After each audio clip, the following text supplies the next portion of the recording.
John Smith, the protagonist of an amazing and exciting story about life, death, and miracles. On this day, the young man decided to die because his girlfriend had betrayed him. The apocalypse was approaching, and life had no meaning. Unexpectedly for himself, he realized that for some reason he was still alive. Moreover, something changed in his body. Suddenly he realized that he had gone back 10 years. John found himself in the university dormitory where he had lived just 10 years ago. He was surprised to find that his face was once again as clear of scars as it had been in his student days. There could be no more doubts. The young man was reborn.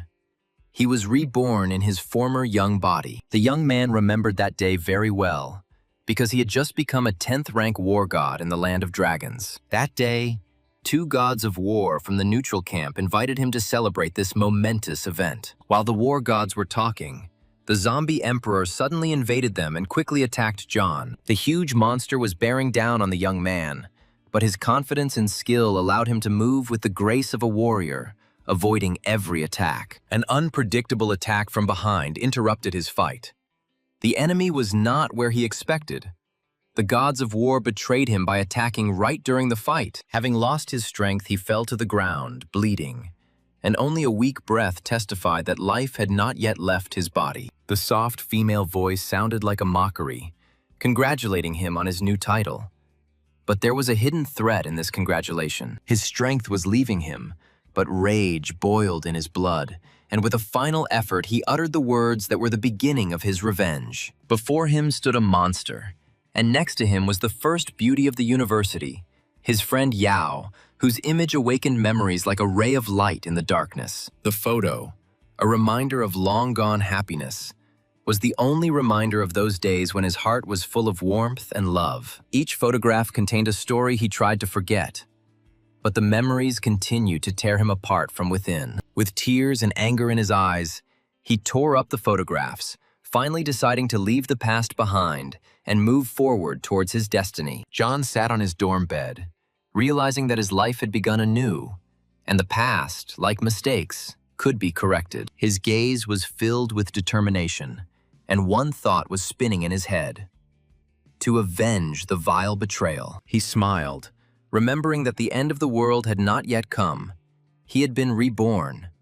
Yao had not yet become his girlfriend, which meant he could deal with her before the betrayal. The phone screen suddenly lit up and he saw a photo of the very girl who had ruined his old life. The message from her came unexpectedly, and it contained an apology that only increased his pain and anger. Lin reread the text. His heart sank, and images of those moments when he was treacherously set up flashed in his head. His hands clenched into fists, and the phone almost flew out of his hands, so strong were the emotions that overwhelmed him. John pulled himself together and wrote the girl a sweet message that it was okay.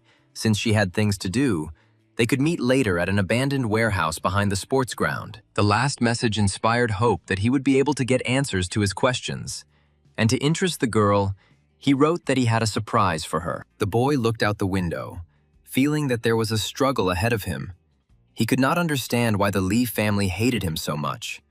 Perhaps it was because of his father, who had died long ago. John sat in his room, thinking about how much time and opportunities he had lost because he had been ridiculed, and spent 10 years hiding from the Lee family's mercenaries. His gaze, filled with a shadow of sadness and despair, became a symbol of the promise that he would change his fate, and his enemies would pay for everything. The scarlet sky foreshadowed the approach of the unknown, and he walked, feeling anxiety and determination filling his heart. Passers-by looked with delight at the rare phenomenon, which did not arouse suspicion.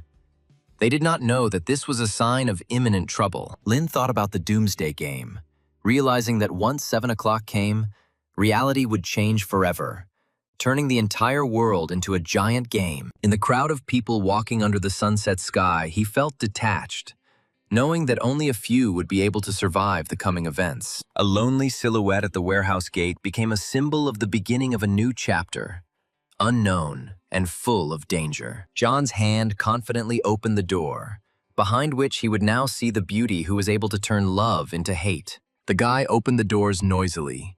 The warehouse was in semi-darkness, The last rays of the setting sun illuminated the room. A quiet step in the semi-darkness became the first step in a game where the stakes were too high to lose. The girl sat on a chair under a bright beam of light, hugging herself with her arms. She looked questioningly at the young man and asked why he came only now, and what kind of surprise he had prepared. A silhouette slowly emerged from the darkness. His steps were almost silent, but the tension in the air became stronger. John hid a knife in his sleeve. The guy took a step forward with a slight smile. His voice sounded soft, as if he was trying to calm her down. But there was something strange in this softness.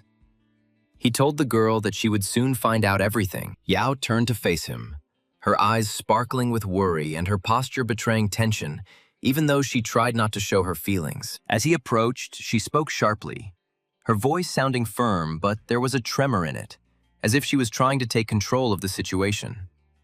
She capriciously demanded to know about the surprise. Suddenly, John grabbed the traitor by the neck and shook her so hard that the phone flew out of her pocket. The girl's phone hit the warehouse floor several times, but still did not break. Yao did not expect such treatment from a devoted admirer.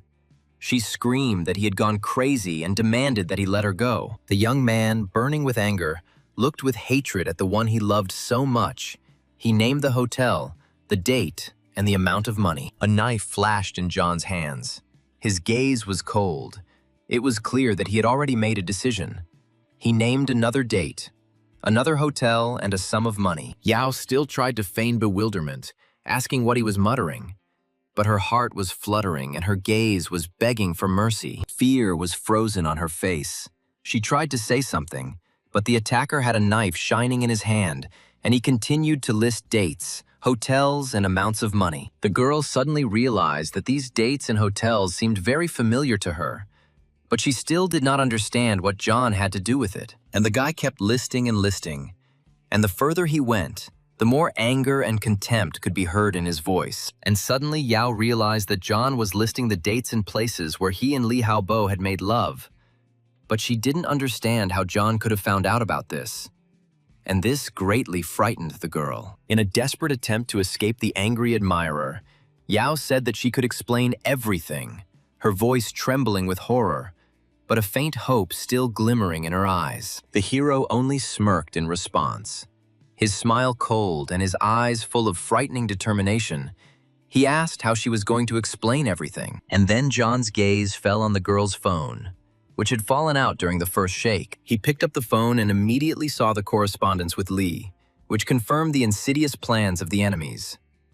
The girl was in complete despair. On the phone screen, a dialogue filled with evil and deceit, from which John learned that this long-haired creature had sold him out for just a new handbag. He squinted, looked at the phone screen again.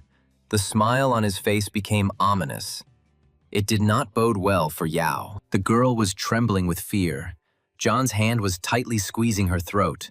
She understood that she would not be able to escape, and she could not understand what he had planned. In the dark warehouse lit by only one lamp, their figures froze, as if time had stopped in anticipation of the inevitable. John found a video on his phone, with which Yao once not only ruined his birthday, but also his whole life. Now the past and the future are intertwined into one line. The young man pressed play. He showed the recording with a grin.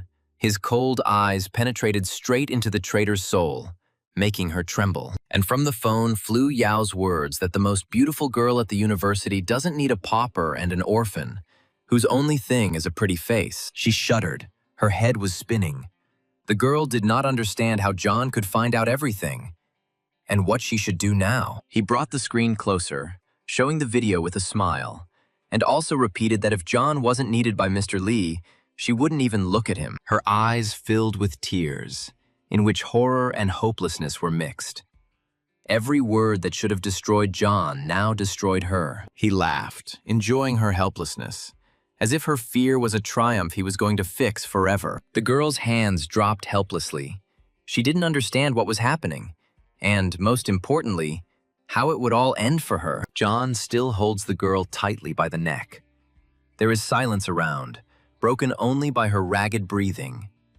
Here it is, the moment of triumph. He leans closer, icy eyes glittering in the dim light.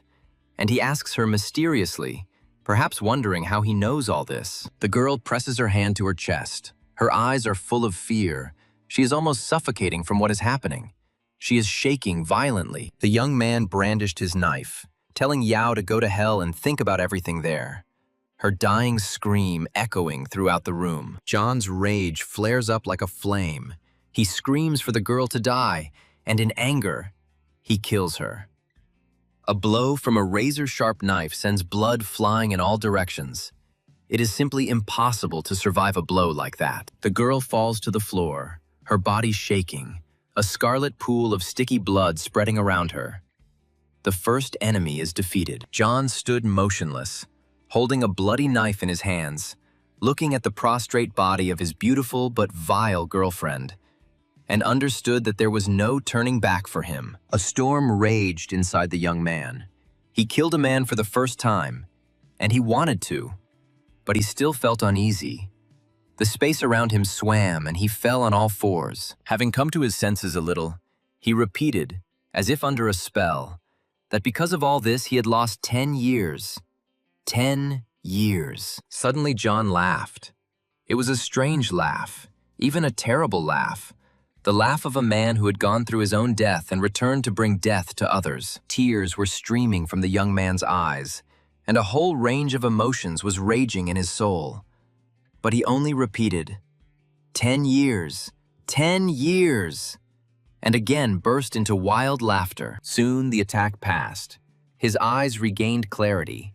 The tears began to dry up, and the guy said that he had finally done it. John's mind became cold, his thoughts rational.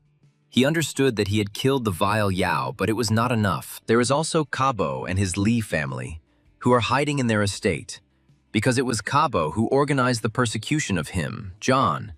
He was the root cause of all the troubles. And then John saw a strange message that his phone was broadcasting. The message congratulated the owner on his rebirth and reported that the Doomsday Game Trainer system was activated. The young man couldn't understand anything. He looked at his phone in surprise. It seemed the device had started to live its own life. Or maybe John's rebirth had affected his phone too. The guy knew that the Judgment Day would begin at 7 o'clock. Now it was 6. He did not understand where the system came from. Besides, he had never heard of the trainer system. As if in response to John's thoughts, a new message appeared. It explained that this system provides data about the Doomsday game and also brings the owner of the system a better gaming experience. For a few moments, the young man found himself inside the system, felt it with his whole being, and realized that he had simply been reborn.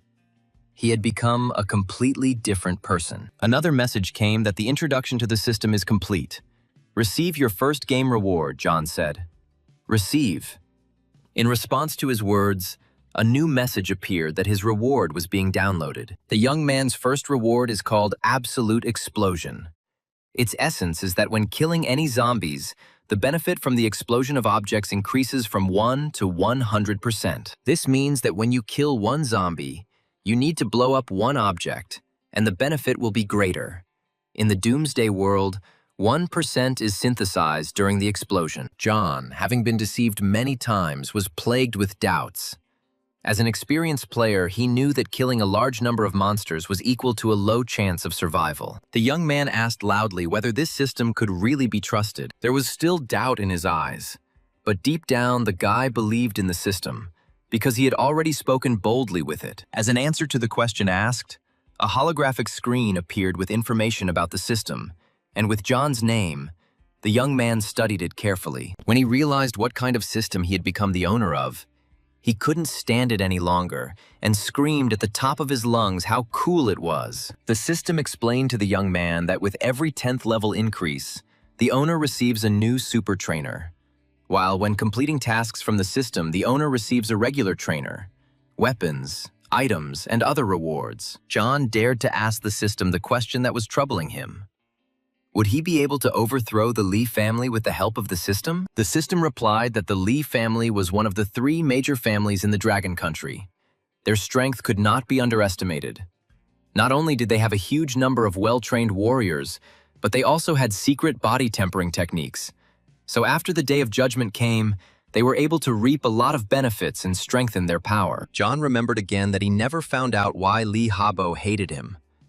The guy assumed that he would only be able to find out the truth if he infiltrated this family. Immediately after his reincarnation, he planned to kill Lee Habo, then hide and gradually strengthen his powers. But now he has a system, which means he can become stronger much faster, and then destroy the Lee family. The young Avenger pulled his hood over his head, threw his backpack over his shoulder, told the Lee clan that he was on his way, and walked out of the warehouse. And in the warehouse, in a pool of her own blood, the beautiful Yao was left lying with her throat cut. The sky had already turned a threatening crimson. Crowds of young men and women poured out into the streets to look at the unusual natural phenomenon. Young people were taking endless selfies against the backdrop of the red sky, discussing where they would go tonight. Clicks and flashes could be heard from everywhere. John walked silently through the cheerful crowd. Looking at the youth, the young man thought sadly that now they were enjoying love. But very soon they would start killing each other. John approached the Love Hotel. Its windows were brightly lit. There were always many visitors here. The guy approached the administrator, said that he needed a room with an hourly rate, 3 bottles of water and 5 buns. He still did not fully believe in the reliability of the system and decided to stock up on water and food just in case. The administrator calculated the cost of the order. When paying, John added that he wanted girl number 3 invited to his room. The young man went up to his room. The clock showed 5 minutes to 7. There was very little time left until Judgment Day. The guy looked at his watch. There were only 5 minutes left until 7. He had already played this game and knew the possible outcomes. Last time, it was girl number 3 who became the main zombie boss in this area. After the prostitute turned into a zombie, John killed her in the game right here in the hotel. Now everything must happen in reality. The guy lay there and thought that now he would be able to sort everything out faster and get a reward. And at the same time, he would test this system. There was a knock at the door. Girl number 3 arrived. John shouted that the door was open and he could come in. A beauty with a wonderful figure and huge tea-colored eyes entered the room, looked at John and called him handsome. Slender legs, short skirt. The girl looked very seductive, but the young man did not even move. He knew what she would soon turn into. The girl sat down on the bed and asked why the client had not yet undressed. She was surprised by such a reception. The priestess of love threw off the strap of her top and told him to hurry up because she still had a client after him. To pass the time, John sent his guest to take a shower. The guy felt that the girl smelled like a zombie. Before the end of the world, there are signs that can tell who will turn to him. John took a knife out of his backpack and followed the prostitute into the bathroom. The appeal was due to begin any minute, and we had to be ready for battle. The guy opened the bathroom door. The girl was still human. Her tender pink body seemed even more tender in the soapy foam. When she saw the client, she said that she thought he would want to play and cheerfully invited him to come in. The beauty turned off the shower and wrapped her body in a towel. Her eyes sparkled. She did not suspect anything bad. It was just an evening like any other. John's phone made a strange beep and a shudder ran through the girl. The beauty looked at herself in the mirror in surprise and saw how her body was changing. The veins were bulging and turning blue, covering her beautiful body with a disgusting blue mesh. She gasped in bewilderment, and at that moment her eyes became bloodshot. Spots appeared on her body, and a strange, greenish, glowing haze enveloped her entire body. The girl covered her face with her hands in horror. Her legs gave way and she screamed in pain. John watched this terrible transformation, realizing that the end of the world had begun. The game had really come into real life. The busty beauty turned into a terrible monster. Sharp teeth, terrible claws, bloody eyes. Now she saw the young man not as a handsome man, but as prey. The guy stood and waited for the attack, holding a sharp knife at the ready. The freshly turned zombie didn't take long to appear, but as soon as she got close, John lunged and slashed his opponent across the throat with his blade. The attacker fell to the floor. A pool of still red blood was spreading around the corpse, and a holographic sign appeared next to it, stating that she was dead. John waited with interest to see what would happen next, how the system would react, and whether it would react at all. Now the moment of truth would come. He didn't have to wait long. The system reacted. A glowing circle appeared around the guy. The game greeted him. A blue holographic screen announced that the game had already begun. Stopping was impossible. All players must develop independently. Also, the characteristics and abilities of zombies appeared. From the message it followed that zombies in this world have very keen hearing, but weak eyesight. They can only notice moving objects. The system informed John that the Judgment Day had already arrived. 80% of people had turned into zombies. The remaining 20% were lucky. The main goal of the game was to survive. If the player died, he would not be able to continue the game. In order for the game process to be successful, the guy was asked to read the rules. They were also shown in the form of a hologram. By killing people and animals that have turned into zombies, the player increases his level and also gets new elements. Game experience and level are closely related. For killing people and animals that have turned into zombies, the player receives equipment, items, material resources. There are 7 levels of equipment in the game, from silver to mythical. The system didn't say anything about higher levels, saying that you don't need this information yet. However, the additional message indicated that there were treasures hidden everywhere in this world, and John should pay special attention to searching for them. The game also reported that modern technology in this world is now useless, including communications. The player was not recommended to use communication technologies, as they create interference. But you can keep the phone to read books and play games. The game warned that you can only turn into a zombie through a bite or wound. The player should not worry about the infectiousness of zombie blood. Nighttime increases the basic characteristics of zombies, so it is better to hide at night. In addition, zombies are able to evolve over time. The virtual informant told John that the zombies are very weak now, so it is necessary to kill as many of them as possible. It is very important who can survive in the next 7 days. And finally, the system said that nothing is impossible in the Doomsday game. And, of course, wished you a pleasant game. A window appeared on the virtual screen in which you had to enter the player's name. John decided not to enter his name, but to take a new one so that enemies could not identify him in the game. Now his name was Dean. With this name, the young man began his path of revenge. Let his enemies prepare. He is already on his way. As soon as John entered the player's name, a new message appeared, which stated that he was the first player to kill a zombie. He achieved the best result on this planet, the first drop of blood. For this, he received 1 experience point, 1 coin, and moved to the 2nd level. The game warned that his achievements would be available to all players. The message made the guy happy, because in his past life he fought and even became the god of war. But he was never awarded like this. Immediately, a general announcement appeared for all players congratulating a player named Dean on killing the first zombie. He was recognized as the best. The rest were advised to follow his example, and at that time there was panic in the streets. When she saw the ad, Christy exclaimed in amazement that she hadn't even had time to read the instructions yet, and someone had already killed the zombie. Her brother Greg was also very surprised that someone had managed to get ahead of him. John returned to his room and began to study his gaming characteristics at a new level. The already familiar blue holographic screen showed his basic characteristics, including strength, energy, body qualities, and speed. Talents and attributes also appeared, as well as a nickname, the first drop of blood. The young man said thoughtfully that his energy and speed were quite high, and he also had epic-level talent. In his previous life, he would not have achieved this in 10 years. John also noticed that he received reputation points and coins. Some types of equipment require reputation, and the store often offers discounts for this. The young man was very pleased. The title was very important to him. Now that he would kill every day, the power of destruction would increase by 100%, and 4 attribute points also arrived. This would increase the power of destruction many times over. John looked into the corridor where the body of the first zombie he had killed lay. Next to the body, a gift box glowed blue. It was a meditation pendant. Bronze-level equipment.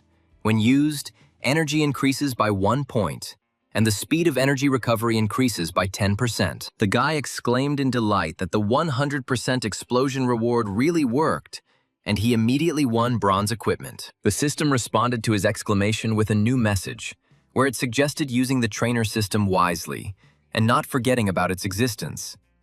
John replied that he understood everything and would definitely take advantage of the chance that had fallen to him. The player thought that if the zombie's strength increases at night, then it would be better to hide for the night. And before 8 o'clock came, he would have time to kill a few more zombies. He decided to start with the neighboring rooms of this hotel. And in order to attract zombies, he began to scream loudly in the corridor of the hotel. To create even more noise, the young man stomped on the floor. Because zombies have keen hearing and react to sounds, greenish light began to appear from all sides. Zombies were approaching the young man. A strange noise was heard from behind the doors of the rooms. The zombies reacted and went to the call. The young man prepared his already battle-tested knife for battle and quietly crept up to the door of one of the rooms. John boldly turned the handle and opened the door of the room. In the room stood a muscular zombie in a fighting pose, ready to pounce on the young man and bite him to death. The system showed the player information about the zombies. John thought that after turning into zombies, people retain some of their characteristics that they had during life. This one seemed to do a lot of physical labor. The characteristics of the strength and body quality of this zombie did not frighten the young man. He decided that he could easily deal with him. The next second, the muscular zombie quickly pounced on the intruder. This was not John's first battle. He deftly dodged the brute. Twisting, the player deftly thrust the knife blade into the opponent's neck, severing the carotid artery. The knife sat firmly in the zombie's neck, preventing it from doing the main thing, biting a person and turning him into one of its own kind. The brute swung his arms, trying to hurt his enemy with his sharp claws. But the guy held his weapon firmly in the zombie's neck, dodging the blows. Finally, the knife did its job and the zombie fell to the floor. A red sign lit up next to the fallen enemy, indicating that he was dead. The blue screen lit up. The game congratulated John on the killed zombie and informed him that he had received another experience point and 1 coin. And the young man thought that this time he had not done very well. He had not been able to kill the enemy with 1 blow. A box with a reward glowed blue next to the zombie's body. This time, the game gave the young man a beef fillet steak cooked in a special way. To get it, it had to be activated and the finished dish would be in the player's hands. John looked at the card he had won. It said material resource. It was very valuable now. But the guy thought that when the store opened, this steak would only cost 100 coins. Nothing special, but it would do for a start. The young man decided to take advantage of his winnings, activated the screen, and indicated his backpack as the location where the gift should be sent. The player also placed the received card on the screen and activated it. The zombie's body lay on the floor, with a pool of blood spreading around it. Just in case, John decided to see what the enemy had in his duffel bag. The deceased carried a photograph with him, from which a smiling man looked at the young man, holding a laughing girl in his arms. Apparently his daughter. John also found a heavy hammer in the bag. The guy thought that this man used to be a repairman. The player decided to take the hammer with him. Number 208 turned out to be empty. There was no one in 207 either, but in the 206th, a noise was heard.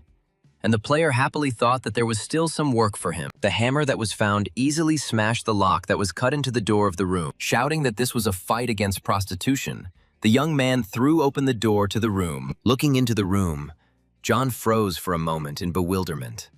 The scene that opened up to his gaze was astounding. The zombies in the room were calmly sitting in bed and making love. They stared at the stranger with displeasure. The player's shouts had no effect on them. They were too busy with their own business. Engrossed in fighting zombies, John completely forgot that he was in the love hotel. The young man grinned and thought that even though they had turned into zombies, they hadn't forgotten how to do this. Meanwhile, the zombie man headed towards the guest. Literally another second, and the loving zombie could have sunk its teeth into John.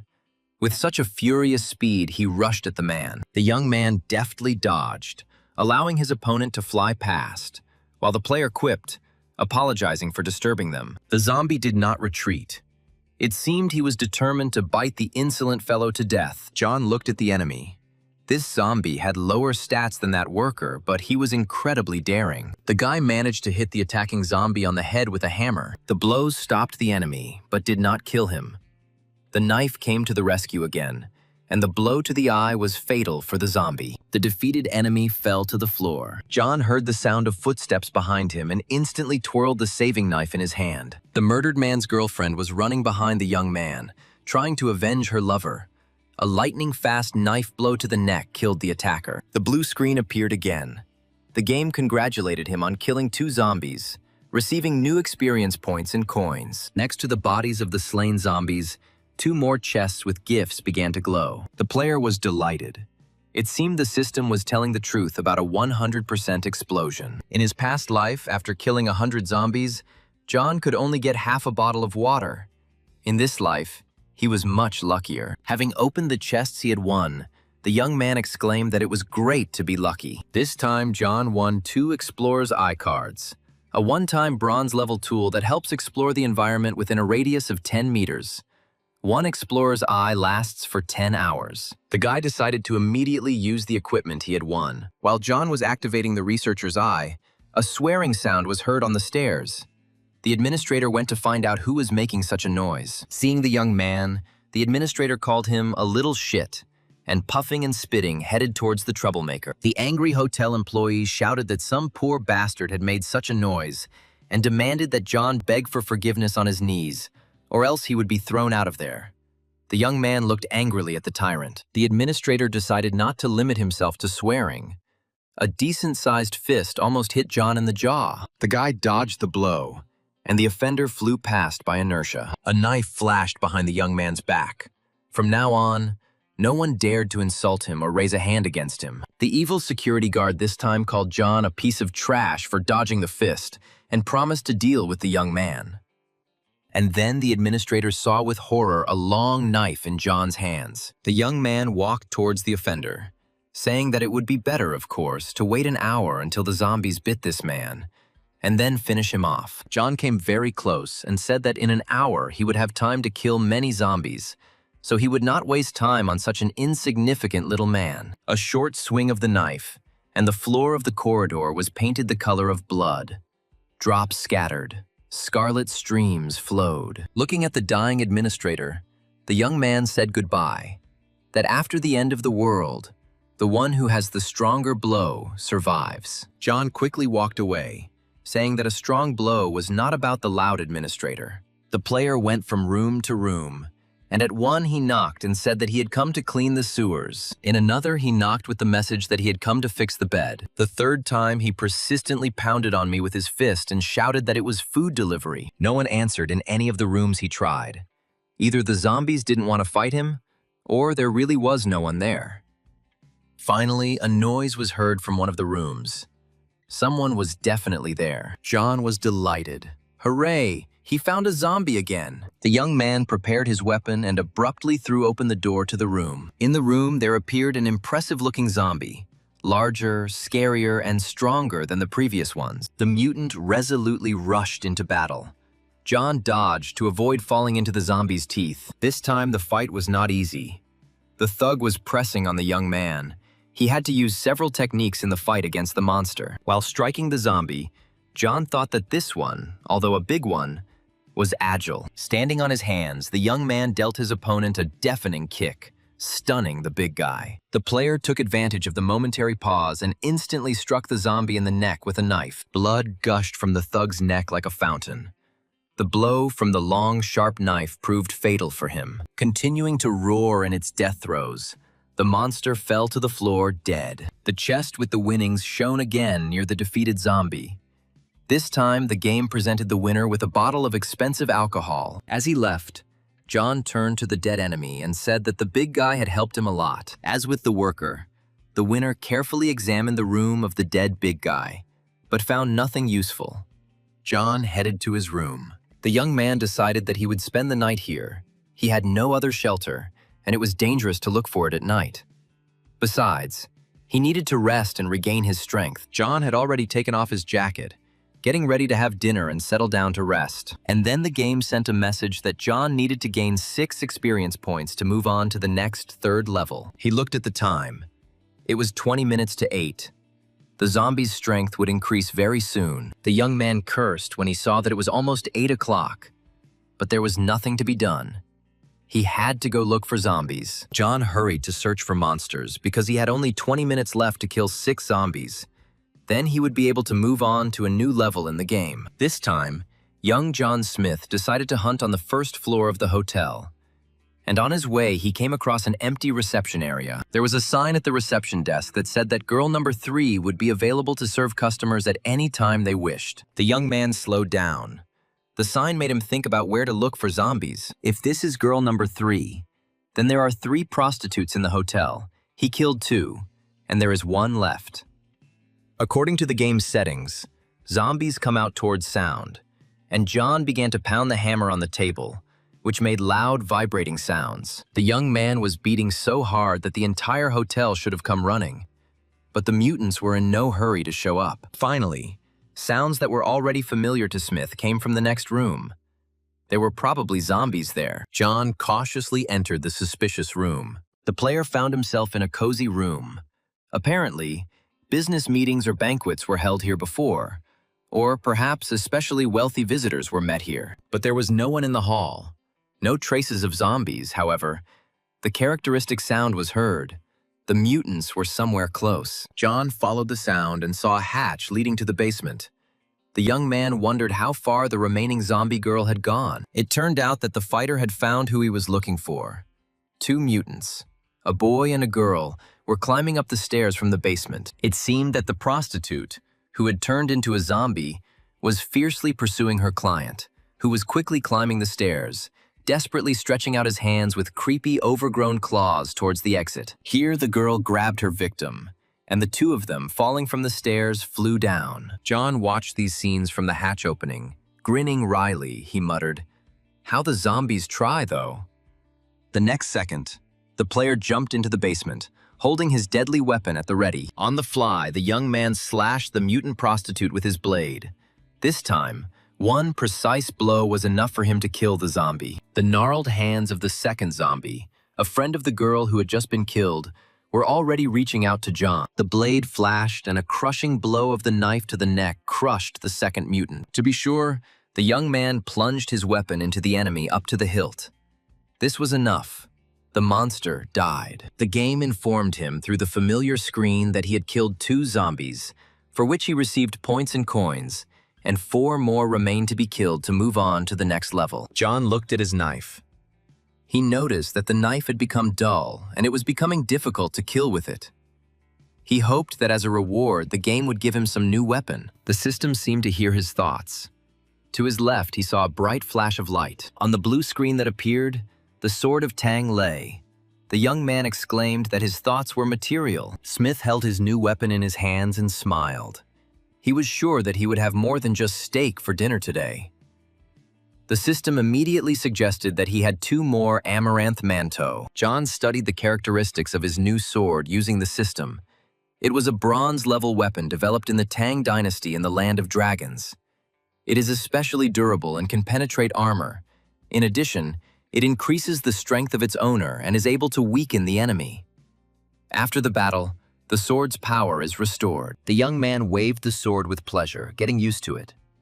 He thought that such a weapon, of course, could later be bought in a store.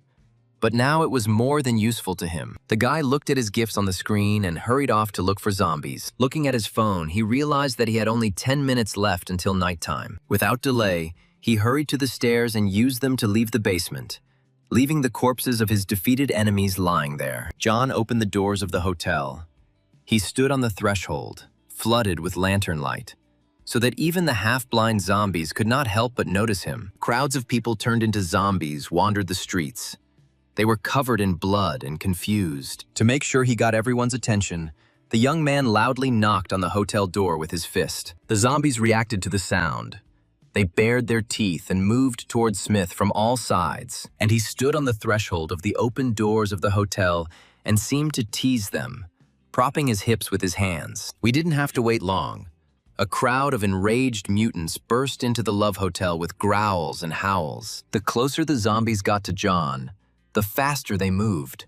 They were flying straight towards their death, and the young man watched them and thought that he had greatly overestimated the mental abilities of the first-day zombies. In his past life, on the first day of the game, John sat in the room and thought that his life was over. And on the second day, the zombies had already moved to the second level. He missed such a good time because of that Yao crap. The player prepared his sword. 4 zombies were approaching him, exactly how many he needed to kill to move on to the next level. The sword flashed like lightning, dealing deadly blows to the mutants. And within just a couple of minutes, the hotel lobby was flooded with the blood of monsters. John looked around the room. All 4 zombies that came to his knock were dead. The first sword fight had gone great. The young man admired the new weapon, and the game meanwhile congratulated him on his victory and informed him that he had received experience points and coins, and that the player had also moved to a new 3rd level. The guy thought how good it was that he had moved to a new level. As a bonus, he received 1 free point to his characteristics.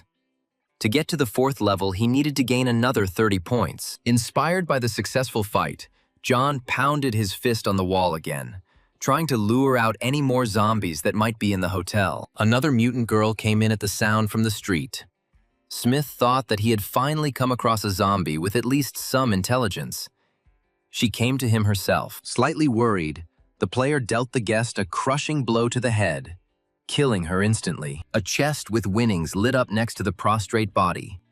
This time, the game presented the winner with a skill. John was delighted. He glowed almost as much as the book he held in his hands. He couldn't believe his luck. Did he really get the skill book so quickly? The young man relaxed a little, enjoying his victory and rejoicing at his good fortune. It was already nighttime. The clock showed exactly 8 o'clock.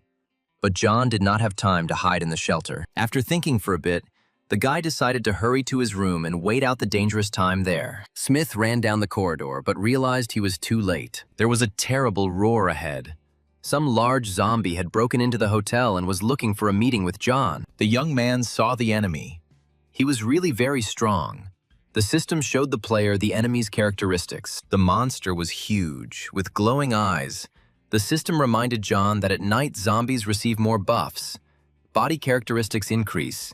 Defeating them becomes more difficult, and advised the player to look for the right moment to attack. The young man saw that in just 1 minute, the strength of this zombie had increased to its maximum. The player realized that he had to deal with the mutant within the next minute before the enemy gained a new power. With a movement that had already become habitual, John slashed his sword with all his might at the giant's neck. But he did not die. The young man dealt the monster blow after blow. The zombie's blood flowed, but he did not die. The sword entered the enemy's body like butter. It definitely caused damage to the enemy, but could not kill him.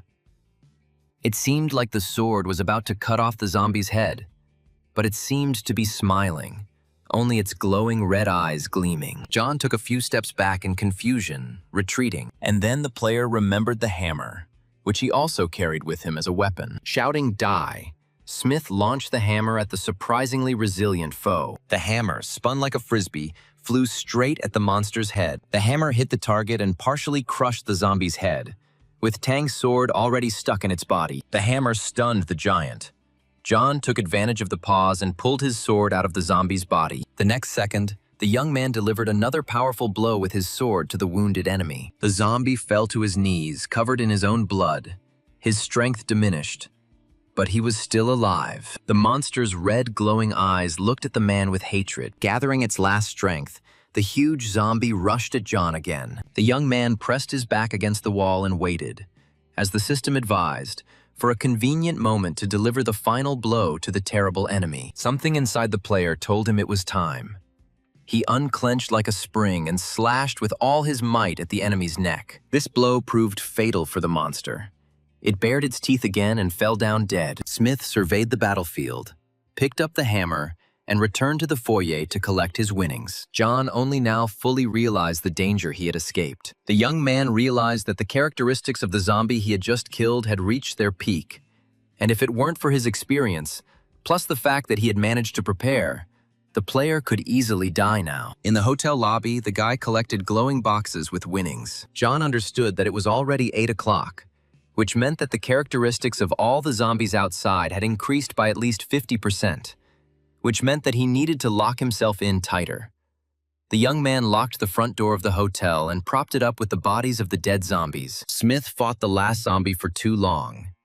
If he hadn't managed to finish it off, the noise could have attracted other mutants. John returned to his room. To protect himself at night, the player activated the Explorer's Eye, The system explained to him that now, if a person or zombie approaches him, the explorer's eye protective barrier will immediately turn red. The player will be warned and will be able to accurately determine the guest's location. Having secured himself, John calmed down a little. Today was a difficult day, so the young man took a shower and changed into a robe. It was time to rest. The players stopped near the glowing boxes. They beckoned to him. John opened the prizes, which contained 2 more explorer eyes, a twilight ring, mineral water, and Peking duck. The guy couldn't stop admiring it. In his past life, he had to spend a lot of money to buy all this. But now he gets it so easily. John took the twilight ring. It was a cool gift, according to the system. This bronze-level equipment is great for camouflage in twilight. It reduces the owner's sense of presence by as much as 30%, but also increases his speed. John put the ring on his finger. Smith was eager to explore another valuable prize. The skill book emitted a golden, sparkling glow. The young man still couldn't believe that he had gotten it. The blue screen system congratulated the player on receiving the skill book and informed him that he could use an unlimited number of skills from this book during the game. Now the guy had no doubt that the number of skills was unlimited because the explosion coefficient that he received when he got acquainted with the system was also unlimited. Regular players from level 10 to 80 can only get skills 3 times. John saw unfortunate people who managed to get only 3 skills in the end. And even then, they weren't suitable for them. Many players at level 70 or 80 only had a skill acquired from their main profession. The player who managed to obtain the most skills was nicknamed the Skill God. He managed to acquire 25 types of skills. In his previous life, John had mastered 10 types of skills, which was already higher than 99% of players. The young man joked that Buddha, Jesus, and the Jade King had taken care of him together. And Smith mentally asked that he be given the best skill so that he could successfully start this new life. Mentally asking for a better skill, the player opened the book. To the hero's indescribable joy, the book gave him the spin attack skill. The blue screen of the system explained the essence of this skill. John's eyes were glowing. He had received a very rare skill. It allows you to return the weapon back, and also significantly increases the percentage of enemy damage. The player carefully studied the book. It turned out that the skill recovery time is quite long. When John increases his energy level, he will be able to reduce this time. Then he will be at his best. The system asked the young man if he wanted to learn the acquired skill. John was very eager to learn his new skill and pressed the corresponding button on the screen. The young man swung his sword, eager to master the system's valuable gift. He was about to make a test throw of the weapon, but stopped, deciding that it would be a good idea to eat first. John activated the screen and wondered what he should eat for dinner. He could get a beefsteak, an appetizer, Peking duck, and vodka. The young man, hungry during the day, activated everything, and at that very moment the food appeared on his table. It was hot, steaming, and exuded delicious aromas. John pounced on the food and quickly ate it all. Having eaten his fill, the young man cleared the table, throwing the leftovers into the trash can. Having tidied up the room, Smith thought about what to do next. The young man understood that if he wanted to take revenge, he could no longer follow the game's plot as in his past life. Otherwise, he would step on the same rake. John walked to the window and looked out at the city at night. He needed to think hard and develop his own strategy. He walked up to the screen and materialized paper and the pen. The guy started writing roles that he could develop in the game. It was necessary to consider all the characteristics, weigh the pros and cons, and choose your role that would allow the revenge to happen without the script. The first role is a warrior. When increasing the level, the strength and quality of the body also increase by 1 point. 2 points are added to any characteristics. They can be selected at will. When choosing the path of defense, the quality of the body increases. When choosing the path of a warrior, you need to increase strength. When choosing the path of a hired killer, you need to increase speed. When choosing the path of a shooter, you need to increase the probability of hitting the target. Specialist warriors can notice changes in energy and speed. The most important thing is to go in accordance with your real strength. The next role is a mage. When increasing the level, 1 point is added to energy and speed. Also, 2 points are added to the characteristics at will. Most players increase mainly energy. If you need to improve the quality of the body or strength, then you can become a warrior mage. Another role is the secret specialty. Only 1% of players belong to the secret specialty. The probability of activating the top-class secret specialty is extremely small. John decided that if he could do it in his past life, he could do it in this one too. Unlike normal specialties, only 1% of players have a secret specialty, and even fewer have a top-class secret specialty. After reaching level 10, such a player can activate experience in the system and choose a suitable scenario for themselves. And although the tasks for the secret specialty are very dangerous, the reward is also great. The specialty of the ghost is the highest level of a hired killer. It increases the speed to the maximum, and also gives a huge percentage of enemy defeat. John thought that if he had not activated the ghost specialty in his past life, he would not have been able to hide from the Lee family for 10 years. Everyone who receives these specialties in the future becomes a god of war or magic. The young man wrote down different heroes on paper. He had to come up with his own unique hero with his own characteristics. A difficult task, especially considering that he was inventing himself. The player wrote down the characteristics he currently possessed on a piece of paper and thought about it. Smith distributed his characteristics and entered them into the system. After making changes to the hero's settings in the system, the young man felt that he himself was changing. And then he remembered that in his past life he had met a holy knight, but he did not remember where the diamond-level sword was. The next day had already arrived, and John was still sitting at the table with a piece of paper in his nightgown. He still hadn't slept. There was a real commotion in the luxurious mansion of the Lee family on this sunny morning. The sound of breaking dishes and blows to various objects could be heard. Lee Habo was raging in the kitchen, taking out his anger on the surrounding objects, all because his plan had gone awry because of that slut Yao. The girl did not show up at the appointed time, did not answer calls, and Cabo did not know where she was. Because of this, he was unable to collect the material he needed and did not send the disgusting message to the hated John Smith. The young master of the Lee family angrily smashed another cup on the floor. He remembered that this game had also started. Oh, how he was incredibly angry. The butler and special assistant Lee Habo stood near the door and dispassionately watched what was happening. Finally, he told the master to be quiet, because many of the guards were already mortally wounded, and if the zombies attacked again, they might not survive. But Cabo did not listen to his wise assistant Bo. Turning sharply, the young man asked Bo what he thought. If he killed John Smith, would he go to his damn dad or not? In Bo's head, the two sides of him argued, the light and the dark. The light side asked whether the old master had deliberately raised the young master in this way, to which the dark side replied that the old master could not have made a mistake. If the Lee family had only one capable heir, it would help to avoid civil strife. Bo thought that with such a character, the young master would have a hard time after the end of the world. Finally, Lee Habo stopped breaking the dishes and called Bo, reminding him that a couple of days ago, his father had said that a company of hired hunters would come to Habo. Young Lee decided it was time to send hunters to Yao and John. Cabo was obsessed with the idea of driving John to a nervous breakdown.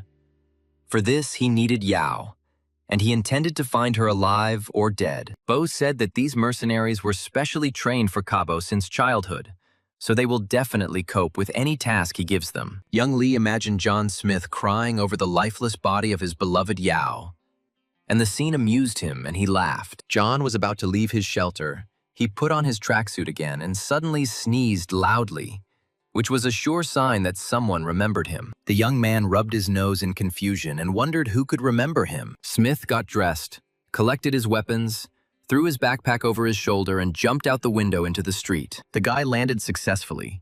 The sun was shining brightly outside as usual. Only instead of passers-by, there were zombies walking around. It was impossible to just walk down the street and not get caught by mutants. John's eyes flashed warlike as he drew his sword. The player threw the sword using a spin attack. The deadly steel rushed towards the nearest zombies. Here, 2 zombie heads flew off. Glowing messages appeared. The game congratulated the fighter. Here, 2 more monsters fell as if mown down. Again, messages of victory. Meanwhile, the sword returned to the hands of its owner. The system reminded that to move to the next level, the player needs to score 40 points. Another swing of the sword, and the huge, red-eyed giant received a fatal blow to the neck. Another circle and a sign lit up above the next mutant saying he was dead.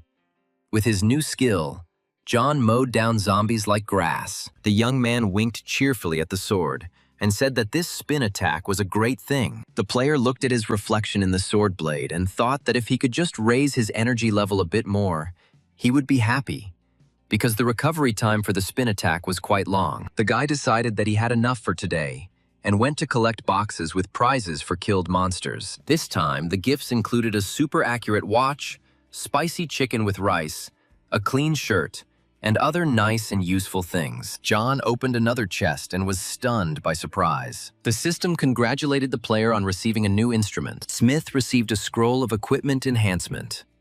This bronze-level item can increase the level of bronze-level equipment. The young man was glad that he had received a useful tool again, and not just food. The system explained that after the enhancement, the equipment also increases in characteristics.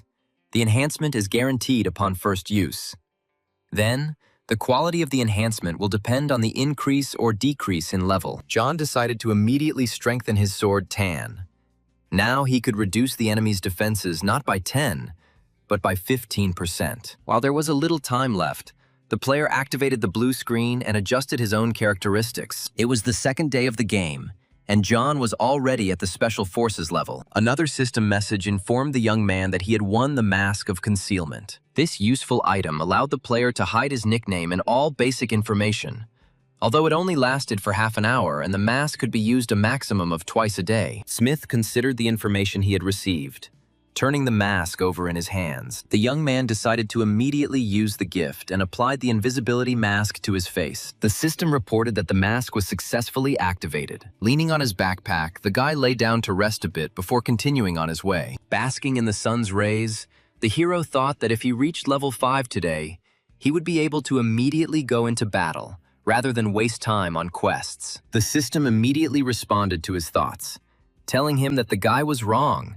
Quests are the best way to earn experience points, food, and equipment in the game. The player must find one of the many portals in the quest. There are also separate special quests where you can get a big reward. But John caught the rays of the sun with his hand and was about to go straight to the Lee family estate. After lying down for a while, the young man took a super accurate watch out of his backpack so that he could always know the time.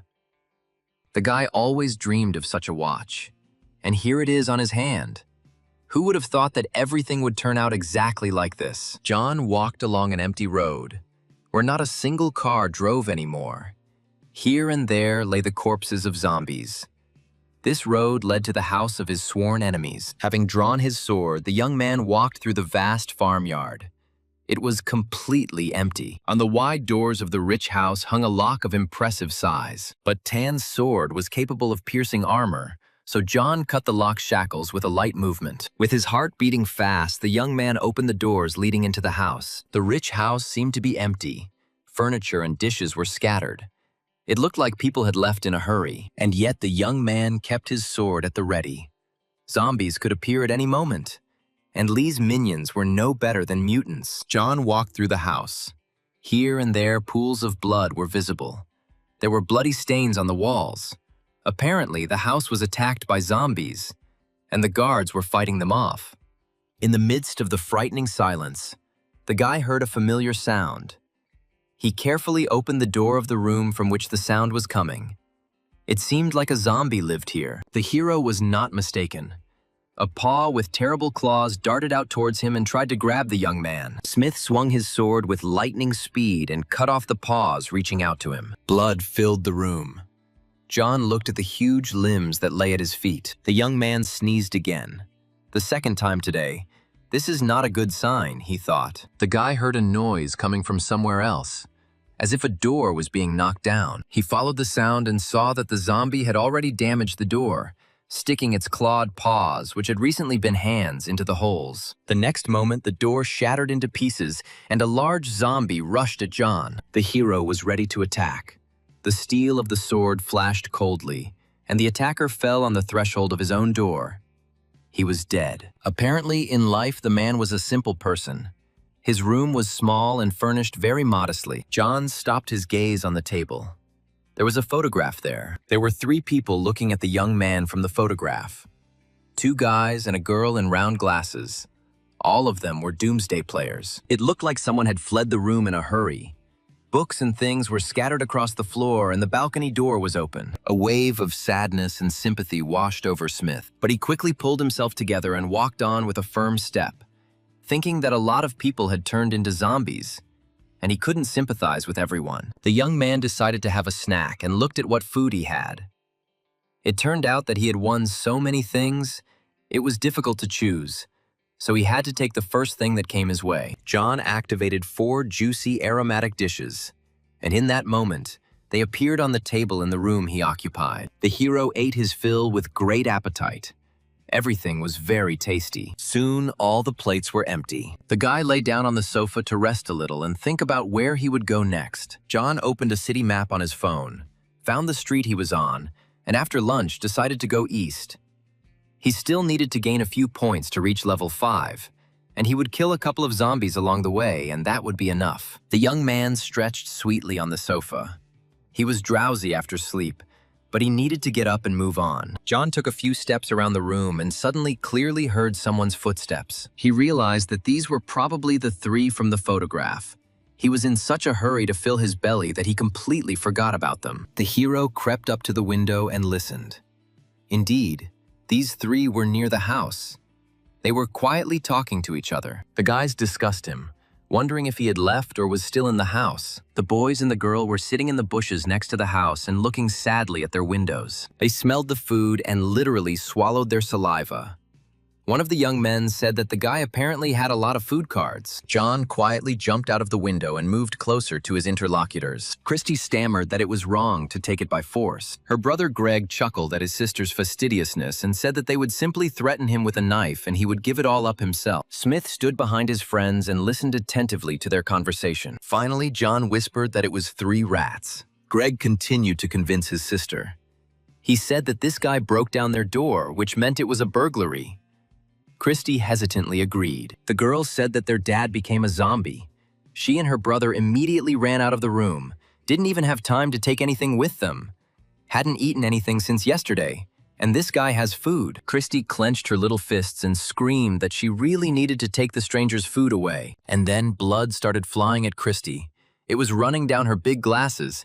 It was John who killed her brother with one blow of his sword. Greg, who was about to scare the stranger with a knife, fell as if he had been mown down. Greg's body fell right at his sister's feet. The girls screamed in horror. John said he wanted to save some energy, but he didn't want the boys to attract zombies here. With these words, Smith threw his sword towards the people who were dumbfounded with horror. The sword slid easily along Christy's thin neck, cutting off her lush braids along the way, and scarlet blood poured onto the schoolgirl's uniform. Christy's classmate tried to escape, but he could not escape this sword, and he too was instantly killed. Having done its bloody work, the sword returned to its owner. John picked up his weapon and looked at the people he had killed. The young doomsday players were almost literally swimming in pools of their own blood. Smith was torn between mixed feelings. He turned to the dead Greg and asked why he should live without his little sister. Now John addressed all his slain men, saying that they had wanted to rob him and had gotten what they deserved. And according to the young man, they should still thank him for stabbing them and letting them die quickly. Otherwise, they would have suffered in this game. Smith chuckled that he had done a good deed again, and the state should reward him. Blood stains symbolically spread across the window of the children's room where the children lived and grew up. The framed photograph from which the inseparable trio were looking cracked. The game made marks on all the objects in the world. Zombies continued to roam the city streets, some wandering aimlessly, some looking for victims. The particularly aggressive ones tried to break through the walls with their heads or climb into the windows, climbing up the walls of the houses. The young woman stares out the window with wide eyes for a long time, then calls out to her husband and says that there is a superhero outside. The husband reassures his wife that they locked the doors and the zombies won't get through, but she waves her hand towards the street, pointing her husband to the guy. The man watches as John kills the zombies one by one and exclaims in admiration that this young man is simply a master. The observer became interested in which player was the master of the ball. He went into the game and tried to find out the name of the hero, but it turned out that all the data was hidden. The woman suggested calling the hero to help them, but her husband objected that this way they would only give away their location, and a crowd of zombies would come running to them. In addition, the man noticed that this person hid his information, which means he does not want to reveal his identity and is unlikely to want to help them. The zombie-killing hero was seen not only by the modest couple, but also by an internet star. A busty beauty in a bright dress leaned out of the window and loudly called out to the brave guy. With her eyes sparkling, the blogger asked if the young man would save the poor girl. John ignored the shouts and calmly went on his way. After another victory, the young man stopped to see what awards he had won. This ignoring made the beauty very angry. She shouted that he apparently didn't understand who she was. She has 30,000 subscribers on the internet. The girl was outraged that rich men give her cars every day, but some freak in a mask ignores her. Now she'll show him. Grabbing a large flower pot, the offended beauty dragged it to the balcony. With all her might, the girl threw the flower towards John Smith. A pot full of earth was flying straight at the young man. A little more and it would have finished him off. But John had a keen sense of danger. And that's what happened this time too. Just before the flower fell, the young man took a step that saved him from certain death. The flower thrown by the girl fell and broke right next to John, and the beauty continued to scream from the window, trying to attract the attention of the savior, saying that she had several zombies here and she was scared. And the last argument was, of course, the promise to marry the savior. Although she herself thought that some poor guy was playing games with her. And who did he even take her for? John was fed up with all this and decided to teach the impudent beauty a lesson. He activated the meat with the zombie virus, a bait, the smell of which attracts zombies from all over the area within a radius of 100 meters. The young man swung and threw the bait straight into the window of the annoying beauty's apartment. The girl did not understand what had happened and screamed that she did not need food. She needed a safe place. And then the internet star heard a suspicious noise outside her front door. Attracted by the smell of the bait, the zombies broke down the door and the whole crowd burst into the girl's apartment. All that was left of the wayward beauty was a bloody stain. A pool of blood from its recent owner was slowly creeping towards the phone lying on the floor. And the star continued to receive messages. John Smith walked through a zombie-infested city and thought that the story of the annoying beauty would be the first lesson in the end of the world. There was a feeling that the whole city had gone crazy. Some were hanging out of the windows of multi-story buildings. Some were jumping from balconies or roofs. Perhaps people, realizing that they were turning into monsters, were in a hurry to die quickly. John looked around, remembered the blogger, and finally formulated the first lesson of the end of the world. You don't need to ask for help from just anyone. The young man walked thoughtfully down the street, and a crowd of hungry mutants followed him. Later in the evening, John approached a huge sports center, which in the game was referred to as the capital of the devil. The guy looked around the building and made sure he was in the right place. Smith looked at his watch. There were 2 hours left until night.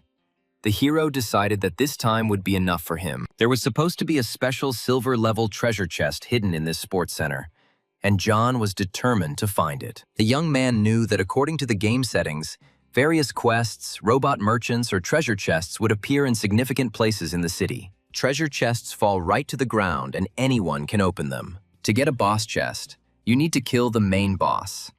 The value of such chests is higher, but they are also difficult to get. Silver chests contain weapons and equipment of the silver level. The system informed John that he had come to the sports center of the Devil's capital, and the situation in the center was suitable for completing the mission. The new task was called 1 is worth 100. On the large holographic screen, the young man read his task. He had to kill 100 zombies in 24 hours in the sports center. As a reward, he would receive 1 simple trainer and 1 bronze-level item. John doubted whether he would be able to complete the task because most of the zombies had already moved to the second level. The guy thought, this sports center is so big. He just wanted to find the chest and hide, not kill zombies. And now this is a task. John asked his assistant system what would happen if he refused the task or failed it. The system reassured him, telling him that it was created so that he could enjoy the game process. So there was no punishment for refusing a task or not completing it. On the contrary, he would receive 100 consolation coins. The young man decided that since he had nothing to lose in any case, he could accept the task and pressed the button. The guy walked through the deserted sports center and remembered that the silver chest was supposedly hidden in a warehouse on the 3rd floor. In his past life, he had already been here and remembered that if he went through a certain door, he could get to the warehouse safely. John mentally made a plan of action. Now he needed to get to the medical center on the 2nd floor.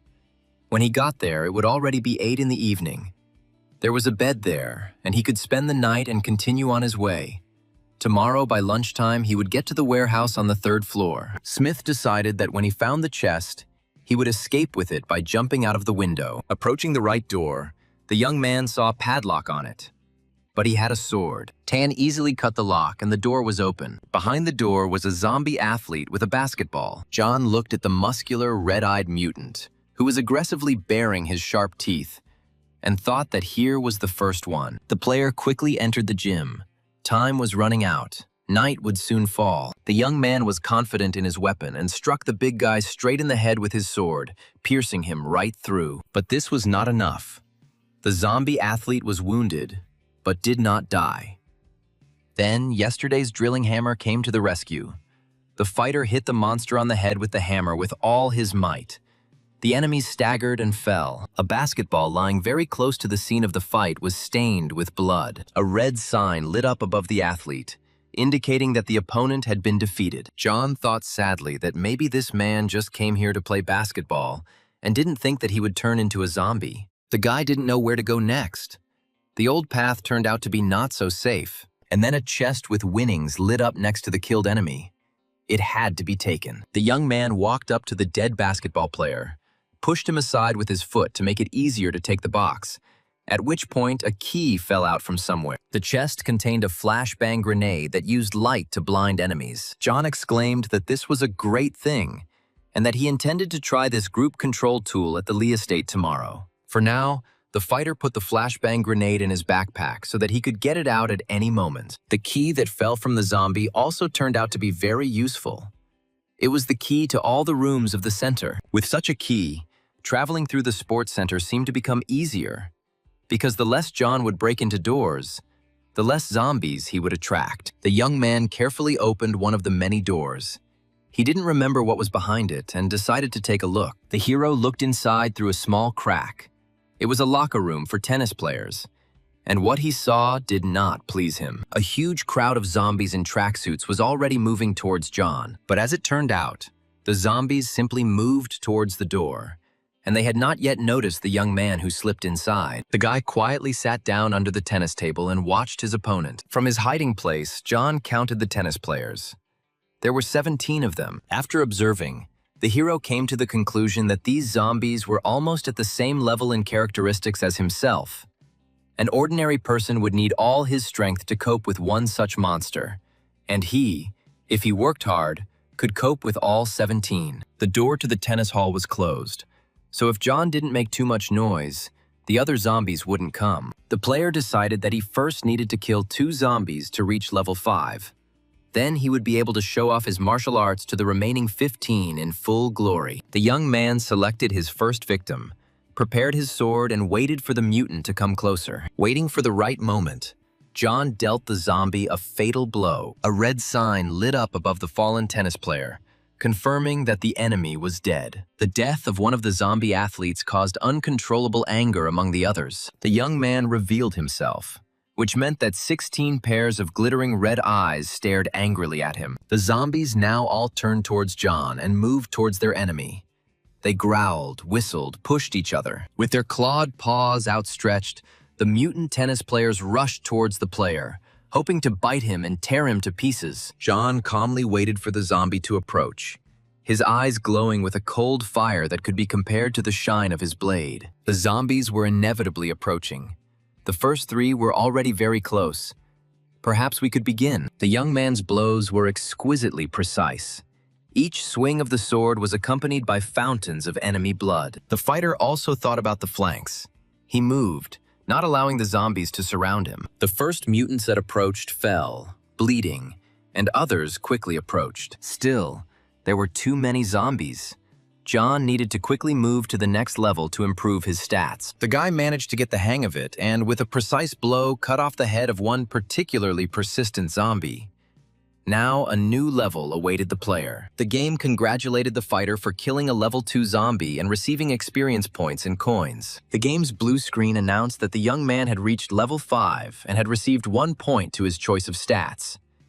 To advance to the next level, he needed to earn 100 points. John quickly activated the screen and, using the point he had just received, increased his speed. The young man jumped onto the tennis table, which was now his fighting position. On the table, the player was clearly visible to all the mutants, and they reached out to him from all sides. The fighter stood with his sword at the ready and waited for his enemies. Behind him, John heard an angry hiss. The former tennis player boy was reaching out with clawed paws towards him. The sword slashed straight across the mutant's throat, and he fell, calming down forever. Here's another zombie that's been fatally wounded and flying away, bleeding. A pair of wary eyes were watching the fight closely. And it was not a zombie at all. The guy in the red jacket jumped back from the doors of the gym where John was smashing zombies and cursed. He frowned, saying that he was out of luck again. There were fewer and fewer living zombies left in the hall. But the fight still continued. The observer realized that the player currently in the hall must have good resources, since he was fighting so many zombies. The sly man decided to wait until John was killed and take his resources for himself. But time passed, and the player was still alive. But the monsters became fewer and fewer. The guy looked into the hall again. It seemed to him that the young man's strength was running out, and he decided to help him go to the next world. To implement the dastardly plan, the sly man needed to lure as many zombies as possible into the hall where John was fighting. A soft light filled the almost empty hall. All the zombie tennis players were killed. But suddenly, another zombie entered the hall and headed towards the young man. John cursed, the screams of these zombies only attracting more others. The large doors of the hall shook under the blows. A crowd of mutants was breaking through. Doors and walls began to crack under the blows of the monsters. The young man looked at the door with apprehension. He didn't know how much longer it would hold. The fighter decided that as soon as he killed the zombies that were already in the hall, he would need to retreat. The zombies were approaching John. It was time to resume the fight. 3 big guys literally flew at the young man, their bared teeth flashing, their eyes almost popping out of their sockets. To avoid getting caught in the monster's teeth, Smith had to quickly jump to the side. A dashing somersault with a sword in his hands and 3 huge monsters ended up lying on the floor. The increase in speed greatly helped the young man in this battle. He twisted, spun, dodged, and attacked his enemies with lightning speed. Most of the zombies were badly wounded, but victory was still far away. They all had to be killed. It was easier for the young man to deal with weakened mutants. Sometimes he killed several of them with 1 blow, but John himself was also very tired. Sweat was pouring off him in streams. He felt that he himself was getting weaker. The system told the player that for the killed monsters he received a potion of endurance, which could restore 20% of strength. The young man activated the gift and quickly drank the potion, which restored not only his strength, but also the useful combat skill of the spin attack. John threw the spinning sword at his opponents, now confident of victory. Here the sword passed over a very large zombie, and a red sign flashed above it, and a chest with winnings lit up next to it. The corpses of mutant athletes lay all over the hall, and next to each one a small chest shone. The young man walked around the hall and collected his trophies. John looked with pleasure at the valuable resources he had received for such a hard fight. Among other things, the young man received a bracelet with spikes, a bronze-level magical equipment. The guy was delighted. He got a new skill, and now he had magic in his arsenal. John immediately put the bracelet on his hand, because the zombies could break through at any moment. The doors to the hall collapsed under the onslaught of monsters, and new zombies appeared in the hall. The cloud of dust from the collapsed gate began to clear, and the young man saw his enemies. Smith looked at the new arrivals with amusement, clenched his fist, and said that they were just in time. It was time to test his new skill. The zombies kept coming, their clothes torn, blood spattered, their teeth sharpened, and their eyes empty. The mutants stretched out their mutilated hands towards John, as if they wanted him to save them from the terrible fate of being a monster. The young man pushed off the floor with force, jumped and hung for a second above the raging crowd of zombies. A bright flash under the ceiling made the mutants freeze and retreat. John activated the bracelet with spikes, and the magic began.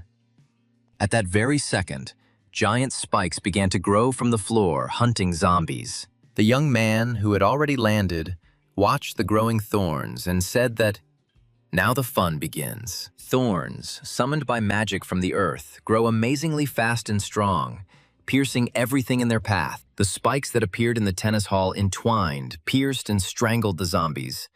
They had nowhere to hide from these strong and sharp spikes. John didn't expect the spikes to be so strong. He assumed that mages probably got such a strong technique at level 20. Smith heard that some particularly nimble zombie had dodged the spikes and was about to pounce on him from behind. But it is impossible to escape from the thorns. The thorns reached the fugitive and finished him off. The young man watched the action of the spikes and could not believe that this was his magic, that he received such power only on the second day of the game. Having caught all the zombies in the hall, the spikes slowly retreated, and the corpses of the monsters they killed remained lying on the floor of the gym. John gasped when he saw how many corpses there were. The game congratulated the winner again, informed him of the points, coins, and prizes he had received, and also explained that he would not be able to use the spikes again for the next 24 hours. The skill needed to be restored. John never ceased to admire how lucky he was in his new life. The guy walked around the hall again and collected the chests with the winnings from the fight. While there was a slight lull, the young man began to study the items he had received. Here is a short-range torpedo tube. It allows you to fire one shot at a distance of up to 30 meters to a designated place. It will come in handy. Boots of strong wind. This equipment allows you to develop super speed for 10 seconds once an hour, enough to get away from the enemy. John remembered that he was in a zombie-infested sports center, so he immediately used the boots of strong wind. The system reported that the players successfully equipped the boots. Now, his basic characteristics have improved even more. The young man knew that only level 10 specialists had the characteristics he had now, and that was really cool. John walked through the hall and thought that when he changed his specialty, his characteristics would be twice as high as those of ordinary people. While John was reasoning, a crowd of zombies gathered in the hall again. The lull ended. There was no point in getting into another fight now, so Smith used a trick. He loaded the torpedo tube with meat containing the zombie virus. Using the torpedo tube, John threw the bait away from himself and the exit. Having smelled the meat with the zombie virus, the mutants immediately forgot about the human. The whole crowd, shouting and pushing, rushed after the bait. The young man took advantage of the fact that the zombies were no longer paying attention to him and used the super speed of his new boots. John felt like he was just taking a step around the gym. From the outside, it might have seemed like a breeze blew, but in fact it was John who ran faster than the wind out of the hall where the zombies were fighting over the bait. The young man ran at super speed through the gym, ran out through the broken doors and left the lobby, all in a matter of seconds. Smith stopped on the stairs and caught his breath. Moving at such speed took some getting used to. John looked at his watch. It was already 7 in the evening. In an hour it would be 8, and when it got dark, the zombies' characteristics would increase. The young man climbed the stairs and realized that it was better not to kill the zombies now.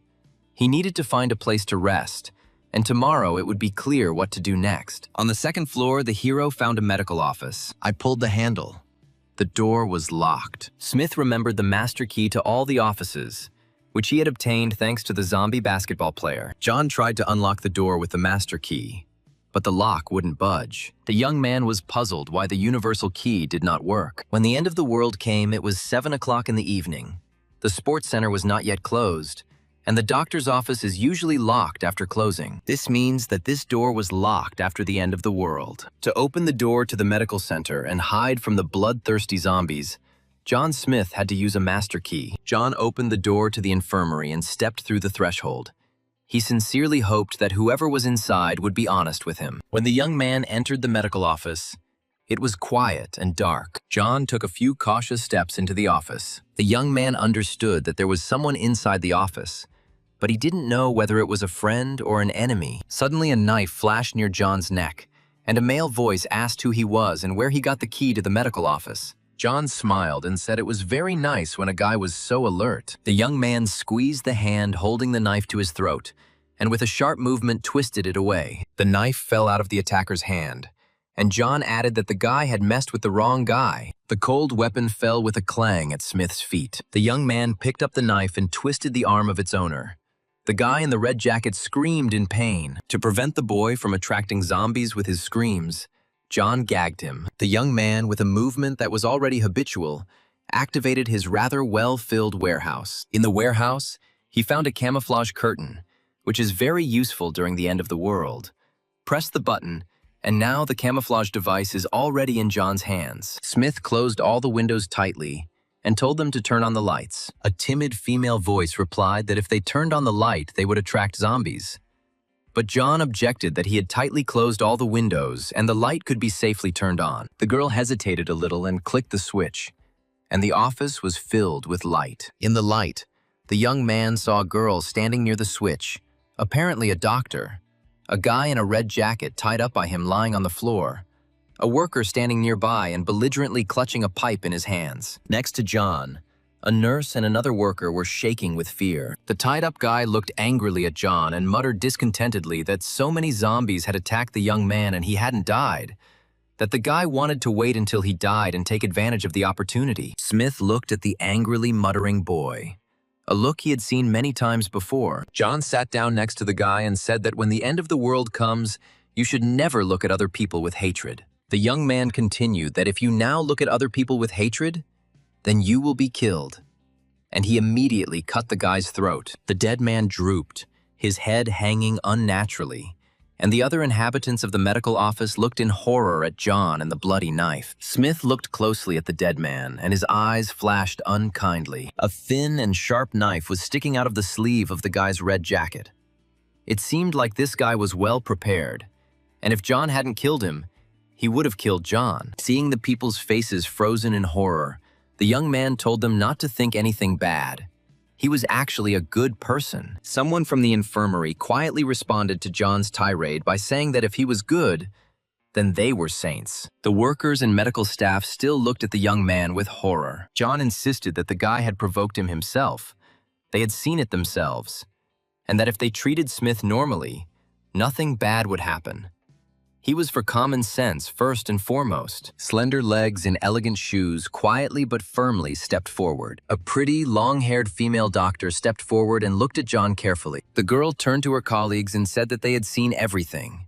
The young man really had to kill the guy. It seemed that the doctor had a lot of influence, because after her words, the others obediently nodded their heads. Smith breathed a sigh of relief.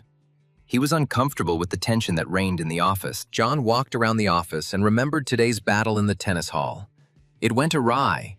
If everything had turned out a little differently, he could have completed the task today. Yawning, the young man said to remove the body from here and wipe away the blood. The medical staff did not dare to argue with the dangerous stranger. The workers wrapped the body in a blanket and carried it away somewhere, and the girls took rags and wiped away the blood. John looked closely at the long-haired girl.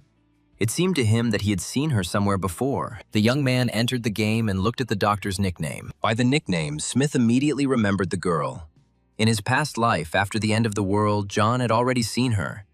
She had a secret specialty as a healer. When the young man was treacherously wounded, he found a healer and asked him to help him heal the wound on his face. The healer said that the scar on the face is connected to the soul, so this wound will not heal. In her past life, this fragile girl saved John's life many times. Several times, the young man was seriously wounded, and the healer cured him. Although the profession of a healer after the end of the world is very respected and does not pose a threat, this girl's own strength was too weak, and she could easily be killed. John Smith looked at the healer and thought that they all had a hard time because of this end of the world.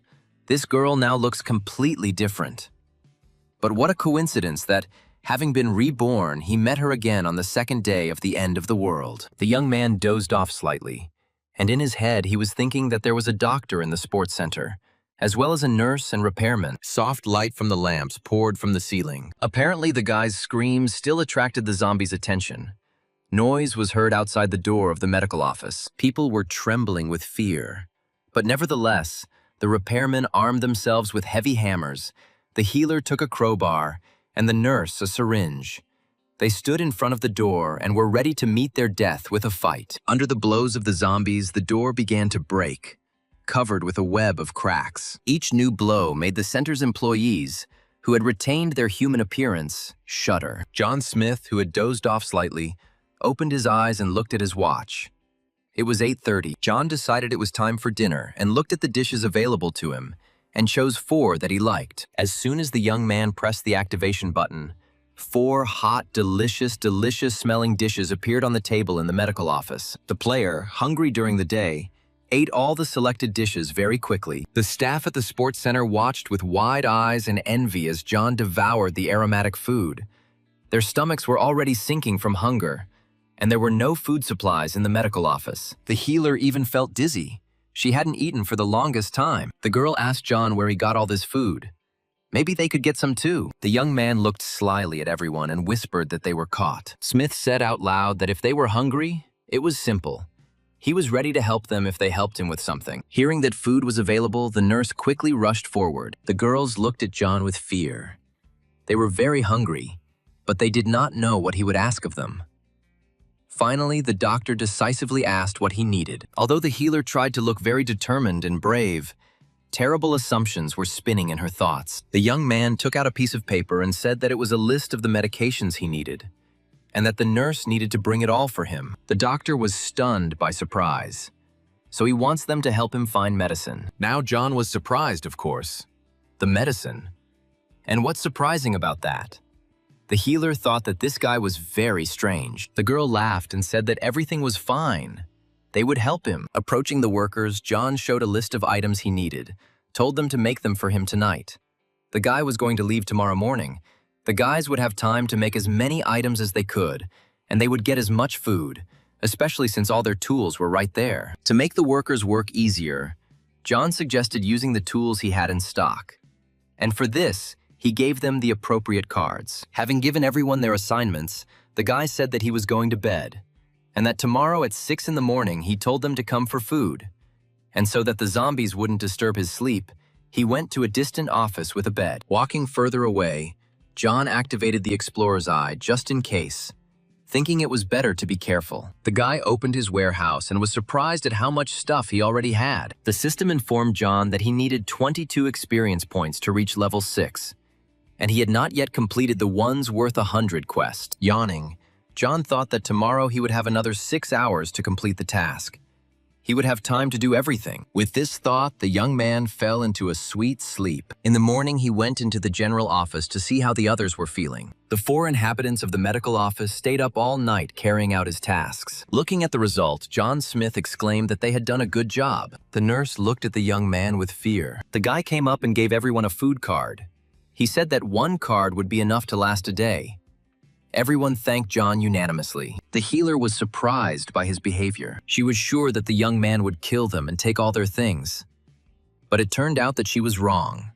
John kept his word. The girl was pleased to think that this guy was not as cruel as she had first thought. As if answering her thoughts, John said that they had simply made a good deal.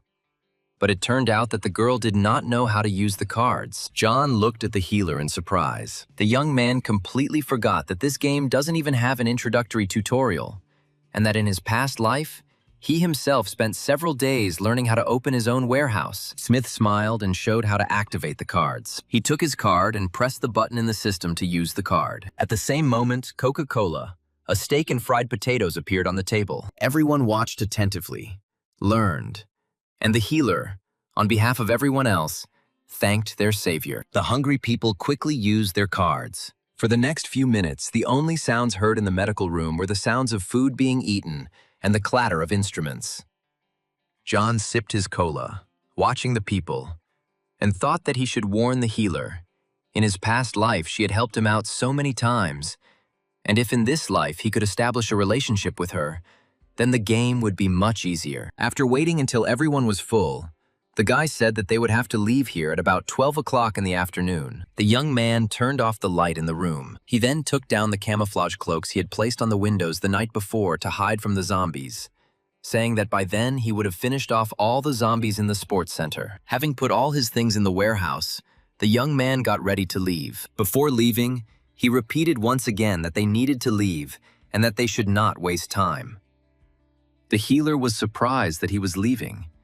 She said that there were zombies outside and it was dangerous. The young man smiled and said that it was better for her to worry about herself. With these words, John left the medical office that had sheltered him for the night. Smith quietly walked out into the corridor of the sports center. Crowds of zombies were roaming the building. The young man darted like a shadow towards the nearest mutant. The sharp sword killed the monster with one blow, without even giving it time to come to its senses. John quietly lowered the defeated enemy to the floor so that he would not make noise and attract other zombies. Without attracting unnecessary attention to himself and moving quietly and quickly, John ran from one monster to another and killed them with lightning-fast strikes. The zombies fell one after another, not even having time to scream or call for help. During the day, the zombies were much weaker, and so John tried to make the most of this time. Now the corridor is strewn with monsters. Streams of blood are running down the walls. The player moves on. As he walked down the hallway of the sports center, the young man heard familiar sounds, usually made by zombies, coming from the men's restroom. Preparing for battle, the guy opened the door. The last thing John expected was to see a zombie without pants. It turns out that not only ordinary people relieve themselves. The zombie standing near the urinal with his pants down turned his head sharply upon hearing John's arrival. The young man had never had to fight in such a funny situation before. So he and the zombie stood for a while and silently looked at each other. And so the mutant, not having time to pull up his pants, rushed at the guy. The zombie's pants were let down.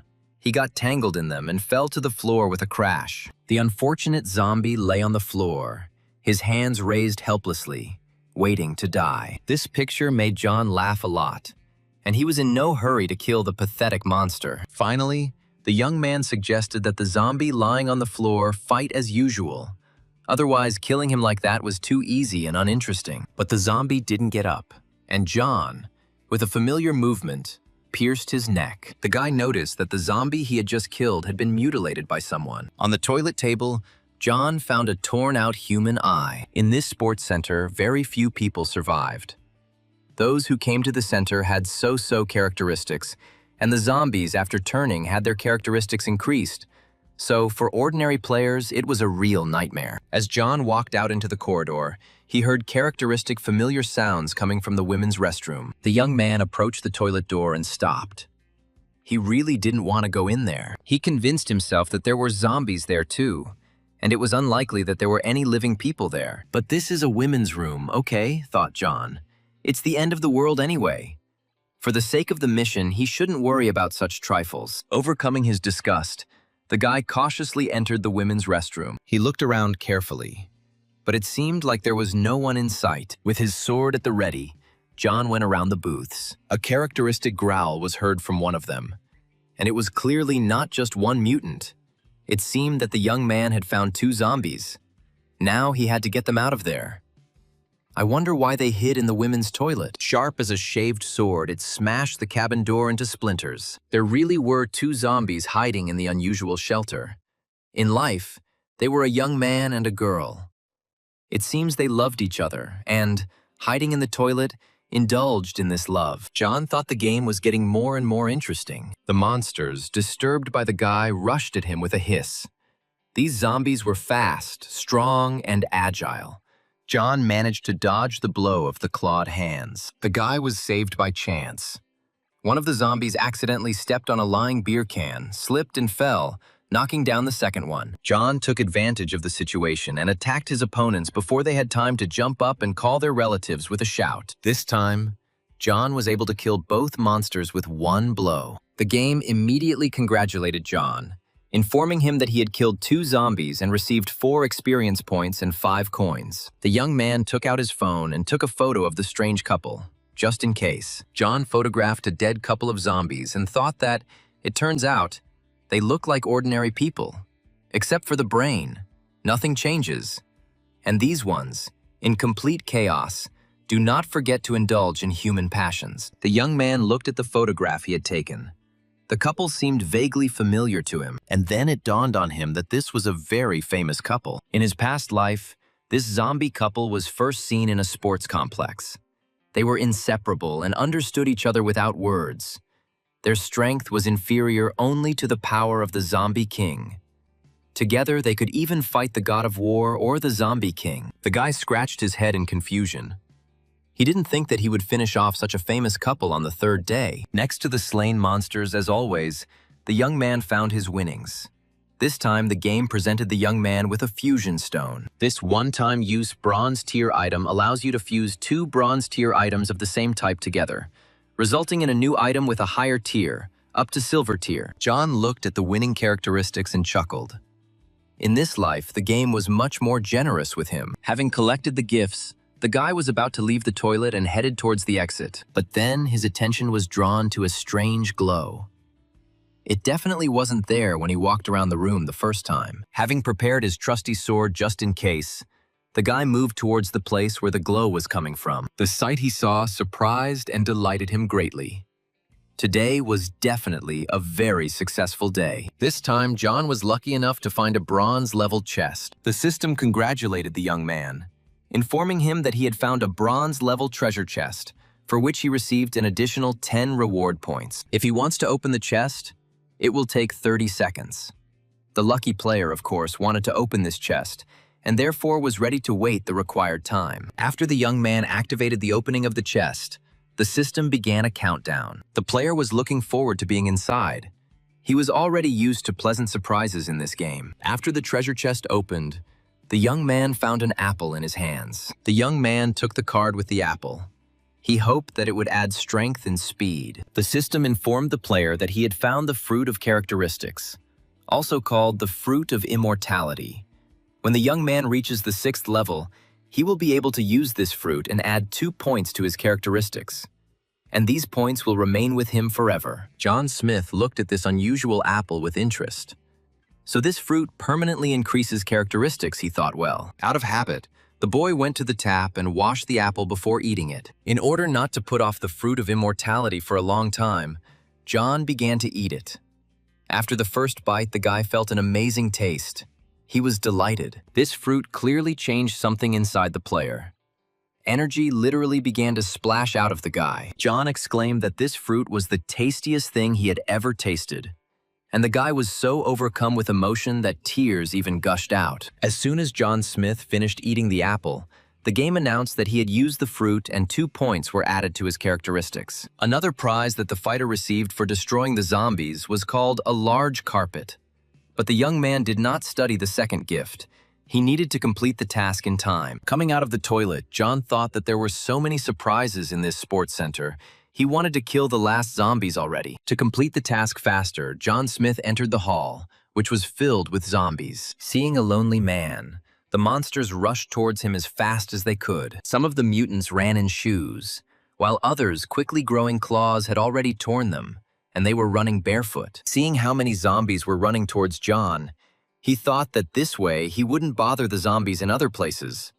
The ones that were here would be enough for him. The monsters that ran up immediately received precise blows from the sword, which knocked them down to the floor of the hall. The blade moved and sparkled so quickly that it seemed as if a glow had formed around John. The fighter killed his victims so quickly that the game barely had time to congratulate him on his victory. Standing over a mountain of zombie corpses, John looked at the winnings he had received as a result of a successful fight. One of the gifts received recently was a pair of lion wristbands. The game reported that the bronze-level equipment that had just been received had the power of a lion, capable of making others tremble with fear. This equipment also added strength characteristics, body quality, attack power, but the main effect was the intimidation effect. In addition, if the enemy used a skill, the wristbands blocked this skill. In addition to the wristbands, John received several other items: a helmet, a mask, armor, a cloak. But he could not put on all the items at once, because only one would work. The system explained that the equipment received is of a rare type, so it does not add points to the characteristics.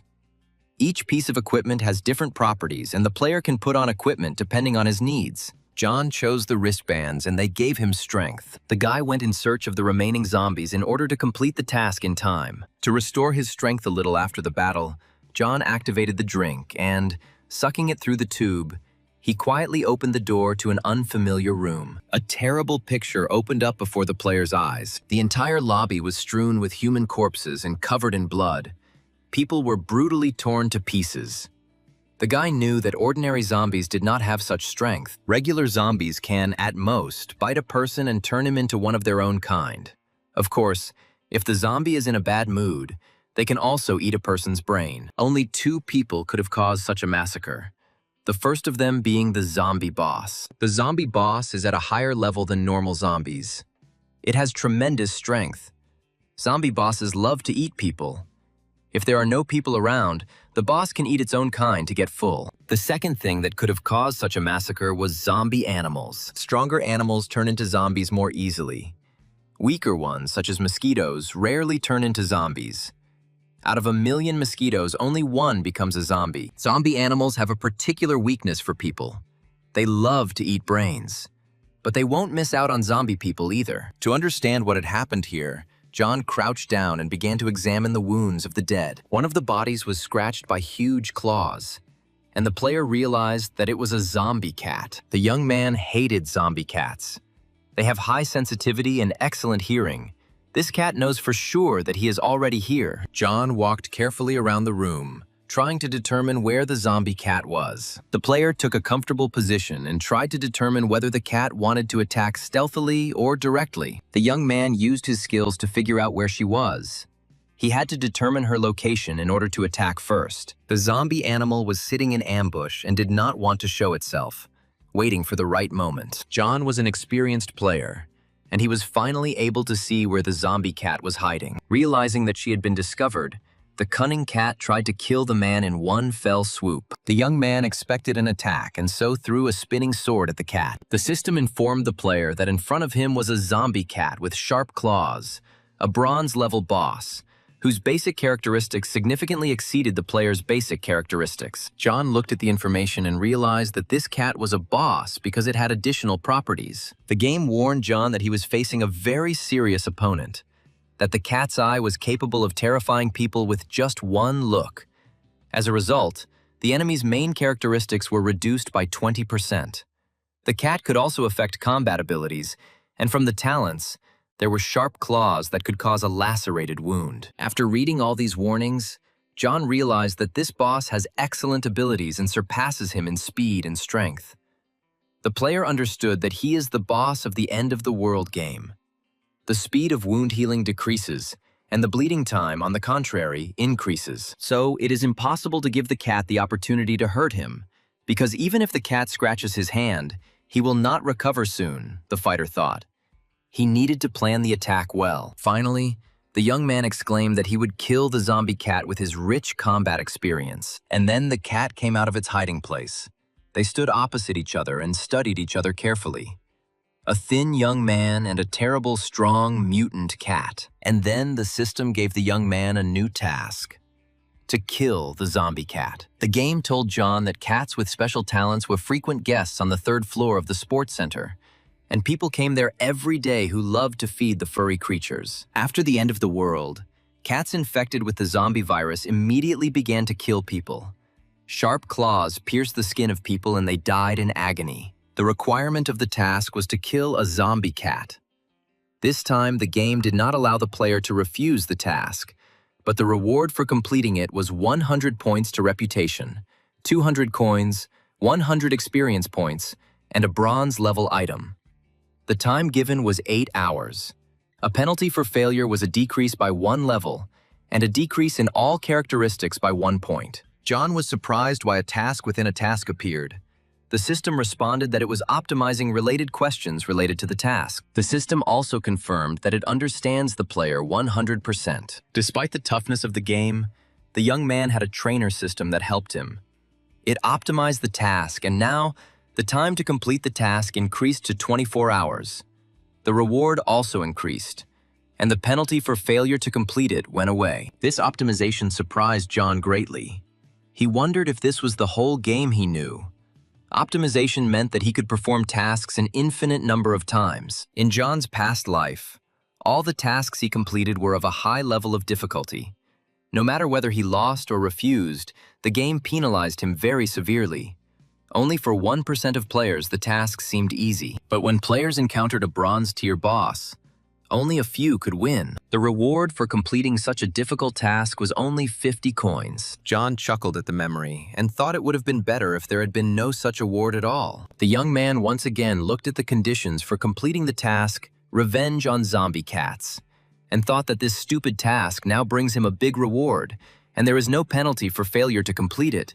It was very cool. Without thinking twice, the guy pressed the button to accept the task. The system informed him that he had accepted the task of revenge on zombie cats and asked him to complete the task within 24 hours. All this time, the zombie cat was watching the guy closely, licking her paw like a normal cat. John knew that if he gave in to the zombie boss's provocation, he would definitely lose.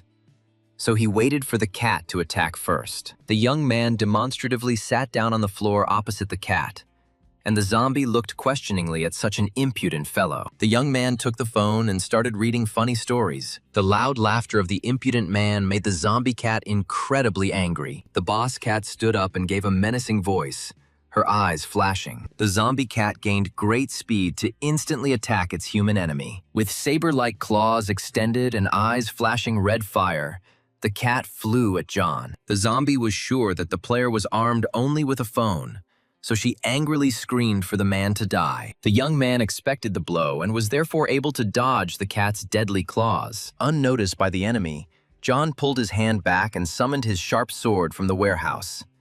In the blink of an eye, his faithful tang appeared in John's hand and flashed with cold steel. The zombie paused for a moment, assessing the situation. The boss cat was confident in her powers, so she attacked the guy with renewed vigor. The fighter was ready for a new attack, so a blade flashed towards the cat. John swung his sword, hoping to at least wound the terrible enemy. The cat kept advancing and jumping back, playing with John as if he were a mouse. Meeting with stiff resistance, the boss cat hissed threateningly. Unfortunately, John failed to injure the cat this time. She dodged and avoided the blow.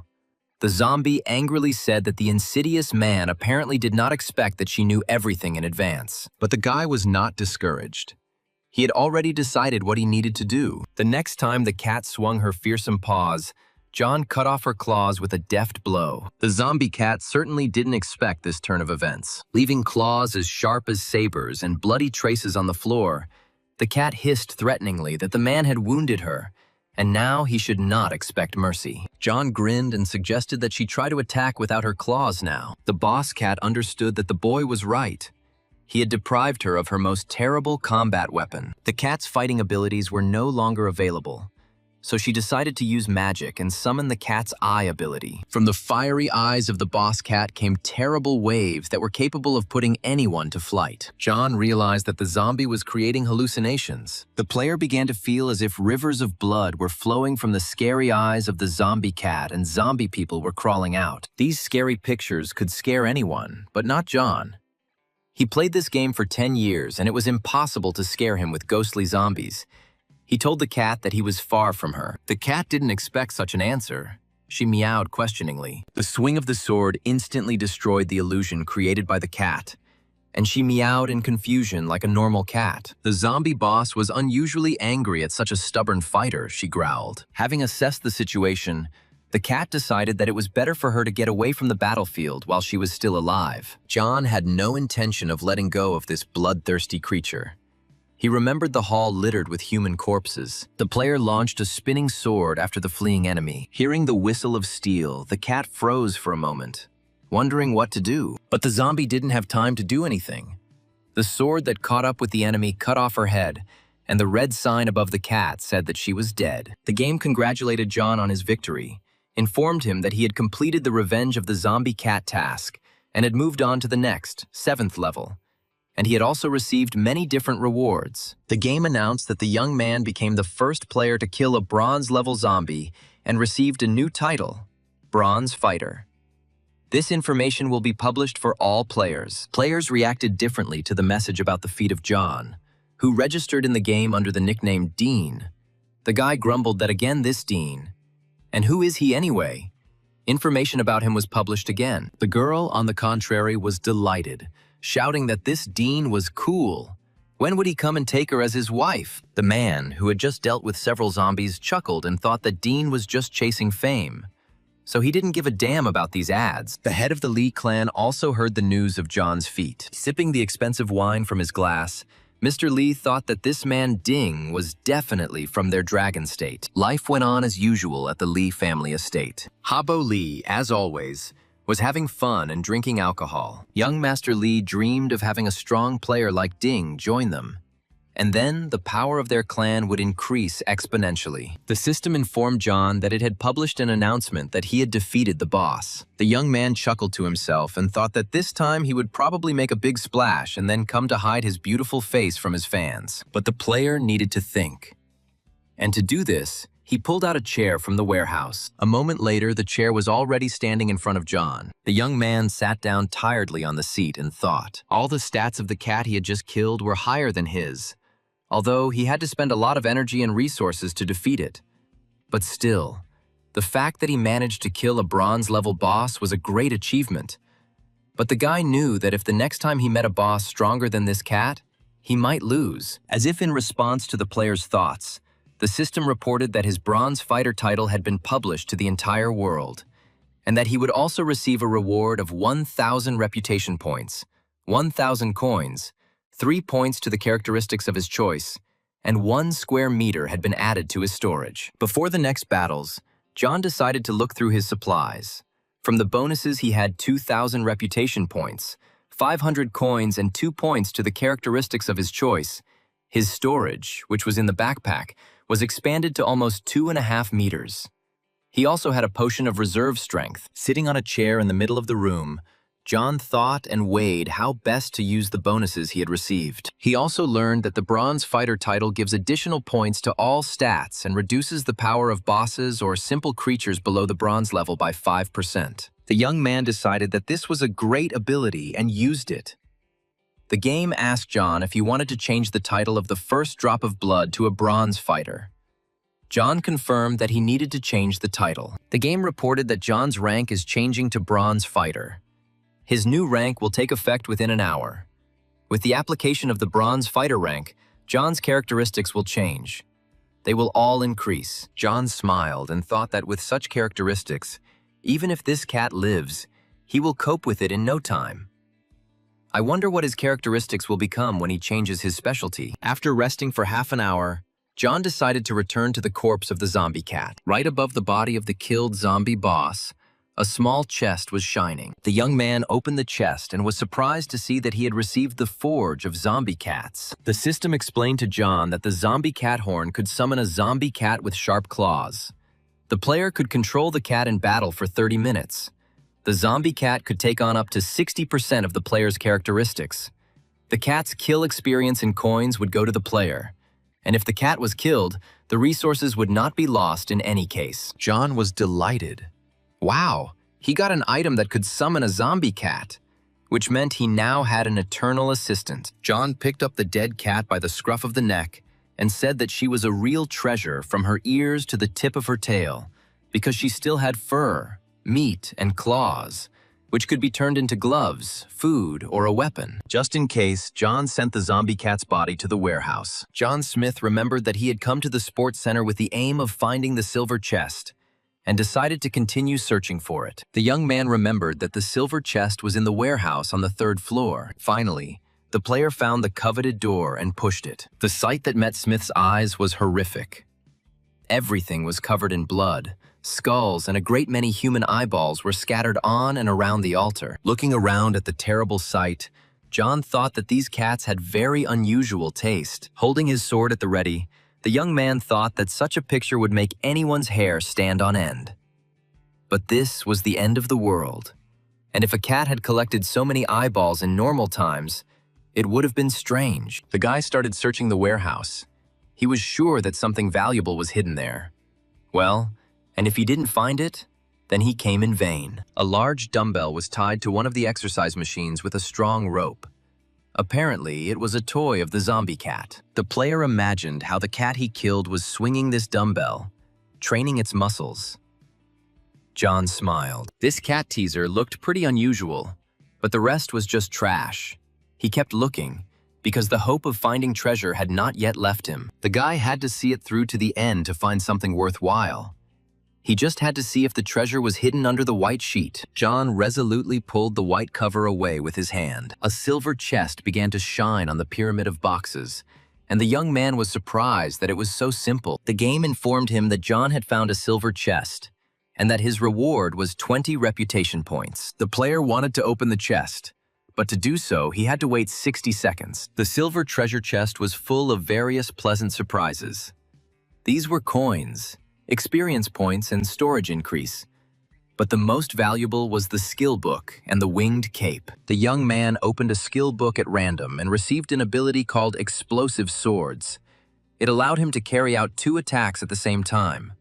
Both attacks were directed at one enemy, and it was also possible to cause an explosion. After reading the description, John thought that it was not bad. He really needed such an ability, but the difficulty level was quite high. A beginner would not be able to master 2 attacks at the same time, but he was sure that his abilities were enough to master this skill. John pressed the button to learn the acquired skill. The system congratulated John on successfully learning the Explosive Swords skill. John now had 2 valuable fighting skills. The winged cape still remains to be seen. The winged cape is a silver-level equipment. It was made from the feathers of rare bird species, covers the back, and has its own magic. Gives the ability to fly for a short time, and the cape also allows you to freeze time for a short period in the event of a jump or fall. The young man was shocked. He received a cape with skills. John opened a panel that showed all of his stats and equipment that were possible, and in just 3 days, his stats had grown dramatically. The boy put on his cape and exclaimed that he had defeated only 1 cat and had become so rich. As John left the warehouse, he thought he had wanted to deal with Lee Habo tonight. But now that goal seemed too small to him. He thought that it was now time to deal with the whole family. John had 1 more task to complete. 1 is worth 100. So he went down from the 3rd floor, where the warehouse was, to the 2nd floor, where the gyms were mostly located. The young man opened the door of the nearest room. It turned out to be a hall where zombie athletes were playing tennis. The boy pounded his fist on the wall to attract the mutants' attention. Several heads with evil grins turned towards the young man at the same time. To end the fight quickly, the player activated the winged cape skill. He decided that this time he would attack first. Scattering magic feathers, the fighter rushed towards the enemies with the speed of the wind. The zombies were also not asleep, and, stretching out their clawed hands, ran towards the man. John jumped high into the air and found himself almost at the ceiling, his sword gleaming, ready to strike at the zombies. The monsters were a little confused. They didn't understand where their prey had gone. Suddenly, a winged player pounced on them from behind, dealing deadly blows. John killed every zombie with the first blow. The player developed such speed that the unfortunate monsters did not even understand what was happening and where death was pouring down on them from. Soon, the entire gym was strewn with the corpses of slain zombies. The player jumped up once again to survey the battlefield. A very large zombie was approaching John with a springy gait. The player thought he was just the right position to try a spin attack. The young man took good aim, spotted his victim, and launched the spinning sword with a whistle. This skill surprised even the very experienced John Smith. In just a few seconds, the huge zombie was dead. It remained to try another explosion. John activated the explosion, and a flame erupted in the center of the gym. The guy slightly miscalculated the force of the explosion. The blast wave scattered not only the zombies, but also threw the fighter himself to the ceiling of the gym. Despite the danger, John did not crash, thanks to his cape, which could slow down time in the event of a fall. The fighter realized that he needed to slow down somehow. John was saved by his sword. The player stuck it into the floor, and this stopped his rapid movement. Taking a breath, John realized that the zombie he had just killed had stats at least 30% higher than the others. But he, too, could not withstand the blow. There was a pile of ash and smoke in the middle of the gymnasium. John analyzed that the attack speed of the sword and the speed of the spinning sword were the same, but compared to the spinning ball, the effect was much better. The testing of new skills was completed. Now the young player could get down to business in earnest. Having mastered new skills, John entered into a successful battle. The game every now and then congratulated him on his victory and reported the accrual of new points and coins. Finally, the game reported that the player had successfully killed 100 zombies in the sports center and completed the task. One is worth 100. In the middle of the hall, littered with zombie corpses, a blue screen lit up, which said that John had received a reward for the task. It was one simple trainer and one bronze-level item. John put the bloody sword away in storage and began to look around. The whole room was covered in blood, John said with boredom that it all ended so quickly. The player walked around the room and collected his winnings. Looking at the bonus cards he had received, John sighed that he had apparently already used up his luck. Now he was only getting cards with material resources. Then he calmed down and said that there was nothing to worry about. He would rest a little and then go and find something else. The system asked the player what he wanted to pick up now, a trainer or bronze-level equipment items. The young man decided that he would first take the piece of equipment. Maybe he would have better luck with the trainer later. If he left the trainer for later, then most likely he would be lucky and get something better from the equipment. John pressed the button to collect the equipment. The player was looking forward to what he would receive as a reward for the task. It turned out that John had received a ring that absorbed blood.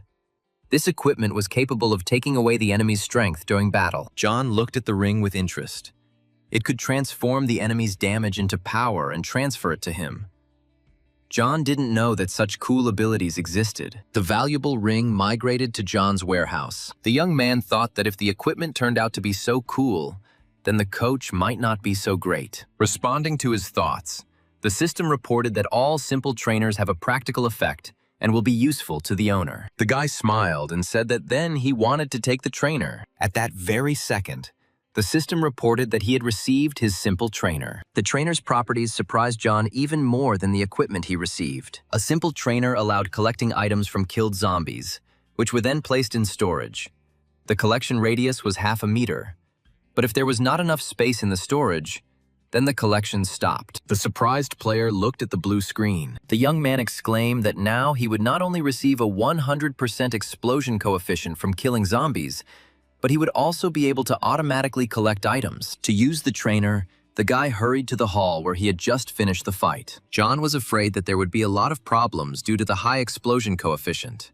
Now he got rid of that headache. The young man asked the system, "This trainer is a simple trainer." The system responded that the automatic collection trainer was indeed a simple one. But if the player received the automatic collection trainer again, his level would increase. The system added that as the trainer level increases, the radius of item collection will expand, and other functions may also appear.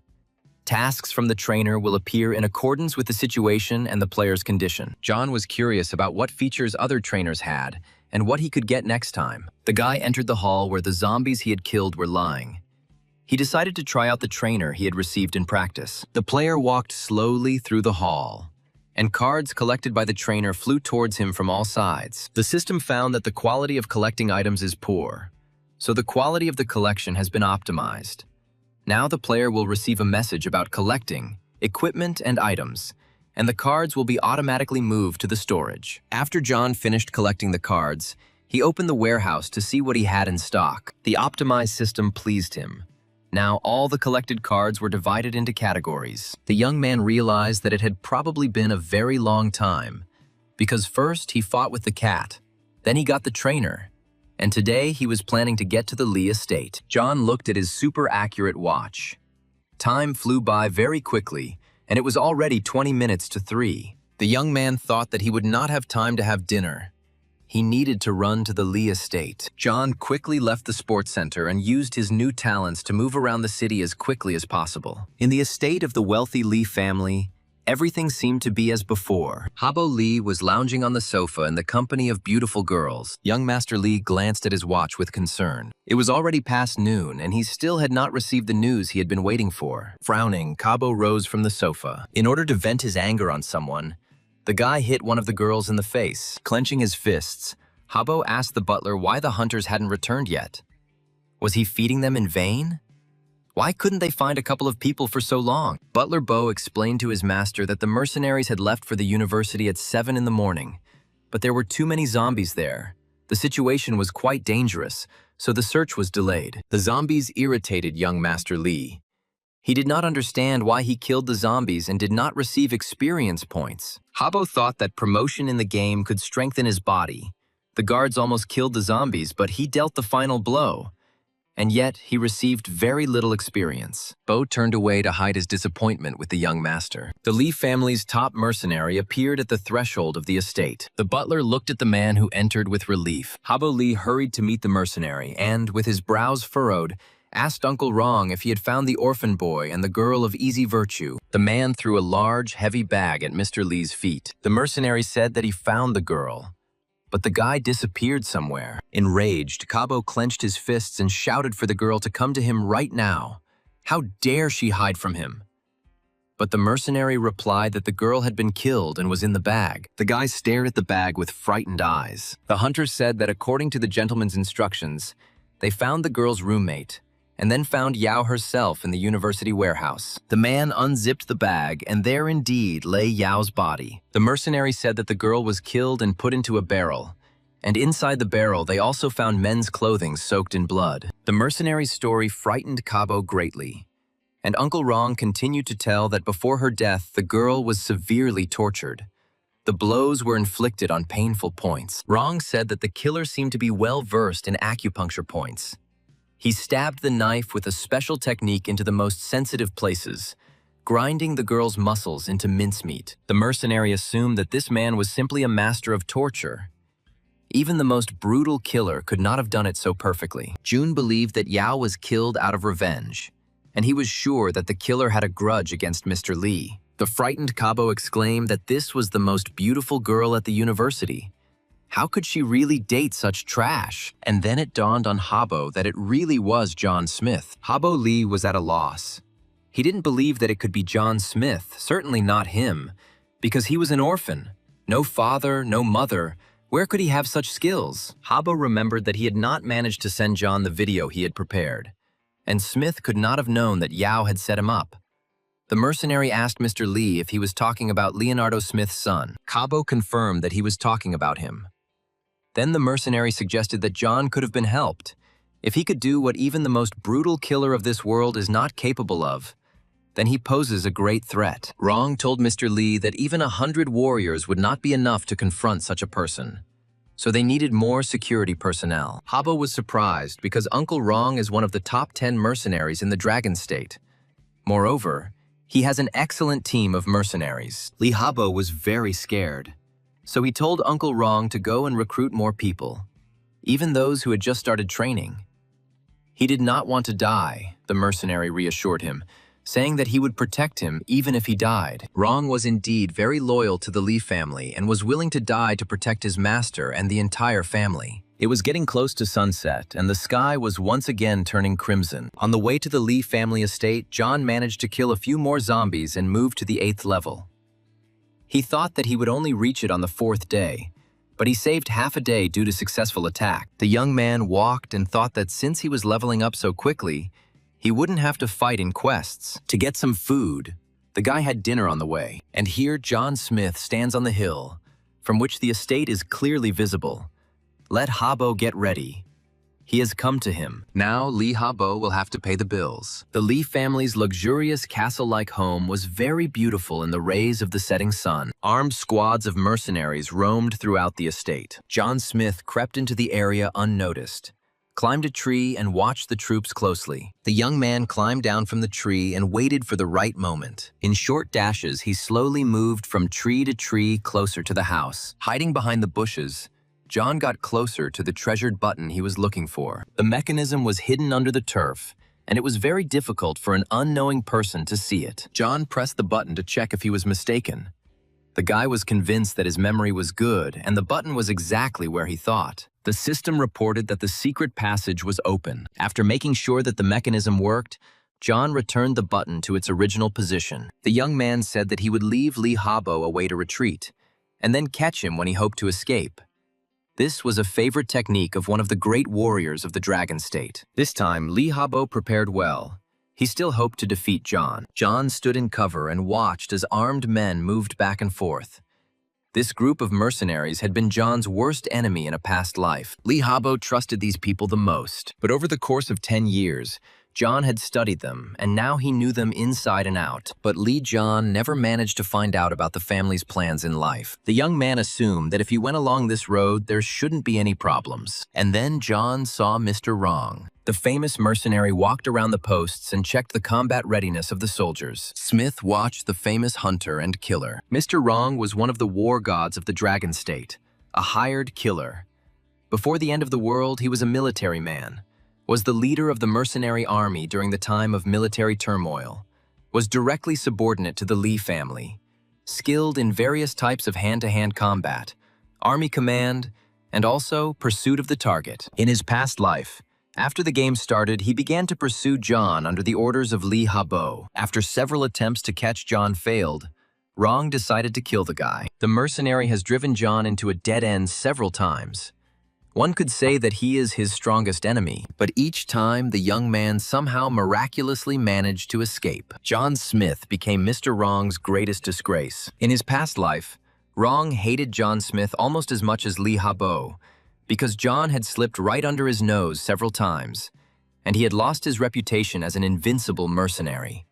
And John had received the title of the Greatest Shame. As soon as these two met, both of their eyes became bloodshot. Wrong is truly a serious enemy and should not be underestimated. John hid instantly because Wrong was very attentive and had a sharp eye. It's very good that John has such quick reactions. John thought that this time Wrong was definitely dead. If he killed Wrong, he would get rid of the main protector of the Lee family. And then, half the job was done. The young man activated the concealment mask. Wrong looked at the column with suspicion. It seemed to him that someone was standing there.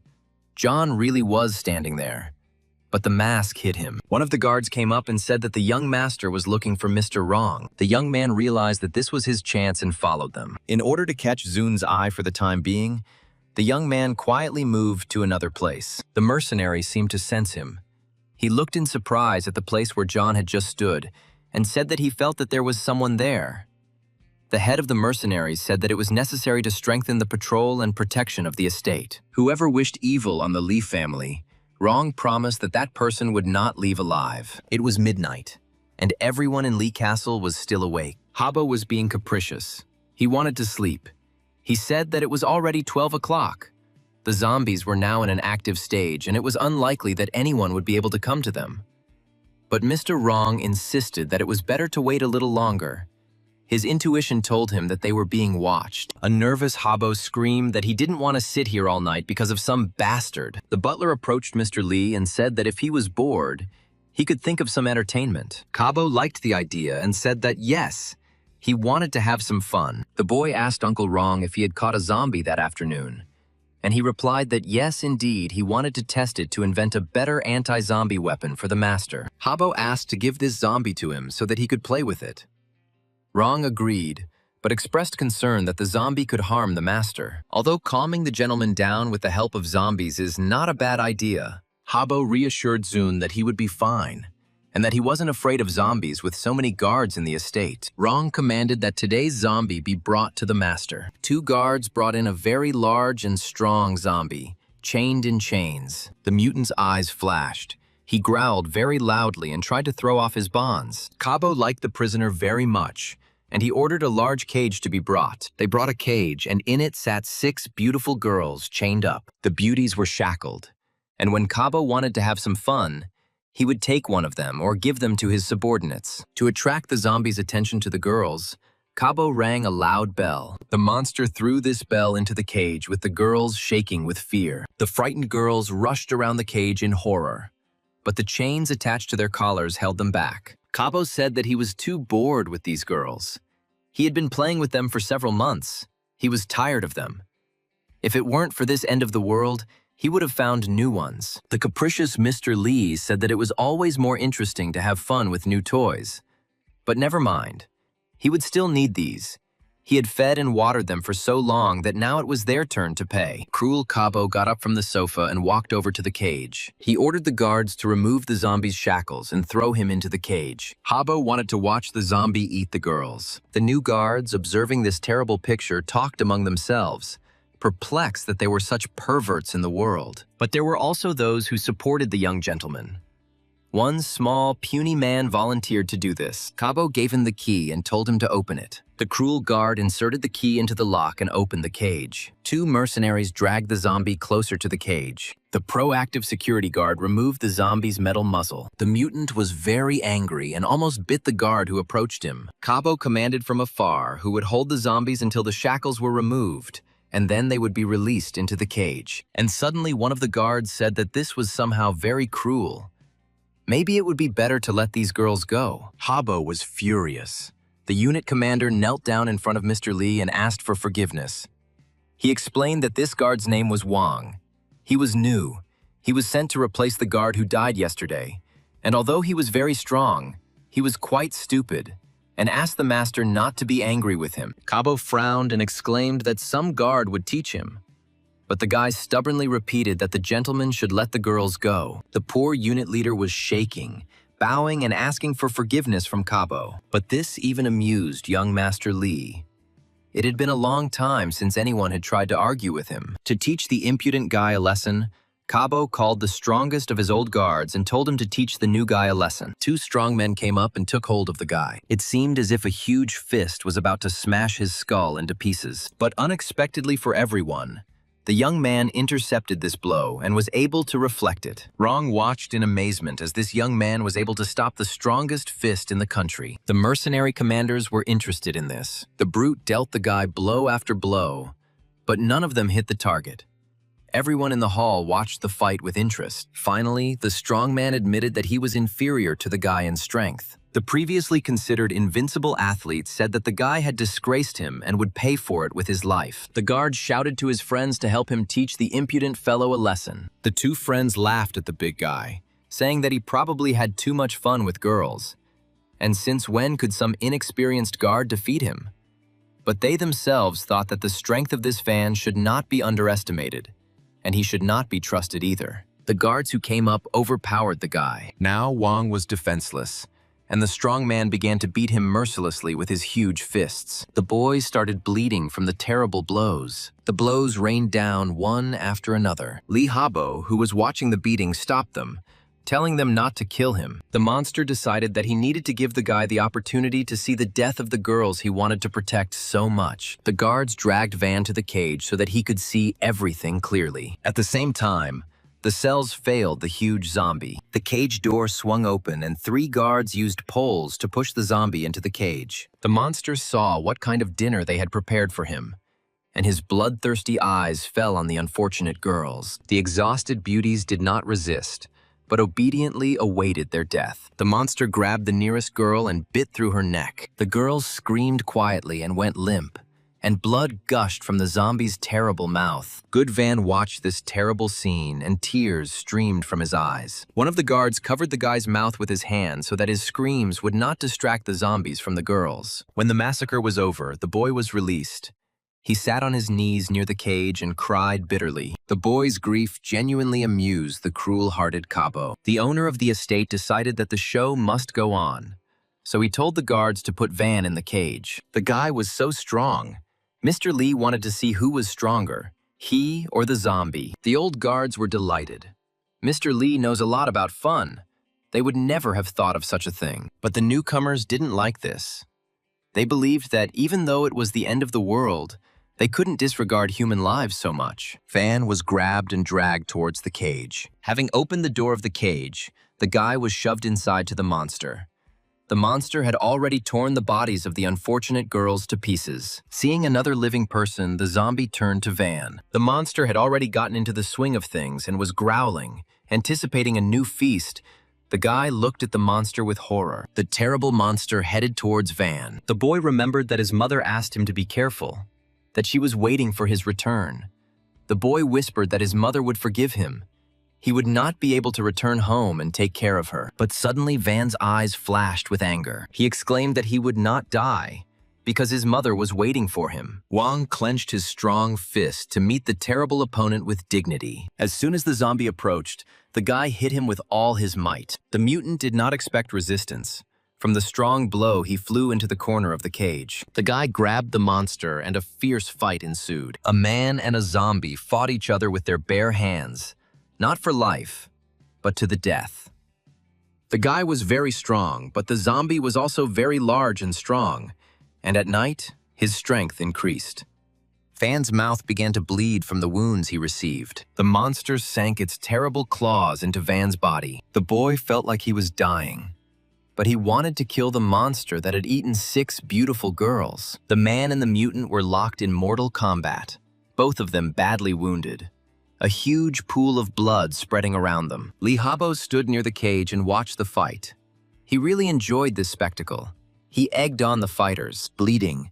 Van gathered his last strength and dealt the monster a fatal blow. The zombie flew back to the wall of the cage and quietly slid to the floor. The guy was mortally wounded and also could not get up. The fight ended, but both fighters fell dead. The dying Wang whispered for his mother to forgive him. He had let her down.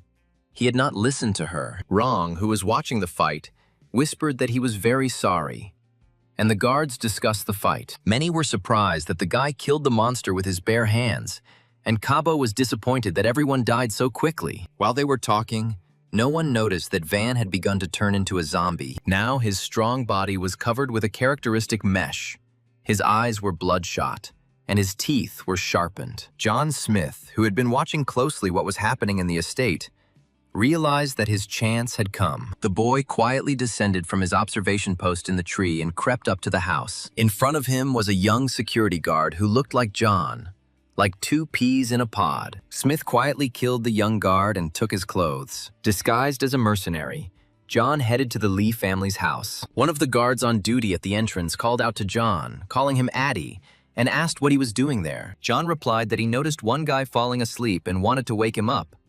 The second guard said that the commander was having fun with the others in the big hall, and they were supposed to be here guarding the gate. John heard the security guys complaining that they had been fighting off zombies all night yesterday, and that they weren't being allowed to rest this afternoon, that they weren't even considered people. And another one supported him, saying that he hadn't slept for 24 hours, and if the boss wanted to ensure complete security, then why wasn't the commander here? John decided to keep up the conversation and said that for their owners, they were not people, but just cannon fodder. And then one of the guards noticed that Addie had grown somehow, strangely. John Smith's disguise was quickly revealed. John killed the guards who stood at the gate, saying that fools who couldn't keep secrets couldn't live in this world. Lee's mansion had long attracted Smith, and now the way to him was open. The guards were lying in pools of blood. John noticed that one of the mercenaries had escaped death and was running at full speed towards the house to warn the others. The young man instantly caught up with the enemy and put a knife to his throat. Realizing that he was about to be killed, the mercenary fired a signal flare. John threw his sword to stop the missile. The sword pierced the signal shell and fell to the ground with it. John walked over and calmly took his sword. It's a good thing John had researched all of the Lee family's ammunition in his past life. Otherwise, he wouldn't have been so lucky today. The system informed the player that all the guards in the outer part of the estate had been destroyed. His path of revenge had successfully begun. To the young man's surprise, he received a special assignment called an eye for an eye. John looked at the quest curiously. The blue screen informed him that no one would be left alive after insulting him. Tonight, he would become a true god of death and reap the souls of everyone present in the Lee Manor. The quest requirement was to kill the remaining 269 people in the Lee Manor. The reward was one simple trainer, one piece of bronze-level equipment.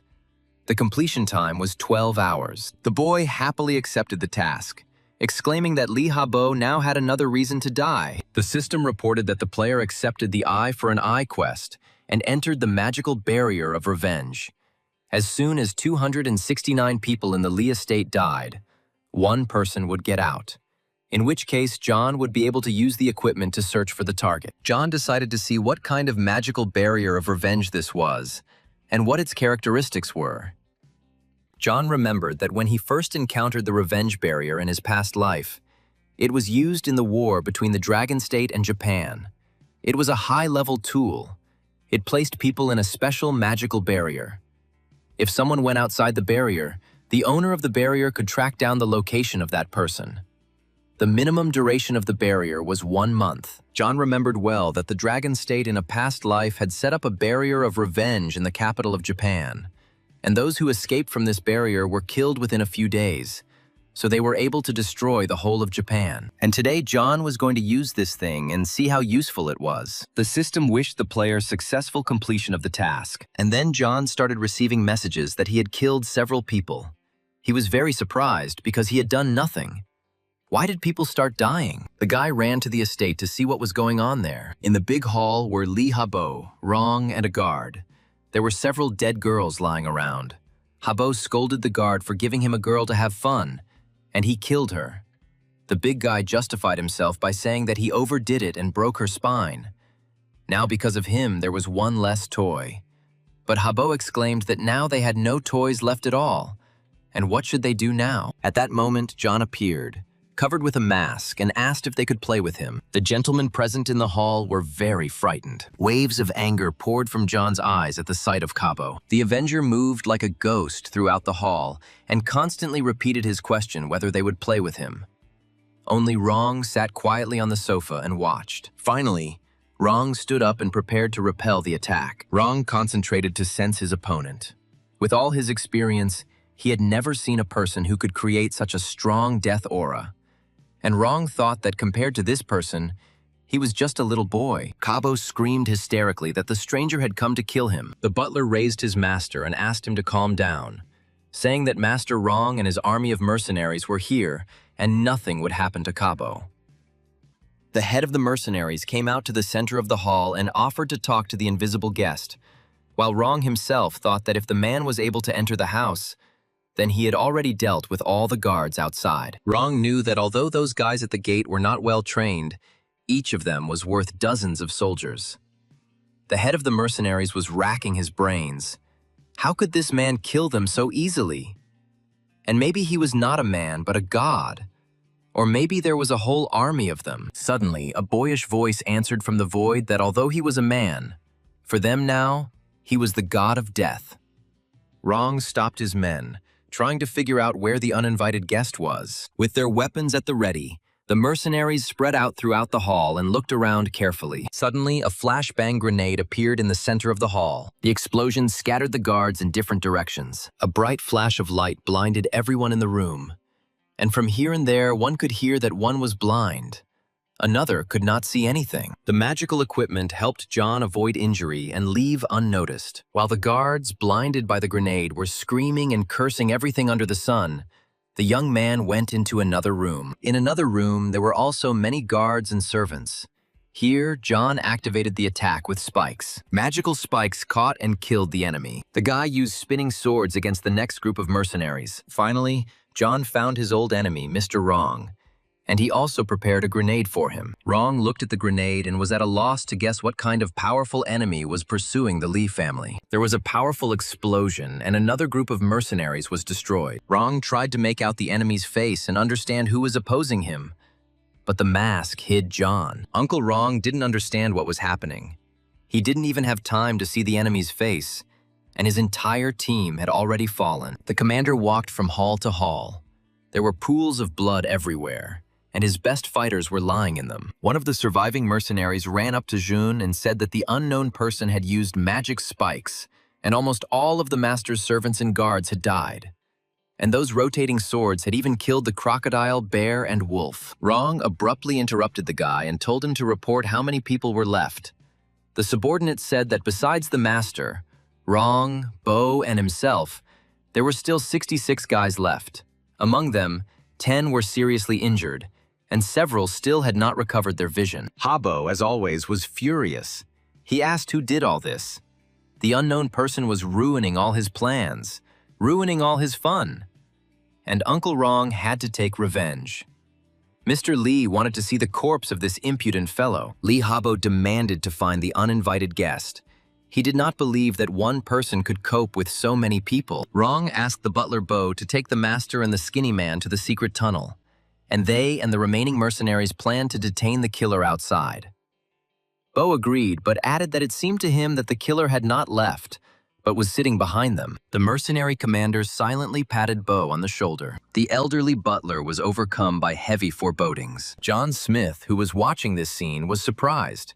He never thought that this butler was so smart. As the young man had expected, his enemies had split up and gone outside to protect Lee Habo, and the system told the player that he had 269 people left to kill in Lee's estate. The Avenger decided to first deal with those remaining in the estate. He wanted to be sure that he could leave without problems, and therefore requested the system for the characteristics of his main enemies. Uncle Wrong, according to the system information, was at level 5. His title was Zombie Hunter. The butler had no titles, level 2. The young man thought that Wrong was a good guy. In such a short time, he had already obtained 3 pieces of bronze-level equipment. John heard Uncle Wrong's voice. He was offering the enemy to come out, and said that it was not nice to hide from everyone. John smiled and thought what kind of stupid methods these were. Wrong wanted to drag out time for Lee Ha-bo to leave. He would not allow him to do that. To deal with the remaining mercenaries more quickly, Smith decided to activate the zombie cat's horn and call his assistant. At that very second, a scary zombie cat appeared in the room. John summoned a sharp knife.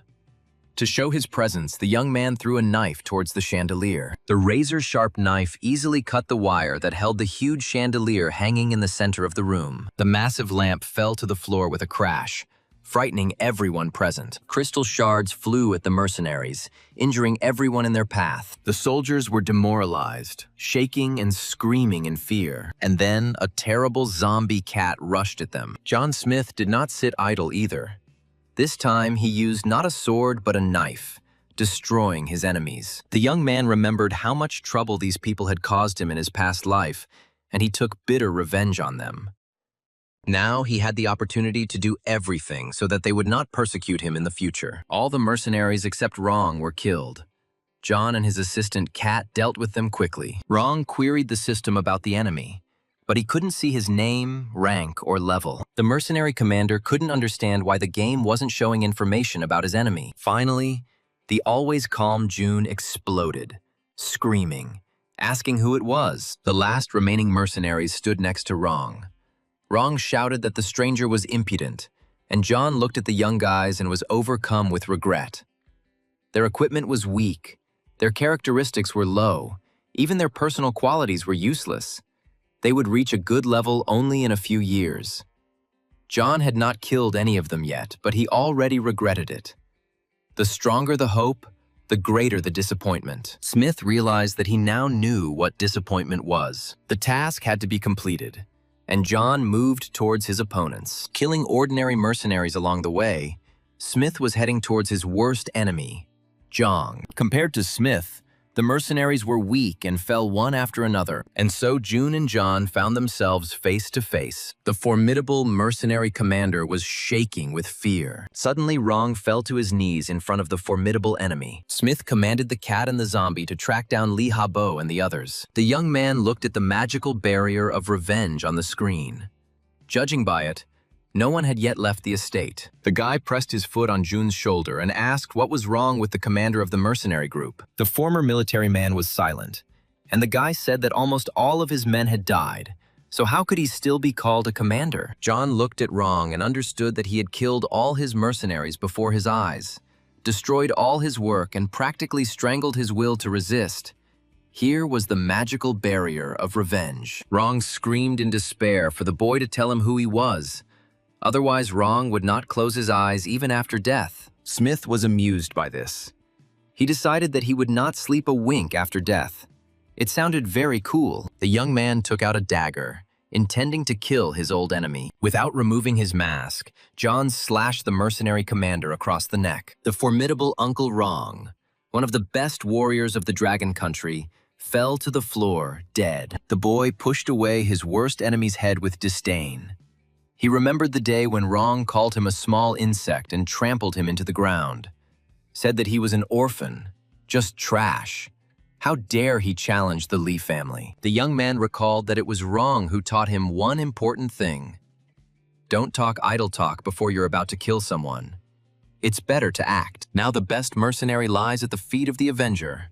Isn't that wonderful? Dead Wrong really didn't close his eyes after death. He lay with his eyes open. Wrong is dead. John has dealt with the main protector of the Lee family. Now it will be much easier to take revenge on Lee. John Smith walked to the door leading to the secret tunnel and listened. There were no living mercenaries left. Their commander was also dead.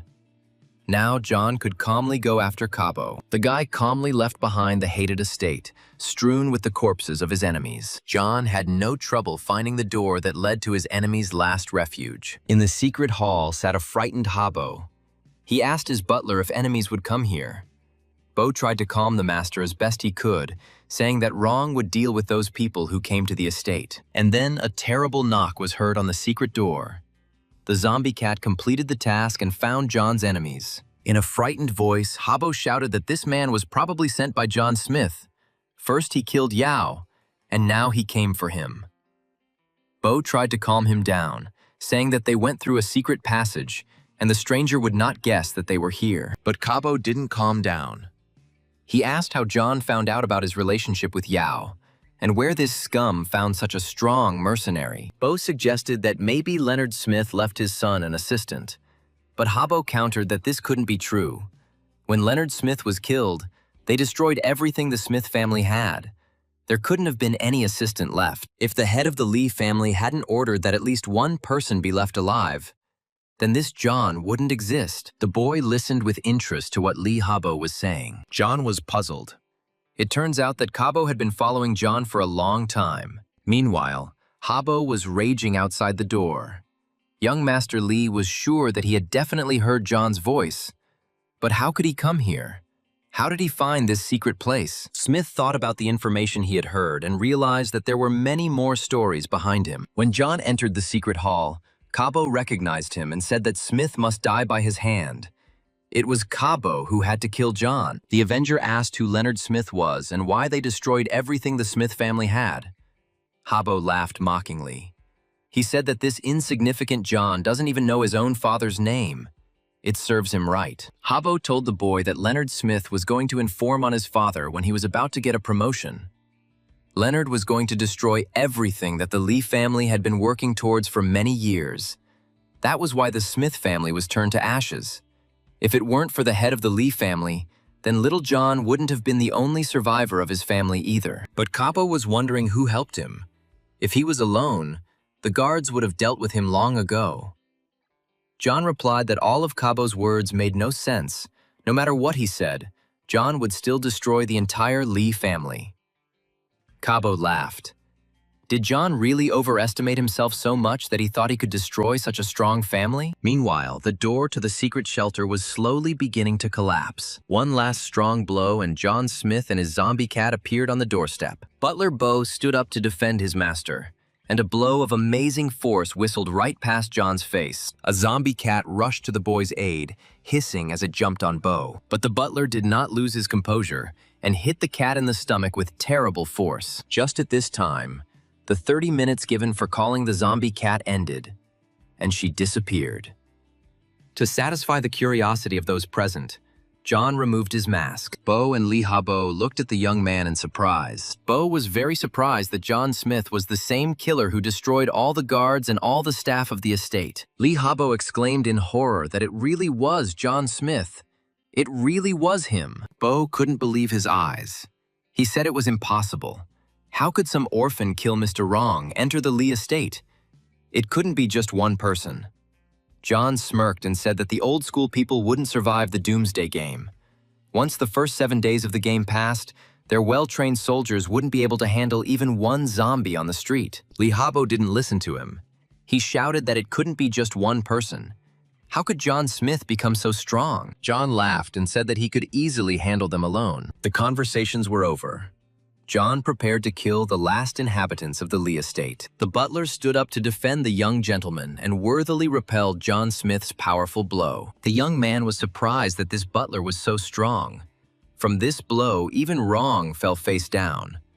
But this one only staggered. Butler Bo was a mystery to John. Bo leaned against the wall and thought that since it had come to this, he would have to use another method. The elderly man slammed his fist against the wall and began to change before our eyes. The elegant suit was torn to shreds, and now, a real athlete stood before John. Since the situation changed, John swapped the knife for his usual sword. The butler exclaimed that John knew nothing of wushu morality, but the youth smirked that he wanted to cut off Bo's head. So should he really ask him for permission? Or perhaps he should get the consent of all the generations of your relatives. To quickly finish off the stubborn butler, the boys summoned spinning swords. But the swords did not kill the butler. They only wounded him. The swords whistled past the elderly man and returned to their place. The wound surprised Bo very much. The butler was indignant. The man said that this couldn't be. He had been practicing Chinese boxing for 50 years and couldn't lose so quickly. Bo claimed that he would not stop and would resist until the end. To calm the violent old man, John caused an explosion. After the explosion, the fighter entered the battle himself. John didn't really want to kill the old butler, but he couldn't leave the matter unfinished. Only after making sure that the enemy was dead could he calm down. Now Bo was lying dead on the floor in a pool of blood. John looked at him and thought, what a pathetic and backward old man he was. The end of the world had come, and he still thought that Wushu would help him. Walking around the defeated Bo, the young man thought that all this proved that strength alone was not enough. You need to change your technique and develop speed, otherwise your only path to death. Smith saw Kabo. He was sitting in the corner, shaking with fear. John thought what a useless person he was. The boy knew Kabo very well. He was a small, cruel, terrible little man. The young man did not feel sorry for him. The Avenger jabbed his sword into Kabo's leg muscle to cause pain. Young Master Li screamed loudly. Kabo, who took such pleasure in tormenting others, looked at his Avenger with eyes wide open in horror.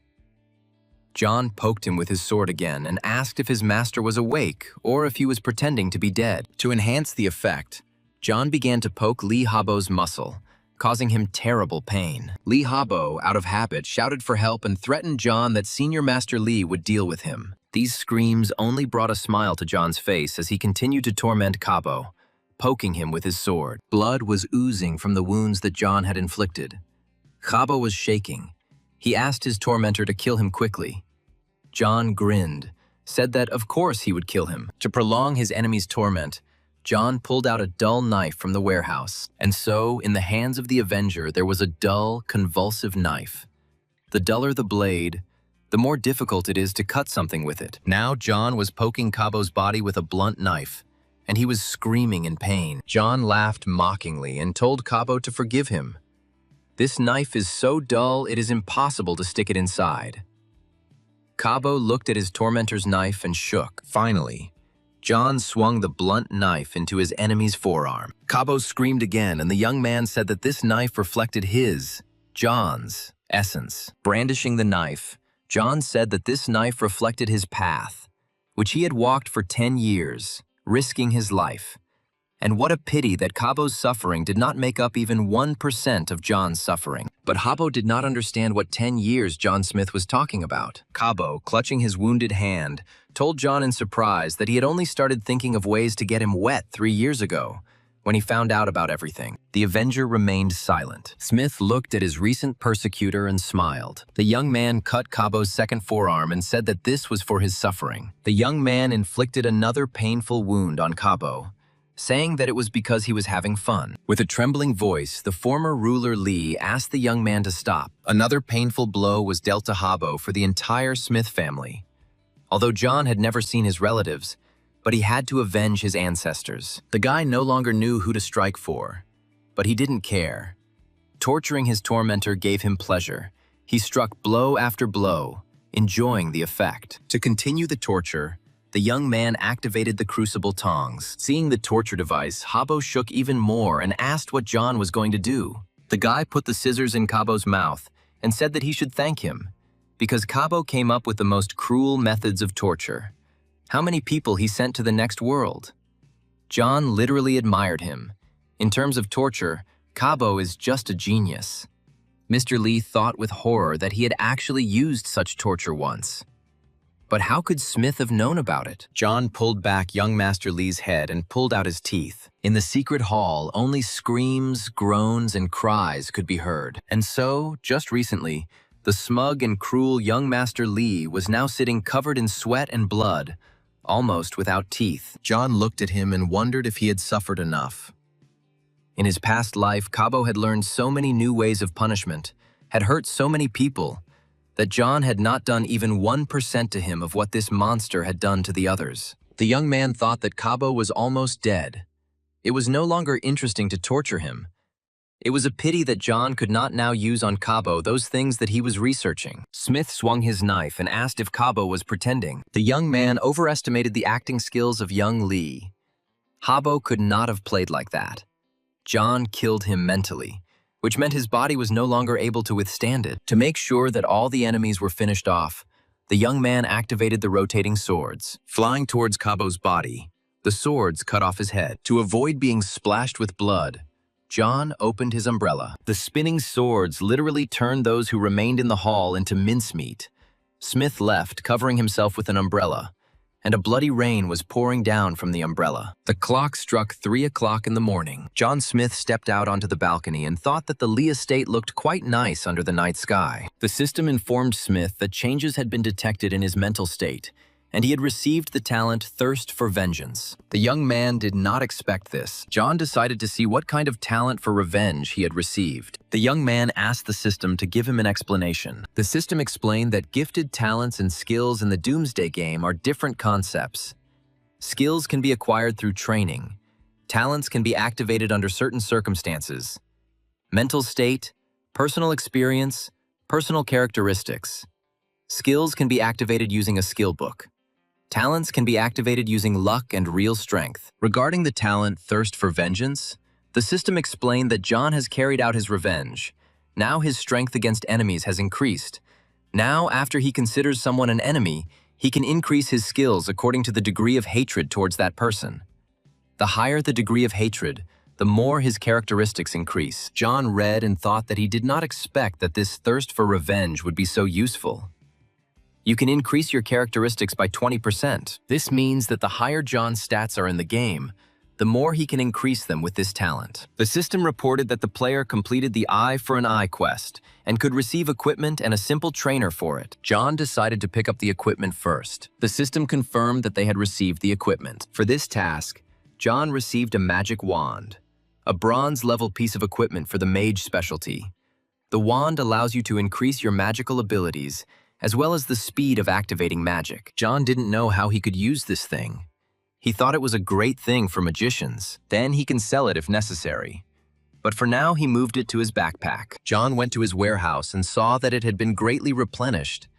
He thought that the automatic collection trainer was very convenient.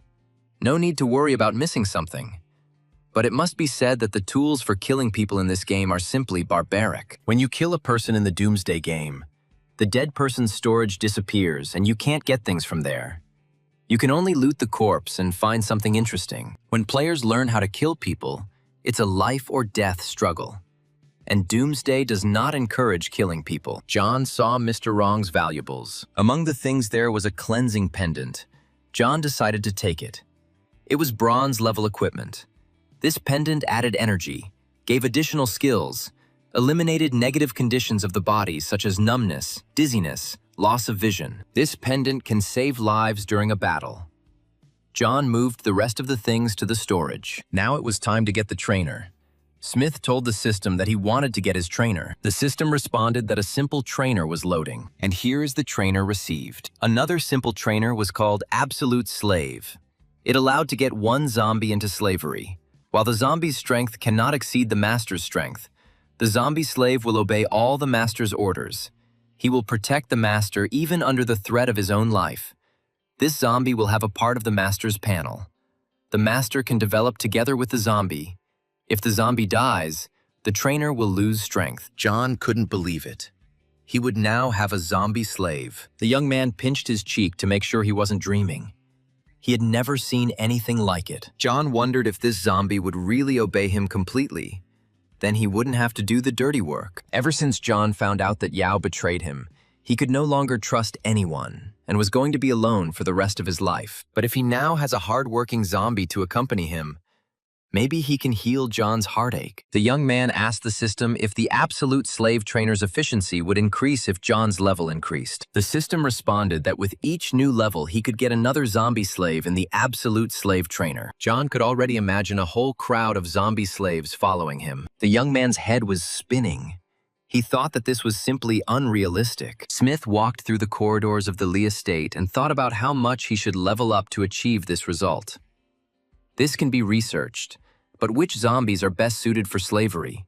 Probably those who will later move on to the status of zombie kings. Continuing to reason, John went down to the basement.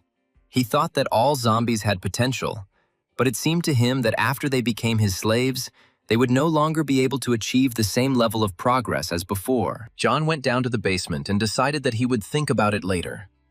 The young man heard that there were many treasures hidden in the Lee family's dungeon.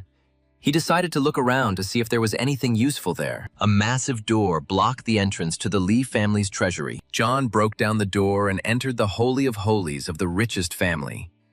Before him were scattered gold and precious stones, and valuable scrolls hung on the walls. The guy walked along, throwing around the jewels. Now that the end of the world had come, these things were worth nothing. But the ancient scrolls, as John had heard, had some benefit. But he didn't know what. So, just in case, he moved them to the storage to figure it out later. John's attention was drawn to the knife that had rubies attached to it. He chuckled that they even glued precious stones to the knife. They were afraid that other people would think that they had no money. The knife also went into storage. Having collected everything that the young man thought could be useful to him, he smashed the rest to pieces. The poor orphan walked around the richest estate like the owner. Neither in his past life nor in this one had John Smith ever lived in such a luxurious estate as the Lee family estate, and today he intended to make up for it. The young man walked calmly through the empty rooms, looking for a bedroom to spend the night, and suddenly the young man's attention was drawn to a strange sound. He realized that, most likely, this sound was made by a zombie. Moreover, judging by the volume, it was a very large and strong zombie. But where could it have come from here? John turned on the flashlight and went towards the sound. He was sure that there could be no living people in this house, which meant it was a mutant. In one of the dungeons, Smith found a very large zombie with glowing eyes in a cage. The system told the player that this is a level 4 zombie. He has very good strength, very good body qualities, excellent speed, but very little energy. His talent was in his natural strength. This zombie had a very strong punch. John looked at the zombie that was Lee's guard before turning and thought that this zombie was very strong. And at night, it was completely indistinguishable from a bronze-level boss. What an interesting coincidence. He just received the Absolute Slave trailer and immediately found a suitable zombie. The mutant, locked in a cage, looked at the young man with fear, but without malice. John looked at his find with interest. He was definitely lucky. The guy was very surprised that the zombie did not attack him. Smith told him that he was a man and that he was a zombie. And shouldn't a zombie try to eat him? The player estimated that the energy of this zombie was only 3 points. If he were placed in human society, he would be considered feeble-minded. But with character, Smith asked the system if he could choose this zombie as a slave. The system confirmed that the guy could take this zombie since his spiritual power was low. If you add up all the characteristics, they would not exceed the characteristics of the owner. But the player still had doubts. This zombie is really very good. He has an enviable talent, but his spiritual powers... Finally, John made a decision and told the system that he chose this zombie. Even if he was stupid, he was obedient. A blue panel appeared in front of John, asking him if he wanted to choose this zombie as his absolute slave. And the young man confirmed. John watched as some kind of metamorphosis took place in the zombie. The system was transforming him from a free zombie into a slave. Despite his low spiritual strength, the former guard actively resisted. He did not want to become a slave. Smith was very surprised by this. It was the first time he had seen zombies able to resist the game. The player watched his future slave. He still continued to resist, and John thought that he would not regret his choice. The system informed the player that the enslavement was complete and offered to come up with a name for their zombie. John thought, since this guy is so big and strong and also has natural strength of epic level, then he will call him Stupid. The system congratulated the player on the fact that he successfully received the Absolute Slave. Now the player can give any orders, and even under the threat of death, the zombie will protect him. A game panel was created for the Fool. Experience and reputation data were lost.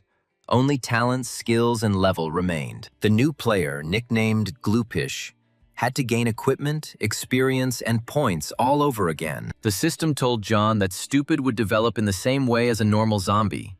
He could get experience and coins for killing zombies, and he also had 1% explosion from equipment and items. Smith was pleased with his new slave. He commanded Stupid to prove his strength.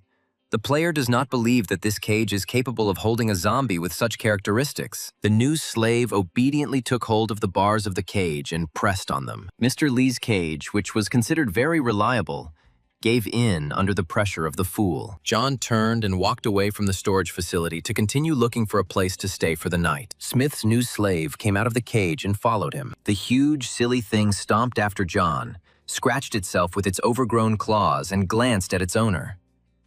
The guy thought that perhaps the zombie couldn't behave any differently. It already understood orders well. Smith opened his game panel and added the leather wristband equipment to Foolish, increasing his body quality and strength. The player looked at what his slave's characteristics had become. The system showed that the main characteristics of the Fool were Strength 26, Energy 3, Body Quality 27, Speed 18. John was already sleepy and, yawning, said that if his readings were so high now, then what would happen at night? The guy headed to the bedroom and ordered Stupid to wait until he was asleep and guard the entrance so that no one would disturb him. The zombie growled in agreement. The guy woke up when the sun was already quite high and flooded the luxurious bedroom with its light. John Smith had slept well on the huge, soft bed. He stretched and went to see if anything had happened during the night. The guy carefully pressed the door handle, trying not to make noise or attract unnecessary attention. The player walked out the door and saw that Fool was standing at attention next to the entrance to his room. Smith approached the zombie and praised him for doing a good job. The slave smiled contentedly. There were several dead zombies lying at Stupid's feet that he had killed during the night. John was surprised that Stupid hadn't eaten them. Smith asked the slave if he didn't eat other zombies. The giant shook his head. John was surprised again and said that he really was different from the others. It was time for breakfast, and the player went to the dining room. The guy got out some food cards to have a hearty meal. A second later, dishes appeared on the table, emitting an enticing aroma. John armed himself with chopsticks and began to eat. And then the player heard a strange sound.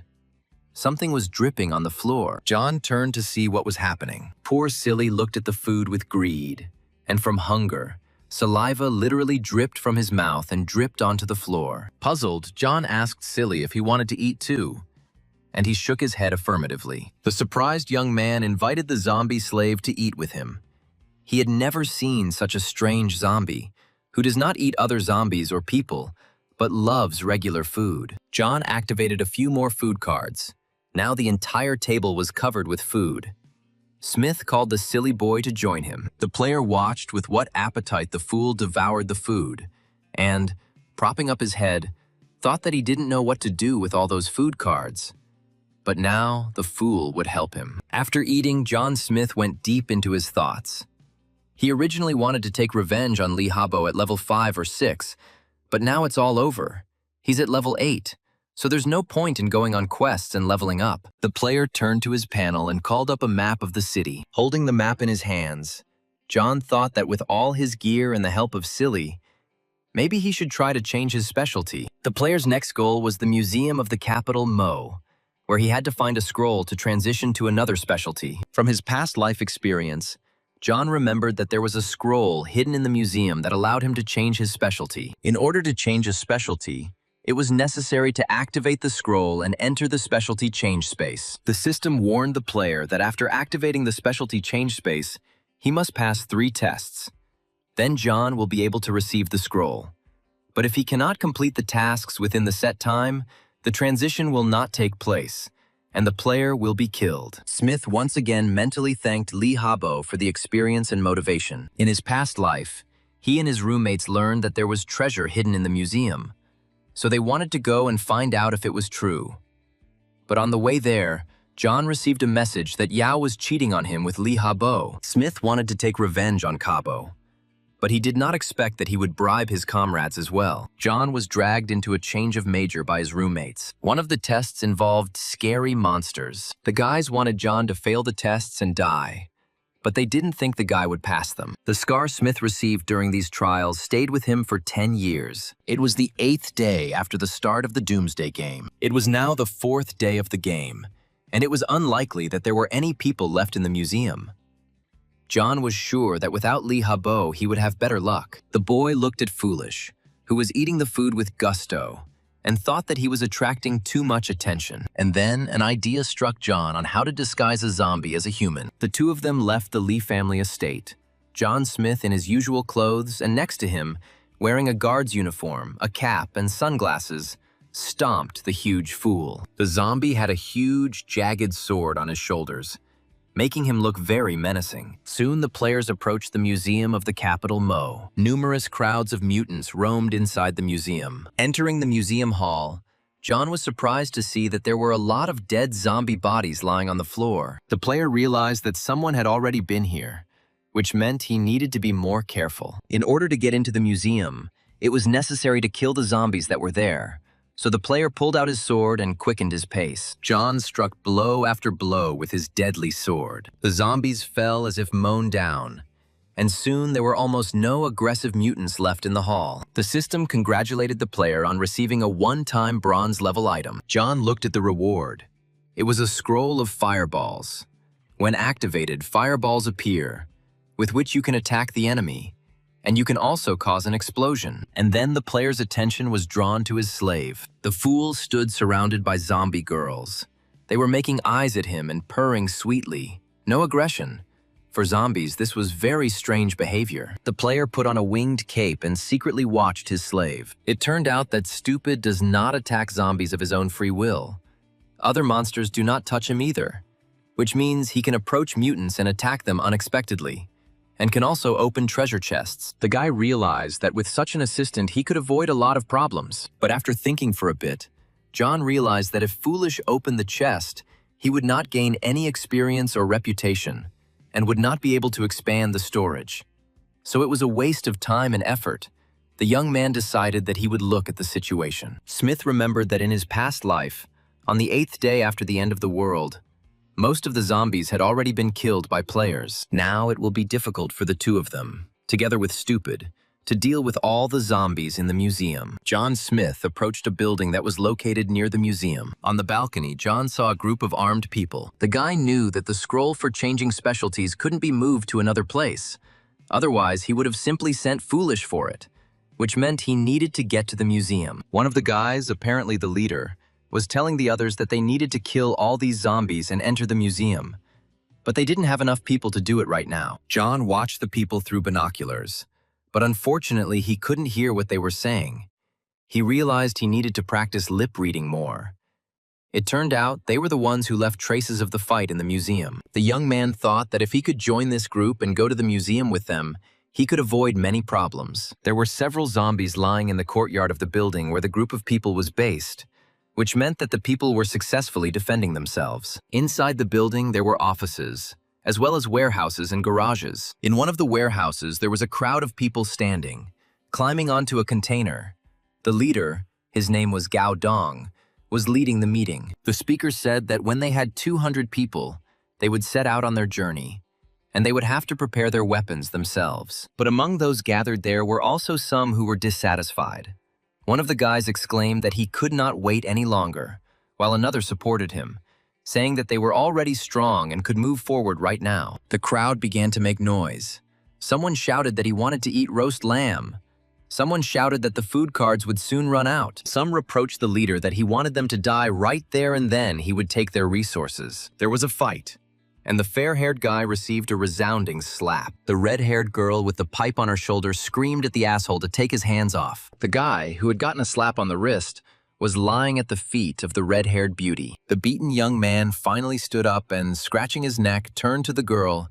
He stated that if she had a bronze-level iron rod, it did not mean that she was better than him. He extended his hands to her again and said that if she was more kind to him, he would not quarrel with her. The girl chuckled and said that she knew what the bastard was thinking. But if she was nicer to him, she would throw up. The guy got angry, called the girl a bitch, and said that when he gets the chance, he will have fun with her so much that her own mother will not know. The girl laughed at this.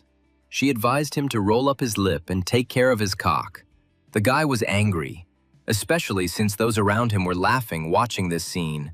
The unsuccessful suitor took a stick and began to advance on the offender. The leader jumped down from his pedestal and asked the guy if he was really inciting the woman to fight. The leader of the gathering said that they should not quarrel. John Smith decided to quietly join the crowd. He and Stupid entered the room unnoticed by the others, listened and watched what was happening there. The leader of these people seemed familiar to John Smith. John remembered that he seemed to have seen this man in a past life, on the day he activated the scroll. Suddenly, one of the girls gathered in the room turned around and noticed John.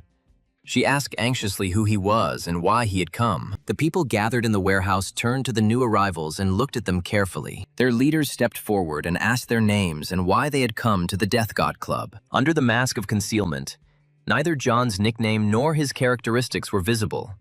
So someone from the crowd repeated the leader's question. The game characteristics of Foolish were visible. Unlike his companion, someone from the crowd asked why the guy was called Foolish. Smith said he and a friend were passing by and saw a lot of people there, so they decided to ask if they could join them. The leader was delighted and said that of course you can welcome him to the Death God Club. He is the chairman of the club and his name is Gao Dong. John extended his hand and greeted the chairman. Smith decided not to reveal his identity and said his name was Dick. Turning to his zombie, Smith explained that this was his friend Stupid. He was dumb and mute, and used to be a bodyguard for rich people. The leader was glad to see the newcomers. He said that he was happy to see them and invited them to join the club. Gao thought that if this man was stupid, then he would be easy to deceive. Smith replied that he agreed to join the club, which meant they were now in a group. John was surprised. He didn't think it would be so easy. Gao invited the newcomers to his office and asked if he could help them with anything. Maybe they needed something. John replied that he and his friend loved to fight, and their main goal is to become stronger. They love to kill zombies and level up, and they came here to develop. Gao was delighted. He said that if they wanted to become stronger, he had many skill books, and he was willing to give them to them for the sake of friendship. Smith was surprised. Was he really ready to give away the books with skills for free? John objected, saying that these books were probably very valuable. But the club chairman retorted that they were brothers, and that one should share with brothers. And he handed John the book. Smith was shocked. It was really a skill book. Maybe he was doing something wrong, or all the players in this life were so generous. John Smith opened the book. The skill was called Blind Fury. After reading the description of this combat skill, the guy laughed to himself and realized that there is no such thing as a free lunch. John wondered if you lose your mind while using this skill, then what's the difference from a zombie? Although a person's combat skills in a state of losing their mind are much higher than with it. Gao laughed sheepishly and said that the side effects of this skill were quite dangerous, but this skill could save lives in difficult times. The club chairman was surprised. He never thought that this guy would react so quickly. John decided not to give up the skill book. Smith thanked Gao and said he appreciated his concern and liked the book very much. To Gao's great surprise, John stood up and said that if the club chairman didn't want to tell them anything else, then he and his friend would go level up. John Smith thought he saw Gao just smile slightly. But Gao Dong didn't want to let the newcomers go just like that. And already near the exit, he called out to them. The club chairman approached John and said that he also had a card with a bucket of fried chicken. Maybe they would join him and they could eat together. The thing is, Gao Dong felt remorse for fooling John with this skill book and wanted to give him something good as compensation. But Smith waved his hands and said that they didn't need that. He and Stupid would rather go look for zombies to earn experience points. John smiled inwardly. He was already a little ashamed that he had taken the skill book from Gao, and if he took the card as well, he would die of shame. The chairman nevertheless handed John a card with the words that if they did not have enough food or water, they could simply take it all from the warehouse. John thanked the club chairman on behalf of himself and Stupid. As he parted, Gao said that if they needed help, they could contact him at any time. Dunn watched the newcomers go and thought that Brother Dick was not bad. He gave him such a bad skill book, and he didn't refuse. A great guy. John and his zombie slave walked through the building looking for mutants. To his surprise, Smith heard the sound of feet. Several people were walking towards them. In front of John stood a warlike-looking guy. He was smoking a cigarette and looking at the newcomer. and aggressive guys were looking out from behind his back. Finally, the man turned to John and said that he was not threatening him, just warning him not to have too much to do with Gao Dong. The bandit took John by the shoulder and said angrily that even his friend could fight. The fool, sensing that his master was in danger, threw the bandit with the cigarette aside. Smith commanded Foolish not to stand, but to work. The bandits were armed with pistols. The leader laughed, looking at the fool, said that this big guy was only on the 4th level and all his guys were also on the 4th. The fool moved menacingly towards the attackers. The zombie giant only needed one blow to knock the bandit leader down dead. The man flew several meters away, leaving behind a trail of blood. John Smith turned to his companions and asked if they wanted to follow their leader and die too. The players dropped their weapons out of fear. They were terrified and shaking violently. The newly minted bandits raised their shaking hands and said that they surrendered and did not want to die. Paying no more attention to the people, John Smith and Silly Boy continued on their way. The shaking bandits approached their dead leader. They were horrified that Foolish had broken his head with one blow, and after all, their leader Tai had always competed with Gao Dong for the position of the gang leader. One of the guys suggested that maybe Gao Dong had called these fighters for help and decided to deal with his competitor in this way, and at the same time, warn others. At this time, Gao Dong himself appeared behind them and asked what was going on here. One of those present explained to Gao what had happened, and the club chairman was shocked. Gao looked at the dead body of his main rival and couldn't believe his eyes. Brother Dick and his friend killed Tai. It couldn't be. One of the guys explained to Gao that they didn't know the guy's name, but there was another one with him. I think his name was Stupid. The club chairman was delighted to say that Brother Dick had given him a great present. Gao looked at the murdered Tai and thought that Dick had killed Tai in front of others, without even knowing it, and it helped him a lot.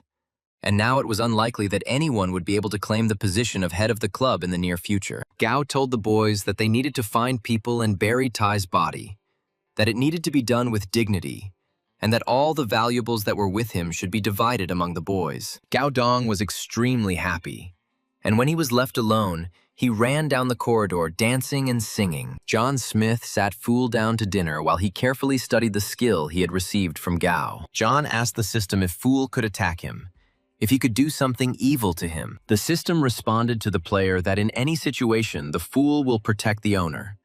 This is in no way connected with the level of his awareness. The Fool looked tenderly at his master, devouring a huge piece of pork. John analyzed all the information he received and said that since he could control his zombie's behavior, he could use the blind rage skill on the Fool, thereby increasing its stats. Smith handed over the skill book to his zombie slave. John patted the former security guard on the shoulder and told him to study hard. The Fool obediently studied the skill book. Then, at the behest of his master, Foolish activated his game panel, where he confirmed the activation of a new skill called Blind Rage. John was delighted.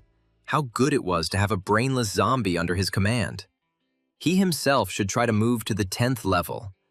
After this transition and change of specialty, John's strength will increase at least twice. Foolish had already eaten almost everything, so John said that it was time to go level up, just in time to try out Foolish's new skill. John Smith reckons that the Mo Capital Library is a great place for this purpose, and there should also be a game store there. The players walked along the deserted street and soon found themselves near the library of the capital of Mo. Having met no one along the way, John and his companion entered the room. At the end of the corridor, John saw a door glowing blue. It was a game store. To begin with, Smith decided to go to the store and buy something useful there. John had been to such stores many times in his past life, so he walked confidently towards the door. The player placed his hand on a special panel in order to activate the entrance to the store. The familiar blue screen appeared before John's eyes. The system welcomed the player to the game store and wished him good luck with his purchases. John went inside and began to look at what was currently available in this store and how much it cost. The system offered the buyer various weapons. Masks and jewelry were also available for purchase. The player knew that he had 6,000 gold coins. If we consider that one piece of high-quality bronze-level equipment costs about 2,000 coins, then he would be able to buy pants, gloves, and a chest plate. John opened the equipment panel and began to look at the items that interested him. At this time, a very strange sound was heard from behind the door. The player calmly flipped through the item catalog as the sound grew louder. Suddenly, a zombie hand appeared from one of the store's screens. John was surprised to find that this hand was reaching out specifically to him. The zombie's hand jerked towards the player. John barely managed to dodge. Smith, clutching his neck, thought he had escaped. The monster had almost gotten him. A clawed paw with blue veins stuck out from the store's screen, wiggling its claws as it reached out toward the customer. John looked around. It seemed like there were no damaged areas in the store. Apparently, this zombie was originally inside. Suddenly, the entire mutant, once a woman, jumped out of the screen. The zombie rushed at John. The player already had a sword in his hands. He realized that this zombie lives in the game store. The young man remembered that he had met such people in his past life.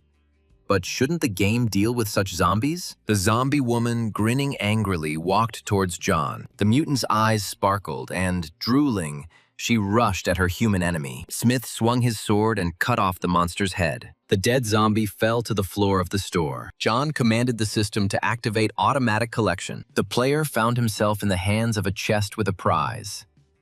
John thought that it was probably a weapon with high stats, or maybe equipment that changed them. A little nervously, the guy opened the glowing box, but all he received as a prize was a card with toilet paper. The player was disappointed, but that was not all that the system had in store for him. As it turned out, it was not a prize, but a purchase. That is, John Smith unwittingly bought a card with a piece of toilet paper, and the cost of his purchase was 6,000 gold coins. He had no more money left. The purchase was completed, and the system reported that the store was closing. John walked through an ordinary store and looked around. On the shelves of the empty store stood jars of various products, canned goods, cookies, and other food supplies. The body of a murdered saleswoman lay on the floor in the middle of the store. The guy didn't find anything suspicious here and decided to leave as soon as possible. Grabbing a bag of chips from the checkout, John went to see what was going on at Stupid's. While the owner was walking around the store, Foolish managed to kill several zombies who, as it turned out, were following them. Smith praised the guard, which made him genuinely happy. Walking through the corridors of the museum, the companions encountered many more zombies, which John easily killed. The system congratulated the player for receiving a bronze-level disposable tool, Old Straw Man. The monsters fell one after another, and the entire floor of the library was now littered with their bodies. For destroying the zombies, the system gave the young man equipment called Double Strike Gloves. After several more victories, John became the owner of the bronze-level equipment Huansho sword. Also during the battles in the museum, John Smith received a new tool, the Fusion Stone. The system informed John Smith that he had 40% of experience left to reach level 9. The player checked the state of his warehouse and thought that automatic collection was a useful thing after all. With its help, he would not miss a single thing. The guy decided to look at the characteristics of the new items. The straw effigy could be placed once, and the attention of hostile creatures would then be completely switched to it. After the effigy was destroyed, the enemies would start attacking the player again. The Double Strike Glove increases the effectiveness of strikes when used. John thought it was similar to the spinning swords, although the effectiveness of the strike does not increase as much, but it is still good. The Huansho sword increased the strength characteristic by 3 points. The player was very happy with it. If you bring the strength to the extreme limit and discard all the side effects, then, perhaps, this weapon is the strongest of all bronze-level weapons so far. The player decided to use the Double Strike Glove right away. The system asked if he wanted to use the Fusion Stone for the Tang Sword and Huansho Sword. When using this tool after fusion, the weapon's power would be 1 level higher than the original version, the young man reasoned. That the fusion would definitely not make it worse. The player reasoned that although he had a trainer system, it could only guarantee the explosion coefficient, but could not guarantee the rest. John was a little wary of the side effects, but still decided to go ahead with the merger. Smith commanded the system to begin the fusion process. He figured that in the worst case, he would break one sword, and if everything went well, the system responded to the player that the process of merging the Tang Sword and the Huansho Sword had begun, just in case the system asked if Smith was sure that he wanted to perform the fusion. After that, the weapon would be impossible to restore. John confirmed and the merger began. It took 30 minutes, and the guy decided that he and Silly would use that time to have lunch. While the system was working on Smith's weapon, the players were eating with gusto. Lunch had not yet been eaten when John heard the system message that the fusion had been completed, resulting in the player receiving the silver-level demon-slaying sword. The young man couldn't believe it. He received a silver-level weapon. Throwing down the food, John rushed to the panel to see the result of the merger. The guy read the characteristics of the new sword with delight. They were simply amazing. And plus, the blows of this sword gave the player additional bonuses. Smith picked up the updated sword and said that with such a weapon, he could become the strongest player. John called Silly and said it was time to get the scroll from the library. The players approached the map. John needed to figure out how to get to the scroll. Smith told Foolish not to worry about his defense this time, but to go straight for the attack. They needed to enter the library. The former security guard happily obeyed his master. He destroyed the zombies, throwing them left and right like ragdolls. John wielded his upgraded sword, which brought death to all mutants. The new sword, along with the double strike glove, was surprisingly effective. In a very short period of time, John Smith was able to gain the necessary experience to move to the next level. Red signs lit up on the floor around the players, indicating that the zombies had been killed. The system reported that the player had reached level 9 and received 1 free point for his stats. In order to reach level 10, John Smith needs to gain 1,000 experience points. Finally, all the zombies living in the library were destroyed. The path to the scroll was clear. John got a little distracted and completely forgot about Foolish. The guy looked around for his slave, but he was not there. Finally, John saw Silly. Something incredible was happening to him. The master shouted at his slave, asking what he was doing. The fool had grown considerably in size, turning into a giant with a mountain of muscles and hammer-like fists. All of his clothes were torn and turned into shreds. Fire was escaping from his red eyes, and smoke was coming out of his mouth. Smith looked with apprehension at his slave, and the metamorphosis that was taking place within him. The young man thought that Foolish had become like some kind of humanoid beast. John told Foolish to stay here for now, and he would clean out the toilet. The young man suggested that the guard go up to the top floor in 10 minutes. Foolish growled understandingly. Half an hour later, John and the guard went up to the top floor and were met by a whole crowd of zombies. The guy decided to test his slave's new skill and commanded Foolish to activate Blind Rage. At that very moment, fire burst from the silly boy's eyes. He growled threateningly, and his already huge muscles became even bigger. John told Silly that those few zombies had eaten all his fried chicken, and he had nothing left for tomorrow. Rage overwhelmed Foolish. He clenched his fists and rushed at the enemies. The poor zombies, seeing such a formidable enemy, were paralyzed with fear and could not even run away. Meanwhile, John sat down in the corner and made himself a cup of green tea. Meanwhile, the fool was destroying his enemies with amazing efficiency. Smith was surprised at how strong the Blind Rage was.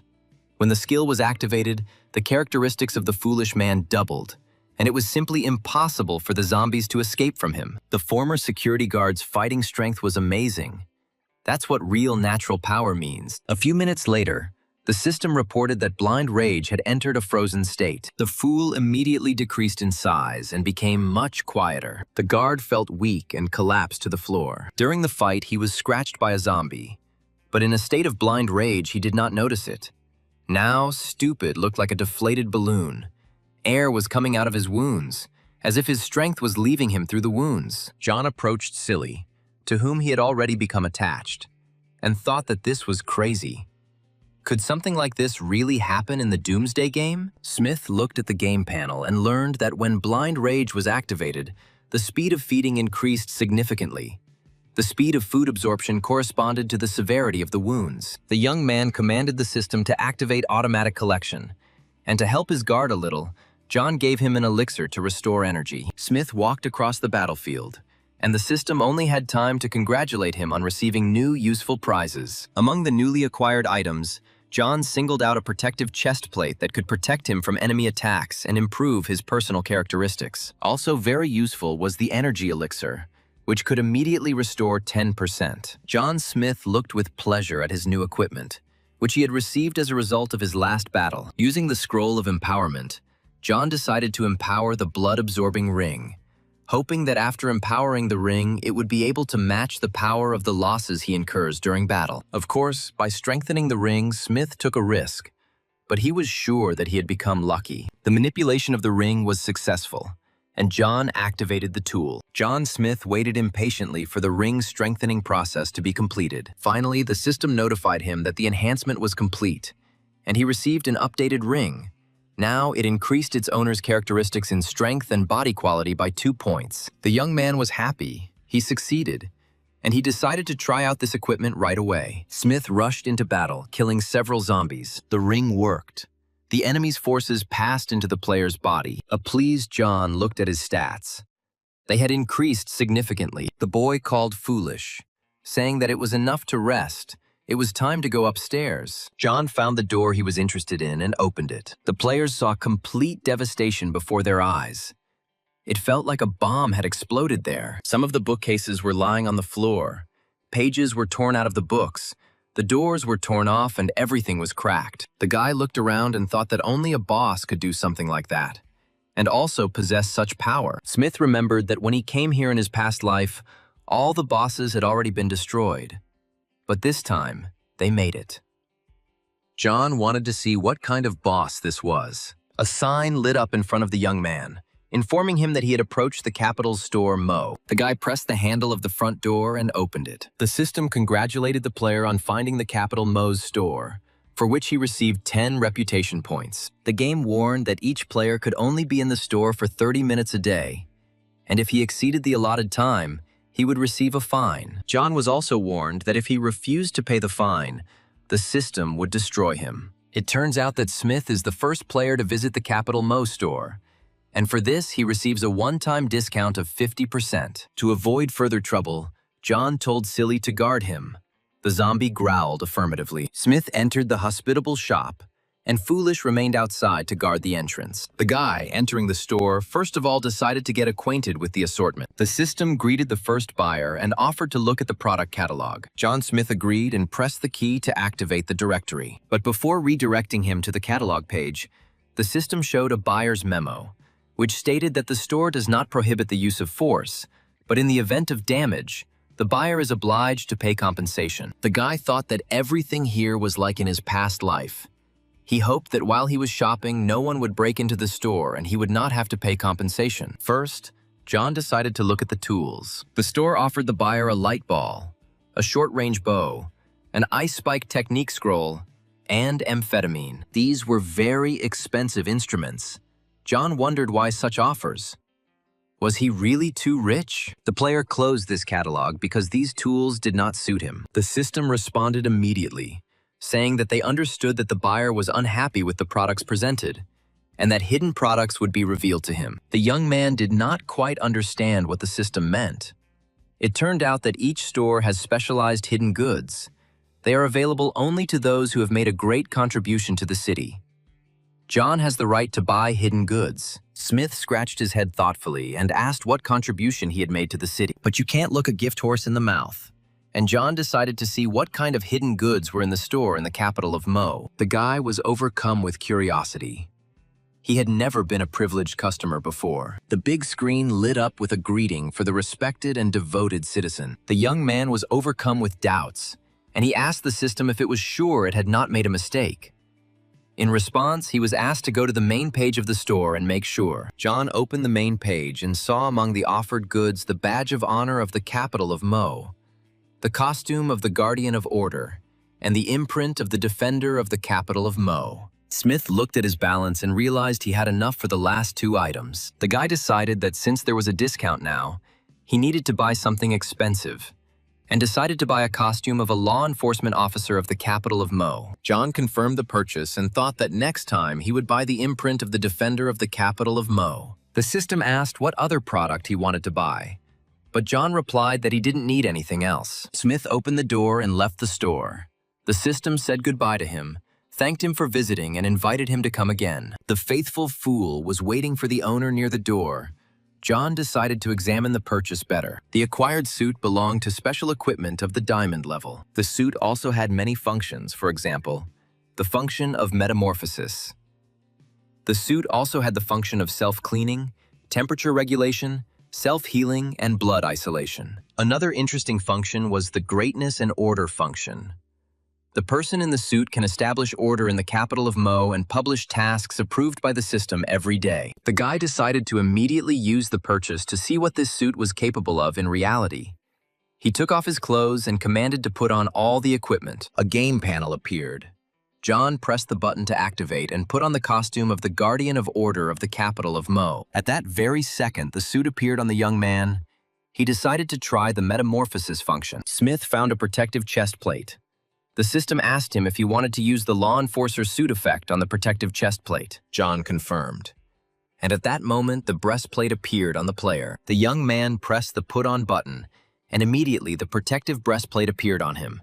He pressed the takeoff button, and the breastplate disappeared. Put it on again, and the bib was on. Take it off again, and the bib was gone. And Foolish, who had been watching all these experiments, stood and opened his mouth in surprise. The system warned the young man that his 30-minute limit would soon end.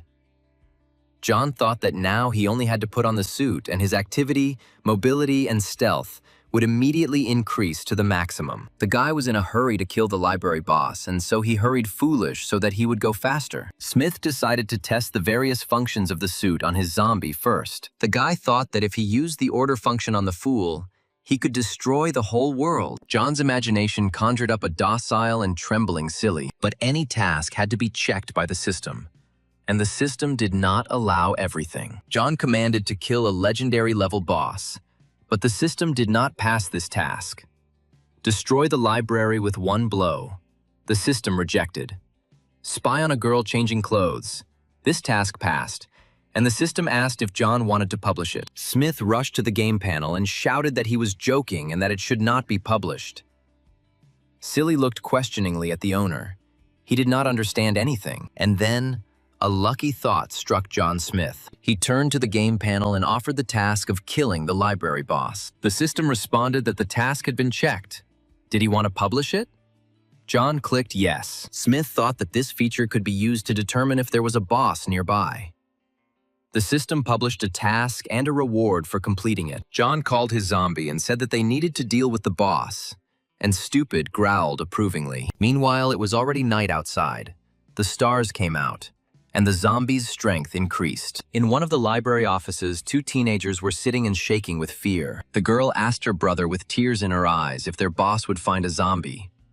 The boy stuttered and said that he shouldn't, and then the girl saw a strange red light. A huge, scary zombie was peering through a small crack. The girl screamed in horror, tears running from her eyes. Her brother covered her mouth with his hand and told her to be quiet. Hugging his frightened sister, the young man looked around. On the wall sat a vile monster with a long tongue and burning eyes. The zombie boss extended his disgusting, raw tongue towards the children, who were trembling with horror and disgust. Even in the darkness, it was clear how big and ugly this zombie was. The boy grabbed his sister and shouted that they needed to run. There was an open door ahead, and the boys hoped to hide there. But the mutant wrapped his long tongue around the leg of the running girl. A strong tug, and the monster pulled the girl, screaming in horror, towards itself. The brother called his sister by name, but all he got in response was a spray of blood. Seeing that the mutant had already bitten his sister, the boy grabbed the first thing that came to hand, which was a broom. Waving a stick, the boy shouted that he would take revenge on the vile creature. The full moon shone in the night sky, surrounded by bright stars. Hearing the children's shrill cries,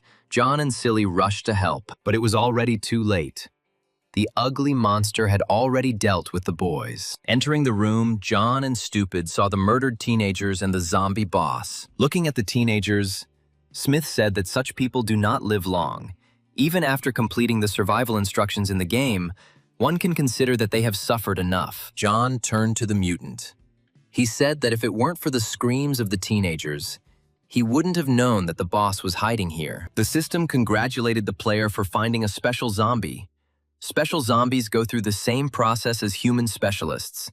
Such zombies can have their own progression paths. The system said that zombie bosses progress the fastest.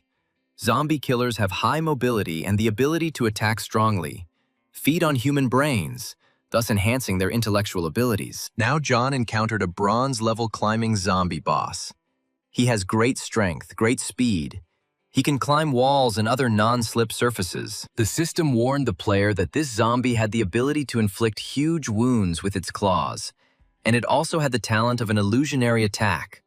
This zombie could merge with the floor or the wall and suddenly attack. The zombie boss looked at John and tried to figure out what the guy wanted. Sensing danger, Foolish armed himself and waited for the master's command. Smith stood in the center and thought about how to behave next. The system informed the player that he had found a bronze-level climbing zombie boss and was given a new quest: the hatred of the climbing zombie. The trainer system informed the guy that it had scanned the climbing zombie hatred quest and optimized it. From the system, Smith learned that a library worker stole books, for which the director scolded him right before the end of the world. But after the end of the world, the worker turned into a zombie and killed the director, requiring the task to kill a climbing zombie in 12 hours. Having received a task from the system, John Smith instructed Foolish to drive the monster onto the wall and prevent other zombies from coming here. The fool began to carry out his master's task. As soon as the vile creature tried to get down to the floor, Foolish immediately beat it with a pipe. The zombie boss tried to scare the fool by using his illusion attack talent, but it wasn't that easy to scare the guard. He immediately fought off the attacking creature. To avoid being hit, the climbing zombie merged with the wall, and Foolish lost him for a while. The climbing zombie decided to attack Foolish from behind. The guard deftly wielded the pipe and immediately hit the attacking boss with all his might. The zombie boss tried hard to get to Stupid, but he never succeeded. Having received a serious rebuff, the boss greatly decreased in size. Swinging his sword, Smith said that there was nothing special about this zombie. Smith's renewed sword cut off the terrible monster's clawed paws. Having lost his fighting talent, the zombie boss ran away. The guy watched the monster that destroyed half the library and ate so many people. Now the climbing zombie could no longer climb, and he began to shout that there was a man killing zombies here, calling for help. John Smith said he was giving the boss a chance. He counted to 1, during which time he could escape. On the count of 3, the young man yawned. On the count of 2, he prepared his sword for battle. On the count of 1, the strong wind boots acceleration function was activated. John then activated the space delay function for a short time. In literally the blink of an eye, the player found himself next to the boss. The guy summoned spinning swords. The cruel mutant realized that his end had come. There was a deafening explosion. The player was pleased with himself and his assistant. It was the first time he had killed a boss so quickly. The system congratulated the player for killing the Bronze Tier 10 zombie boss climbing zombie, and received a reward for it. The system also reported that the player had completed the Revenge of the Climbing Zombie quest, for which he received reputation points, coins, experience points, and a bronze-level piece of equipment as a reward. The next message said that John had reached level 10. Since he had not changed his specialty, he could no longer level up. His experience points would accumulate. The system advised the player to wait for the channel to open to switch to another specialty. John realized that he needed to speed up the search for the scroll. Since the player had successfully moved to level 10, he had received another super trainer and could take it right now. Smith remembered that the rookie period would soon pass, and if he moved to another specialty first, it would be announced to the whole world. John told the system that he wanted to pick up his super trainer. The system responded that the trainer was loading. It turned out that the young man received the super trainer Gemini Yin and Yang. This meant that a guy could have 2 specialties at once, and the first specialty would be visible to everyone. John Smith was happy. He knew it was against the rules, but maybe the Doomsday Game wanted him to become the king of the whole world. John, of course, was pleased with the system's attitude towards him, but it was unfair towards other players. Smith heard that there were a lot of zombies approaching. It was time to get back to clearing the library. John called down an attack of magical spikes. At that very moment, the floor began to crack and strong, sharp spikes began to emerge from it. They pierced the zombies, stung them, killed them in every possible way. And soon there was not a single living zombie left in the room except for Stupid. A silver chest began to shine in John's hands. He had found treasure. Since the silver chest could be moved, John took it in his hands and called the silly boy to come up. The players walked up the stairs. John Smith was in a hurry to activate the scroll and get a new specialty. On the 5th floor landing, several aggressive zombies came out to meet John. Having cast an appraising glance at the mutants, the guy decided that all these zombies were low level. This was stupid, and he could cope without him. The young man told the guard that he was giving them to him, growling menacingly. Foolish moved towards his opponents. John walked to the location of the scroll and reasoned that, according to the explanation of this trainer, the ghost specialty adds strength and speed, which means he needs a specialty that will add body qualities and energy. From his past life experience, John remembered that the best specialty was the secret specialty of the Holy Swordsman, which was hidden on the other side of the ocean, apparently. In the dragon state, there really was no such specialty. John Smith decided that he needed to arm Stupid to deal with zombies more effectively. The guy went into his warehouse and found his fool's favorite weapon. John materialized the heavy hammer that his slave liked so much. The former security guard was coping well with zombies without it. But when he saw this weapon in the hands of the owner, he was very happy. The fool loved to wave this thing around, so the owner's gift made him immensely happy. On this floor, John and Silly had finished their work, and the young man was carefully examining the map to understand where to go next. Before going for the scroll, John Smith wanted to see what was in the silver chest. Opening the chest, John found that it contained gold coins, experience points, durable combat pants, and his storage had increased. Combat pants were very useful in battles. They increased speed, body quality, and also reduced negative external influence. John decided to put them on right away. The guy was pleased to see how much his personal characteristics had increased. The young man patted Foolish on the shoulder and instructed him to collect all the tools from the dead zombies. They agreed to meet downstairs. John thought that the protective period for newcomers had not yet passed, which meant that the system for changing specialties was still closed. He decided to first prepare for the transition to the specialty, Ghost, and he needed to think carefully about the second one. It was the evening of the 8th day, the day before the end of the protective period for the new Doomsday players. John Smith and Silly Boy went down the elevator to talk to Gao. The players resolutely went to meet the club chairman. John asked when they would go to the museum. Gao replied that they had attracted several people over the past few days, and that they could head out to the Capital City Museum in Mo tonight. The club chairman said that since Brother Dick had come, he would go and call on his brothers. Gao was pleased. If this expedition was successful, then no one would dare to compete with him for the place of the club chairman. He hoped to come up with a way to keep John and Stupid with him. The chairman addressed the members of the club, saying that today was a very important day, because today they were going to a great battle. Smith winced. It was a rather simple call. Gao said that all the club members would head to the Mo Capital Museum today to destroy the zombies and bring back the cultural heritage of the Dragon State. In short, everyone gather and prepare to go to the museum. The call was met with delight. People had been waiting for this day for a long time.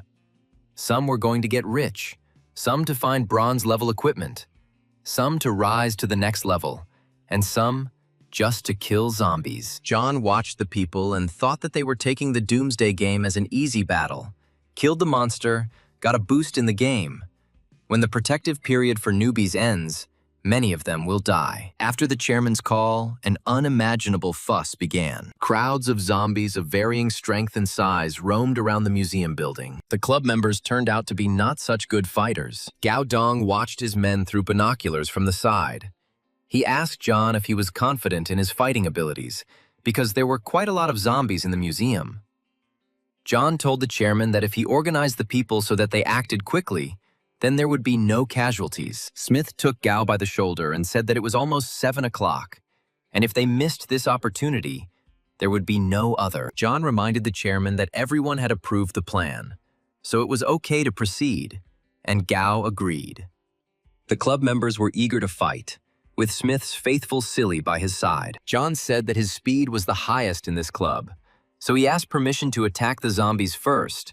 The young man pulled out raw meat from the warehouse, poisoned with zombie venom as bait. This time, Smith left the faithful and reliable Foolish with Brother Gao. John watched his Silly Boy happily playing with the hammer. He really liked this weapon. Smith realized that this hammer suited Foolish very well. To the surprise of the club members, John took off and ran like the wind. Gao was very surprised that the guy could run so fast. The club members looked after him and each thought about their own. Some thought that he was selfless. Some thought that he was very brave. And everyone predicted a great future for him. John ran up to the museum. The meat poisoned with zombie venom, attracted mutants like a magnet. Seizing the moment, the club's fighters entered the premises. The zombies, drooling, ran after the bait. John gave the two girls meat and told them to run while he killed the zombies. The guy added after the girls that when they returned, they needed to find Chairman Gao, and the entire reward would be theirs. The girls watched John walk away and thought what a good man Brother Dick was. But Smith deceived them. Killing zombies is not his main goal.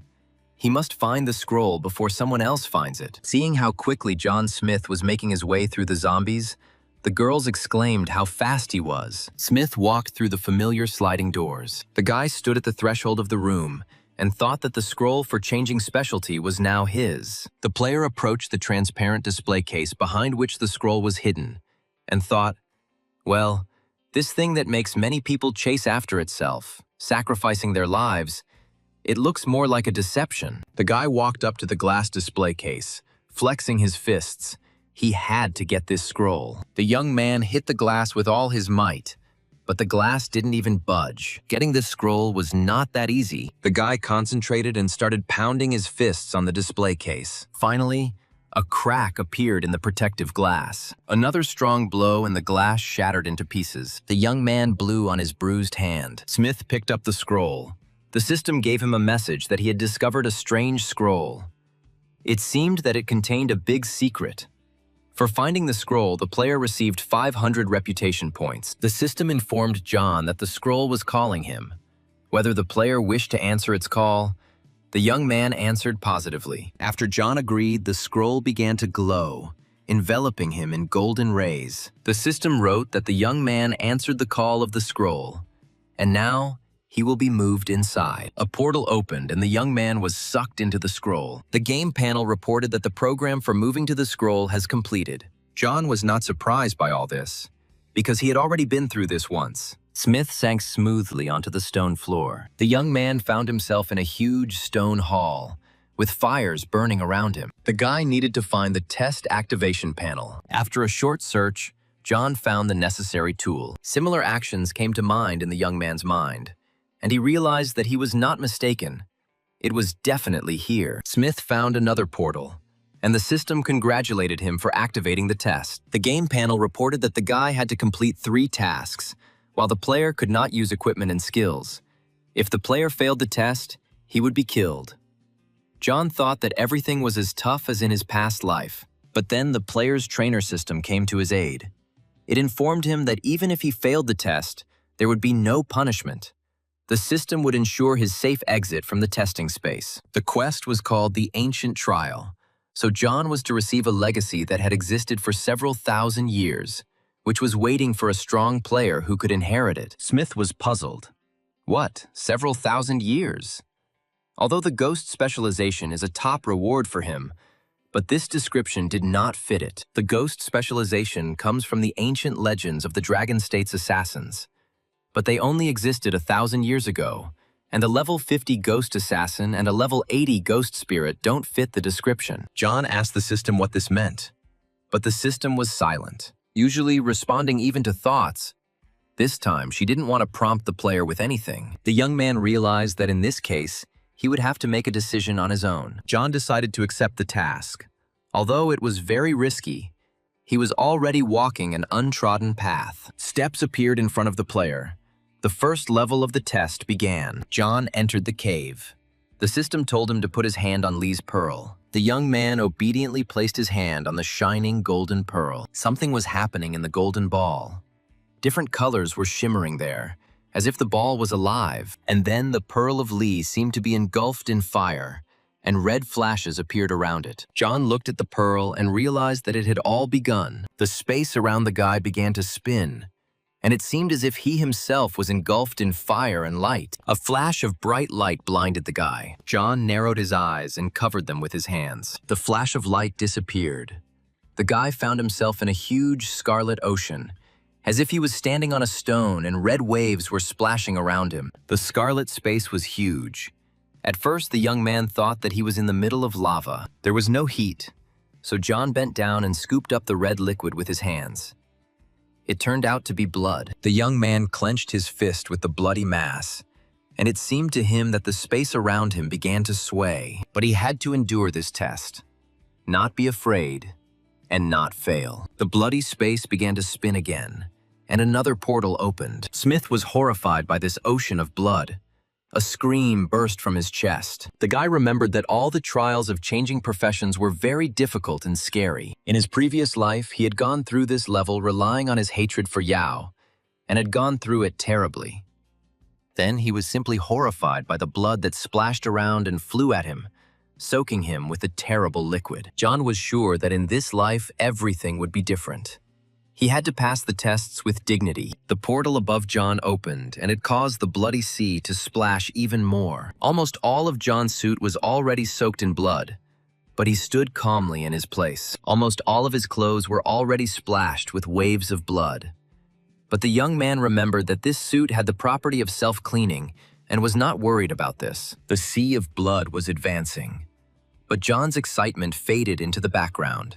He pulled himself together. Blood was pouring onto the player's face and hair. It seemed like he was about to drown in this bloody liquid. And then a faint light appeared around the guy. The bloody sea began to calm down, and the young man realized that he had passed the first test. John clenched his fists and shouted that he had finally proven his abilities. And then, to his great surprise, John heard a voice that praised him and ordered him to return. The guy didn't know how to get back. Usually the system did it itself. A strong wind blew, as if wanting to throw the young man from his support into the bloody sea. Smith took a steady position and concentrated. At that very moment, he found himself back in the cave, and the system congratulated him on successfully passing the first level of the tests. Now he had to move on to the next level. Smith reached for Lee's pearl again, because it was the one that transported players to the trials by looking at the iridescent ball. It occurred to John that who would have thought that such a small pearl could transport people to such a terrible place? A portal appeared in the wall.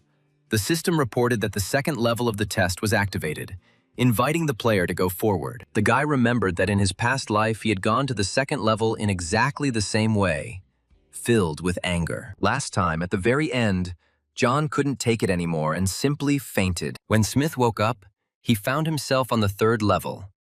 In this life, he must stand firm until the end. Traitorous thoughts appeared in his head, whispering that he should give up anyway. If he fainted, he would immediately go to the third level. But the young man drove away the cowardly thoughts.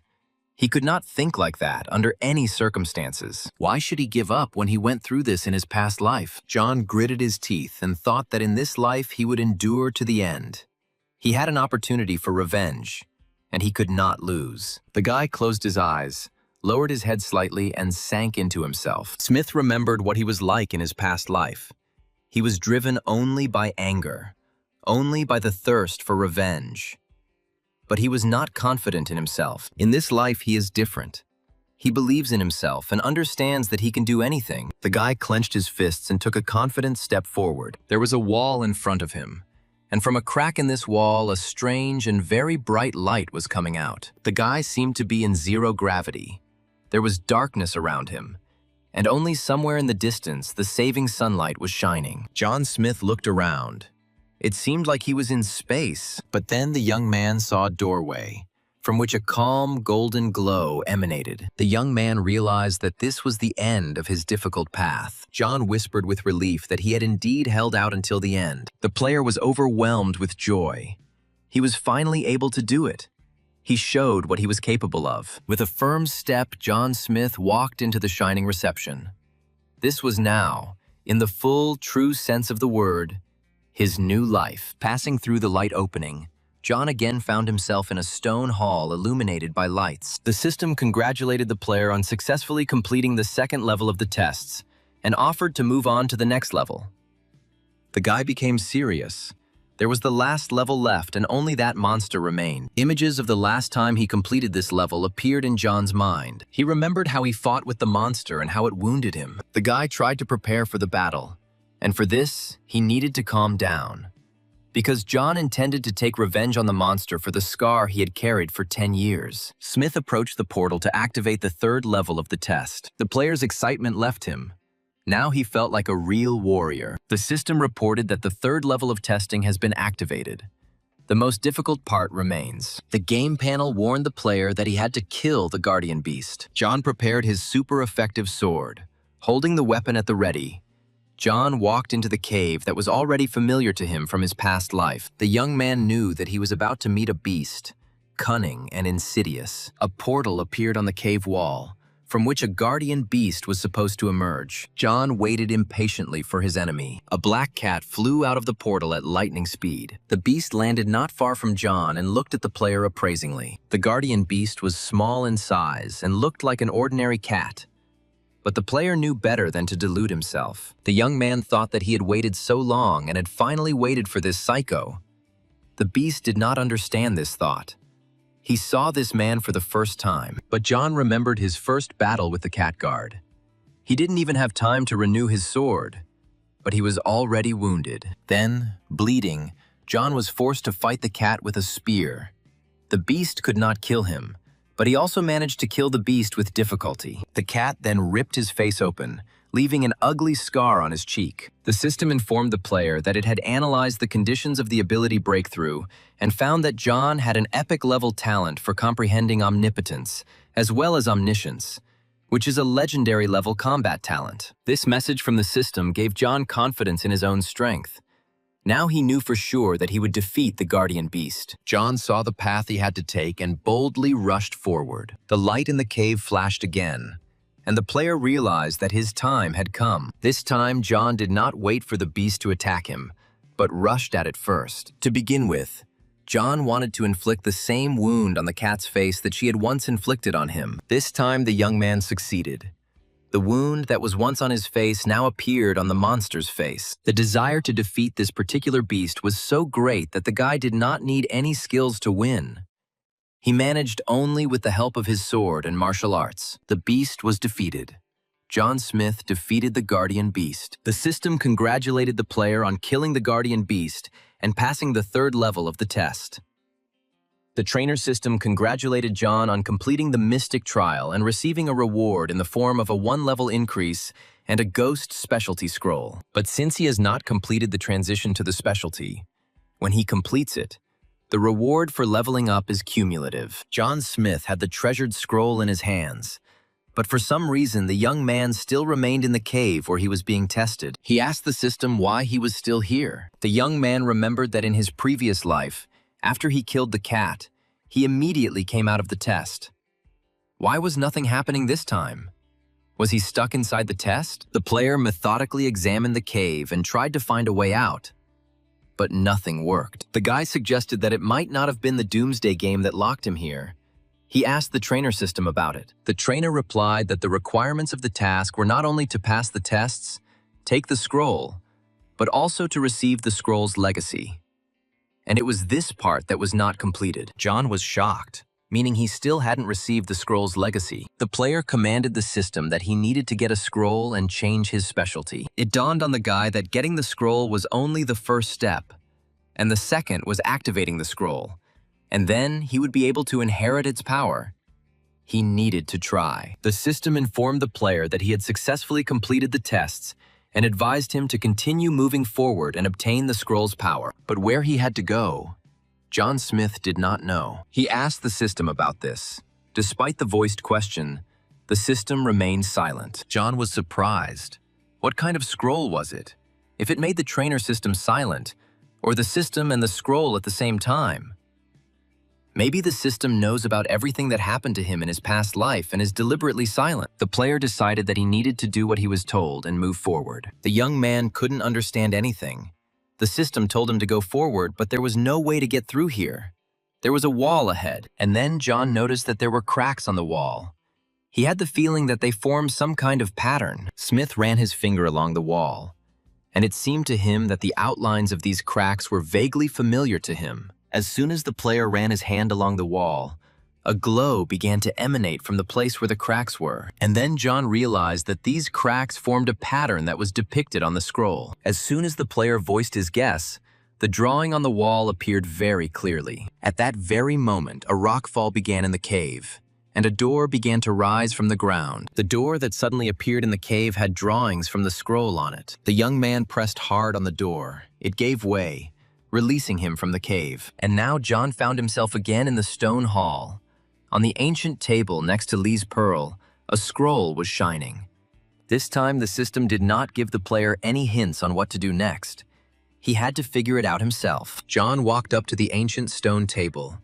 It was very important not to make mistakes now. If he needed to obtain the scroll's legacy, then perhaps he should have opened it. The guy unrolled the scroll and a golden glow emanated from it. The light from the scroll enveloped the young man, as if uniting them into one. Now, rays of light began to emanate not only from the scroll, but also from the player himself. John noticed that two characters appeared on the scroll. It said, Chi Yu. At first, the guy didn't understand what it was.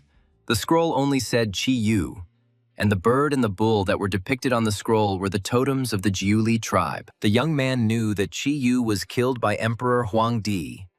The emperor beheaded the tribal leader, and according to legend, Chi Yu's soul was preserved thanks to witchcraft. Fiery letters ran across the previously empty scroll. John read that Chi Yu knew that his soul would eventually dissipate, so he created a test scroll beforehand. The fiery letters told the player that the very last level was guarded by a cat that possessed the blood of a magician. Smita felt the scroll talking to him. It said that Lord Chi Yu created a test to test his will to win, determination, and fighting skills. John meets high standards, so he was able to pass the test. He is entitled to inherit the great power of the Jiuli tribe. The boy had to place his hands on the drawing. John realized that this was the power of the scroll. The boy placed his hands on the drawing that was depicted on the scroll. The system informed the player that he is receiving a power unknown to the system. The system is analyzing the unknown power. When the young man placed his hands on the drawing, a cocoon of light seemed to form around him.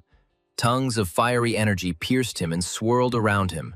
A strange transformation took place. A new message has appeared. The system has determined that this force comes from the blue star. The system is combining the unknown force with the blue star culture and the doomsday game. The game reported that the combination was complete. Digitalization was also complete, and the young man was moving to another specialty. Finally, the tongues of energy flame disappeared, and John Smith became himself again. Unable to stand on his feet any longer, the young man sat down on the floor. At this time, the system congratulated him. He successfully changed his specialty. According to the Blue Star culture, the Doomsday Game gave this specialty the name Commander-in-Chief. Now it is necessary to digitalize this specialty. John was shocked. He was originally going to get the Ghost specialty, but ended up passing Chi Yu's test. Isn't that lucky? The familiar blue symbol of the system lit up. It reported that the player had changed his specialty. He had become the Commander-in-Chief. John joked that it was an interesting specialty. After reading the description of his new specialty, Smith didn't know what to say. He certainly didn't expect this. John Smith was still sitting on the floor of the hall, digesting the information he had received, when suddenly Lee's pearl appeared on his hand. The guy couldn't understand why this glowing ball suddenly stuck to the back of his hand. In response to the player's thoughts, the system reported that this ball was the treasure of the Jiuli tribe. Commander-in-Chief Chi Yu treasured this thing most of all.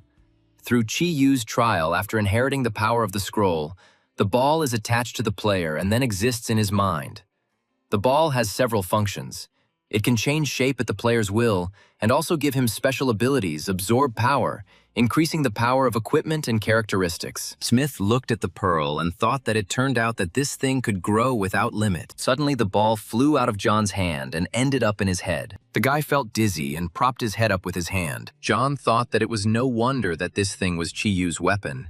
It was so specific. Smith pressed the button to end the test. Suddenly, John saw a huge number of dead people around him in the hall. He was still standing in the stone hall, the space around him spinning, shimmering with blue lights. Perhaps the pearl showed John those who came for the scroll's power but failed the tests and were killed. Finally, the guy found himself back in the museum in front of a broken display case containing a scroll. John reached out his hand to the precious scroll. The system reported that he had completed the tests, and now his specialty of Commander-in-Chief was undergoing digitalization. A new message from the system showed the player's characteristics when he was not using equipment, and ranks were not great. The system also notified that the digitalization of the Commander-in-Chief specialty was complete. and that John had moved to level 13. An updated panel of Smith characteristics appeared. They grew significantly. The guy exclaimed that with such characteristics he would be able to stack zombies in piles. The game congratulated John on becoming the first Doomsday player to upgrade to a specialty, earning him the title of Discoverer, and the news was shared with all participants. John reread the description of his specialty with surprise. Now he is the commander-in-chief, the leader of a 10,000-strong army, the god of war. This specialty is created from the fearsome power of the chieftain Chi Yu and the precious ball of the Jiu Li tribe. Only those who have passed the trials can obtain this power. John pinched his cheeks in surprise to check if he was asleep. The guy pinched his cheeks so hard to check that it hurt. He couldn't believe he wasn't dreaming. Finally, Smith was convinced that this was really happening to him. He was all glowing with joy. He wanted to scream, jump, hug the whole world, because he had reached an amazing level of mastery. Realizing that everything that happened was real, John decided to try the power of the Jiu Li ball. The guy took a baseball bat, placed it next to the ball, and pressed the absorb button. At that very second, rays of light burst out of the ball. It began to spin, and the bat disappeared. Li's pearl glowed like a small sun.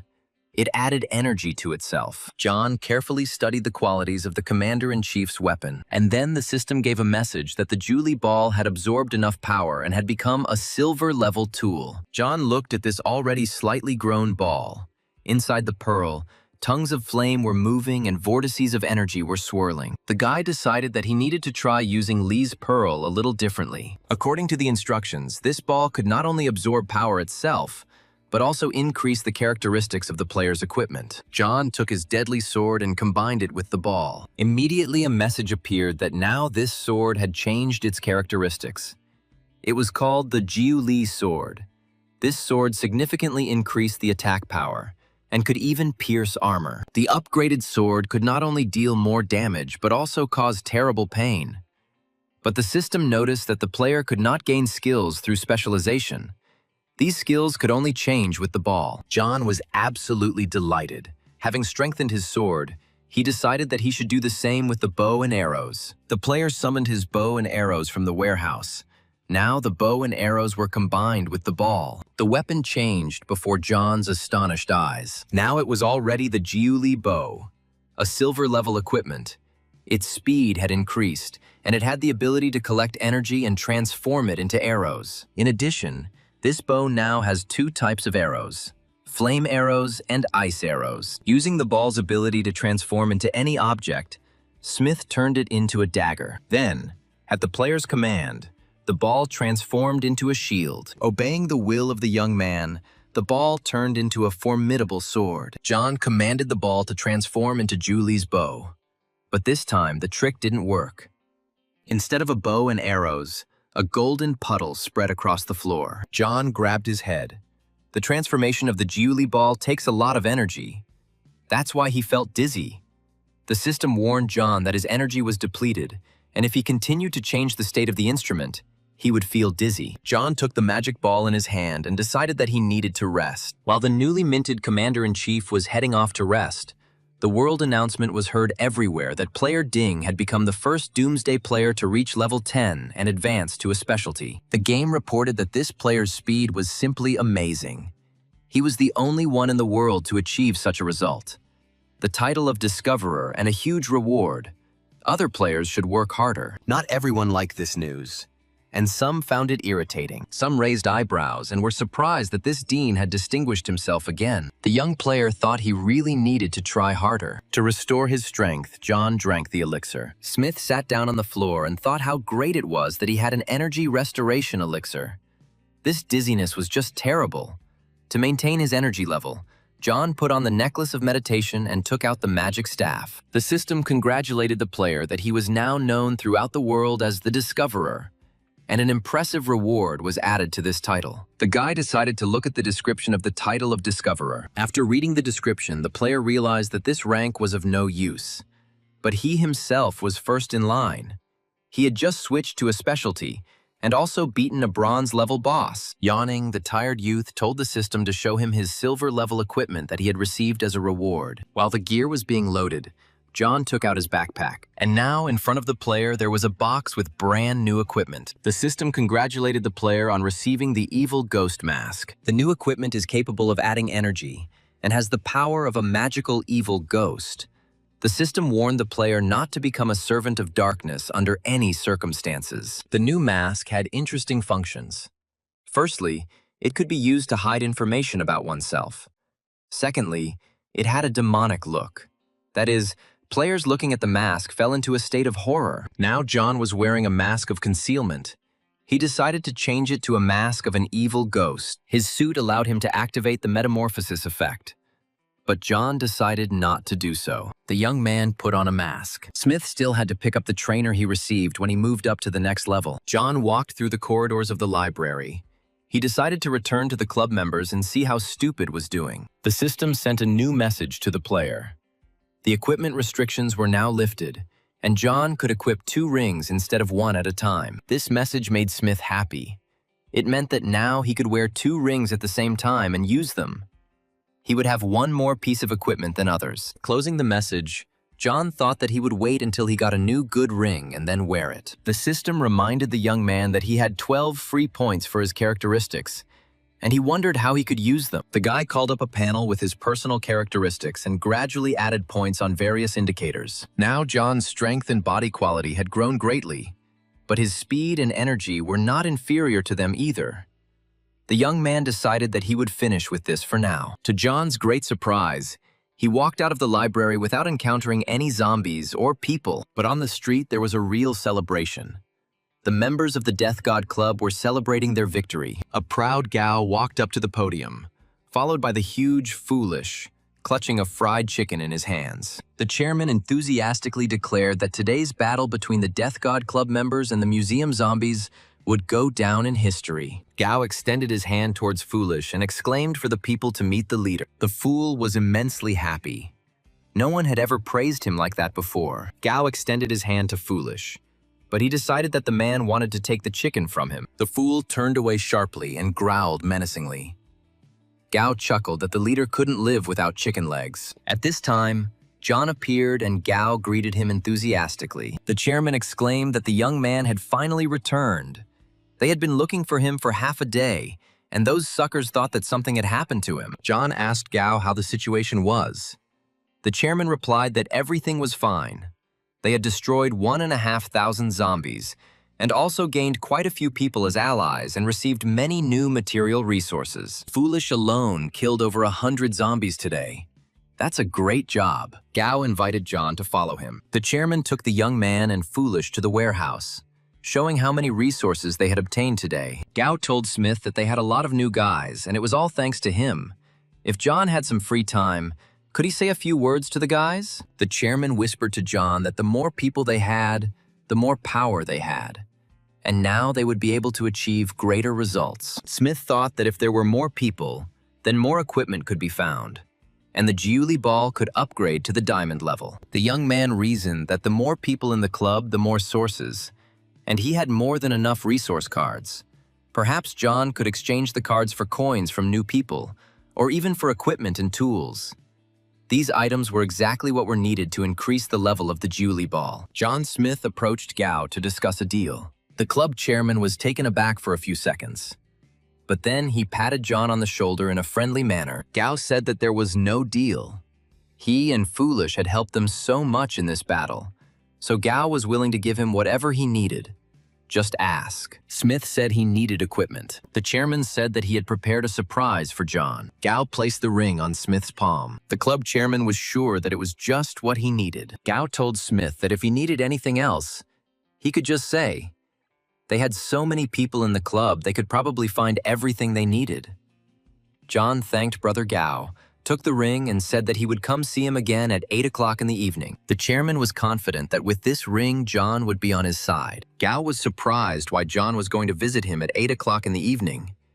Smith explained that at 7 o'clock the protective period for newcomers would end, and he wanted to familiarize himself with the new rules. The young man said that at around 8 o'clock he would need to make a deal with the members of the Death God Club, and asked Gao to gather everyone. John was sure that now it was unlikely that Gao would go outside at 8 o'clock, so he would save his life and thereby thank him for his help at the museum and for the ring. The club chairman had completely forgotten about this protective period, but asked John not to worry, because they had long ceased to be newcomers, so they would cope. Gao was intrigued and asked John what deal he wanted to make. The guy explained that the deal was about resource cards. He would explain everything later. John thought that was enough information. There was no need to worry about the rest for now. Gao said that their club had a lot of resource cards, but John had already turned to leave, calling Silly to go with him. Meanwhile, the club members were celebrating their victory, not even suspecting that their fun would soon end. John stretched out on the bed. He needed to rest. He took off his mask and combined the combat knife and the Julie ball. The system notified the player that the Julie ball had absorbed enough energy and had entered the gold level. The young man didn't expect that everything would work out so successfully. He thought that he would need to go to level 30, kill a silver level boss, and only then would he be able to get such a tool. Now John had the Julie knife. It was able to penetrate armor by 20% and increase bleeding. After combining with the ball, the knife's characteristics increased almost twofold. The boy was practicing with a knife when he heard the sound of zombies coming from outside the window. John opened the window and chuckled that they had arrived just in time. The young man threw his renewed knife into the crowd of zombies. The blade was engulfed in the glow of the Julie ball and split into several pieces to hit more zombies. John Smith watched these wonderful transformations of the weapon with amazement. The blades flew through the crowd of zombies, destroying them with the first blow. The guy grabbed his mask and jumped out of the window into the street. Foolish followed after his master, killing the monsters that threatened John on the go. The blades of the sword flew across the square, killing the unfortunate mutants who could not escape from such a weapon. Soon, all the zombies in the square were destroyed. John looked at the results of his new weapon with surprise. But then Smith looked at his phone. There was very little time left. The young man waved to Foolish and said that they needed to leave quickly. Foolish, as always, growled approvingly. From all sides, crowds of angry zombies were moving towards the building. Covering his owner with his body, Foolish went inside and closed the doors behind him right in front of the zombie's nose. A crowd of angry mutants pounded on the door. They tried to break in. The people who heard this were horrified. The fool held the doors, ready to repel an attack at any moment. John looked at the time. The clock struck exactly 7 in the evening. Smith looked out the window. The sky turned burgundy. At that moment, the rookie's defensive period was over. The delighted zombies howled joyfully. They thirsted for human blood. The system informed all players that the easy game time had come to an end. They had probably already become familiar with the fun atmosphere of the game. The letters on the blue screen turned red, and they said that the real end of the world had now arrived. The game offered all participants to get acquainted with the new conditions. Now the speed of zombie development increases. Some zombies will acquire new forms. Night is now equivalent to death, and all products not produced by the game will rot faster and become moldy. Food and drinks not produced by the game will lower the characteristics of players. From now on, all resource cards will increase in level. The environment and air will deteriorate significantly. All channels for transition to specialties will be open. All cities will be demarcated. The borders between cities will be impossible to cross. The next update of the game will occur when the specified conditions are met. John familiarized himself with the new rules of the game. The guy frowned. It was harsh. Just like in his past life, the system repeated once again that the real day of judgment had arrived. The system also addressed the players and asked them to try to survive. At this time, zombies were transforming on the street. They were growing in size. Some were changing shape and turning into real monsters. John looked out the window and thought that now in this world you are either alive or dead. Now the game will force people who are already dragging out a miserable existence to fight to the death. Immediately after the new rules were announced, food began to grow moldy in the club's warehouse. Everything that looked fresh an hour ago has shriveled and begun to emit a foul odor. John heard someone screaming for help and begging the zombie not to eat him. Smith looked back at the scream and said, "You're either alive or dead. There are only those two categories in this game now." John called to Silly, inviting him to come with him, but the transformation also happened to Stupid. John completely forgot that he was also a zombie. Smith stood in front of his slave and watched the transformation unfold. After a few seconds, Foolish had almost doubled in size. The worried guy asked the system trainer what happened. The changed Foolish immediately began to pound on the walls, and the system responded. Since changes had occurred in the Foolish panel and his progress, the system was changing the powers. Foolish was once again enveloped in a blue glow and began to return to his previous form. And the trainer replied that, according to the changes, Foolish would not be able to take a new form, and his characteristics had only increased by 50%. Since Foolish was John's servant, he would no longer be subject to game changes, while he would be able to make a transition to a specialty. John exclaimed that if Silly could switch to a specialty, he would organize a secret specialty for him. John Smith loved it all. He couldn't even describe in words how cool it was. The game reported that John was at the top of all ratings, both in players, reputation, and equipment. And the system asked whether to hide his name. Smith replied that there was no need to hide anything. Let everyone see how cool he was. John opened the panel of the rating by levels. He was in first place. A player with the 7th level without a specialty was in 2nd place. And Stupid, also with the 7th level and without a specialty, was in 3rd place. The young man was shocked by this information. His slave was in 3rd place. Smith opened the reputation rating panel, and he was leading in almost all areas. The guy thought about hiding the information and becoming invisible to everyone, or let everyone know who they were dealing with. In his past life, John Smith hid his identity because of the Lee family. But now the Lee family has not yet regained its former strength, and therefore does not pose a threat to him. John thought how great it would be to not hide, even if he was under close attention. He had a mask. I wonder how many more people he could use to help him get new equipment and make the Julie ball even stronger. The young man looked at the rating. There were many titles, but the characteristics of the players were approximately the same. The guy thought that using this information, he could create a whole team. The system informed the player that if he remained at the top of the rating for 24 hours, he would be able to receive additional bonuses. The system also congratulated John on taking first place in all ratings and receiving the epic level title of the only one in the world. The young man screamed with delight. In his past life, he could not even dream of such a title. The title of the only one in the world increased all characteristics by 10%. Gave a discount in all stores, including secret ones, increased the explosion coefficient, increased rewards for tasks, and also for a second after activation, the player received immunity to any injuries. The fool watched his master in amazement. He was screaming, jumping, dancing, and all because for 1 second, even a level 90 war god could not injure him. The young man was glowing with happiness. He activated the title of the only one in the world. The system reported that after activating the title, you need to wait 1 hour, after which the title will begin to work. The guy was puzzled. He asked the system why the explosion coefficient was increased by 1%. Wasn't his explosion coefficient 100%? The trainer system responded that by raising the explosion coefficient by 1%, Smith would receive 2 items per explosion. John called Foolish, saying that it was time to go and fool those fools from the Death Club. And at the same time, check the words of the system. Smith carefully turned the handle and quietly opened the front door. There was a zombie standing almost at the threshold of his room. The mutant immediately attacked the young man, trying to kill him. The guy dodged, and immediately a sword flashed in his hands. One powerful blow of the blade, and the zombie fell dead. John looked around. Zombies usually walk in groups, but there was no one in sight. Smith said that what bad luck.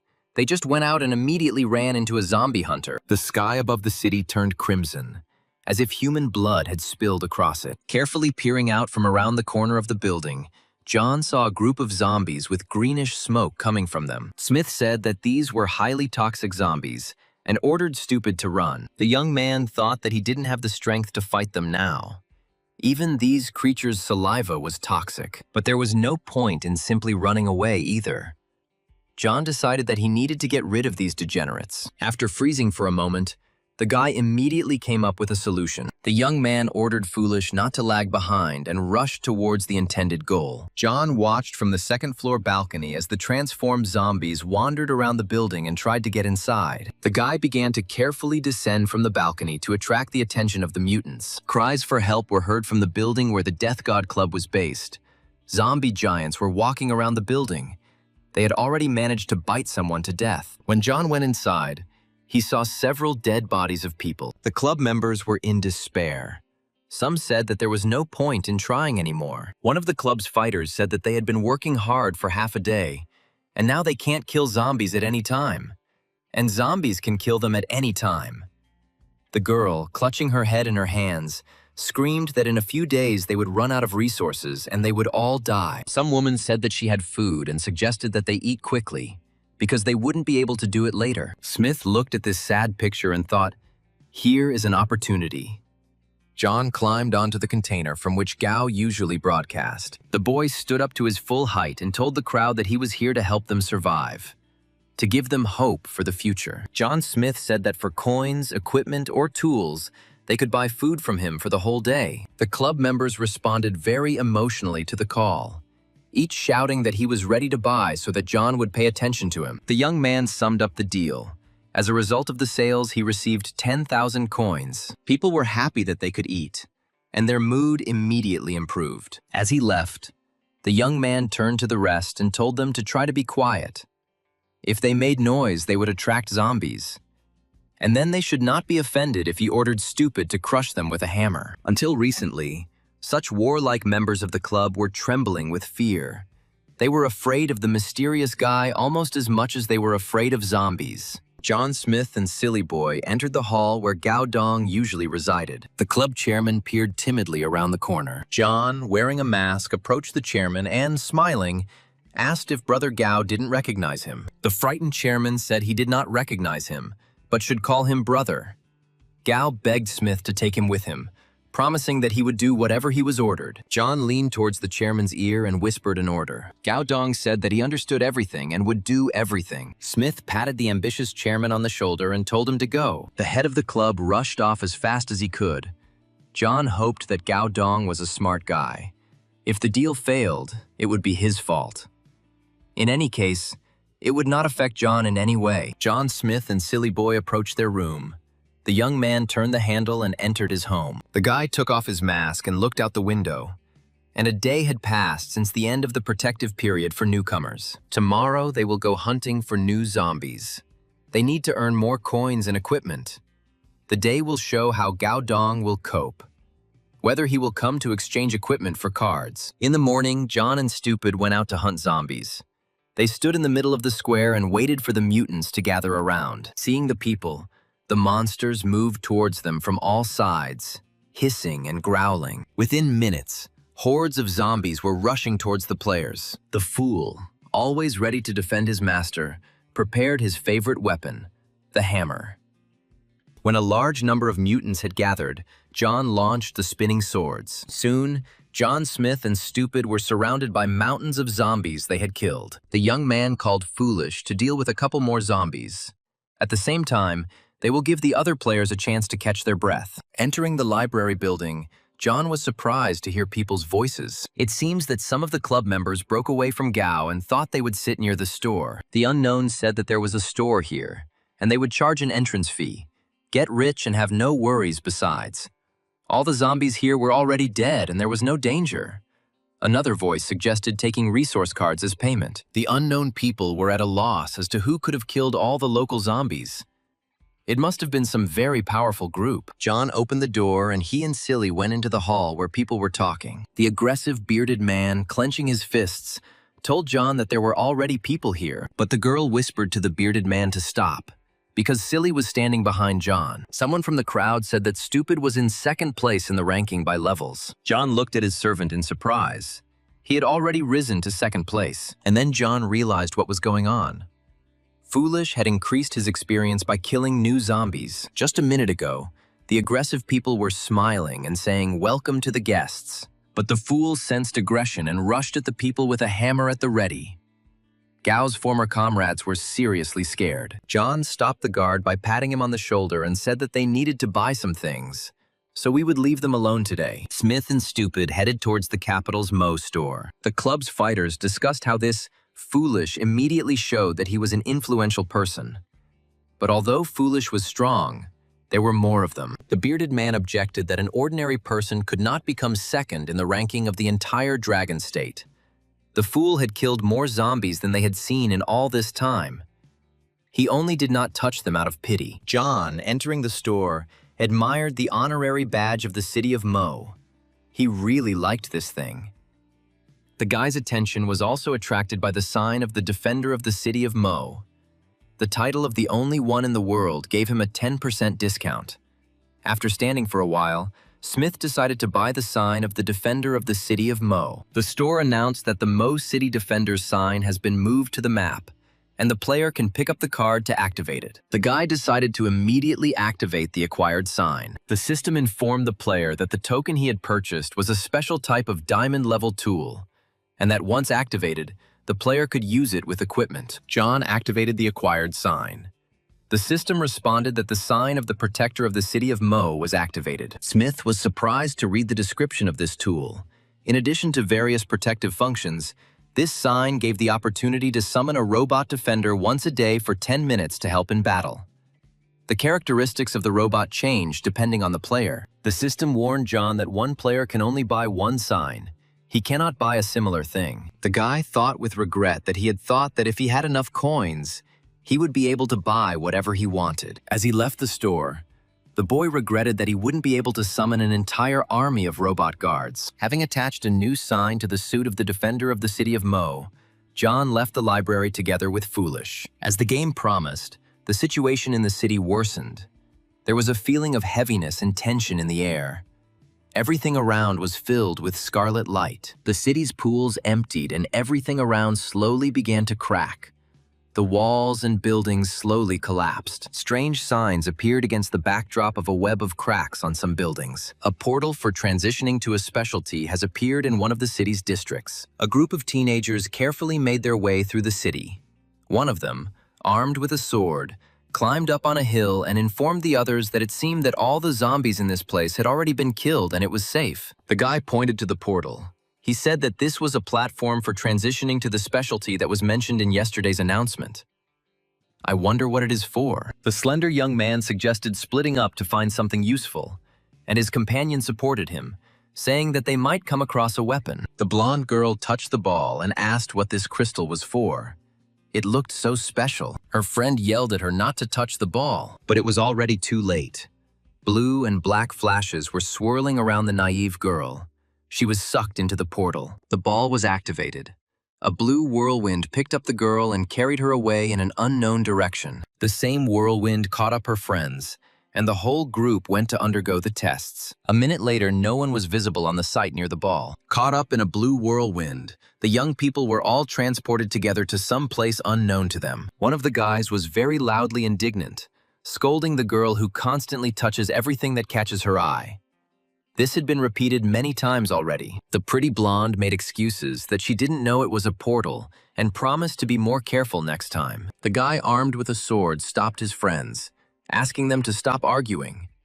He saw the lantern and decided to take it with him. The young man with the lantern suggested looking for a way out, but at that moment a huge, scary shadow appeared on the wall. The young man screamed that a monster had appeared behind him. A huge zombie attacked a young man with a lantern. With a strong blow, he flattened the guy, and the lantern flew to the side. The system showed the guys that in front of them was a bronze-level boss of the 18th category.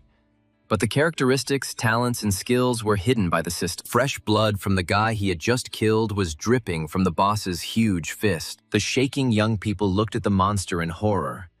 They were all practically unarmed and defenseless against it. The monster moved his burning eyes from one person to another, wondering who to start with. People screamed in horror. After a few seconds, it was all over. The zombie boss turned his back on his victims. It was visible that horns were growing from his back, With each victim, they became larger. Behind the monster lay the bloody bodies of people who had accidentally ended up on the testing site. The monster stood near the portal and waited for who would come next and try their luck at fighting him. The monster smiled, revealing its long teeth. It seemed like the portal had been activated again. The zombie boss stood near the portal and waited for a new victim. No one came, and the angry monster let out a terrible roar. The earth shook from the terrible sounds and clouds of dust rose up. Flames danced across the cracked slabs of the square. Flames, smoke, and swirling dust mixed together, and it seemed as if the earth was turning into hell. Flames have already appeared on the city streets. A little more and the fire will spread to neighboring buildings. But the fire stopped as suddenly as it began. A guy in boots and sportswear watched the fate of the guys who disappeared into the portal. Now in the place where they were before the ball was activated, a pool of blood appeared. The guy's companion said that it was a very tough ending. The observer replied that if they continued to touch and pick up whatever they could, they would be next. The boy and girl looked at their leader with embarrassment. Suddenly, the boys heard John Smith's voice calling for Silly. The boys ran after John, trying not to catch his eye, hiding behind corners. The boys watched the players who were calmly walking around the city. John, as always, was wearing a mask that hid his nickname and characteristics. And Stupid was wearing sunglasses and a suit. The young man said that 2 more idiots had arrived. And turning to his friends, he said that if they had not seen how those people had just died, they could watch these 2 again. The girl asked fearfully if maybe Foolish could kill that zombie. The leader noted that everything was possible. The guy said that the guys who had just been killed were about their level, and they couldn't do anything to this zombie, even though Stupid was strong. It wasn't a fact that he could handle it. The second guy suggested waiting until everything was over and then picking up the equipment. The boys heard John tell Silly to leave. Smith noted that there were 3 more naive players there who weren't worth wasting time on. John remembered that the boss who guarded the job change platform in Mo City was a mad type and was under the protection of the Doomsday Game. John Smith approached the portal. Next to the ball, a pool of blood from recently killed people spread. Smith squatted down. He thought that in fact he might not activate the task, and there weren't 30 players here. John stood and wondered what he should do. 3 players watched from the safe zone to see what this daredevil would do. The game informed John that he had received the task of activating the Capital Mo's specialty change platform, and after touching the spiritual crystal of the magician's specialty, Smith extended his hand towards the crystal. The system reported that John had 2 players on his team, so the reward would be increased. The game warned the guy that the boss guard would soon wake up and the player needed to get ready. The trainer system has detected that John has begun to perform the task of activating the platform for changing specialties in the capital of Mo. The trainer is optimizing the task. After optimizing the task, the player received a secret scroll of a high-level specialty for completing it. The platform had to be activated within 12 hours. John, turning to Foolish, said that he would take the mage's scroll for himself and give him the warrior's scroll. Before the players could finish speaking, a terrible giant zombie boss appeared in front of them. The zombie boss had flames coming out of his eyes. He had sharp teeth, and it was obvious that he was already hungry. He really wanted to kill some people. The system informed the players that in front of them was a Titan zombie, a bronze-level boss. He was very strong with excellent body qualities. He could create a dizzying effect. And when this zombie's fist hit the ground, it would create an earthquake. After reading the specs, John decided to laugh at the zombie. He told him that this is very cool, bro. This is the power of a real Titan. In fact, the zombie had significantly less combat experience than John, and it could not be discounted that Smith had the Julie Ball and other effects. Smith was confident that he was quite capable of killing the zombie Titan. The trainer system informed John that he had been given the task of killing the zombie Titan. In order to complete this task, the young man armed himself with the Julie bow. The trainer system informed the player that he had 24 hours to complete the task of killing the zombie Titan. As a reward, he could receive a regular trainer and silver-level equipment. John pulled the bowstring and fired an arrow at the zombie Titan. The boss didn't expect resistance. He was already preparing to dine with the players. The terrible mutant did not know that Julie's weapon was aimed at him. When the zombie saw the huge ice arrow flying at him, he became scared. The mutant covered himself with his huge hands, and therefore the arrow could not hit the heart. John commanded Silly to use the hammer. Jumping as high as he could, Foolish hit the zombie Titan with his hammer. Accustomed to people running away just from the sight of him, the The mutant was confused. The monster managed to put his hand out to prevent the hammer from hitting him on the head. The monster took some damage. One of its huge hands was covered in ice. John launched an ice arrow there. The enraged monster threw Foolish away from itself. John praised his assistant for his accuracy and courage. While the zombie titan was distracted by Stupid, John fired several ice arrows at him, resulting in the titan being frozen in ice. To throw off the icy shackles and throw his enemies off balance, the titan let out a terrible roar. John felt dizzy. It was a reaction to the titan's attack. Smith dropped to one knee, his vision blurry after the sonic attack. While the player, kneeling, was recovering from the zombie's sonic attack, his gaze fell on the bow. And then John had a brilliant idea on how to defeat the zombie titan. While the owner was coming to his senses, Foolish was actively attacking the monster. When John came to, he called his assistant back. The angry zombie titan pulled out the ice arrows that had frozen him. The titan continued to attack John with its deafening roar. The zombie guard, armed with a hammer, dealt blow after blow, trying to kill the nimble players. But as a result, the mutant only raised clouds of dust, and his enemies were unharmed. Taking advantage of the moment when the zombie got tired and stopped, John fired several arrows at him, both ice and fire. A sheaf of destructive arrows flew at the huge, terrible monster. The arrows pierced the titan's body one after another, the ice arrows causing numbness, and the fiery ones causing heat. One of the fire arrows hit the titan in the head. It did not penetrate his skull, but his hair was half burned off. The confused monster scratched his newly formed bald spot in confusion. Clutching his burnt head, the titan ran away, and John fired a fiery arrow after the giant. The monster burst into tears of resentment, ran away and sat down to the side for some reason, collecting the fragments. John assumed that before turning into a zombie, this zombie was a builder, and now he had taken up his old ways. Smith noted that it was better not to turn his back on his enemy, and fired another fire arrow at the zombie. Julie's bow arrow once again struck the enemy, causing damage. It turned out that the zombie titan had assembled a huge stone ball from the fragments and decided to throw it at his opponents. John decided that the fight had gone on too long, and it was time to stop it. Smith commanded Fool to activate Blind Rage. At the same moment, Fool grew in size, becoming almost the size of a zombie titan, and growled menacingly. John Smith, pointing at the zombie guard, told Stupid that while he was unconscious, this guy ate 5 of his chicken legs. Fool's blind rage was activated, and Fool's words sent him into a rage. The former security guard attacked the zombie titan despite the fact that he was holding a huge rock in his hands. The Fool smashed the huge boulder collected by the zombie titan into small pieces with a powerful blow. The Fool and the zombie titan were locked in combat, while John, armed with a bow, waited for the right moment to shoot. In the heat of the fight, the zombie titan completely forgot about the young man who was standing to the side and turned his back to him. Smith immediately took advantage of the moment and sent a fire arrow at his enemy. The arrow hit the titan right in the anus, filling it with fire. Titan was engulfed in an internal fire, and tears ran from his eyes in surprise. John was triumphant. The blow was both successful and humiliating for the enemy. The enraged titan threw back the Fool who had distracted him and given the man the opportunity to humiliate him like that. The titan was all on fire, shaking.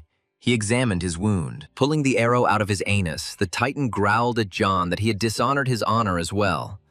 But Smith noted that he had not done so on purpose. The zombie titan rushed towards the player, so small and impudent. Baring his teeth and growling viciously, the titan was eager to kill John Smith, who had humiliated him so. His faithful Fool rushed to the aid of his master.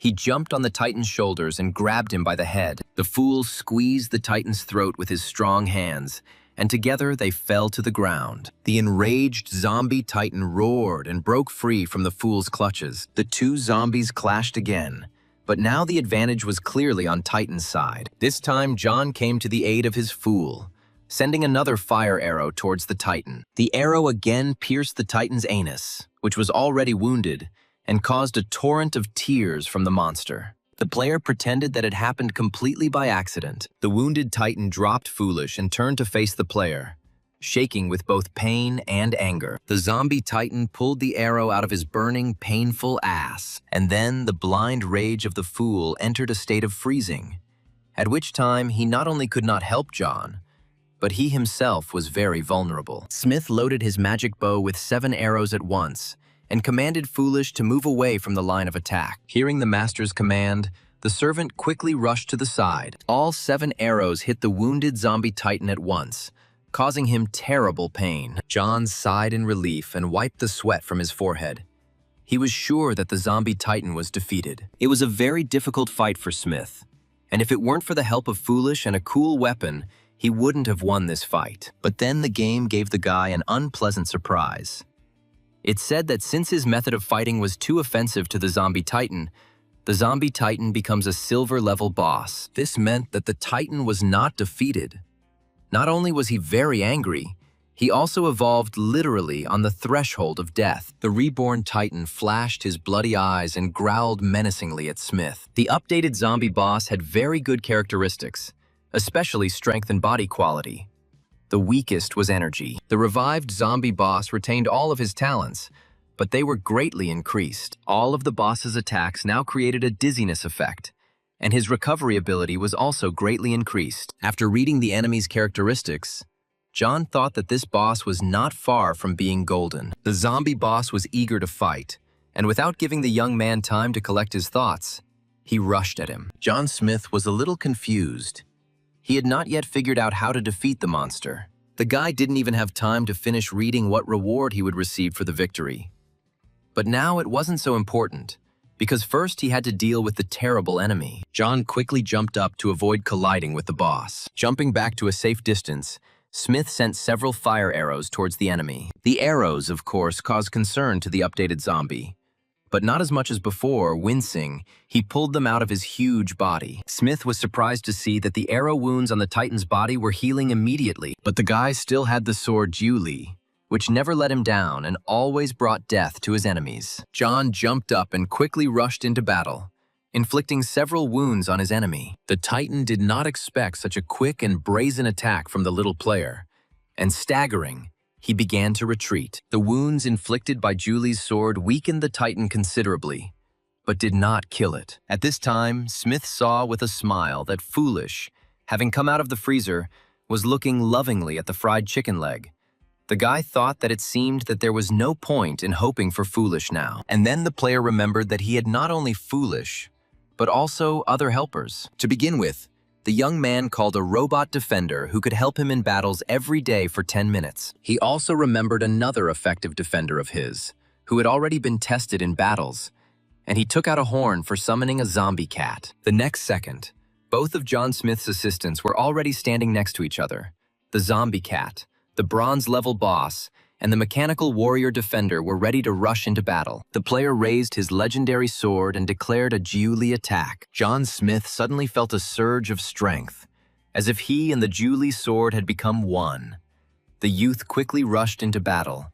Julie's attack began. The titan, who had turned into a zombie boss, tried to deliver his deadly punch to the player, but he met with Julie's sword and zombie blood gushed out. The titan did not expect such an attack.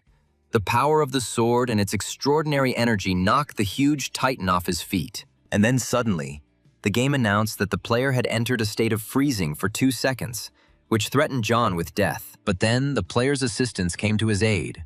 The zombie fell to the ground with a crash, and the impact shattered the square's slabs. The robot defender of Mo City rushed at the zombie boss that was defeated by Julie's attack. The mechanical warrior delivered a crushing blow to the zombie's jaw, knocking it to the ground. At this moment, a cunning and nimble zombie cat entered the battle. Without giving the zombie titan time to recover, the boss cat pounced on the enemy. The titan was gripped by the sharp, saber-like claws of a zombie cat. The bloodied and confused titan didn't know who to fight off first, and before he could look back, he was covered in wounds from the zombie cat's claws and teeth. The boss titan growled in confusion and anger, his entire powerful body covered in wounds from which blood flowed. The 2 seconds of freezing passed, and John Smith was able to enter the fight again. Without giving the titan time to recover, John dealt him several heavy blows with his sword. Smith paused for a moment after the attack, and thought that controlling these 2 assistants with the power of thought was quite tiring. The huge zombie boss stood in a cloud of dust,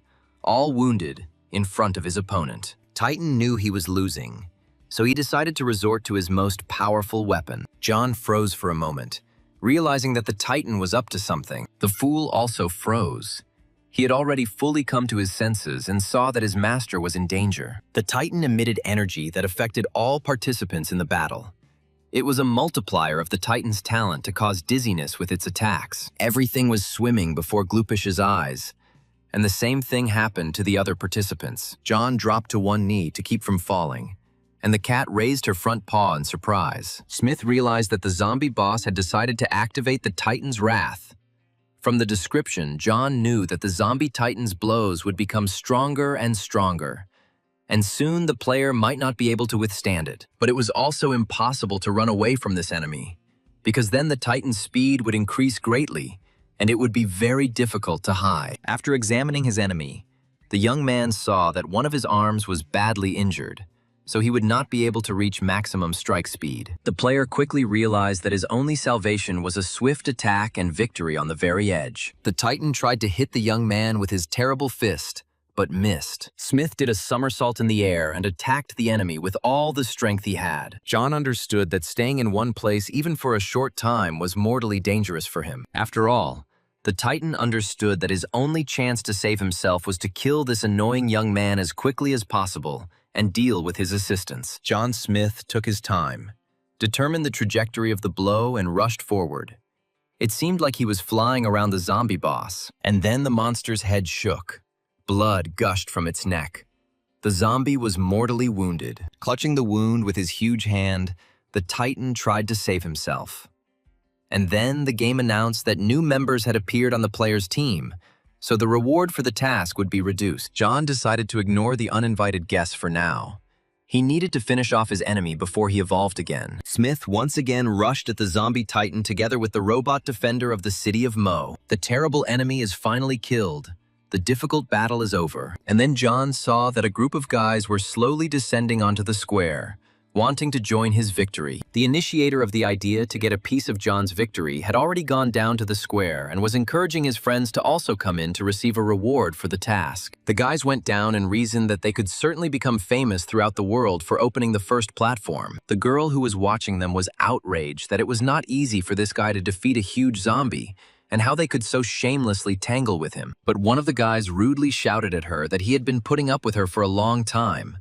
The end of the world had already come, and she was still pretending to be Mother Teresa and promised to beat the girl. The girl was afraid of the rude man, so she kept quiet and stopped shaming them. At this time, John Smith appeared behind the backs of the uninvited guests. The winner of the fight approached the guys without taking off his mask.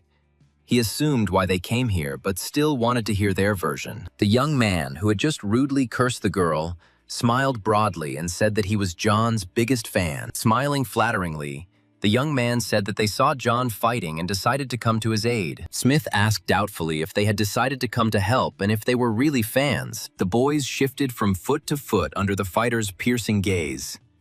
John said that he saw how they had been hiding nearby from the very beginning, but for some reason they only came now. The main initiator of this brazen foray opened his mouth to tell another lie. John Smith realized this. He swung his sword and killed the liar. The hunters of other people's victories clearly did not expect this. The organizer of the expedition fell dead. The guys who introduced themselves as John's fans, seeing that their leader was dead, screamed in horror. Smith didn't even turn around at the shouts. He simply said that more than anything in the world, he hated liars. The boys were confused. They didn't know what to do, and were very afraid that each of them could be next. Smith took advantage of the properties of his evil ghost mask and sent terror into the intruders with his gaze. The young people looked at John as if hypnotized. They were shaking, and they began to have visions. Now it seemed to them that there were only zombies around them, and not their friends. A whole crowd of new fans had already gathered, and now, under the influence of the mask's gaze, they attacked each other. Smith, meanwhile, walked away from them, cursing to himself that these creatures decided to join the mission and get a reward for free. The game reported that the players were leaving the mission one after another, which meant they had killed each other. John was sure that these guys could not only share his reward, but if the opportunity arose, they would also finish him off. One of the surviving guys shouted after John that he was a hero of the Dragon State. The guy was indignant and said that Smith should help them, that they just wanted to cover for him and weren't up to anything bad. The second supported his friend. He advised John to think carefully, that if he killed them, no one would consider him a hero. Before the guy could finish his fiery speech, John's sword slashed his throat, causing another player to leave the mission. Just a second ago, the loudly indignant guy covered his mouth with his hand in fear and began to shake. John caught his sword and shouted loudly that his name was synonymous with vengeful.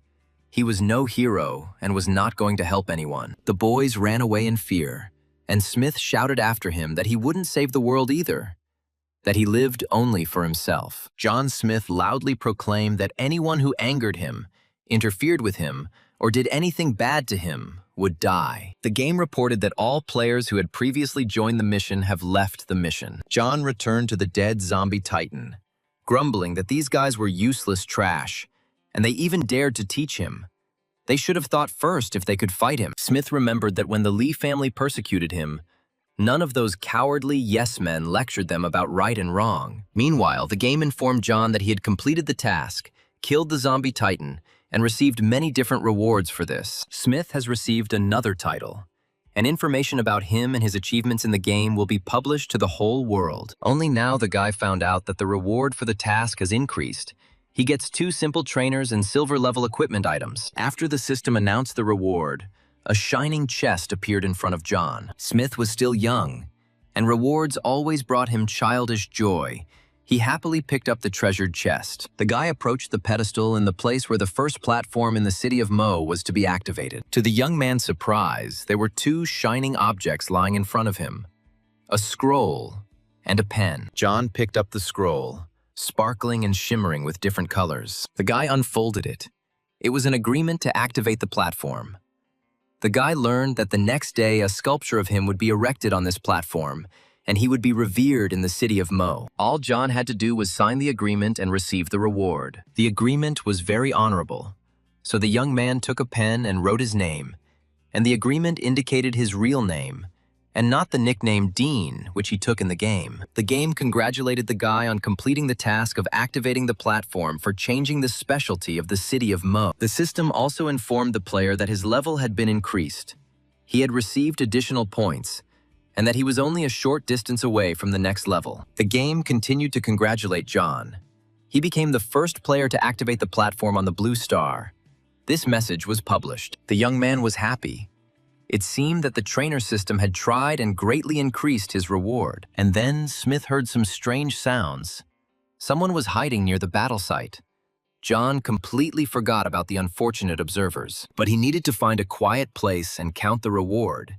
He was in no mood to lecture other players. The young man patted his sleeping silly on the cheek and said it was time to go. To cheer up his faithful servant, Smith promised Foolish that he would give him a chicken leg. The difficult task was finally completed, and John and Silly went home. At this time, a huge portal began to spin over the square.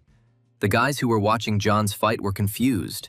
They didn't know what was happening. One of the freeloaders suggested that Smith had activated some kind of mechanism to feed them to the zombies, while the second grabbed his head in horror. At this time, reports were heard all over the world that a player named Ding had become the first in the world to kill a silver-tier boss and activate the job change platform. The game advised everyone to follow this player's example. Mo City was the first to activate the specialty change platform, so as a reward, the level of all players in the city will increase, and within 24 hours, the reward for all killed zombies will be doubled. The residents of Mo watched in amazement as a beautiful golden glow appeared over their glorious city. Many people watched the amazing astronomical phenomenon with their mouths literally open. The girl looked at her game panel and exclaimed in surprise that her level had actually increased, and now John was her hero. Players, delighted that the reward for killing zombies would be doubled, rushed to kill the monsters. Smith's victory over the huge zombies surprised many, because many players had died before him while trying to activate the platform. One of the zombie hunters exclaimed in delight that he knew little brother Dean would become famous again, because he was just the bomb. The head of the Lee family called another meeting. He was sure that this famous player was from his country. Old Lin guessed that before the game started, Ding had gone on a journey to the capital of Mo, and now he couldn't get out. But his heart would always belong to the Dragon Country. A quiet, starry night descended on the city of Mo. The streets were empty. People hid. The fool helped his kind master sort out the rewards he had received. John, propping his head up in his hands, was carefully studying the game panel, counting everything he had available. By this time, Smith had already reached level 16 and had become quite rich, and his storage had also expanded significantly. The young man was in a great mood. Now he was rising in levels even faster than during the protective period for beginners. John tossed a new specialty change scroll in his hand. He needed to see what it could give him. The new specialty was called Ruler, and it gave its owner the power to move mountains. So now John could change everything that existed. The guy read and reread the scroll. He figured out how best to distribute the points to increase his strength many times over. John's eyes were shining. Now he would definitely be able to begin implementing his plan for revenge on the Lee family. The assistant system congratulated John on winning a very useful thing called an information breakthrough. The guy chuckled. Now it would be much easier for him to deal with bosses and other zombies. The young man asked for clarification regarding the increase in explosion coefficients. The system explained that the initial explosion coefficient would be increased, and another percentage would be added to it. John Smith didn't understand the message at first. But then it dawned on him that his explosion factor was now 201%. Among the rewards for defeating the zombie boss was new silver tier equipment. The first item was the demonic chainmail of concealment, which was created to fight against mages. The second item is the demonic pants of concealment. They were also created to fight magicians and were a headache for any wizard. John Smith decided to put on the demonic pants of concealment right away. After thinking for a bit, the player put on the chainmail of concealment, and the system congratulated him on successfully activating them. Looking at his game panel, John decided that his speed and energy were a little lacking, and added a few free points there. After distribution, the player looked at his main characteristics with pleasure and was satisfied. The young man told the system that he wanted to receive one of the 2 trainers he had won. Instantly, John had a card with an elixir for physical strength in his hands. A very ordinary item, but it can help him win and help him out at a critical moment in the battle. The new rewards did not cause the player as much delight as before. He considered that they were not particularly useful. Smith decided to look at the characteristics of his new title, Silver Fighter. After reading the characteristics, Smith thought, compared to the title of the only one in the world, these were weak. Did his luck really go away when he received the specialty of the Ruler? John contacted the system and asked to give him silver-level equipment. A message appeared in front of Smith that the system was choosing equipment for him. The guy folded his palms in prayer and asked all the gods of the world to have mercy on him. John unrolled the scroll. He received the Butcher specialty.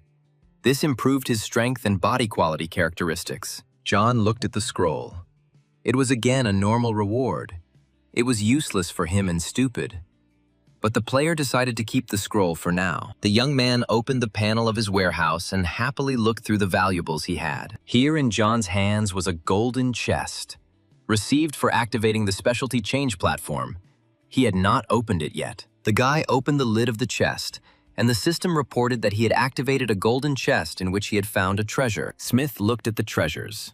The glasses and coins no longer particularly worried him, because there were enough of them. Among other rewards in the chest was a watermelon knife and gold-level equipment. The fighter looked at the knife.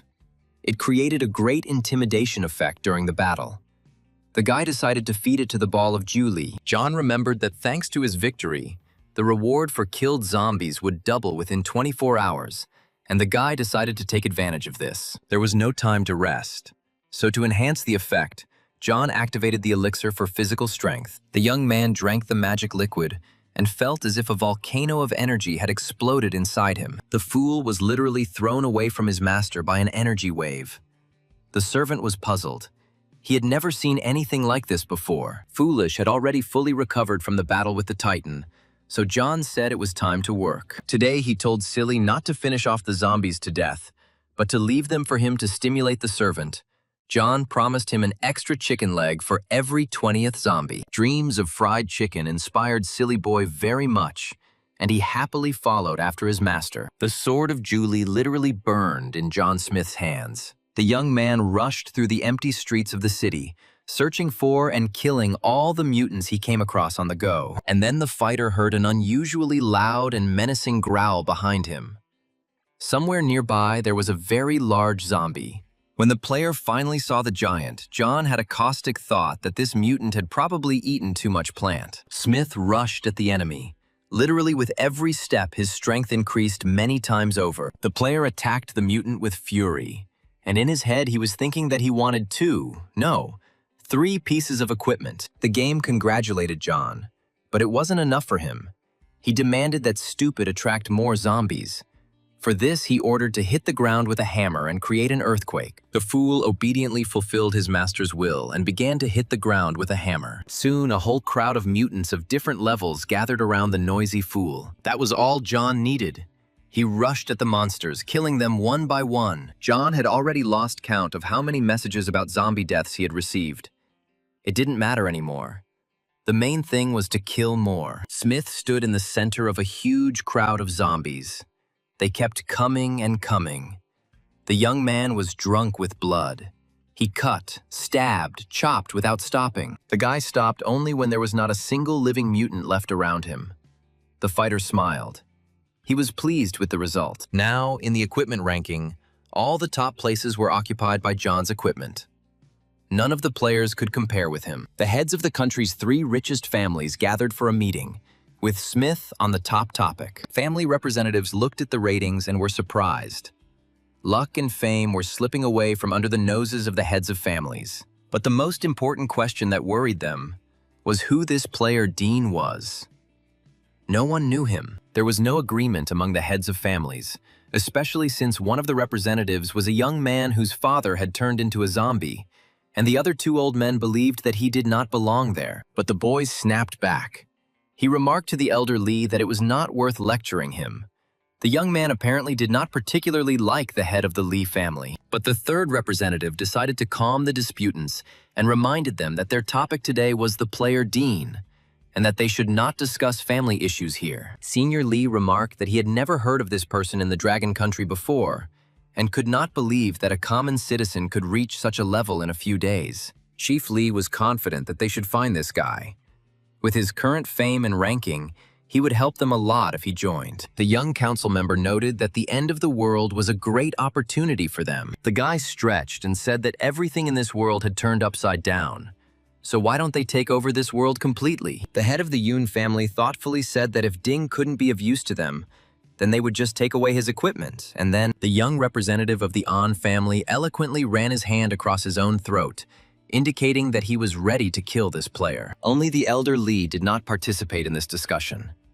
He remained silent and looked thoughtfully at young An. At this time, an active hunt for zombies was underway on the streets of the city of Mo.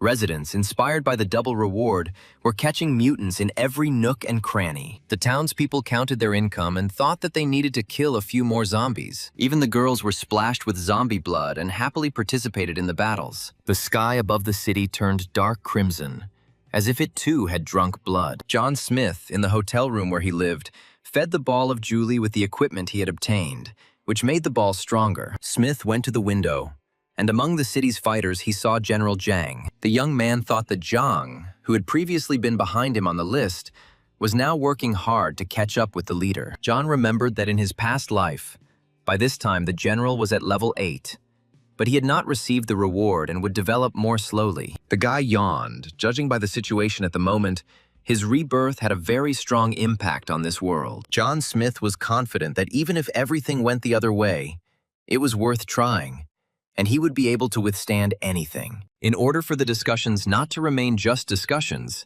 it was necessary to work and raise the level of the sword. Smith took a comfortable position, concentrated, and began to raise the level of his victorious sword. After the magical manipulations with the ball and the globe, the entire hotel room was shining with reflections of energy. To his horror, John suddenly felt that the room smelled terrible. The guy turned his head from side to side and asked Stupid if it was him that was stinking. But the former security guard himself was standing in the corner, holding his nose. The servant growled, shaking his head negatively. John began to sniff his own clothes in surprise. The young man was in shock. The foul stench was coming not from anyone, but from him. John grabbed some clean underwear and ran into the shower. He had completely neglected himself and only washed once a month. The fool scratched the back of his head in confusion. He too could use some freshening up. The guy happily soaped himself up and stood under the stream of cleansing hot shower. He felt much better. But then the bathroom door opened and Foolish walked in. Undressing, he too clearly intended to wash himself. John, laughing, threw a tuft of foam at Foolish and told him to go to bed. The clean and refreshed guy happily plopped down on the wide bed of the hotel room. As he fell asleep, Smith thought that in his past life, everyone had gotten used to this way of life and had forgotten what a shower was. In the dead of night, when the full moon rose over the hotel where John lived, people were already asleep, but something was happening in the building. John was stretched out on a large double bed, and nearby, wrapped in a blanket, Silly was dozing. Very strange sounds were heard from the toilet of the hotel room. They were quiet, and no one heard them. Right in the toilet, the space began to spin and a portal opened. A red glowing eye appeared in the sewer hole. Some kind of monster was preparing to jump into the room. A huge mutant rat with terrible saber-like claws crawled out of the toilet. John Smith was a very light sleeper, and when the rat entered the room, he sat up in bed. To his surprise, the guy saw a huge monster with red glowing eyes not far from the bed. The young man barely had time to jump out of bed before the rat already pounced on him. John was surprised that all zombie rats were that big. The player swung his sword, and the attacking mutant was cut into 2 pieces. The zombie rat died instantly. A blood stain spread across the bed where John had been sleeping peacefully a few seconds ago. And now a hacked monster lay there. At this time, mutant rats were crawling out of every crack in the city and rushing through the streets, attacking people. Huge rats moved through the sewers. They pushed aside the lids, climbed out onto the streets, and attacked everyone who got in their way. The townspeople, terrified, tried to flee from the new disaster. Screams were heard, but it was impossible to escape from the swarm of rats. They pounced and literally bit people to death on the run. Frightened townspeople threw down their weapons, and that night, many streets were left covered in bloody corpses. A crowd of rats rushed through the city, and the sounds were as if a herd of horses were galloping down the main street. John and Silly prepared for battle, and from behind the door, they also heard the sounds of a large number of rat paws stamping. John understood that, judging by the sounds, either a crowd of zombie people or a pack of zombie animals was heading towards them. But for some reason, the system did not notify him of the attack or the task. The guy decided to leave the room to scout out the situation and be prepared for any situation. The young man walked around the hotel, but did not find any rats. Could it have been his imagination? Smith was perplexed. He decided to look around again. The player examined everything carefully. There were no mutants in the room. Through the hotel window, he saw several rats running along the street. Smith thought it was all very strange. Several rats could not make such a loud noise. The young man assumed that it must be a huge swarm of rats, and judging by the sounds, they were already somewhere close, perhaps in the building. Is an army of zombie rats really here to attack John? And then the guy saw through the window how the manhole cover moved aside, and a huge crowd of rats crawled out. John watched the movements of the zombie animals and realized that, judging by their organization, these mutants were definitely being led by a boss with combat talents. Smith thought that he would most likely have another battle tonight, which meant he couldn't stay in the hotel room. In order to prevent the enemies from approaching unnoticed and to see everything for themselves, John suggested that Stupid go to the roof. The doors leading to the roof were padlocked, but that was no problem for Julie's sword. The guy opened the doors, and he and Stupid found themselves on the roof of a tall hotel, from where they could watch what was happening in the city. John Smith and his battle servant, the faithful fool, looked around to take a good position. Smith, wearing the gear and mask of an evil ghost, sat down near the fencing on the roof and began to watch what was happening. The guy had never seen such a number of vile rats in his life. Huge flocks of wild monsters were running in a certain direction. John thought that there were so many of them, and it was very good that they did not attack him. The guy reasoned that if he killed these bosses, he would earn a good amount of money.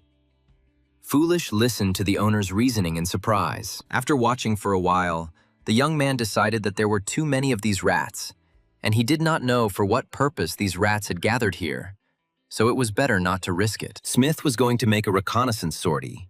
He told Foolish to stay here and not run away anywhere. To hide from the eyes of his enemies, John activated the Twilight Ring. Using magical equipment, John, invisible to the eyes of his enemies, rushed over the city. The guy landed on one of the roofs and began to quietly watch the mutant rats. Directly opposite the young man stood a large, beautiful house, the windows of which were lit up with lights, which meant that the owners were now at home. The guy chuckled that the end of the world had happened more than a week ago, but there were still simpletons who thought they would be saved at home. Smith saw that a huge pack of zombie rats was heading towards this house, and John had a thought that he could move to the roof of this house. But he changed his mind. The rats entered the house in an organized formation.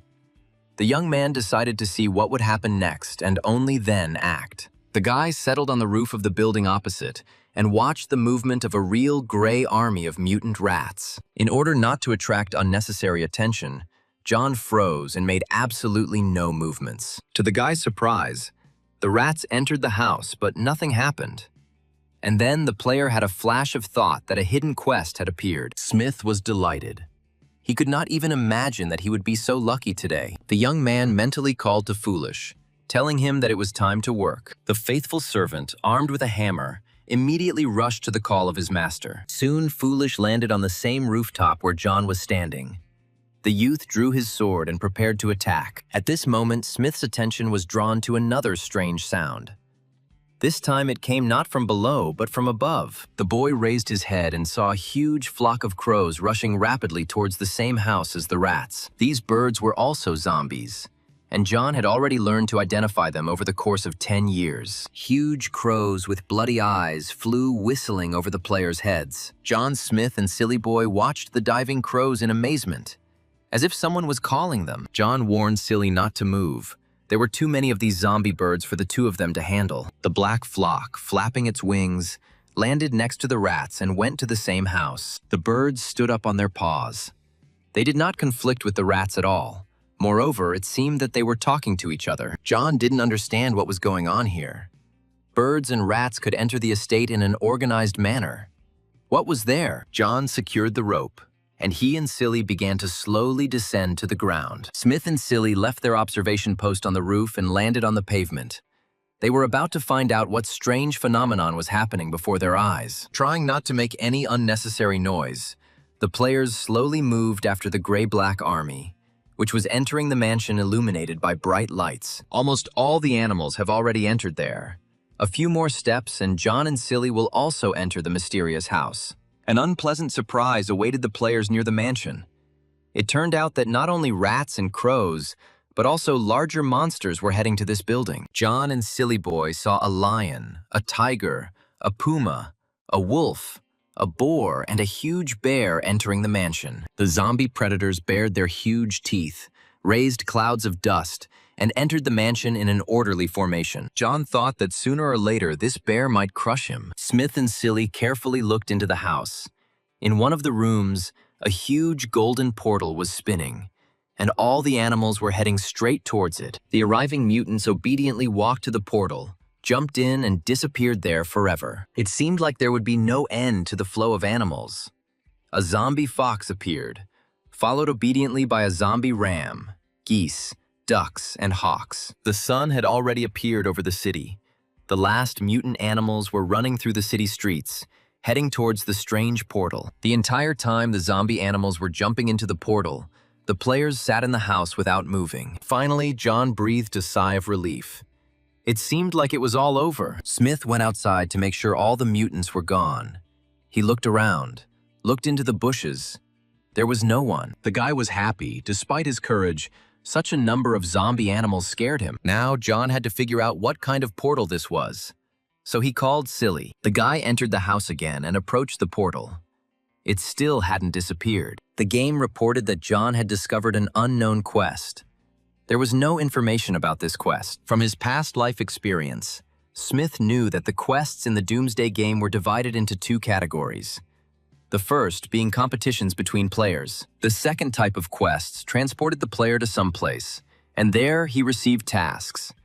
An unknown quest John encountered for the first time. The young man relied on his rich experience of completing quests and assumed that completing an unknown quest would not be difficult for him. The guy asked the trainer system if it would protect him inside the quest. The system responded that if John didn't like the quest, He could finish it at any time and be transported back. Smith decided that since he was not risking anything, there was no point in hesitating, and agreed to go on the unknown quest. The system informed that John would soon be transported to the location of the quest. The young man decided not to risk Foolish and leave him here, because John has a trainer, but Foolish does not. Smith commanded the servant to stay there and wait for him, and Silly obediently sat down against the wall of the room. John looked at his faithful Silly.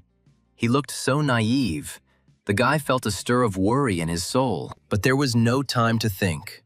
A shining blue portal opened in front of John. The young man took the sword prepared for battle in his hands and stepped into the unknown. The space around him began to glow and spin. The room disappeared, and he moved to a completely different place. The glow disappeared.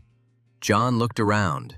He found himself in some kind of huge stone room. Lights burned on the walls, going up into the endless heights, casting dim reflections around. The young man moved forward cautiously, not yet understanding where he had ended up and what awaited him. The guy carefully knocked on the wall, trying to determine what was behind it. But the wall made a dull sound, meaning it was thick. John Smith thought that perhaps his sword would help him cut a passage. The boy swung his sword, trying to make a passage for himself in the blank wall. Julie's sword struck sparks and left a mark on the wall, but there was still no passage. The game informed John that he had activated a special quest called the Labyrinth of Despair. Smith looked around carefully. If this was a labyrinth, then there had to be a passage somewhere. And more than one. From the game's message, John learned that this quest exists only in legends, and for 1,000 years, no one has been able to complete it. This maze is home to many zombie animals and is also full of traps. Another unpleasant discovery was that John's storage was locked here. He would not be able to use his tools, titles, and equipment. Once the quest time is up, the player will be killed.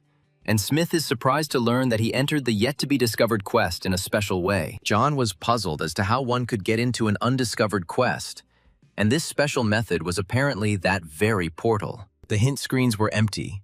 The maze was not yet open, and this proves that the danger is quite great. But John believed in himself, and although the vault was inaccessible, he still had the Jiuli sword in his hands.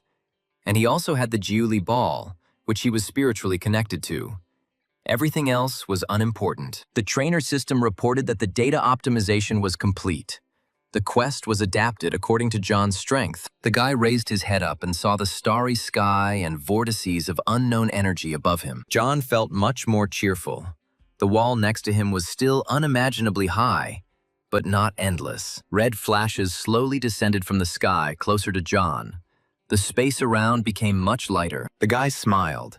Now being on the quest became much more pleasant, and the difficulty also decreased. As if in response to John's statements, a message appeared that since he had entered the quest early, the difficulty had been increased by 50% as a punishment. The guy was outraged that this game could not be trusted at all. The trainer system, in order to support its player, reported that the penalty had been cancelled, and he would be able to exit the quest at any time. John read the updated task. He had to get out of the labyrinth by any means, which took away a lot of hope. So, the young man accepted the strange task of completing a quest that does not yet exist. Holding his sword at the ready, he moved forward. After taking a few steps, the player ran into a wall, and he accidentally touched the wall with his sword. At that very moment, a fiery arrow flew out of the hidden window towards John. The player saw that this was not a simple arrow. It was spinning, its trajectory taking up the entire space where he was. John's only salvation was his wonderful sword.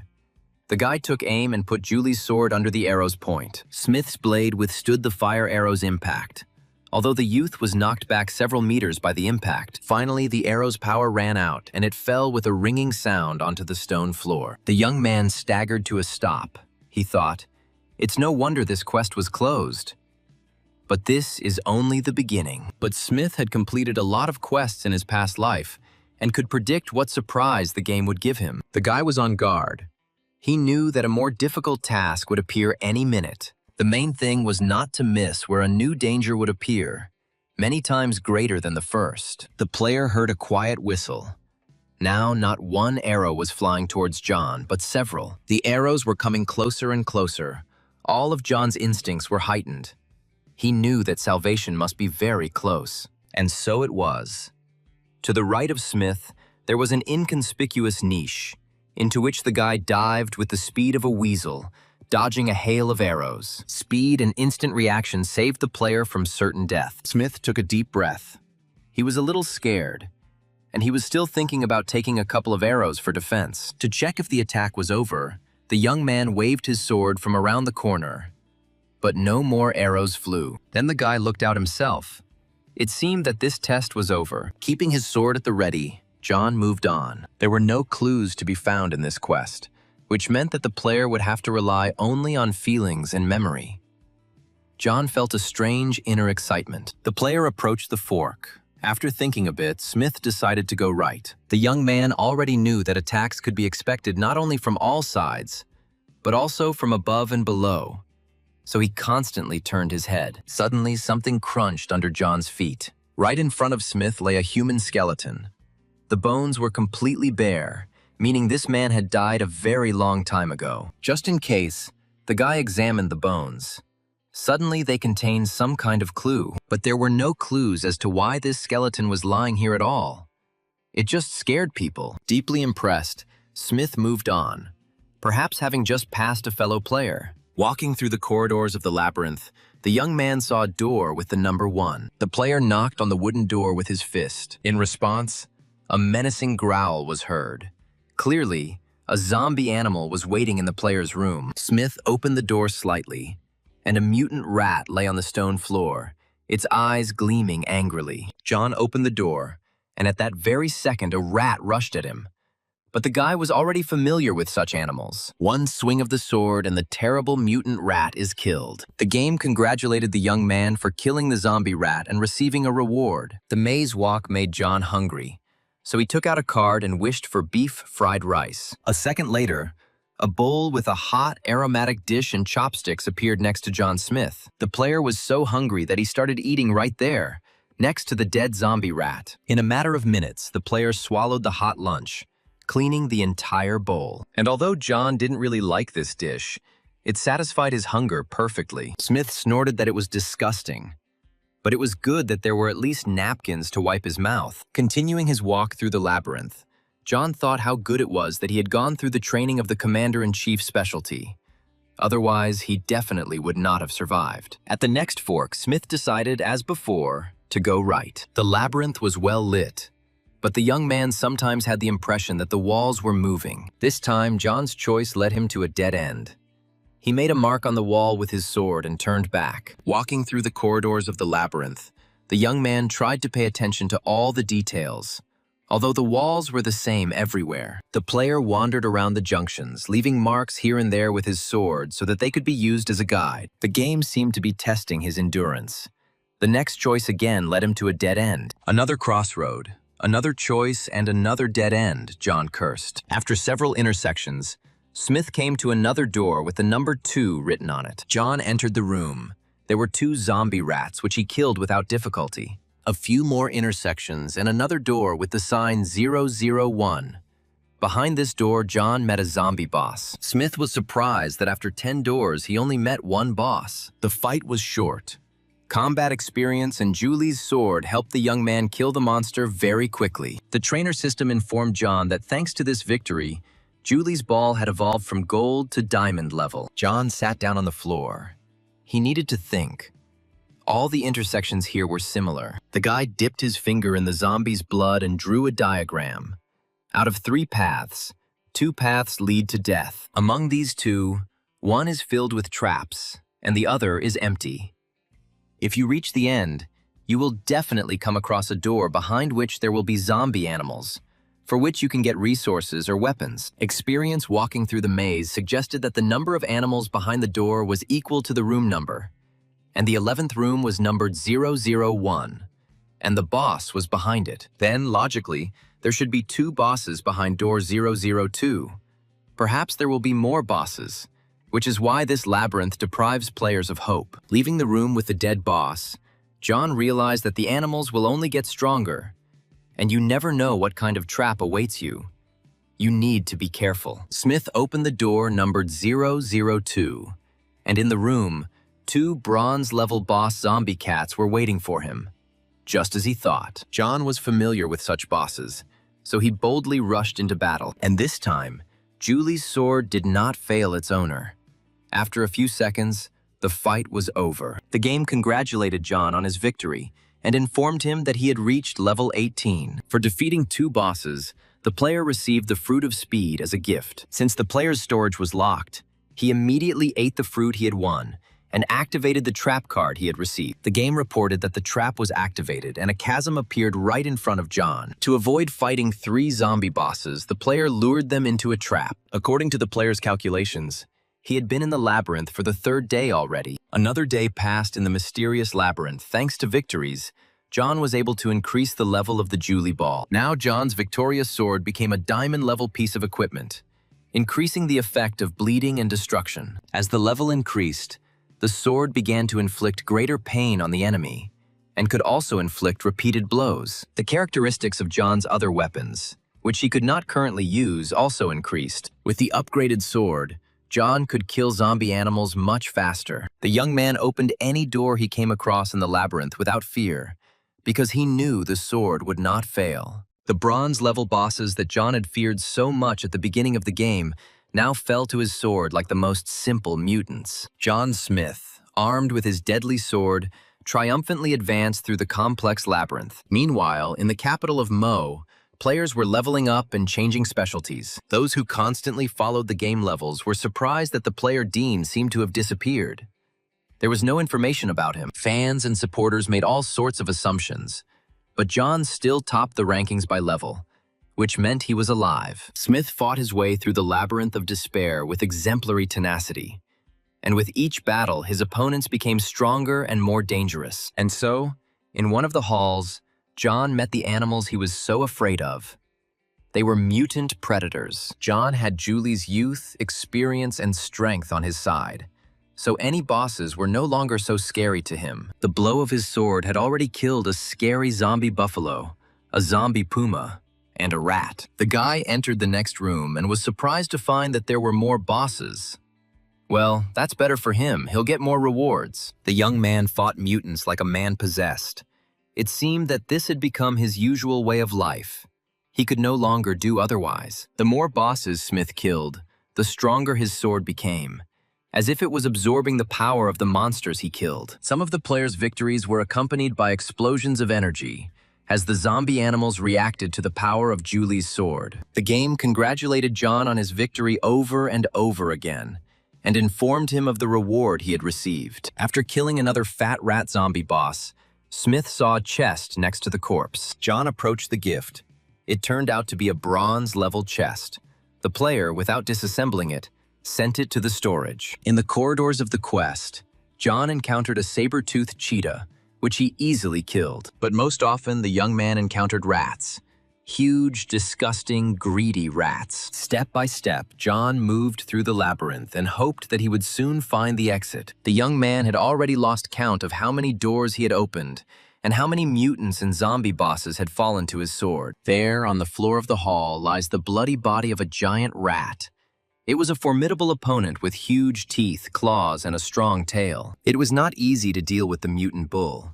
First, John had to cut off its sharp horns. The young man didn't even notice how he rose to the 20th level, and he had already stopped counting how many points he received. After another victory, the game announced that John had the opportunity to take a super trainer. Smith wanted to receive this award. It turned out that he received a super trainer called the Eye of Understanding. Now, thanks to the Eye of Understanding, John could understand what no one else could understand. John Smith didn't immediately understand the essence of his new super trainer. To figure it out, the young man asked the game for more detailed information. The system explained that the guy can learn literally everything about any player, and when he meets a zombie, he learns its weaknesses. Now, thanks to the super trainer, the other players became like an open book for John. But the second point was not very clear to him. It was unclear to what extent he would be able to see the weakness of the zombies he encountered. The young man realized that he would only be able to deal with this when he met a new zombie. The guy took out his favorite Julie ball and fed it new pieces of equipment. As the power of the ball grew, John's power also grew, and he became so strong that fights became boring for him. He walked into the halls of bosses without fear and emerged victorious. The young man saw another door in the corridor of the labyrinth and approached it to see what was there. But the number on the door puzzled him a little. It said 41 after all. Even for him, it was a bit too much. The guy opened the door and looked inside. The whole room was filled with mutant crows. It was a great opportunity to test how the Eye of Understanding works. John received a message that these zombies are afraid of fire, and also that they can be dealt maximum damage if you hit their wings. Armed with this useful knowledge, John Smith went into battle against a flock of large zombie crows. The monsters rushed at the player with screams, but he knew that he had to hit the wings. The guy delivered precise blows, cutting off the wings of the monsters, and now half of the flock lay at his feet. A few more lightning-fast swings of the sword, and the entire flock of flying monsters was killed. Smith had achieved a brilliant victory. In order not to forget the corridors he had already walked through, John unfolded a piece of paper and made a few lines with a pen. The player put the piece of paper in his pocket and said that there were only 14 doors left. It was almost the end. The young man left the room, leaving a pile of dead zombie crows on the floor. The flock was defeated. John walked carefully through the labyrinth. He was wary of traps and therefore looked closely and listened to all the sounds. Today, after defeating the crows, his path was suspiciously quiet. The young man walked and walked, but it turned out that there seemed to be no doors in this tunnel. Smith came up against a huge gray stone and made a small cut on the stone block with his sword. Armed with a diagram on a piece of paper, John continued his journey through the labyrinth of despair. Judging by the diagram, almost the entire labyrinth has already been completed. The young man thought that he had chosen the road well. He had long had a premonition that he would come out very soon, but he had to be careful. A bright light appeared ahead, and the guy realized that he probably needed to go there. Smith quickened his pace, as if someone was pushing him forward. The player quickly but carefully approached the huge gate. John stopped. In front of him were giant double doors with a golden serpent with glowing eyes painted on them. John was a little scared to open these huge gates. You never know what kind of test the game might have in store for the end, but it was impossible to stand in front of the closed gates forever. So the guy clutched his sword and took a step forward. Smith's heart pounded in his chest. He took a few breaths and touched the gate. To the guy's surprise, the gate gave in and began to open slowly. Looking into the large hall, John saw a strange pedestal, above which an energy ball was rotating and crackling. The guy looked at the mysterious phenomenon in confusion and did not understand what it was. The game came to the aid of the young man. It informed him that he had found a way out of the labyrinth of despair and completed the quest. Since the quest reward was created for the blue star, the game needs to optimize it. The system congratulated the player on receiving 2 simple trainers for winning the quest, but John decided not to take them yet. In addition to trainers, the player received several other interesting prizes, the essence of which John has not yet understood. Here in Smith's hand, a small key sparkled. It was the key to destroying borders. Now the guy could calmly walk from city to city. The player was turning the key over in his hands. It didn't seem complicated, but it was better to use this thing with caution. A light sparkled on John Smith's palm. It was the trigram Li. It means fire. Apparently this thing is connected with fire. A can source appeared on the guy's other palm. The player assumed that it was probably connected to water. Since the quest was completed, John was able to use all of his weapons and storage again. The young man stood in the middle of the hall, confused. The reward for this quest was somehow strange. Perhaps other things were hidden in this room, and it was worth looking carefully so as not to miss anything. The guy moved towards the area glowing with blue lights. Right in front of the young man, another scroll appeared that he had not seen before. Smith unrolled the scroll and began to read, his mouth involuntarily falling open in surprise. It turns out that this labyrinth was created by one of the first emperors of the Dragon Country, and whoever passes through it will receive the power of the trigrams. The young man was shocked. So that means he will receive the power of trigrams that Emperor Fuxi himself possessed. It must be enormous. John never ceased to be amazed. He was so lucky. Now he was capable of anything. After reading the scroll, the young man saw a golden sphere containing a beautiful pendant. John reached out to take the greenish gold pendant. for surely that was also a prize. As soon as the pendant was in the player's hand, the space around him began to sparkle and spin. Multicolored rays emanated from the pendant and wrapped around the player. And now the multicolored waves picked up John and spun him around in a furious whirlwind. The young man was confused. He did not understand what was happening, what he should do, and where this whirlwind would take him. A few seconds later, John Smith turned into a huge cocoon, which was picked up by multicolored rays and carried away in an unknown direction. John felt multicolored rays passing through him, piercing his body like needles. He clenched his fists to stop the trembling that was beating him. The guy realized that some kind of transformation was taking place in his body because of the colored rays. He felt blood running from his eyes. Smith clenched his teeth. Now, not only streams of blood were oozing from his eyes. A serious transformation is impossible without pain. It must be experienced. The young man felt as if he was in zero gravity. Constellations were flying before his eyes. Big and small stars were looking with interest at the lucky player. The cocoon that contained John Smith was spinning, flying through the universe, the transformation continuing. Smith didn't know how much time had passed, but he felt the cocoon returning. The multicolored rays became thinner and softer. They no longer tormented John's body as much, and he began to slowly come to his senses. Multicolored rays burst out of the strange cocoon in different directions, and the capsule in which John Smith was hidden began to crack. The guy gathered his will into a fist, and then he felt the cocoon shatter into small pieces, and a glow began to emanate from Smith's body. The guy realized that he had returned. The system informed him that he had received an unknown power. The Doomsday Game was a combination of an unknown force with the Blue Star culture and the game system. A surprised John learned that he had made the transition to the Green Emperor specialty. In order for the specialty to undergo digitalization, the young man had to complete a quest. And only then did the young man realize that the beautiful green pendant was the sign of the Green Emperor. John stared with wide eyes at the small green circle around which a light and a drop of water were dancing merrily. The guy took the green pendant, and in his hands was the same legendary trigram power that Emperor Fuxi possessed. And now, thanks to a painful transformation, John Smith also possessed this power, for which many were willing to give anything. The player's thoughts were interrupted by a message from the system, which congratulated him. He received the power of flame and the power of water. The rest of the powers he will receive gradually. Surprised, John stretched out his hand and thought about the power of fire, and a tongue of flame obediently appeared on his palm. The young man thought about the power of water, and a drop of water appeared on his palm. Smith laughed. These two powers were already awesome, and if he got all the others, the Doomsday Game wouldn't be able to defeat him. The quest was over, and John confidently walked towards the exit of the hall. Before the guy had time to reach the doors, he heard the hall begin to collapse. The floor was cracking, and stones were falling from the ceiling. It seemed like this room was only held together by the Fuxi trigrams. The game panel asked John if he wanted to leave the quest. The young man confidently pressed the yes key, because he had been in the labyrinth for a long time.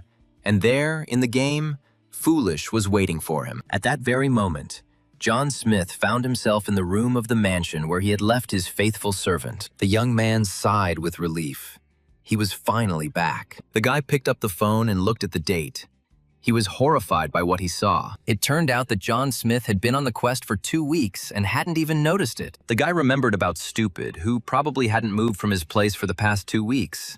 He needed to hurry. John found the faithful and obedient silly boy where he had left him, the servant very weak. Surprised, John asked the servant if he had really been standing in one place since Smith entered the quest. Good Fool growled affirmatively. John asked the silly boy if he was hungry, and he nodded his head affirmatively. Smith patted Foolish on the shoulder and said that he would finish here now and give him some chicken legs. John opened the levels panel and was surprised to find that there had been no significant changes in the ratings in 2 weeks. Smith handed Foolish a scroll and said that it was time for them to refresh their strength a little. The refreshed fool obediently activated the scroll of the master specialty given to him by his master. While John was on the quest, General Zahn reached level 18. The general wiped the sweat from his forehead and said that he had finally surpassed this ding in level, and could be considered to have regained his lost face. But when the general opened the rankings, he was furious.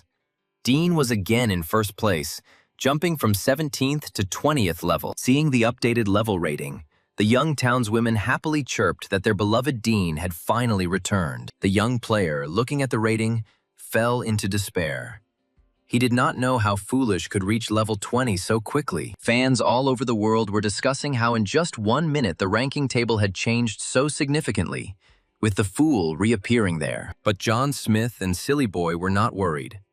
They made themselves comfortable on the floor in one of the rooms of the mansion and dined with gusto. John kept one eye on his game panel and the messages from the system. Now she combined his two specialties, Commander-in-Chief and Green Emperor. The game told John that he had 50 points of free characteristics, which he needed to distribute as he wished. The player immediately took advantage of the offer, and after distribution, his stats exceeded many bosses. By this time, the game had already finished digitalizing John's new specialty, the Green Emperor. The young man read the description with surprise. The specialty he had received gave John powers he had never seen before. The guy couldn't find the words to describe how cool the opportunities he had received in his new life were. Smith could control one of the powers using a Bagua pendant. With this Jasper pendant, the player could control the power of the flame by expending energy. John looked at the pendant and laughed. He felt an unprecedented sense of strength. He even felt a little awkward that he was now so much stronger than the others. The system informed the player that all of his characteristics had come into balance. The specialty of a mage and a warrior had been combined into one, and he could master an unlimited number of skills. And suddenly John saw that something strange was happening to his Silly Boy. He was shaking all over and growling in confusion. Suddenly, Foolish jumped up from his seat, began to tear his suit to shreds and growl loudly. To figure out what was going on, John opened the Fool's game panel and reread the characteristics of his new specialty. It turned out that if the owner has enough strength, he can break various barriers and destroy weapons. Smith realized that in order for Foolish to master the specialty he had received, he needed to be trained, and he commanded his servant to try the power of transforming everything that exists. The Fool dropped to his knees, extended his hand, and concentrated. Foolish obviously had enough strength because, obeying his call, everything around began to crackle and rumble. Stones began to fall from the walls of the mansion. The floor slabs began to break off, and stones began to fly from there too. The surprised Fool discovered that the hand he extended was covered in an even layer of stones. John approved of the result. Since the strength of the Fool had reached such a level, this was excellent. The specialty of the ruler greatly increased the strength characteristic. Smith told the system that he wanted to pick up 2 simple trainers, and they were immediately loaded. John received an absolute servant and a multiple breakthrough. Since he already had an absolute servant trainer, his level increases to 2. The young man shrugged.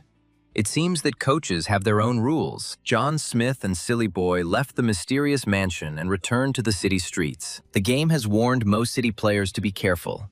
The Most City Battle Merit meeting has officially ended. The system announced 3 winners. The first place was taken by the player Moyu. The second place was taken by a schoolboy. And the third place was taken by a little-known player. John was surprised that the meeting was already over. It seemed like all those winners had been hard at work leveling up while he was in the maze. The Battle Merit meeting determined that each city must have a third of its players reach level 10 before a certain time. Smith told Stupid that he had leveled up and offered to kill a few more zombies with the hammer. The Fool struck the ground with his hammer with all his might, and the stones that jumped up began to spin around him and turned him into a stone giant. John and Silly were walking calmly across the square, and a crowd of zombies was rushing towards them. The mutants bared their teeth in anger and stretched out their clawed hands. They thirsted for human blood. John threw the spinning sword of Julie into the approaching crowd of mutants. The blade, gleaming coldly, flew towards the enemies. Many zombies didn't even have time to understand what was happening.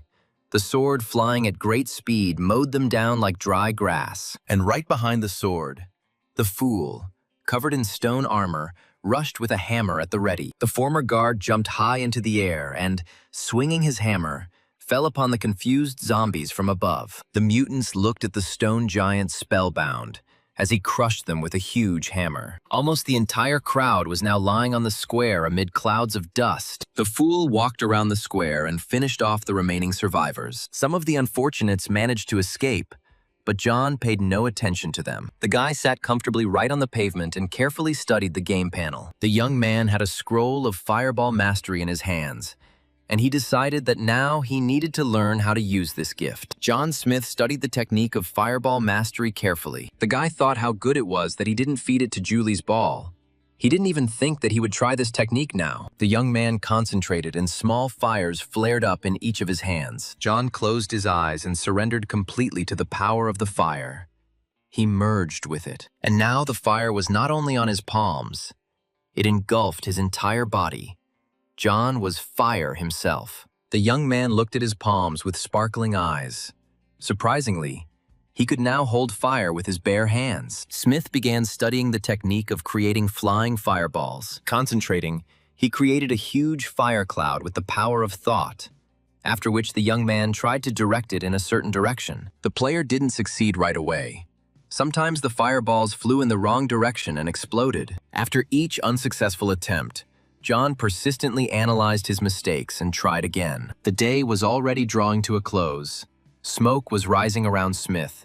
Many objects were burned, but progress was evident. The boy worked hard. Ignoring the abrasions and burns, he mastered the skills of the Green Emperor. John tensed up, and with the power of his energy lit 2 fires in his palms. To keep the fire from getting out of control, John concentrated on it and did not get distracted for a moment. Here, the fires separated from John's palms and twisted into one large ball of fire. The system praised the player and congratulated him for learning the Green Emperor specialty's fireball mastery ability. Smith sighed with satisfaction. He had finally mastered the art of fire control. Fireballs were a magical skill that allowed one to create fireballs, direct them towards a target, and detonate them. Now, after a few training sessions, John could easily create fireballs and send them in the desired direction. The guy decided to exchange his scroll for a skill, because it was worth it. The young man thought about it. There were still many different scrolls in the store in the capital of Mo, and the stores in other cities were probably the same. He needed to buy some scrolls for a rainy day. Pleased with his work, John called Silly and promised to give him a chicken leg. The Mo City Players Battle Merit meeting has already been completed, and meetings in other cities should also begin soon. There is no guarantee that in other places some of the players will not rise in the rankings. It is necessary to study their real strength. In the residence of the Lee family, they were preparing for the meeting in the capital. The head of the Lee family insisted that being in the top 3 was not enough. He needed a Lee family player to take first place. One of the leading fighters of the family said that he could compete for second place, but now General Zhang is in first place. Senior Lee asked the fighter who said he should fight to the death. But the fighter reminded the chief that Zhang had an entire army behind him, and Lee was just a family. Old Master Lee said that their families had united together, and if the enemy had any intelligence, he would not quarrel with them, so the fighter could do his job in peace. Senior Lee's nerves gave way, and he shouted that they must get first place at any cost. The fighters exclaimed that they would fight to the end. The head of the family was satisfied and let them go. The meeting was over, and the participants began to disperse. But the chief asked Fighter Shi to stay. Senior Lee gave the order to find out why Uncle Rong had not yet appeared in the rankings, and also to prepare equipment and tools. The chief also said that it was necessary to quickly deal with this Zhang. He did not assign anything else to the fighter. The warrior went to carry out his orders, and the head of the Lee family nervously drummed his thin fingers on the table. Old Master Lee couldn't understand why he was always so uneasy. The leader remembered that there had been chaos in the family before. It couldn't be allowed to happen again. He had to seize this opportunity to promote the Lee family to the top, and also find Hoppo. Thinking in this way, the head of the Lee family entered the secret room. The old gentleman moved the blue vase, setting a secret mechanism in motion. The cabinet smoothly slid aside and revealed a secret passage. Old Mr. Lee entered the secret corridor. As soon as the man entered the gallery, the cabinet fell into place, hiding the passage. Only a few people, especially close to the leader, knew about the existence of this secret passage. Everything in the room became the same, as if no one had ever entered it. John Smith never stopped training. Now he decided to try this skill directly on zombies. In the suburbs of the capital Mo, a young man concentrated, created fireballs, and launched them into a crowd of mutants. The system congratulated John on destroying new zombies and announced the number of rewards. But for the young man, this was not the main thing now. With the increase in the level of the sword, Julie, killing zombies was no longer a problem. Now John was faced with the task of mastering new skills. While Smith was honing his skills, he moved on to the next 21st level. The young man distributed his free points, adding energy to himself. Because mastering fire required a lot of energy. Having made sure in practice that the skill of fire control had been mastered, John called foolish, and they set off on a journey. John Smith and Silly Boy confidently approached the border of the city of Mo. There were only 50 meters left to the border. The players approached the border. The conditions of the Doomsday game prohibited crossing the city borders. Crowds of different mutants wandered aimlessly along the border. Smith approached the border. The city was sealed with a magical barrier. The system warned the player to wait until the city was opened, and then he could go further. To overcome the magical barrier between the cities, the young man summoned a key from his warehouse, one in the quest of despair. The system asked if he wanted to use the boundary destruction key to open the passage to Jing City, and the boy answered in the affirmative. A ripple ran along the magical barrier and a glowing circle appeared, the place where the key had to be brought. After John touched the magical barrier with the key, glowing cracks appeared. The outer magical barrier was very similar to the frozen, shaky water of the sea. But then part of the magical barrier shattered into pieces and an opening appeared in front of the players. In front of John and Silly, there was a starry darkness. The young man was very surprised. Shouldn't there be a road behind the screen? The guy was sure that if there was a key to destroying borders, then there was also a way to get to another city. Leaving the mutants strolling in the daylight, John and Stupid stepped into the area that was behind the magical barrier. After the players passed the city's border, the magical barrier tightened again, turning into a solid wall. Smith and his faithful servant walked in pitch darkness at random. They could not see anything, neither the road nor landmarks. But among the star nebulae and glare of the system, John saw a strange room without windows, but with a door. Smith opened the door and he and Silly went inside. The room was empty. The guy was surprised why there was nothing there. The system reported that players violated the ban on crossing borders between cities and will be sent back in 10 seconds. The countdown began, but the young man shouted loudly, asking to be sent to the city of Jing. The boy understood that after the Mo City military merit meeting ended, the next one was about to start in Jing City. And if he could get there in time, he would avoid many problems. The game informed John that his request had been accepted, and they would be sent to the outskirts of Jing City. John Smith breathed a sigh of relief. He had expected to encounter more difficulties. The guy and Stupid walked towards the exit of the strange room, but it turned out not to be as simple as John Smith assumed. The game still punished them for breaking the rules. As soon as the players left the room, they found themselves on the outskirts of the city, surrounded by a huge crowd of zombies. John, armed with the sword Julie, rushed to attack. The fool swung his huge hammer, inflicting huge losses on the attacking mutants. The travelers fought back to back, clearing their way from the outskirts of the city to the center, zombie blood flowing like a river. John and Silly Boy won this fight by killing a lot of zombies. They sat on a pile of dead mutants and caught their breath. They needed the elixir to restore their strength and prepare for a possible next attack. John wiped the sweat from his forehead as the system announced that he had entered level 22. The travelers were resting after a heavy battle when John Smith heard another crowd of zombies approaching them from behind. This time, the boy decided not to show excessive heroism and commanded Foolish to run with him. The travelers ran as fast as they could through the streets of the capital city. Following them, hissing and growling, rushed a huge crowd of zombies, much larger than the one they had already killed. John knew they needed a little time out to catch their breath and get their bearings. The young man quickly threw back the hatch cover and jumped into the basement. The faithful fool followed his master. The servant carefully closed the hatch cover. A huge number of legs ran along this cover, stepping on it. The fool bravely held the lid, ready to repel the mutant's attack at any moment. John stood next to his faithful and courageous servant. He too was ready for battle. Finally, the crowd ran past and Foolish fell to the floor, exhausted, with a huge bump on his head. John looked at his faithful fool with concern. The young man told him to rest a little.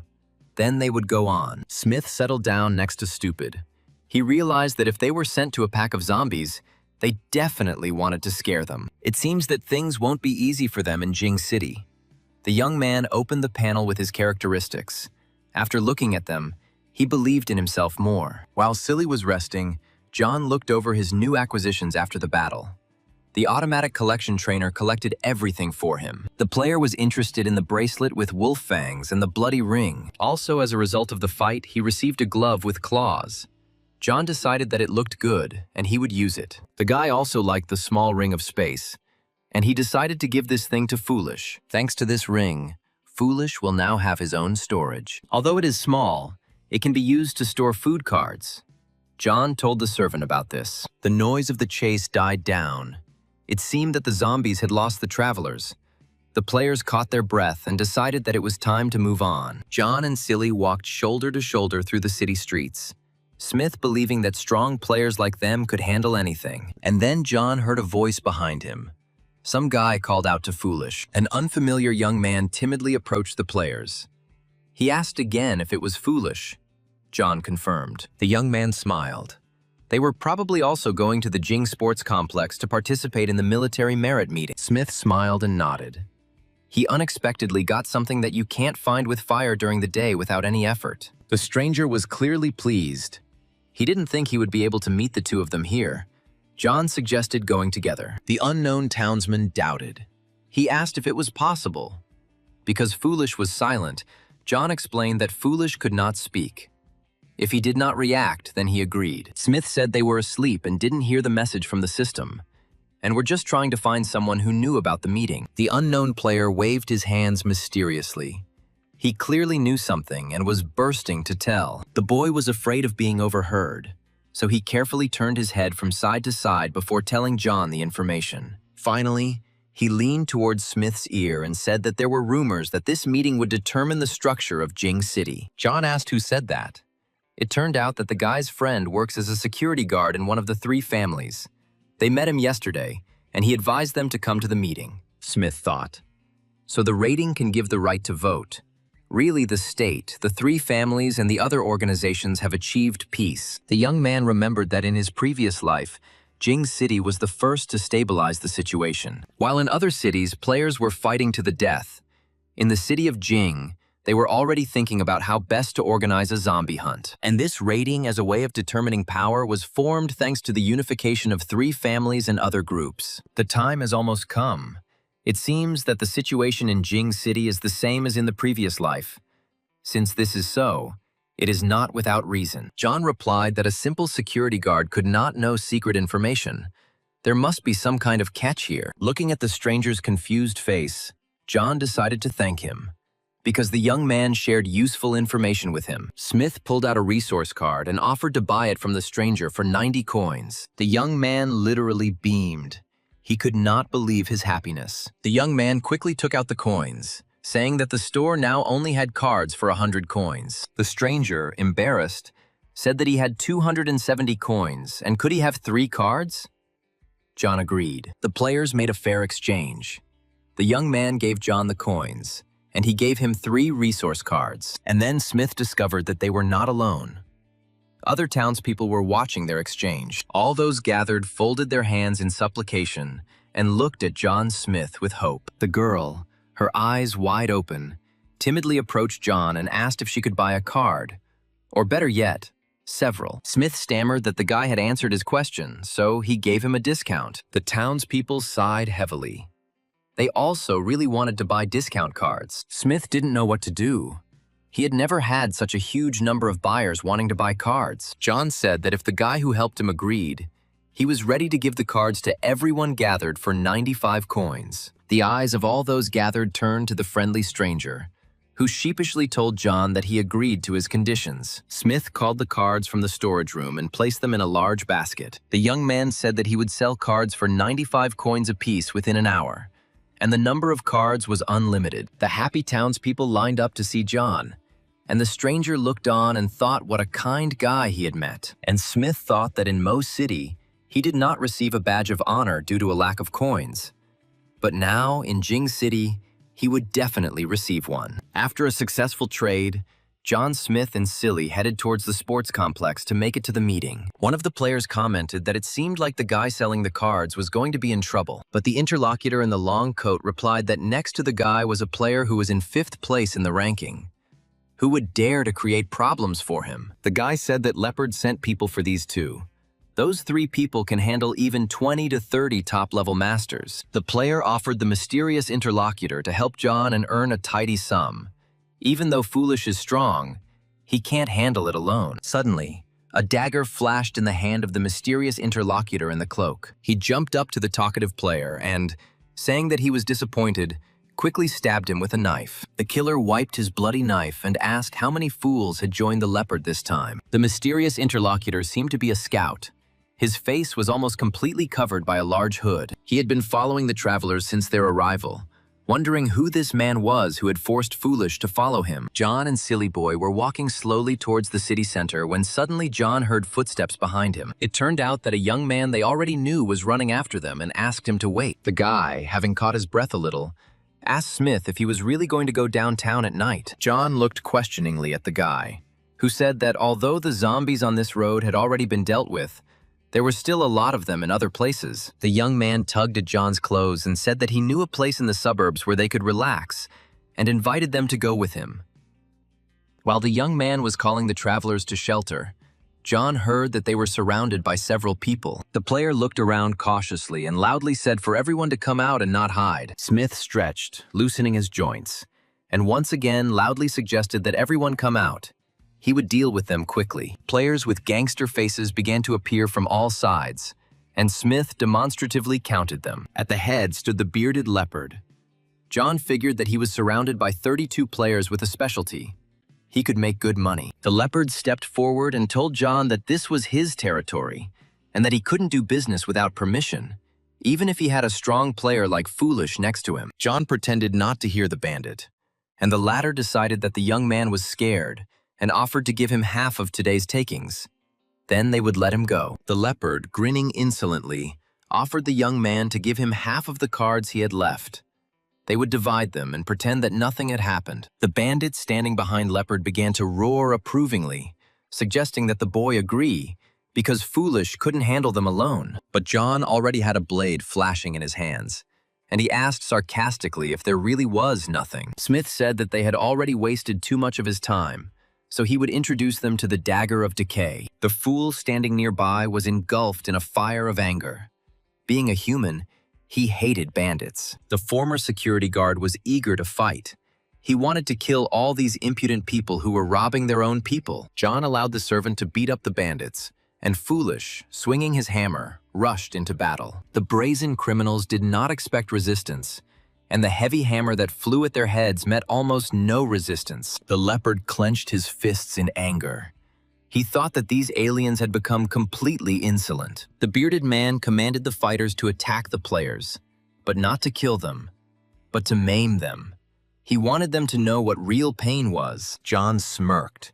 Even though the bandits were in the top 10 players with a specialization and could stand up to zombies. But today, they stumbled upon him and will bitterly regret their prank. Smith entered the battle calmly, wielding a dagger that, while inflicting wounds, did not kill immediately but caused terrible pain. John's new acquaintance stood in the middle of this carnage and shook. He was definitely not a fighter. Smith concentrated, and a water ball began to spin above his palm. With each passing second, the water ball became larger and larger, and so John directed the water mass at the crowd of bandits. The Leopard and his chief assistant looked in horror at the wall of water approaching them. Smith smiled and clenched his fist around the water balloon, crushing it. At the same moment, a wall of water fell upon the confused bandits. The bearded man was squirming. He didn't know what to say. The hooligans hadn't encountered such fierce resistance and fighters with such skills for a long time. Smith looked with a smile at the confused faces of his recently formidable opponents and asked if we should continue. The enraged Leopard ordered the two obstinate bastards to be killed. The bandits, enraged by the resistance, silently began to advance on the two travelers and the shaking townsmen. The jokes ended, and the sword of Julie flashed in John Smith's hand. John swung his sword and threw it towards the bandits approaching them. The legendary sword flashed like lightning, and blood flowed from the wounds it inflicted. and the bandits fell without even understanding what had happened. The sword returned to its owner's hand. John glared angrily at the leopard and his assistant. The leaders of the gang that terrorized the city looked in confusion at the enemy they had never seen before. The nerves of the leopard's assistant gave way. He shouted that John was too strong.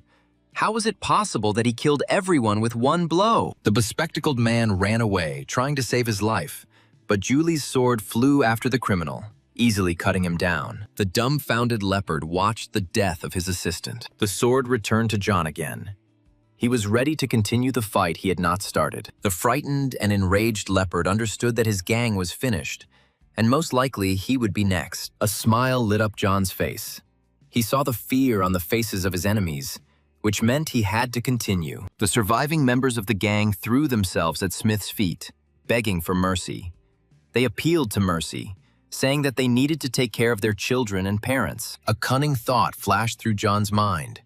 He smiled and said that he would spare them without any problem. Hope lit up the eyes of the criminals, and John said that everyone knew that Lee Habo never lied, and if he deceived anyone, his entire family would die immediately. John told the bandits that they would have to pay for him to leave them alive. The frightened hooligans immediately emptied their storage facilities, pouring everything they had at John's feet. Meanwhile, the leopard decided to quietly slip away.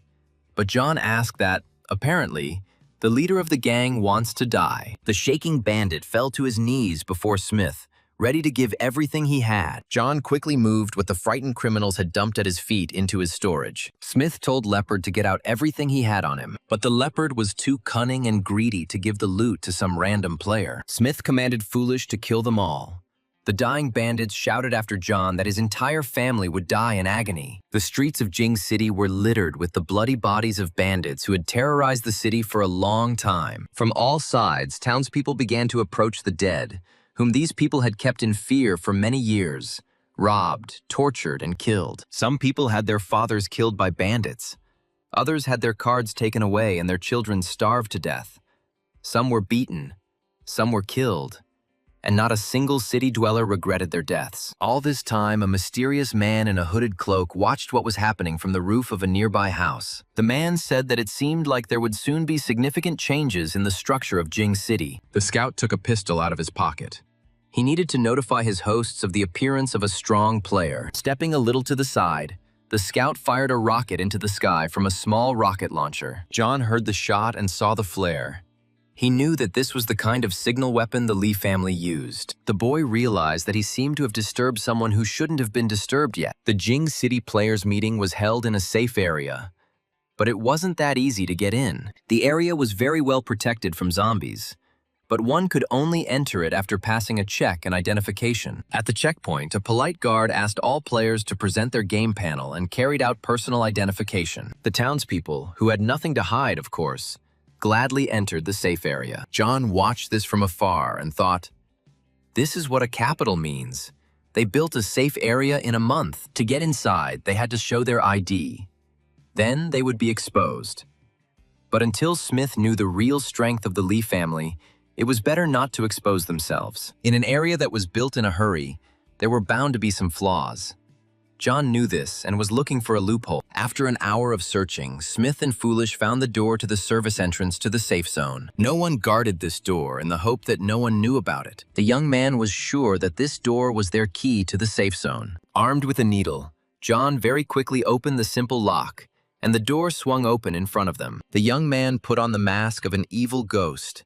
He gave the same to Foolish. Now they were incognito. Trying not to attract any attention to themselves, John and Silly quietly entered the safe zone. Just in case, the travelers slammed the door behind them so that whoever knew about it would not suspect anything was wrong. John told Silly to carefully find the map of the city of Zing. Soon, John Smith's servant returned, holding a map of the city. The military merit meeting will be held in the sports complex, which means that the travelers had to go there. Covered with masks, the players slowly headed towards their target. The main topic of discussion among the townspeople, of course, was who would top the rankings of the city of Jing. Most were sure that it would certainly be Jiang, the pride of their city, who had already been awarded the title of general. As John approached the sports complex, he heard someone say that General Jiang had not been feeling well lately. This information explained a lot to Smith, which is why, in his past life, During the military merit meeting, he was only given third place. But the general's fans were confident in him.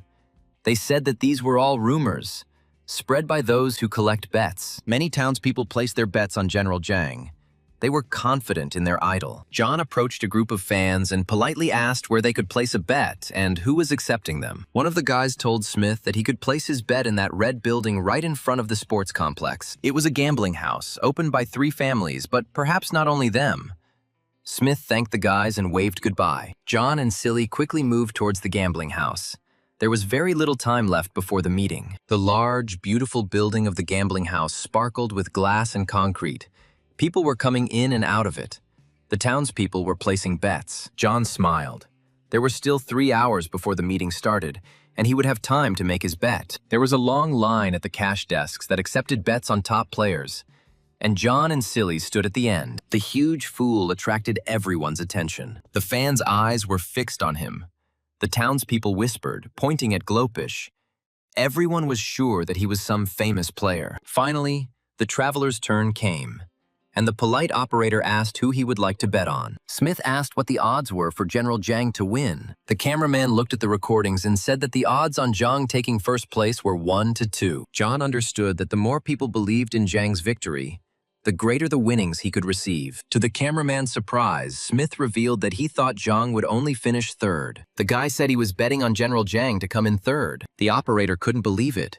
He asked again if he had understood the young man correctly, that he was betting on General Zhang taking third place. John confirmed that it was correct. 20,000 coins on General Zhang taking third place today. One of the fans estimated that if Zhang really did take third place, the guy would win about 60,000 coins. But most of the people in the room thought that Zhang was so cool that this guy would definitely lose all his money. Next in line was Foolish, who also bet 20,000 coins on Zhang taking third place. The operator was very confused.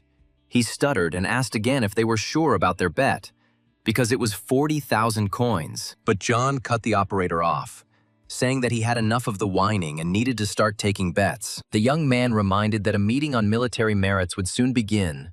The operator needed to hurry.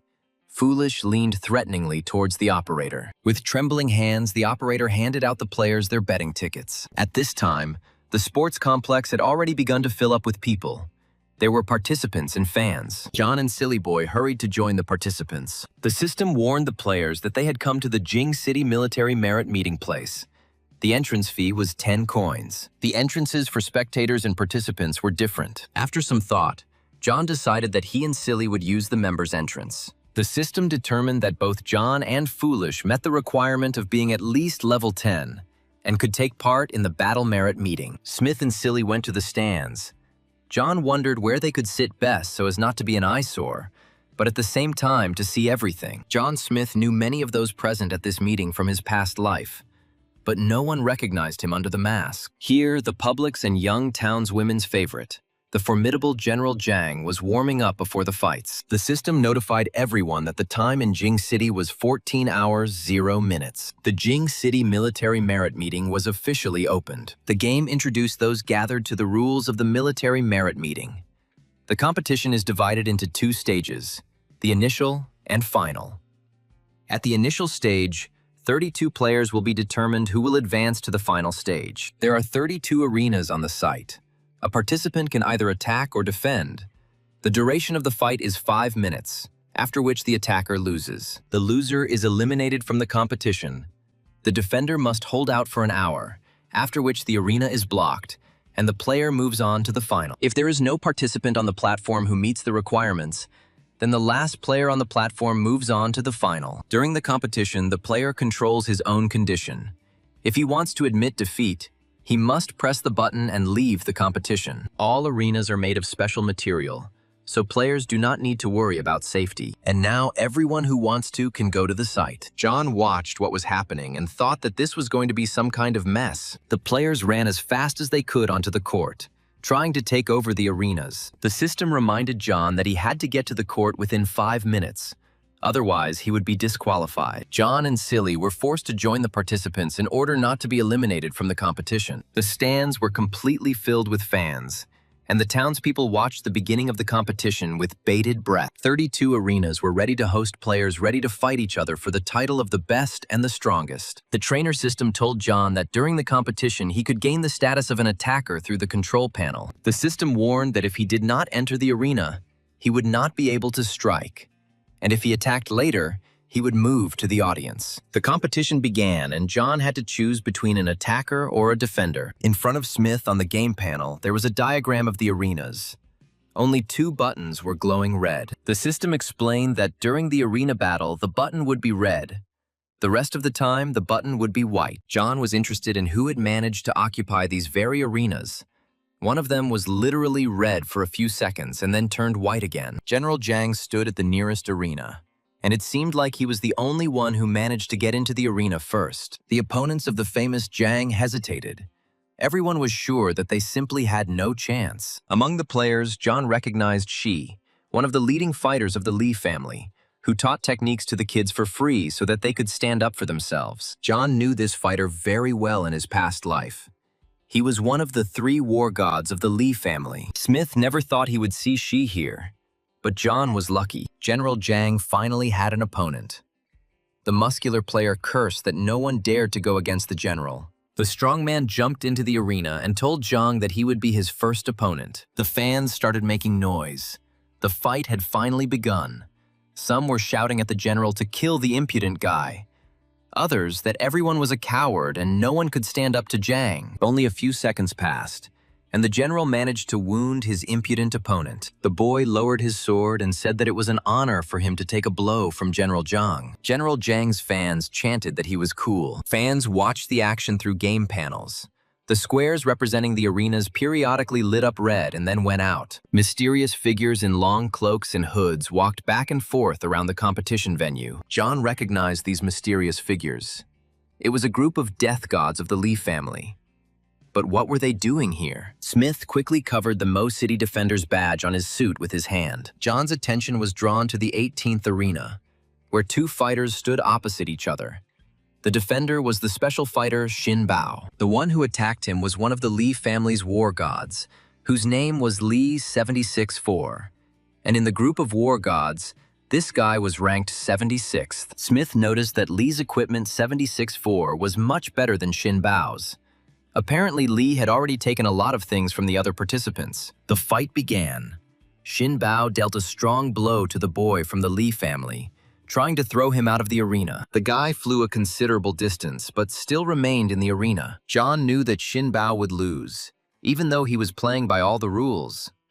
But Li 76-4 was playing black. The Li family fighter wiped his slapped face, and a treacherous blade flashed behind him. In violation of all the rules, the guy decided to kill the enemy, because the leader of Li said that they must achieve victory by any means. The young man struck Xin Bao and, taking advantage of the fact that he had bent over and exposed his body, slashed the enemy with a knife. Li's knife 76-4 entered the enemy's body in the liver area. Blood was dripping from the bloody blade, and the wounded Bao kicked the guy in the chest. Fighter Li was thrown back a considerable distance, but was able to stop again. The guy knew that his opponent was wounded, so he boldly rushed into the attack. Xin Bao was not mortally wounded, and he never expected the young man to attack again. When the young player approached within striking distance, the experienced Bao struck him. Xin pressed his hand to the wound, but did not leave the fight. Suddenly, the fighter Li slashed Bao's blade straight across the neck. This time, the wound was fatal, and Xin staggered back from the killer. A Li family fighter knocked the mortally wounded Bao out of the arena with a powerful blow. Xin Bao, to the great horror and anger of his colleagues and friends, bled to death on the competition ground. The fans were shocked. It was an outright bloody murder in front of everyone. There were outcries that the Li family was not playing by the rules. They were killing people in a competition organized by the government. Banana peels, cores, rotten tomatoes, and other junk were thrown at the Li family fighters. The commander-in-chief, surrounded by his adjutants and deputies, closely followed the progress of the competition. The commander-in-chief asked what the Li family was doing. Had they really decided to completely break off relations? The outright murders angered the commander-in-chief, who said that after the meeting, action must be taken against the 3 families. The commander-in-chief was angry, But nevertheless, he knew that it was dangerous to quarrel with the richest families.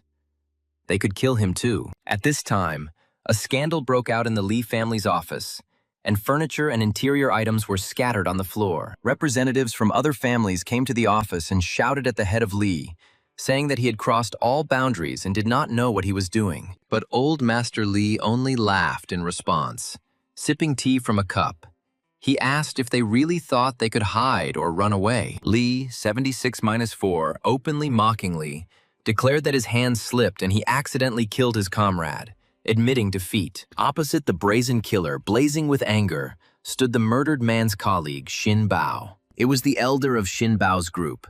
His name was Chen Shuo. The murdered Bao was dear to him, and he dreamed of avenging him.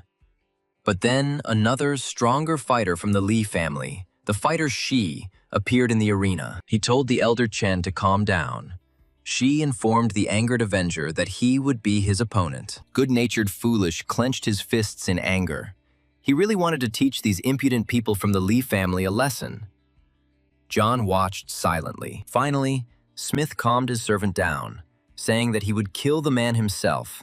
He just had to wait. John noticed that, in addition to fried chicken, the appeal of the hammer could also instantly raise the IQ of the fool. Smith also promised his loyal servant that after he killed Shi, his hammer would of course go to Silly. Now John kept his eyes on what was happening in Arena 18.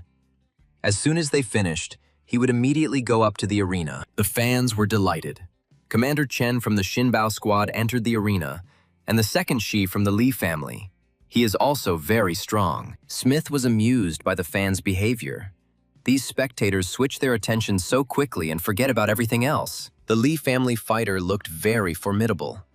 Both opponents were strong and well-known in the game. Shin Bao's comrade was driven by anger, which replaced his equipment and special weapons. The fight began. The opponents aggressively rushed at each other. Shi immediately used a meteor attack, hoping to break his enemy's fighting spirit. The player hit the arena with a huge hammer, causing an earthquake and a burst of fire. Unable to withstand the meteorite's attack, Chen flew back, thrown back by the powerful blast wave. The spectators were disappointed, and there were cries that this fighter Chen was so weak compared to Shi. After recovering from the blow, Chen rushed into battle again.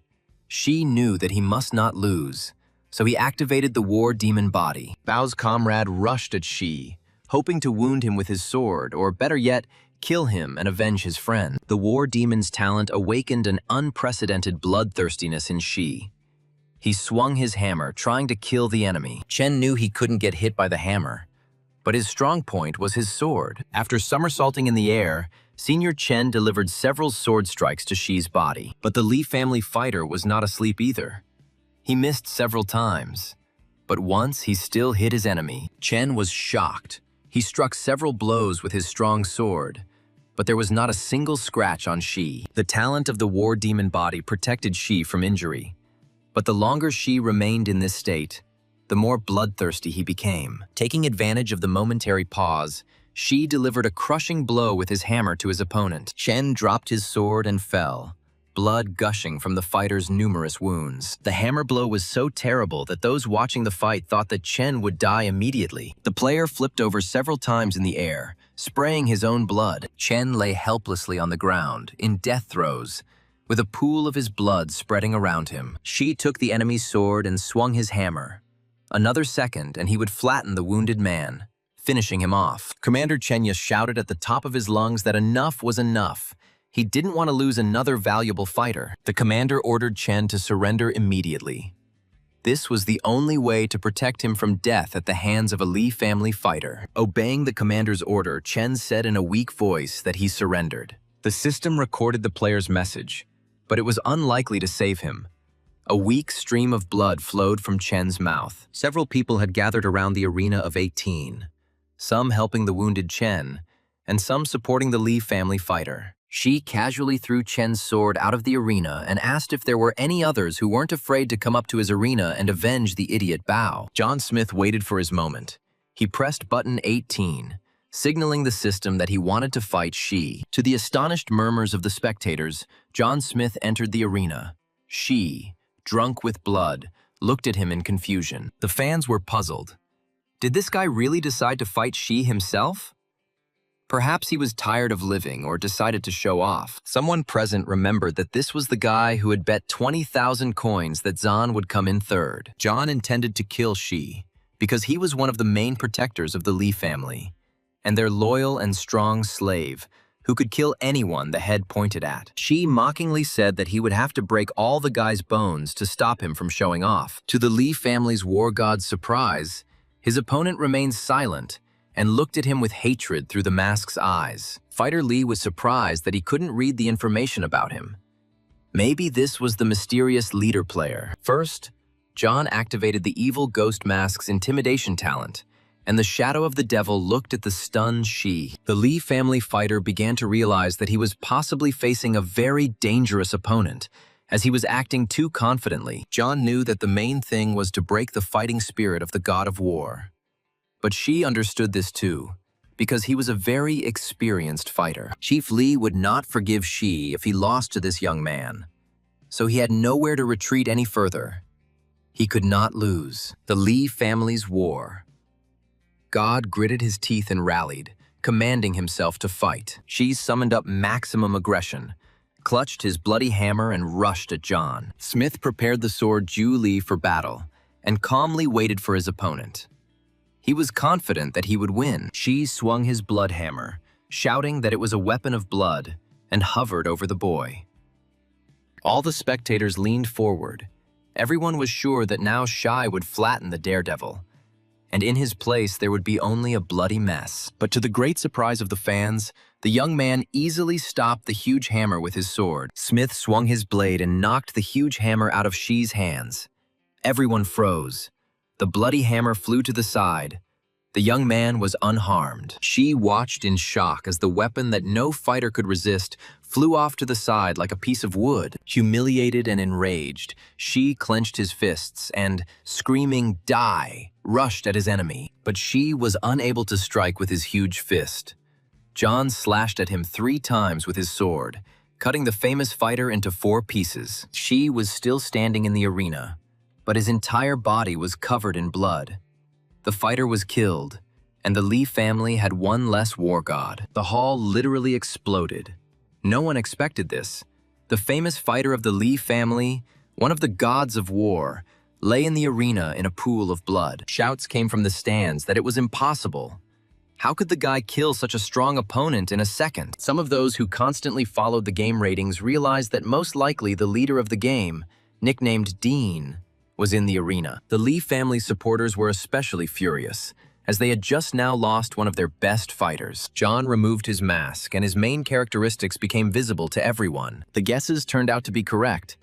It really was a player with the nickname Dean. The young man loudly declared that his name was Dean, which meant vengeful. The guy looked at the players' reactions and thought that since he had defeated Shi, they would have guessed who he was anyway. It would be better to say it himself. John Smith looked around with a sullen gaze and loudly asked if the Li family was ready for revenge. The commander-in-chief watched John's fight and his subsequent statements with interest. The soldier thoughtfully repeated the young man's name.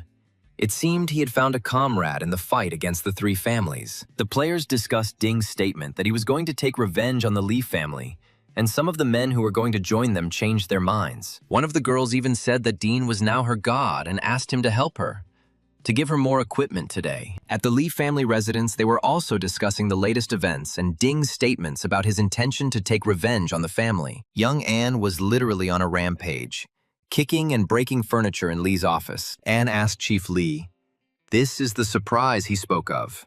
The surprise is really good." Anne was indignant. First, Li had brought the wrath of the government upon them, and now this Ding.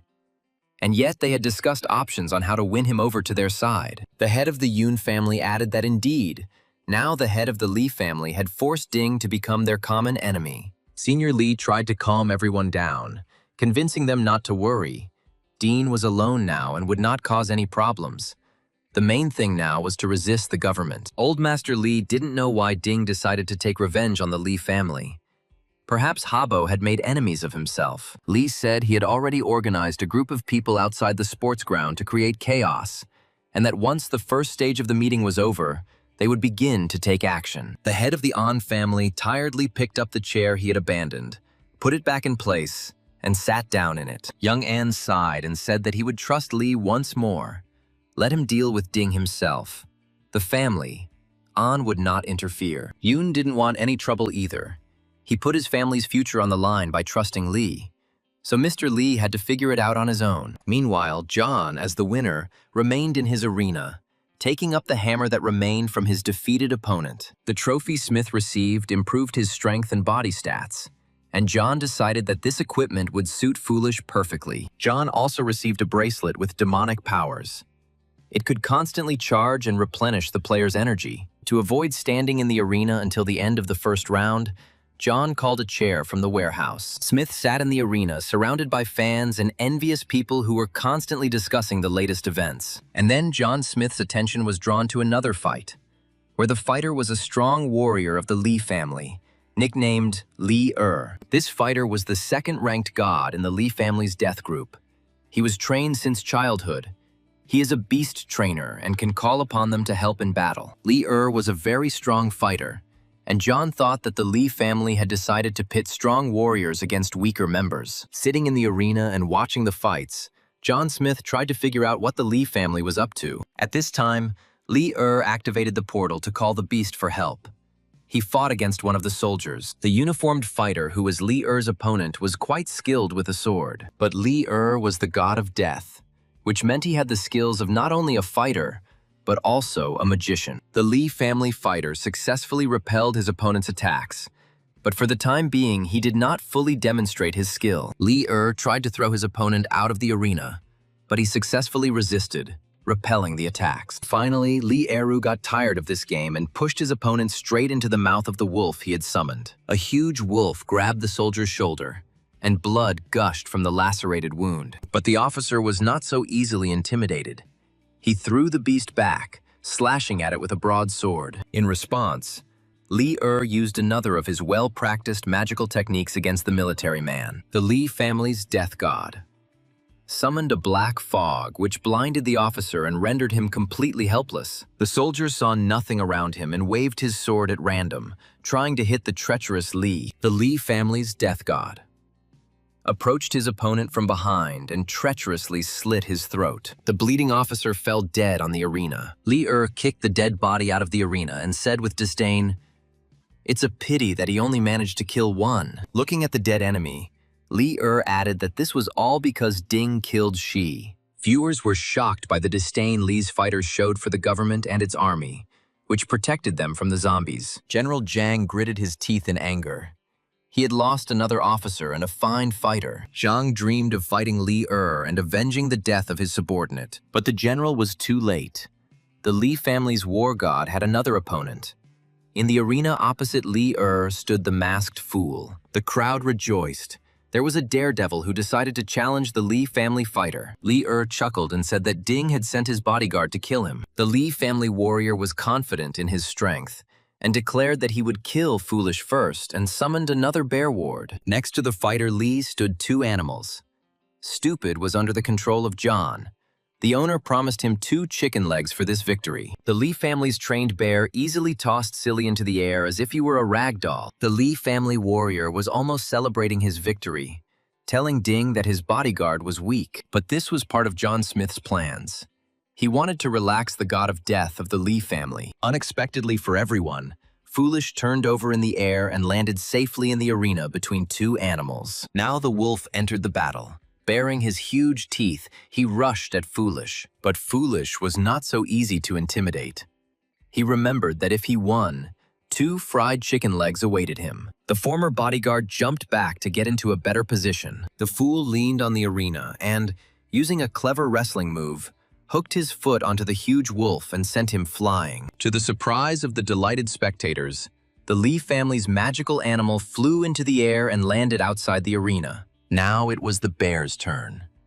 In order to prepare, Stupid did strange somersaults that were incomprehensible to the enemy. Turning from head to head and back again, Foolish approached the puzzled bear. John Smith's servant concentrated and caused a huge explosion that buried the huge beast. Lee was at a loss. He realized that Foolish was hiding his true strength, and perhaps Li couldn't handle him. In order to stay alive, Li decided to admit victory.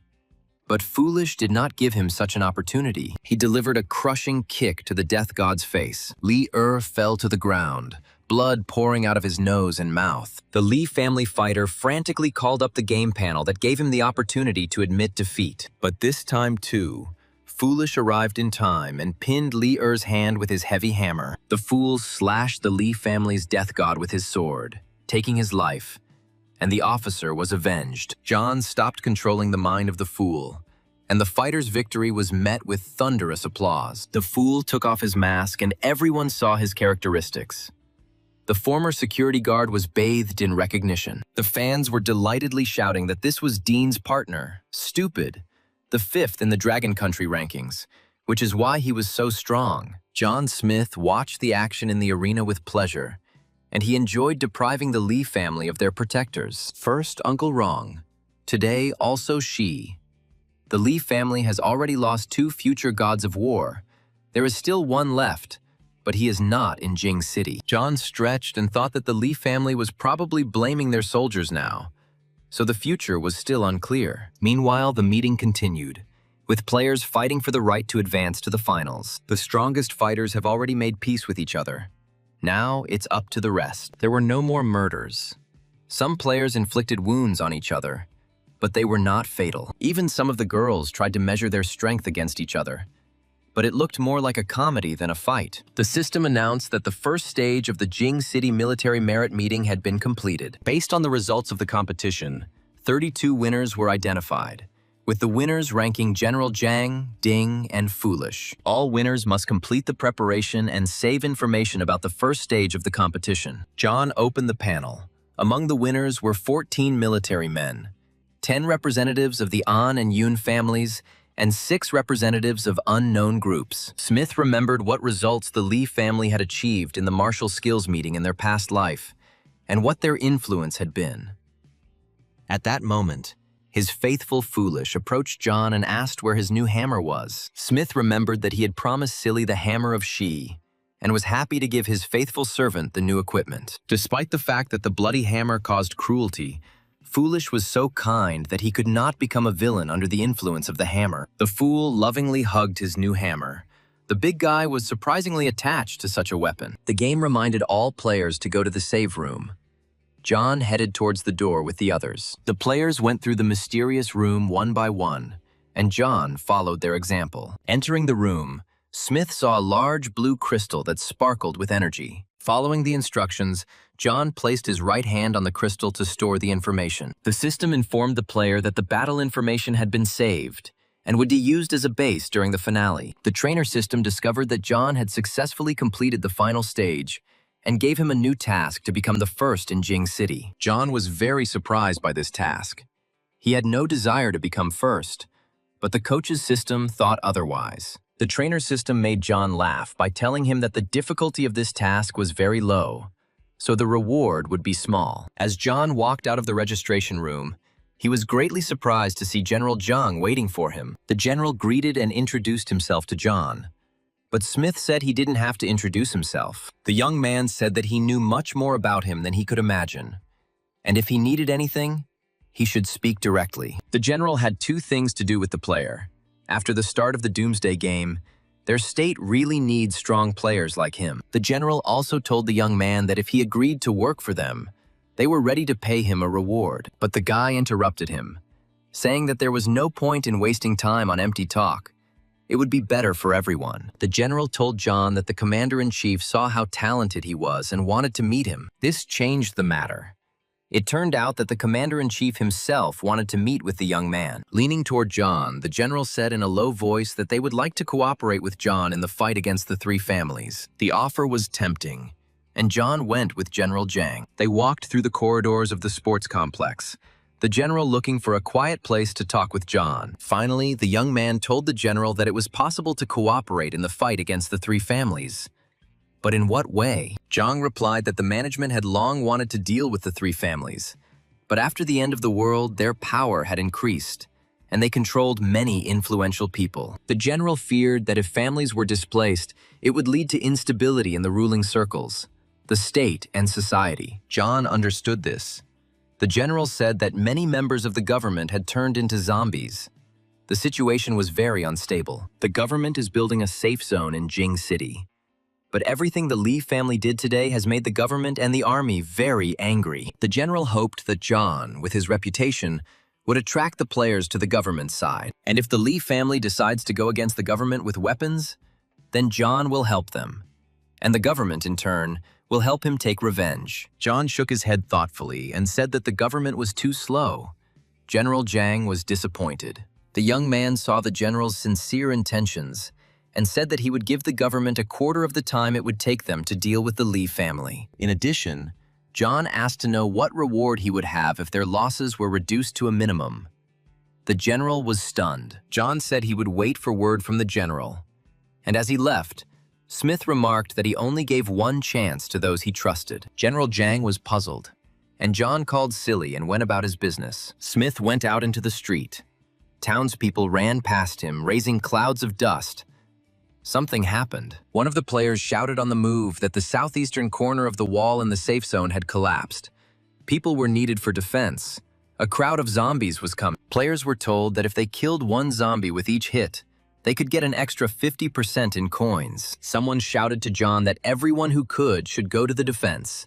This was a great opportunity to earn coins. To find out what was going on, Smith caught one of the runners, stood him in front of him, and asked what happened. The guy tried to snap back, telling him to go and find out everything himself. But John shook the guy up and advised him to tell everything quickly and honestly. The guy pleaded. He said that although he was a fan of Dean, it was a secret matter. At this time, General Zhang appeared nearby and demanded to speak. He was also interested in listening. The guy stood up straight and reported that after the meeting, the management informed them that they needed to stop the head of the Li family. There were many people crowded in the sports ground. The soldiers could not break through the crowd, and Chief Li left. As they were about to catch up with him, they were informed that the section of the wall that the Li family was responsible for building had been destroyed. Immediately after this, a crowd of zombies appeared in the area, so the soldiers must gather people to defend against the zombies. Smith listened and understood that what was happening was entirely in the spirit of the head of Li. John understood why the Li family provoked the military so much during the competitions. John decided to join the conversation and, turning to General Zhang, said that most likely the entire Li family had fled. Now it was necessary to ensure the security of the zone and sort out the situation, and then deal with Li. The general didn't quite understand John's statement, but the boy said that now was not the time to go into details. The young man advised the general to gather people and check on the head of the Li family. Perhaps a big surprise awaits him. But Zhang objected, saying that it was not a good time to go looking for the Li family, and asked John to wait for a message from him. The general gave the order to pursue Chief Li, and his officers rushed forward in unison. Smith had other plans and turned back. Calling foolish over, the boy suggested not to miss the opportunity to earn coins. At this time, on the city streets, they were discussing the new star, the player Dean, saying that his suit gave off an aura of death. One of the spectators said that he thought it would be a regular fight, but then it turned out like this. You definitely need to go to the final competition. But not all townspeople believed the stories about a player named Dean. Some insisted that the spectators were making them up. At this time, John and Foolish appeared behind the backs of their rivals, and the frightened townspeople scattered in all directions. People were afraid that John would take out his glowing sword and kill them. Someone was shouting at them not to even think about staring at Dean. If he saw them, he would rip everyone's heads off. John didn't expect such a reaction. Smith walked calmly through the city, humming a song under his breath, while the townspeople stood along the road, shaking with fear. John walked through the city and thought that the fans in Jing City were quite strange. Instead of approaching the star, they hid from him. Smith and Stupid were on their way to the store in Jing City, which was located in the building of the television station. The area around the store was crowded, but when the townspeople saw John, they parted, telling each other that Brother Dean had arrived. The people of Jing City parted, and a clear path formed in front of John and Silly, which led to the store. Silly stood proudly behind his master.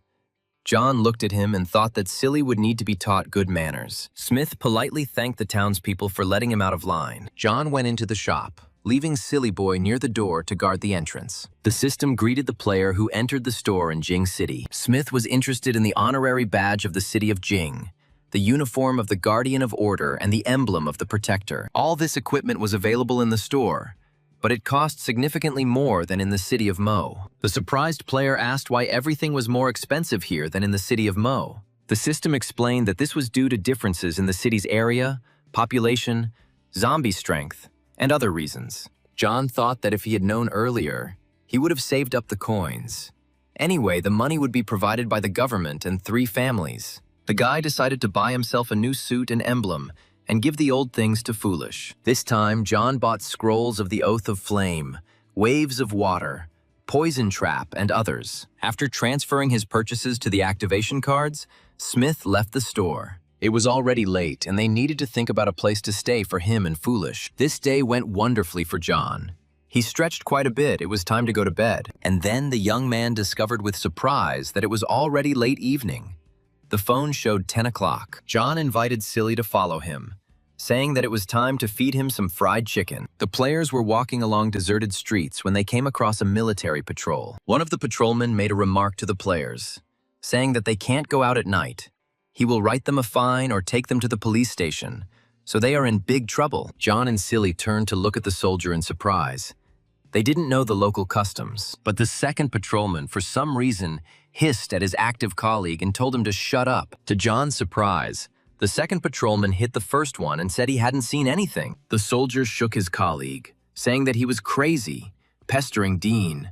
The second agreed that he saw nothing and no one was there. John and Silly Boy walked on slowly, while the soldiers hurried off in the opposite direction. The Ann family's mansion was sparkling with lights, and no one was sleeping in the house yet. The young head of the family went berserk and smashed dishes, exclaiming that Head Lee had decided to set him up. The young man shouted that old Lee had prepared in advance, but had decided to hand him over to the government to be devoured. Young Ann shouted at his advisors that when they entered into an alliance with the Lee family, they had told him a lot of lies, but now they had swallowed their tongues. The advisors stood with their heads down and did not know what to answer the young head of the family. Ann grabbed one of the advisors and shook him, asking how they could now fight the government. At this time, the secretary entered the room and bowed to the gentleman and told him that Dean had come to see him. Surprised, An released the advisor from his hands and looked questioningly at the secretary to see if she had made a mistake about what the Din was doing here. The guy frowned. This couldn't be.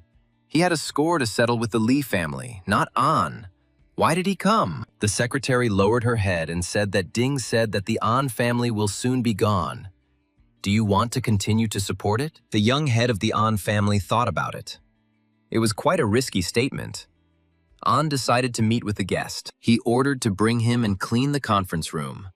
Anya was interested in why John came to him. Young An sat comfortably in a chair in the conference room and, out of habit, put his feet up on the table. The trembling secretary led Smith into the room and introduced the owner as Mr. Dean. John noted with a smile that they were quite cautious. So many guards and assistants, they probably had a lot of weapons with them too. Anne asked that as far as he remembered, they had not had any disagreements. So why did John come to his family's house? Smith propped his head up with his hand and replied that indeed, he had no disagreements with them. But Anya and the Lee family had. An frowned and said that if he had come to interfere in their relationship between the families, then he should leave. But John replied that he had come to him because of one person. Smith asked the surprised Anya if it was true that the person in charge of food in their family was now a man named Pan Gao-chi. Anya knew that this man had been in the family for many years and was managing things well, and there were no mistakes in terms of food either, really. And asked John if he really thought Pan was sent by the Lee family. He didn't seem to understand how the 3 families worked. John grimaced. This is Anya about the secret brainwashing technique. From birth, they give their soldiers pills with magical properties and they grow up to be obedient slaves. Anya's eyes widened. No one knew about this.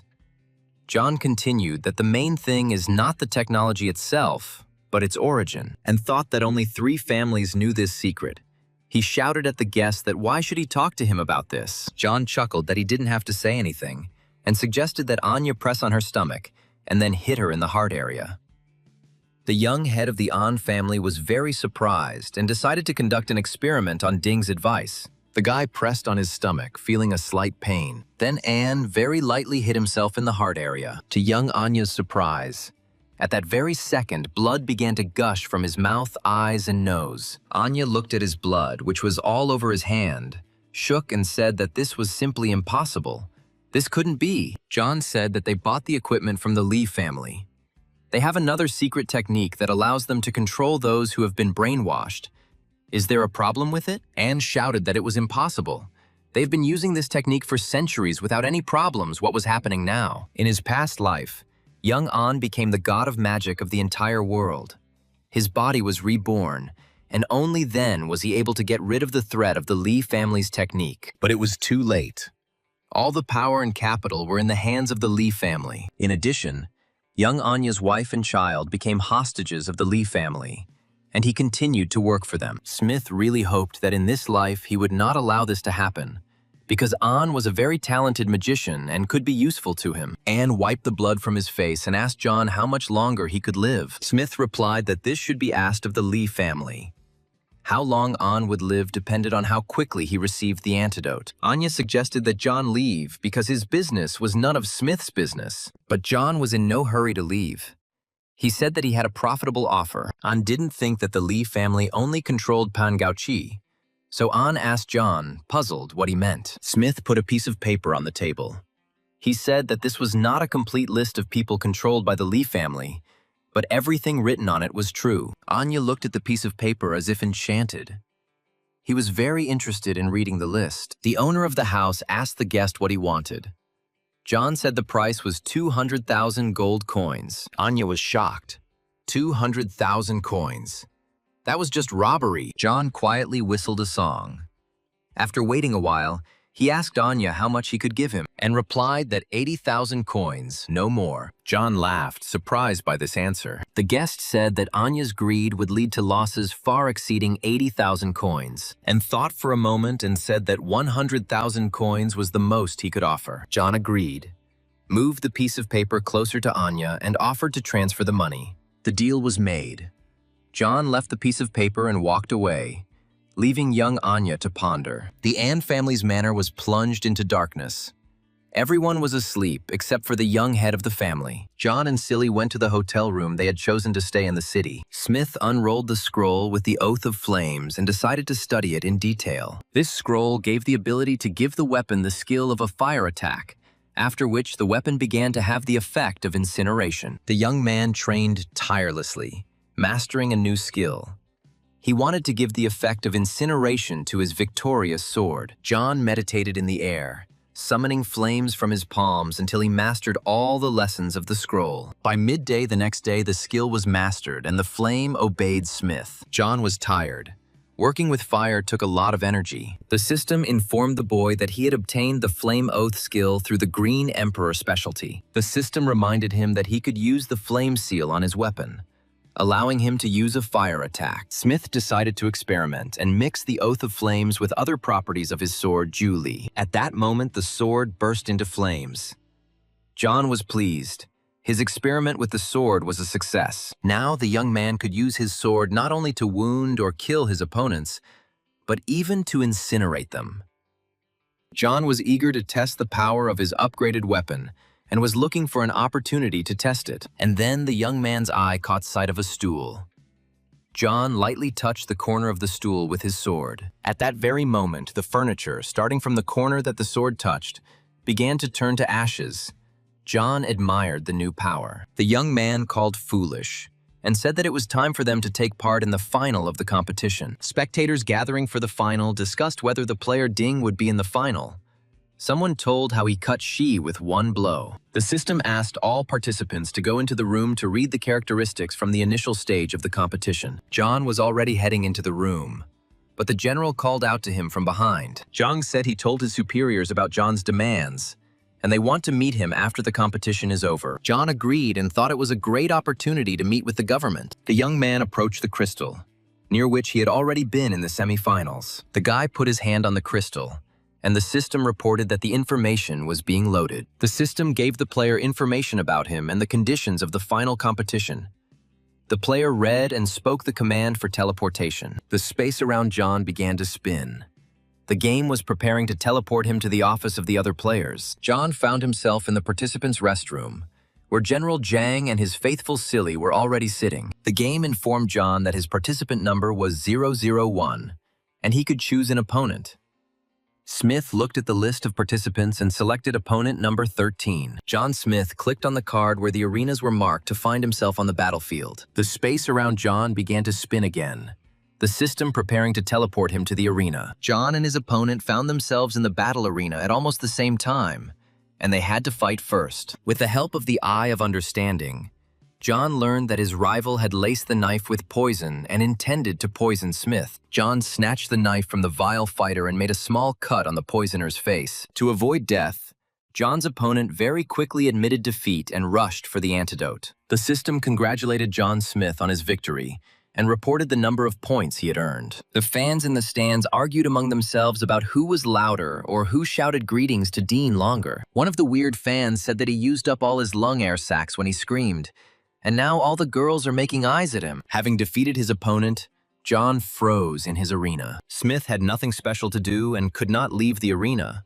so he watched the fights of other fighters. Foolish's opponent turned out to be General Zhang. This fight was interesting to John, so he came out of his resting state and took control of the Fool. Foolish wielded his new hammer, which he had taken from Shi in battle, and General Zhang wielded his famous sword. Smith opened General Zhang's panel to see his strengths and weaknesses. Stupid speed and energy are about the same as Zhang's.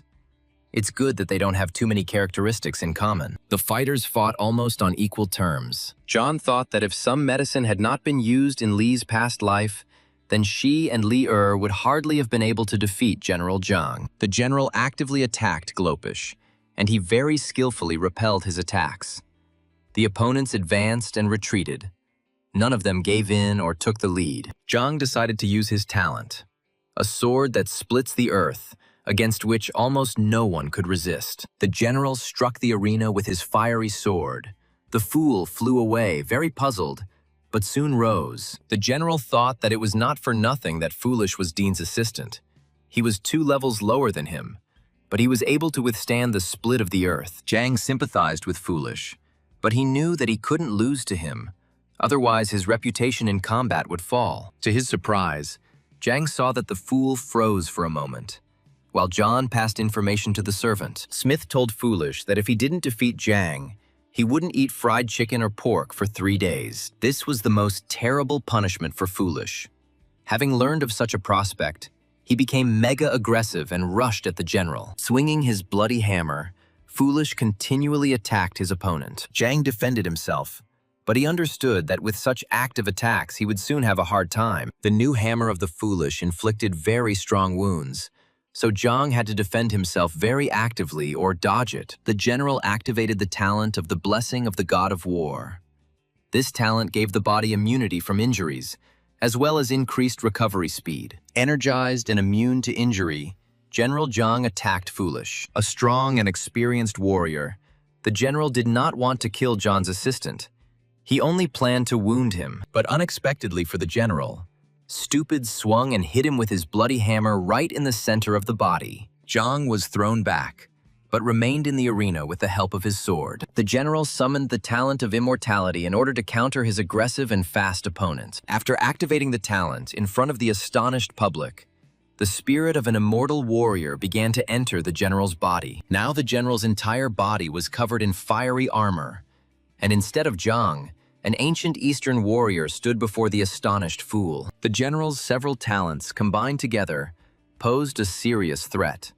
It could frighten any enemy, but not Foolish. And so, the god of war, General Zhang, blazing with eternal fire, rushed into battle against Foolish. Behind the immortal warrior stood a whole army, each warrior holding a sword at the ready. Foolish was facing a difficult attack. John froze in admiration. He didn't think he would be able to see the spirit of an immortal warrior in its initial stage. The Fool called upon his talent to turn all things into form in order to strengthen his body and stand against the ghostly army. From the blows of the Foolish, stones began to rise from the arena, forming a stone armor around the fighter. The Fool, who had strengthened his body, jumped high, swung his hammer, and rushed towards General Zhang's immortal army. The general responded by calling forth a hovering triple attack, summoning his warriors to his aid. And so, in the arena, two enormous forces collided. The bloody hammer of the fool, his stone energy, and the light and fire of General Zhang. There was a loud explosion in the arena, and the bright light blinded not only the fighters, but also the breathless fans. Bright rays of light made the audience scream in fear and tremble. No one understood what had happened, and what would happen next. The flash went out, and everyone saw that the arena had been turned into ruins. The fighters were lying among the stones, from which clouds of dust were rising. General Zhang was wounded. His whole body was covered in blood, but Zhang was alive. Not far from the general in the arena, with his arms and legs spread out, lay Foolish.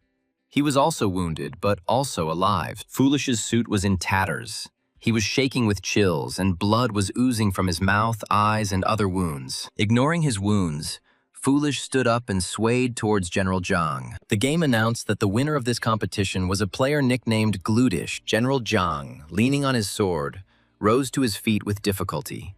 He had no serious injuries. Zhang looked at his opponent. He hadn't received such a blow to his reputation for a long time. The fool smiled amiably.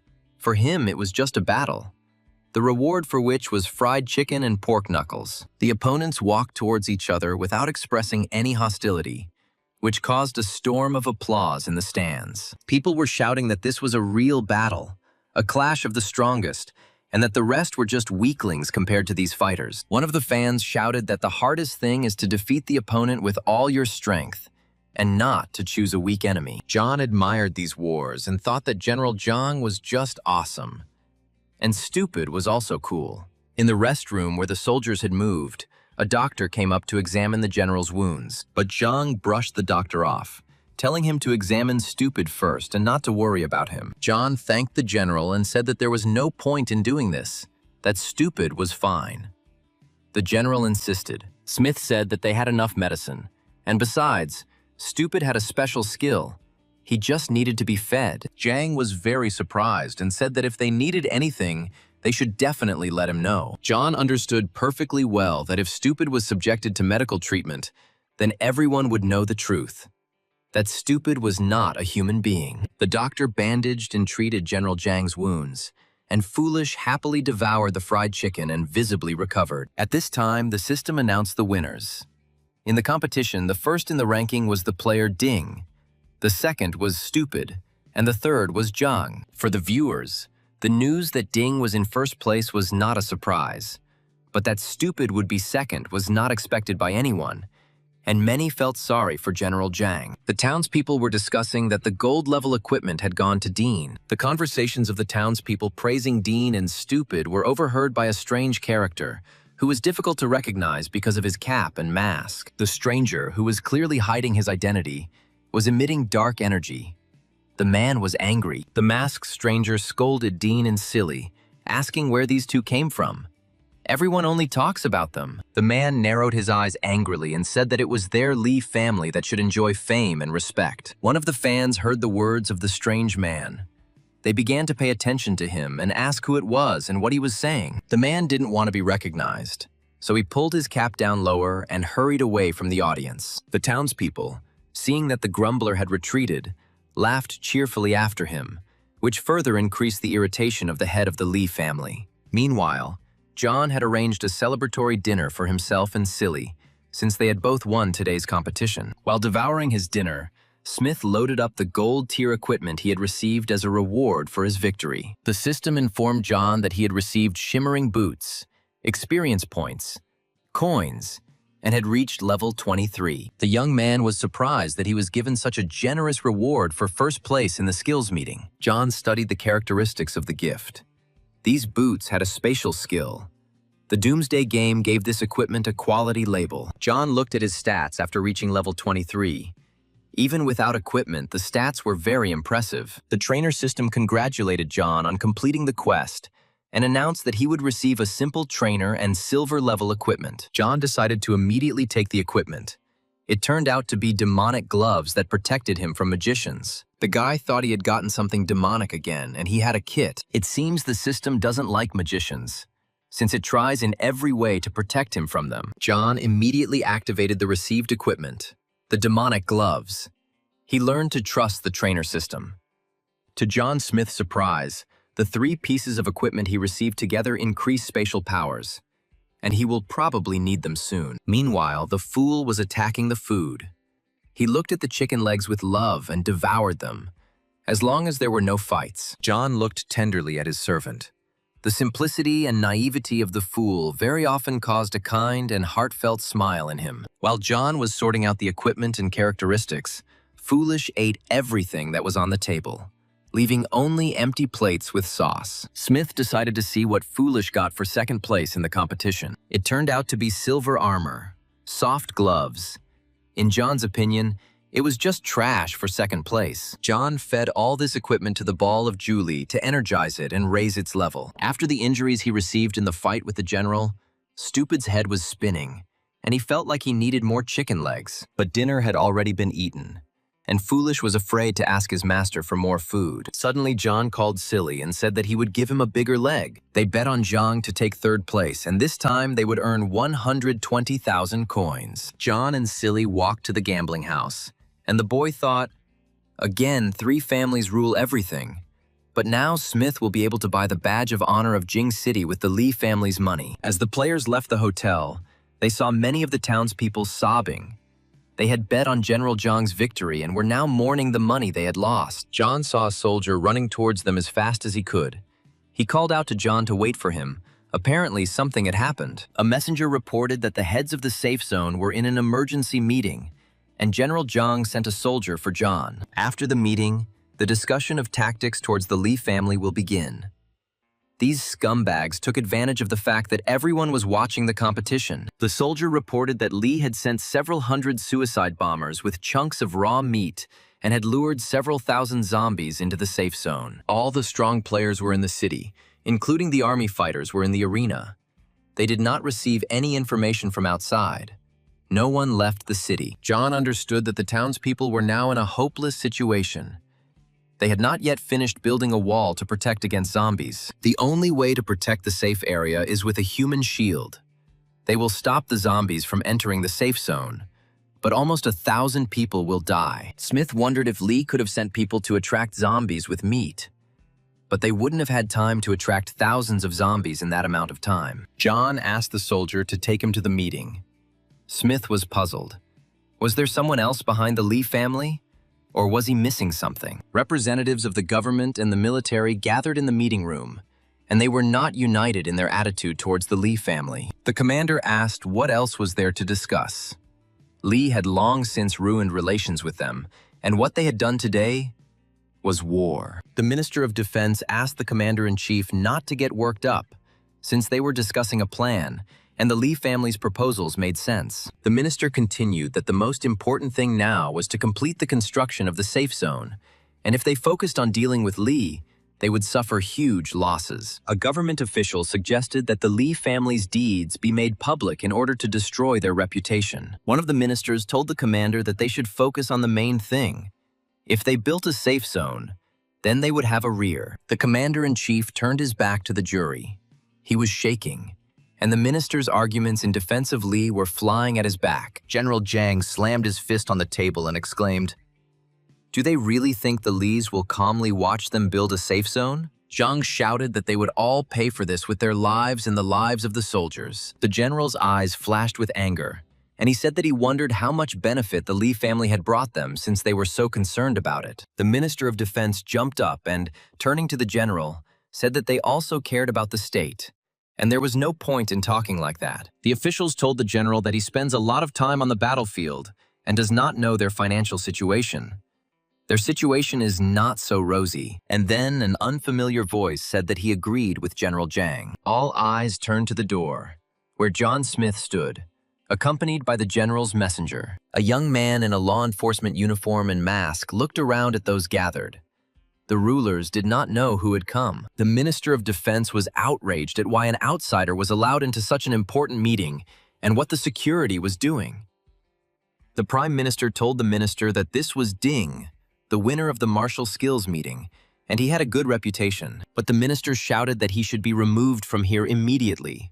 This is a secret meeting. Why are people from the street allowed into it? General Zhang said that it was he who invited Ding to the meeting. The minister had some problems regarding this. The Minister of Defense objected. They didn't know this man at all. And Zhang brought him to a secret government meeting. The minister raged, saying that this was all too much. Then John entered the conversation and said that the minister was being too hasty in making decisions regarding the Li family. He may not know who John is, but he knows who the minister is. The minister's wife died early, and his daughter turned into a zombie. Despite this, he still stands in the first line of defense of the safe zone. And thanks to his merits, he was promoted and took this position. John leaned towards the minister and asked if he was familiar with the name Lin Shiyi. The minister was dumbfounded. He thought that this information was unknown to anyone. The participants of the meeting watched the conversation, John continued. When the minister was told that he also had a son, he was very happy. Moreover, when he was offered to work for the Li family to provide a better life for Lin Shiyi, he agreed without hesitation. The commander-in-chief slammed his fist on the table in anger, his worst fears having been realized. The commander turned regretfully to his minister and asked if he was going there too. At this time, the system sounded an alarm, informing all players in Jing City to prepare for battle. The game announced that in 5 hours, the zombies would reach the city of Jing. Residents learned that zombies were launching a massive attack on Jing City, and everyone needed to evacuate to a safe zone within 5 hours. Safe zone players should prepare themselves. After the attack is repelled, the safe zone will receive system confirmation and safe zone rights. The Minister of Defense exclaimed where the attacking zombies came from, and then the traitor minister became hysterical. He laughed loudly and said that the Li family had its own methods. The minister shouted that your fucking zone definitely won't withstand a zombie invasion. It's the end for everyone. Everyone will die. The commander-in-chief gave the minister a resounding slap in the face and called him a bastard. Rubbing his bruised cheek, the minister said that he had been doing things under everyone's nose for a long time. He would still die, but his son would be safe with the Li family, John thought. The Li family decided to act earlier, so they sent zombies here. From his past life, John knew that for an area to attract a zombie infestation, 3 conditions had to be met. And they weren't met now. The construction of the safe zone is not finished yet. So why did it attract an invasion? It does not comply with the rules, but the strength of these zombies would be much greater than that of the city of Jing. The young man understood that there would be a mess here again. The guy grabbed the traitor by the collar and turned to the general. He helped to find the spy. He provided them with this information for free. As a reward, John wants this man, Zhang agreed. He hoped that this traitor would die painfully. Smith asked the cabinet members if they had any questions, and if so, let them ask. No one had any questions. Everyone was depressed by the information they had received about the traitor and the zombie invasion. John headed for the exit, telling those gathered to continue their meeting, but he had to go. He still had things to do. Smith led the traitor through the streets of the city, which he condemned to a terrible death. The guy wanted to interrogate the minister. The soldiers patrolling the city looked in surprise at the minister, who was kneeling before John Smith. Someone said that Ding even tied up the minister. He became so cool. Another noted that the minister probably got involved with the Li family. The Minister of Defense looked at his whistleblower. He did not know why John Smith had taken him with him. The young man was angry at the traitor. He had been betrayed many times, and the feeling was not pleasant. The guy threw the official to the ground with all his might, who easily condemned thousands of people to death. The minister told John to kill him faster. When the zombies break in, they will destroy the entire safe zone, and then everyone will die. The soldiers who heard this realized that the minister was a traitor and had something to do with the zombie invasion, and that their brothers were dying because of this shit. Smith feared that the ruined soldiers would tear the traitor minister to shreds, and he still needed to interrogate him. To ensure that no one would disturb him, the guy activated a soundproof dome with a diameter of 5 meters for half an hour. Once under the dome, John ordered Foolish to guard them. The military gathered around. They watched the interrogation of the traitor. The minister exclaimed that the safe zone was sealed. No one could escape. Everyone would die. To cut short the traitor's useless speech, John punched him hard in the face. The blow caused blood to flow from the minister's mouth and several teeth to fly out. The minister was shaking. He understood that now John could do anything to him. Smith asked where the head of the Lee family was now. In an attempt to stop the bleeding, the defense minister said he would not tell John where Mr. Lee was. Smith chuckled, saying that he liked the brave, and took out the dagger of decay. The boy asked the minister again if he was ready to tell where old Mr. Lee was, but he answered in the negative. John plunged the dagger of decay into a sore spot on the minister's arm, causing terrible pain. The official howled.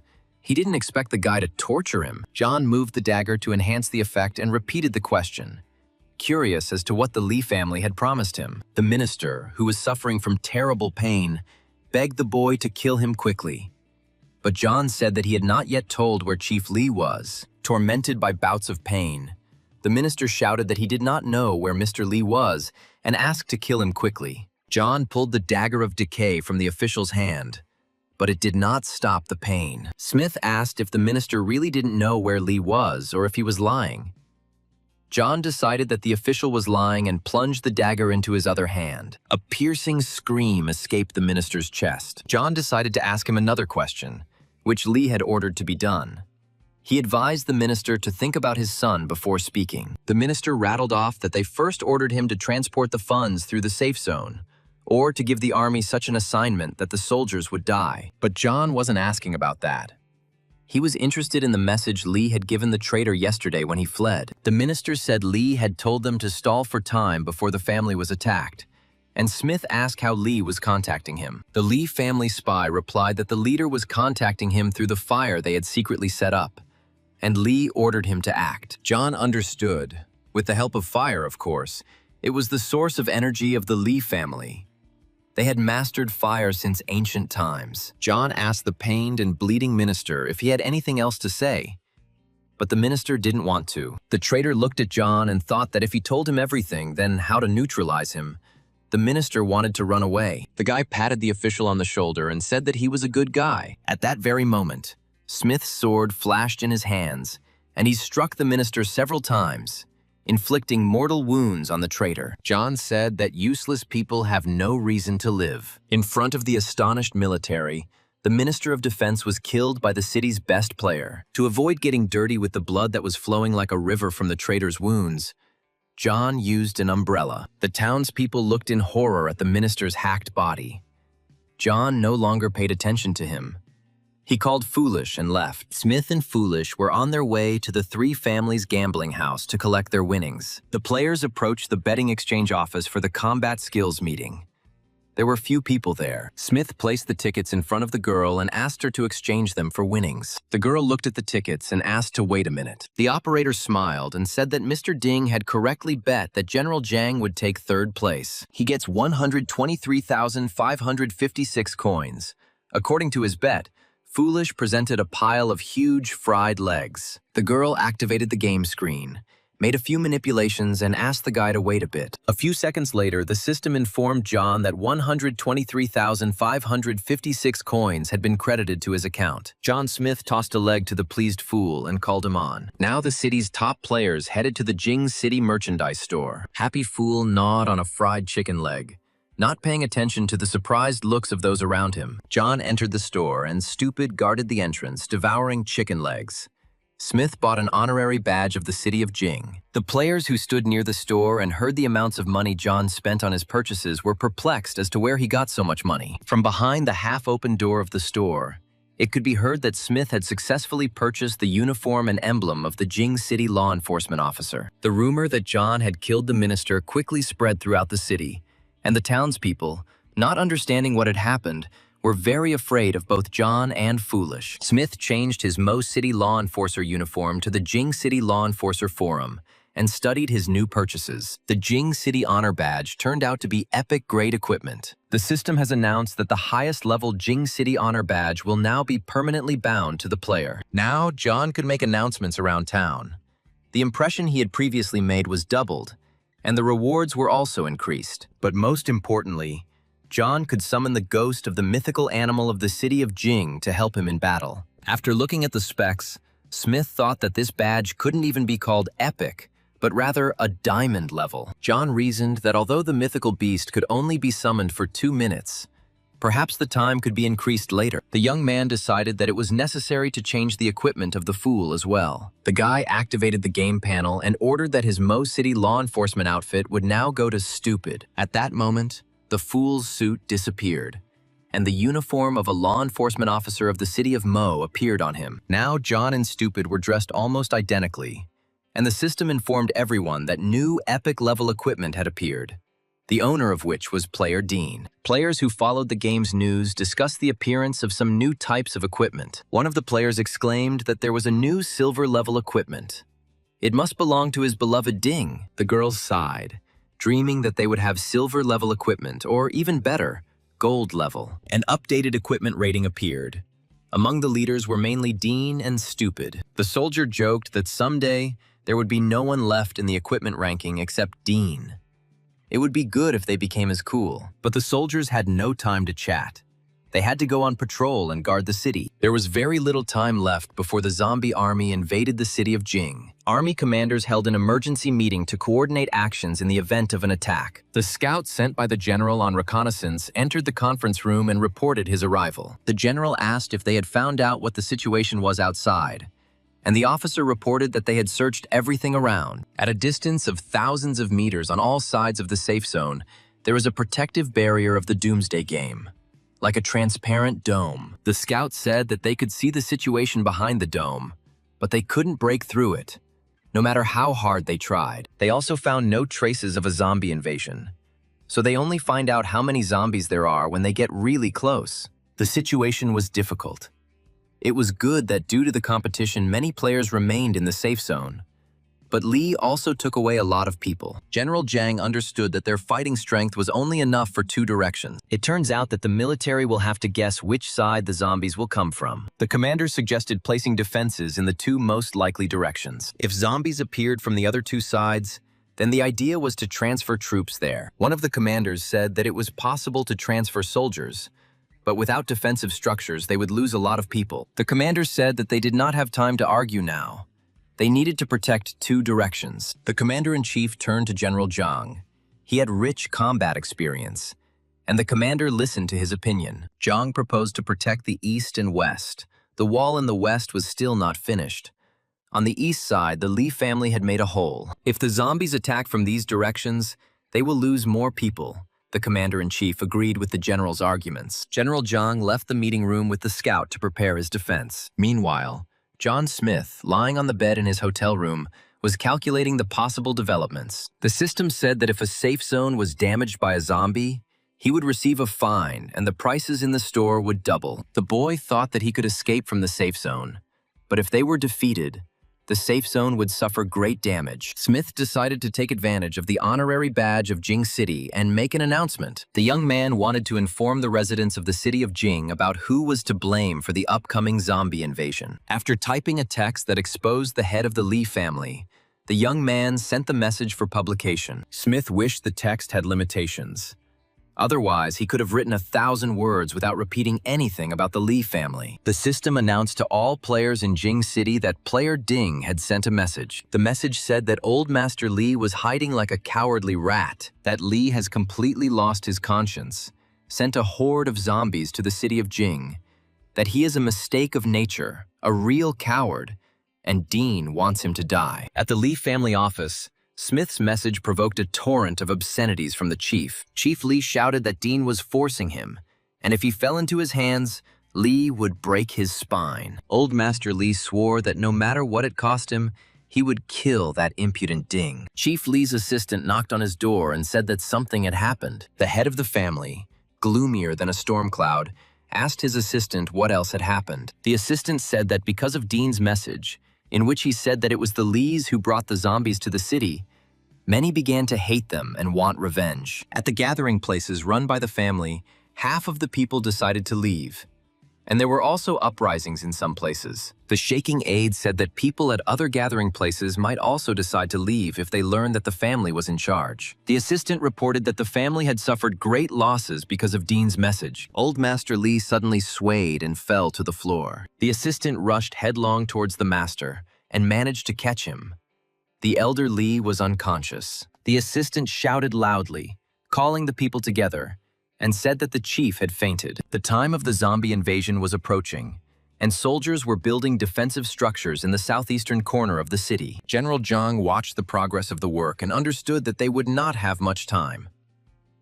Zhang asked the adjutant if the army statistics were ready. The adjutant reported that they now have 50,000 combat-ready people, of which approximately 20,000 are army soldiers. The An and Yun families sent another 15,000 people, and the same number were volunteers, mercenaries, and small groups. The general asked all this.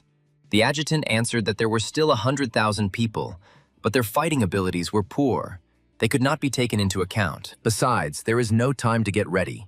Those responsible for clearing the streets of zombies have not yet returned. There are about 100,000 of them. General Zhang frowned. This wasn't enough. If they were in a safe area, then they wouldn't have to be afraid. The aide told the general not to worry so much.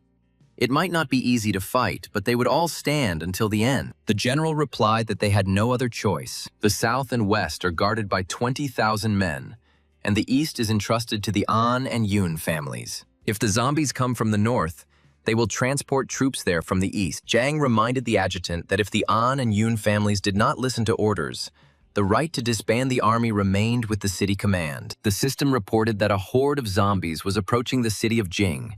The time of the zombie invasion was 5 o'clock. General Zhang read the rules for the occupation of the zombie safe zone that had appeared in the system. According to the rules, a crystal has appeared in the city that needs to be guarded. If zombies touch it, it will be considered as the city being occupied. The general had barely finished reading the rules when he noticed that a strange glow had appeared in the center of the city, which had not been there before. A huge blue crystal shone in the square of Jing City. The townspeople approached and looked at the huge oblong crystal with curiosity, but did not dare to touch it. First of all, the crystal attracted those citizens who had a high rating in terms of merit points for the city of Jing. The players flocked to the square. General Zhang hurried them. He ordered the adjutant to leave all the players with high combat ratings. Zhang said that the strongest should go guard the crystal in Jing Square. The rest should be placed in other buildings. The officer asked the general if they needed to call the players Dean and Stupid. Zhang didn't know what to answer the officer, because he didn't know if he could command the players who had defeated him in the arena. The general barked at his subordinate that he should stop asking stupid questions and let him convey the order to everyone. General Zhang walked through the city and thought, of course, the help of such strong players as John and Stupid would not hurt them now. Meanwhile, John was in the hotel room mastering the scroll, Water Waves, to control water. The system congratulated the young man that thanks to the Green Emperor's specialty, he had obtained the special skill of Water Waves. This magical skill allowed John to create a water saucer using energy. It could suck in and wash away enemies. The young man just lacked this skill. It can be used as a weapon to clear the streets of zombies. The trainer system reported that due to the zombie invasion of the safe zone, John received the task, fight with all his might. Smith read the assignment. It stated that the forces of the parties were very different. The requirement was to resist the zombies and become the first in the ranking by merit. The young man wondered if the system had considered him. And at the same time, the zombie was stronger. Maybe this time the zombie's strength was so great. When the owner mastered a new skill, Foolish continued to eat as long as he could. John grabbed the servant by the collar and ordered him to throw the food. They had a task. Smith told Stupid that it was time to stop eating and go to work, defending the city from the zombie invasion. Players dressed as law enforcement officers left the hotel in the middle of the night. As John walked outside, he noticed something unusual was happening over the city. Reflections of a crystal were visible in the evening sky. John and Silly headed towards the city gates, where zombies were most likely to appear. The system placed an alarming warning that a zombie outbreak was about to begin and asked players to try to survive. Smith decided that he and Foolish needed to split up so they could be of more use to the city. The magical dome that stood above the safe zone turned blood red. This meant only one thing.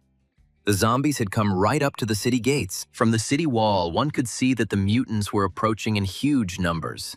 There were so many of them that it was impossible to count them. The zombies were of different levels, but they walked in a certain formation in a certain direction. It only meant that they were under control. The soldiers guarding the city were horrified to see the huge army of zombies approaching them. The mutants were large and small, of different shapes and sizes, some of which had never been seen before in Jing City. As if on command, the mutants broke into a run and rushed towards the city outskirts. General Zhang raised his hand and shouted loudly to his soldiers to prepare for battle. To slow down the zombie attack, General Zhang used magical defense. The general stood on the city wall and activated the earth split. A bright light flashed above the heads of the astonished zombies. At the same second, a powerful explosion occurred in the crowd of zombies, scattering the mutants in different directions. Immediately after the explosion, ice spikes appeared from the ground, piercing, crushing, and killing mutants. Following the ice, green spikes appeared. They caught, crushed, threw, and killed the zombies that approached the city of Jing. The mutants slowed their run, but did not stop. The general ordered the second squad to take up the second line of defense. The soldiers, who had unconditional faith in their commander, rushed to their positions. The city's defenders used not only their fighting skills, but also magical ones, to stop the huge wave of zombies that threatened to overwhelm the city. Multicolored streams of energy flew over the heads of the attackers. They struck the mutants, killed them, but could not stop them. The soldiers fought selflessly against the invaders, but there were too many zombies. So far, people have been victorious, withstanding enormous pressure. But how much longer they can withstand this is unknown. Zhang, standing on the city wall, watched through binoculars what was happening below. The messenger reported to the general that the frontline soldiers were currently repelling the onslaught of zombies. Zhang told the third-line soldiers to disperse for now, rest, and prepare for the next battle. The courier informed the general that the northern region was in a critical situation. About 7,000 zombies had appeared, and reinforcements were needed. The general thought that what he feared most had happened after all, and asked what the situation was in the west. The speaker reported that little time had passed. The situation in the west had not yet been reported. Only the north had sent soldiers with a report. The soldier also reported that Dean had appeared on the wall on the north side, but that Foolish had not been seen. General Zhang was amazed that John had decided to fight the zombie invasion alone. The soldier said that there was no more information coming from the north. The general said that if there was anything else, to report it immediately. The general stood on the city wall and looked at the raging sea of zombies. Zhang wondered if they would survive the night. A huge crowd of zombies approached from the north side. They were already close to the city wall. The soldiers were determined to defend the wall to their last breath. They sent a report to the general and were confident that help would come. But then a soldier appeared and reported to the unit commander that Dean had just left through the city gates. John, using one of his many talents, pushed off from the city wall and jumped over it. The soldiers who rushed to the wall saw a warrior floating in the air, with the Julie sword shimmering in different colors in his hands. On the city wall from which Smith had jumped, the player's magical trace still glittered. The soldiers shouted after John to come back. It was dangerous behind the wall. There were a lot of zombies there, but Smith was already in the mood for battle. He wanted to try out his newly acquired skills, and here was a perfect opportunity. The soldiers looked in horror at the player who rushed alone against the crowd of zombies. The fighters watched with interest what would come out of the fight between the strongest warrior of the city of Jing and a whole crowd of mutants. The sword of Julie in John's hand was blazing with a furious fire, ready to incinerate all the mutants in the world. John activated a fire attack, causing flames to swirl around him. From the outside, it might have looked like the guy was descending from the sky on a fiery staircase. The zombies closest to Smith were engulfed in flames. The mutants were rushing about in the fire, but found no salvation. The entire area around the northern city wall was engulfed in a fiery whirlwind, which swirled and burned the mutants. Finally, John stopped and looked around. As far as he could see, there were corpses of zombies killed by the fire attack. The fighter raised his head and looked into the distance. It was not the end yet. John saw another crowd of zombies rushing towards him, and the young man rushed towards them. One of the soldiers watching John said that Dean was fighting hard. And what were they waiting for? The inspired soldiers shouted forward. Even if they killed one, the zombies would already be useful. The soldiers grabbed their weapons and ran to help John outside the city gates. The soldiers shot at the zombies that tried to escape the fire created by Smith. The surprised soldiers saw that the zombies were twisting into huge water balls. The stunned soldiers watched as John concentrated, first throwing fire and then water at the zombies. Having killed the nearest zombies, the young man decided to take a break. For this, he pulled out a chair and a cup of tea from the warehouse. The warrior stuck his magic sword Ju Li into the ground next to him and began drinking tea. At that moment, a huge, toxic zombie appeared right in front of John, who clearly intended to attack the young man. The zombie, seeing that the man was not reacting to him in any way, released a cloud of toxic steam towards Smith. At this time, the guy was happily drinking tea, not paying any attention to the zombies. But since the mutant was so persistent, John covered the bowl with a lid and turned his attention to the zombie. The young man turned over in the air, kicked the zombie hard, saying that the tea had such a pure taste without impurities and the right temperature. John was forced to take up his sword again, since the zombies did not let him drink tea. Smith swung his sword and cut a huge zombie with a long, snake-like tongue in half. John lamented how impatient the zombies were. He wanted to drink tea, but he had to fight with them. They even sent him special zombies. Behind John, the sound of running feet could be heard. Very large zombies were running, raising clouds of dust. To fix this situation, John used the water wave skill to form a wall of water. The surprised mutants stopped and looked at the stream of water swirling around them. A water vortex formed around the group of zombies. It swirled faster and faster until it captured all the zombies. Having drowned one group of mutants, John activated fireballs to fry another group that had arrived to his aid. Smith combined several fireballs and created a large explosion that buried several dozen more zombies. The soldiers watching Smith were shocked. They had never seen anything like this before. The system congratulated the player on moving to level 24. The Zombie King also watched the fight. He was surprised how a person could be so strong. The zombie leader wasn't discontinued. He would have to sacrifice at least a quarter of his zombies. The Zombie King understood that reinforcements would come to the people and the mutants would lose. The king did not want one person to ruin everything. The king already realized that special zombies could not hurt this strange, strong fighter. The leader of the mutants decided to go a different route and send a bunch of regular zombies to John. Smith resorted to a trick. He used an old straw man to distract attention. John stuck an old straw man in there, and the mutants sent by the king thought it was John Smith in front of them. A huge crowd of zombies pounced on the unfortunate scarecrow, while the guy himself slipped away from them. John realized the king's plan to isolate Smith to allow the zombies to break into the city. The guy came to the aid of the soldiers in time, who were already being attacked by a crowd of zombies, in order to break through to the city gates. The zombie pressure was growing stronger. A little more and they would break into the city. Then the defeat of the northern front of the safe zone could be declared. John realized that he needed to decide quickly. It seemed that the number of zombies in the north would soon reach the limit. Smith realized it was time to take emergency measures. He crouched down, coiled like a spring, and jumped high. Using a short freeze, the young man literally hovered over the city, flying over the city wall. The surprised zombies looked at the flying man and waited. They slowed their advance. The young man called out to the city's honorary ruler, Yi Jing, and addressed him, saying that it was time to show his skills. The boy touched the sign and called upon the protection of the spirit of the mythical animal, which was the patron of the city. To replenish his energy reserves, the young man drank the elixir. And at that very second, golden and purple tongues of flame began to swirl around him. Sparks and electrical discharges flew out of the sign. This meant only one thing. The spirit John had called had responded. The mutants looked at what was happening with fear.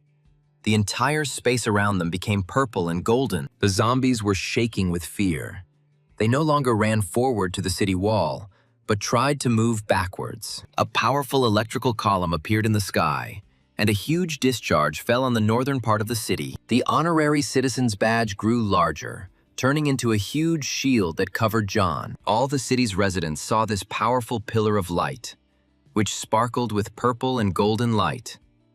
No one understood what it was. The soldiers who were fighting the zombies saw a powerful discharge and heard pleasant music, which encouraged the defenders and instilled fear in the attackers. Everyone was asking each other what had happened, but no one could answer definitively what this phenomenon was and who had caused it. Suddenly, glowing greenery began to appear in different parts of the city, on which beautiful flowers immediately blossomed. The city, which was attacked by zombies, literally blossomed before our eyes. People looked at this and smiled.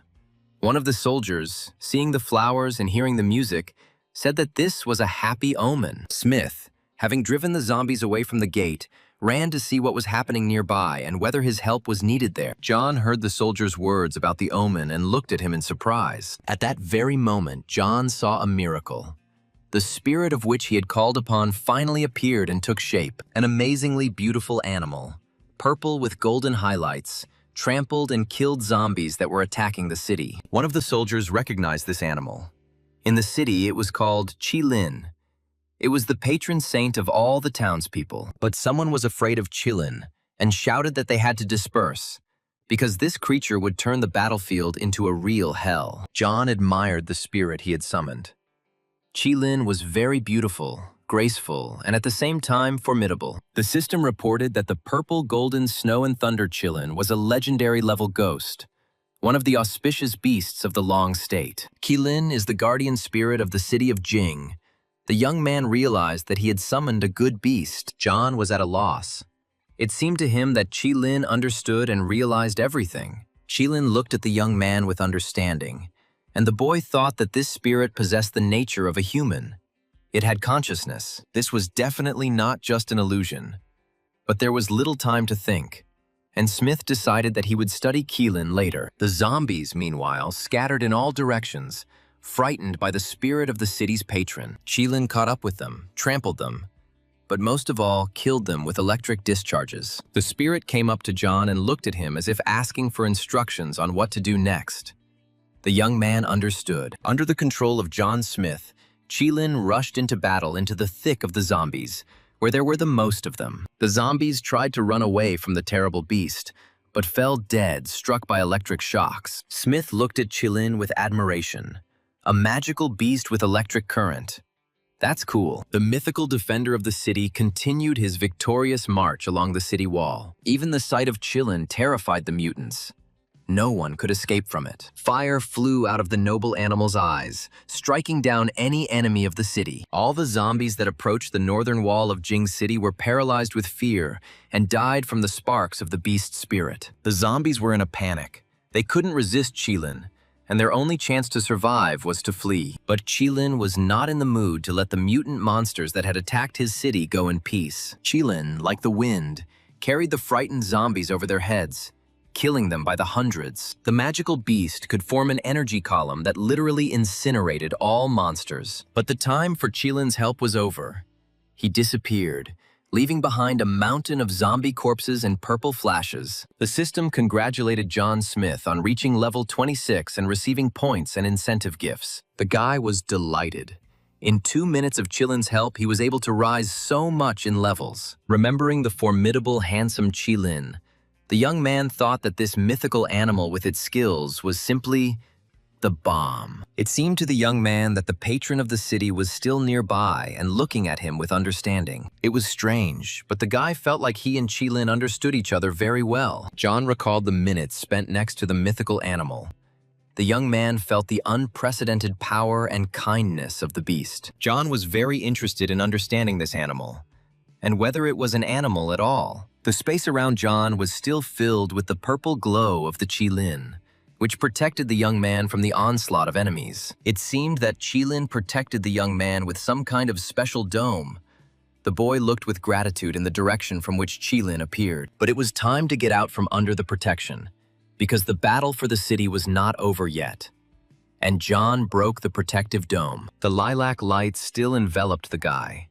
It seemed to John that this light was entering him and making him stronger. The system counted all the zombies killed by Qilin and John and reported that the young man had already reached level 27. One of the guys ran up to the young man and said that he thought it was the Green Emperor's Qilin, and he ran up to look. The players guarding the crystal in the square discussed whether it was true that Qilin had appeared. Some were delighted, while others did not believe it, saying that it was nonsense. The girl watching the rankings exclaimed, "Dean's level rose from 24 to 27 in an instant. It was simply unbelievable." For a successful battle, the system rewarded John with the scales of the purple gold Qilin of snow and thunder and the source of the earthquake. It turned out that John had received another trigram pendant, which allowed him to master the power of thunder and lightning. The scales of the purple golden Qilin of snow and thunder gave the youth the blessing of a legendary animal. The young man was incredibly happy that he received a scale of this wonderful animal, He could not describe in words how cool it was. The player was delighted. Now, with these new opportunities, he will definitely not lose in the battle with zombies and will protect the city. Smith looked lovingly at the scale of the animal he liked so much. It had come to him for a reason. The guy was sure of it. John thought if he wanted to get more scales, Qilin wouldn't be left bald. He would be able to restore his scales. Smith heard familiar sounds behind him and realized that the zombies had approached again. It was time to return to the fight, but the zombies were in no hurry to engage in battle with Smith. John mockingly asked if they were already scared. The guy activated the automatic collection, but nothing happened. John asked why the function works when he kills zombies, but does not work when he kills Qilin. The system responded that under the power of Qilin, the equipment and weapons were destroyed, so they could not be collected. John thought that the destructive power of the beast's spirit was even greater than he thought. John couldn't tear himself away from the Qilin scale. He didn't know where to put it. If in his pocket, it might fall out during the battle. The system asked Smith if he wanted to activate the Thunder and Snow Qilin scale. John commanded the activation. At that very second, the scale turned into a lilac haze and moved to the heart area, filling the guy with a strange feeling. Now, a piece of the legendary Qilin was in the very heart of John Smith. John walked thoughtfully through the city, trying to understand what had happened to him. After activating the Qilin scale, the player's stats without equipment immediately increased. The zombies that came from the north were killed, and John, under the admiring gaze of the soldiers, entered the city. The threat in the north of the city had been eliminated. It was time to check other areas. The soldiers looked after him and said, they had just fought alongside Dean himself. They would try to become stronger to get closer to him. Several hundred soldiers died near the city gates. It was necessary to clear the area and then go on duty. At this time, a soldier came running and reported that everything was already over on the northern front. The zombies were killed. The messenger passed the message to the adjutant, asking him to pass the information on to the general, and he himself decided to help clear the battlefield. The messenger told the wounded soldiers that Dean's brother had appeared out of nowhere and helped them deal with the mutant invasion. The players guarding the crystal admired Ding. He quickly dealt with the zombies and moved up to level 27, overtaking Zhang by 8 levels. The townspeople were surprised to find that Dean was ranked first in the merit ratings, and some thought that this was a mistake. The zombie king was still determined to capture the city, and the soldiers saw with horror that a flock of flying zombies was approaching them. It seems the king has decided to unleash zombie vampires on Jing City. Vile monsters approached the city from all sides.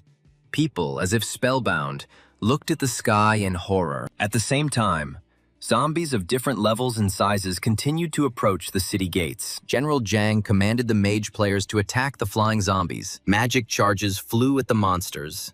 Zombie vampires, struck by the magicians, fell dead on the city streets. But there were a lot of them. The officer reported to the general that the scouts could not break through the obstacles, but the message that zombies were attacking the crystal had been delivered. The soldier convinced the commander that they would definitely cope and clear the city of zombies. The watchman didn't understand what was happening. The zombies seemed to have gone mad. Where did they all come from? The zombies really seemed to appear out of thin air. They rushed towards the square to take possession of the crystal. Then the city would be captured. The townspeople watched in horror as mutants emerged from the asphalt, tearing holes in it. Giant zombies crawled out of the holes, which looked more like lizards, but their faces were human. Heavy fighting was taking place in the city of Jing. Magicians were killing zombie vampires. The military, having taken up a circular defense, were fighting foot zombies. The soldiers were also attacked by zombies that crawled out of the ground. They were huge, the size of 3 cows. General Zhang's subordinates were very strong in spirit and ready to stand to the end. But the zombies still did not end. Before the soldiers could deal with one wave of zombies, another one would appear in their place. The officer shouted for the soldiers to hold the line. Everyone to fight to the death.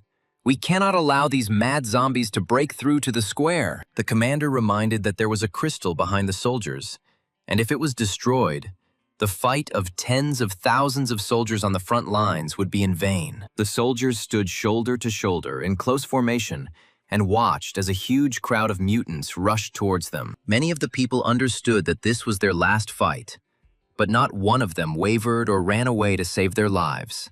And suddenly, the surprised soldiers saw a fireball flying into the crowd of zombies. The fire flared up right among the attacking zombies. Many monsters caught fire, not understanding where this misfortune came from. The giant zombie rushed towards the soldiers, trying to break the formation. The commander ordered an attack.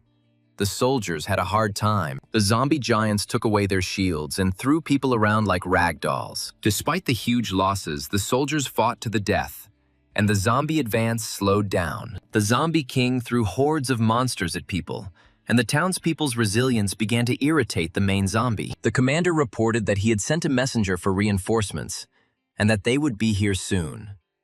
We needed to hold out for a little while. One of the soldiers saw a trace on the wet surface. He shouted for everyone to be careful. Invisible zombies appeared. The soldiers, covering themselves with shields, rushed to where the tracks appeared. They tried to stop these rare and incredibly dangerous zombies. The system reported that the body of these monsters is completely transparent, and they also move almost silently. The officer ordered that anyone with water should pour water on the ground. This was the only way to detect the invisible man and see his tracks. The soldiers quickly covered the street surfaces with water to see the invisible and terrible enemy. An expert on invisible zombies warned everyone to be on the alert and keep a close eye on places where invisible ones appear. Before the soldier could finish speaking, the invisible zombie crept up behind him and slit his throat. To the horror of the townspeople, the soldier who had just spoken to them fell down, covered in blood, and the invisible man took his bag of water. The players were in a panic.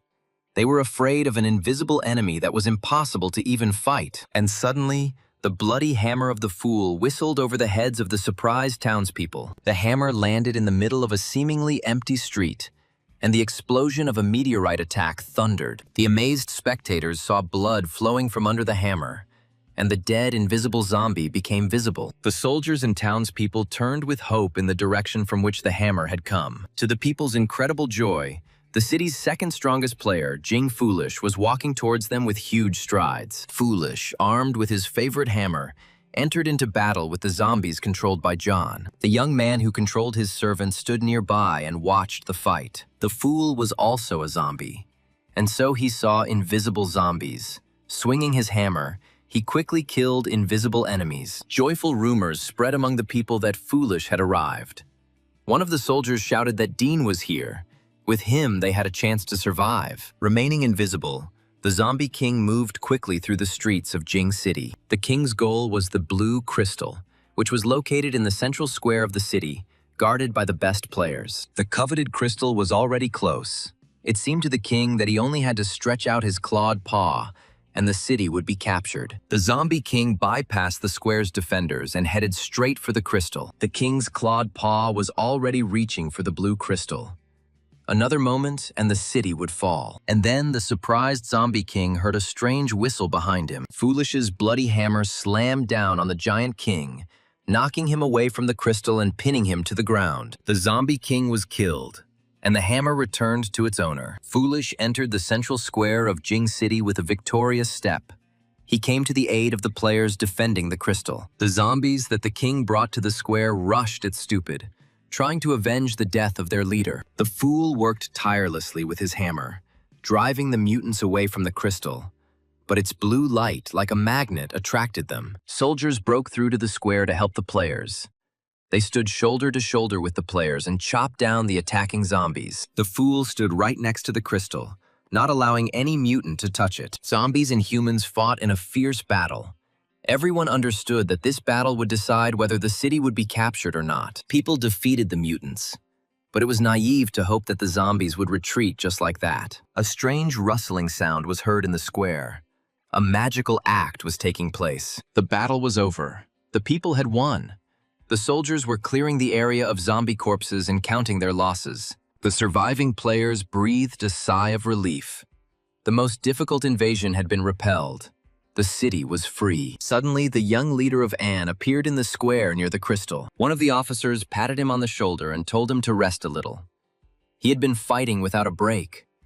The young man nodded silently. Players said that Anne rushed into the thick of the zombies without fear of death, and that he entered the top 10 strongest fighters in the tournament. One of the guys exclaimed that Anya needed to get some proper rest, because who knows when the zombies would attack. Anya silently waved his hand, young head, and sat down next to the crystal. It seemed like the guy was very tired. The head of the An family took out his blade. It seemed like he was waiting for some convenient moment. Suddenly, Anya's attention was drawn to a giant who came directly up to him. It was Foolish. The players thought that Foolish wanted to meet Boss An, because the powerful always find a common language. To the horror of the players in the square, Stupid quickly swung his bloody hammer at Anya. He wanted to kill him. Anya looked at Foolish in horror, expecting a blow, but for some reason did not resist. The fool struck with all his might, flattening the young man, and there was a loud bang. The fool wiped the sweat from his forehead. The players looked at their defender in bewilderment and did not understand what was happening. And then one of the young men attracted the attention of the others, inviting them to see what was happening with the body of Boss Anya. The bloody mess that remained of the young man bubbled and began to change color, emitting a terrible stench. Suddenly, the mess exploded, and everyone saw that there was a monster inside the head of An. The players were shocked. A strange lizard lay dead near the bloody pool. It had a gray body and sharp claws. An turned out to be a zombie. The zombie werewolf killed by Stupid was considered the most insidious and disgusting ace in the sleeve of the zombie horde. People were shocked. Who would have thought that zombies have so many faces? The players decided that after the battle, everyone should talk. John and Silly Boy left the Jing City Square calmly, their mission accomplished here. John told Silly that their path now lay to the east. After knocking back the crystal in the central square of Jing City, John ended Fool's mental control. Now Smith and his faithful servant had to go to the east of the city, where heavy fighting was taking place. On the eastern front of Jing City's safety zone, the ground was littered with the corpses of both zombies and humans. General Zhang observed the battles and was informed that 5 lines of defense had been broken through. Only the last one remained, and the soldiers' morale was at its limit. The defense was greatly weakened. Zhang had almost no men left, and he knew that they could no longer fight. Zhang told his assistant that they needed to retreat, move their line of defense and retreat to the buildings that would provide them with cover and give them time to catch their breath. But the assistant objected that this should not be done under any circumstances. If they moved, they would lose control over the zombies. If the mutants get to the other side, the military will be in a vulnerable position, and there are many civilians in the buildings who are unable to fight. Zhang understood everything perfectly, but he had no choice. The soldiers were at their limit. They needed to retreat to the buildings to survive. The assistant bowed understandingly. It was a difficult decision. At that moment, John Smith appeared behind them. The general's assistant turned slightly and was delighted to see the renowned warrior next to him. John smiled. It seemed he had arrived just in time. Zhang's assistant joyfully shouted, "No retreat!" Ding appeared here, which meant they would win. General Zhang gasped in surprise. He didn't expect to see John here because he knew he was helping in the northern direction. The young man easily jumped over the city wall and went towards the zombies. General Zhang and his assistant looked with gratitude at the brave fighter who had appeared here so opportunely. The general gave orders to prepare a counterattack and informed the troops that reinforcements had arrived. Smith landed next to the fighter, who was already shaking with fatigue but did not retreat. John put his hand on the brave soldier's shoulder and asked what the situation was on the battlefield. The delighted soldier asked if it was true that Mr. Dean had come to see them. John confirmed and asked how things were. The soldier said that the defensive line was on the verge of breaking through, but help arrived and they managed to stabilize the situation. So far, they have managed to hold off the onslaught, but General Zhang has sent reinforcements to the crystal and a small detachment to the northern gate. The warrior said sadly that they had less than 10,000 soldiers left, and they were at their limit. John realized that hordes of zombies were still crawling behind the barrier. The situation was critical.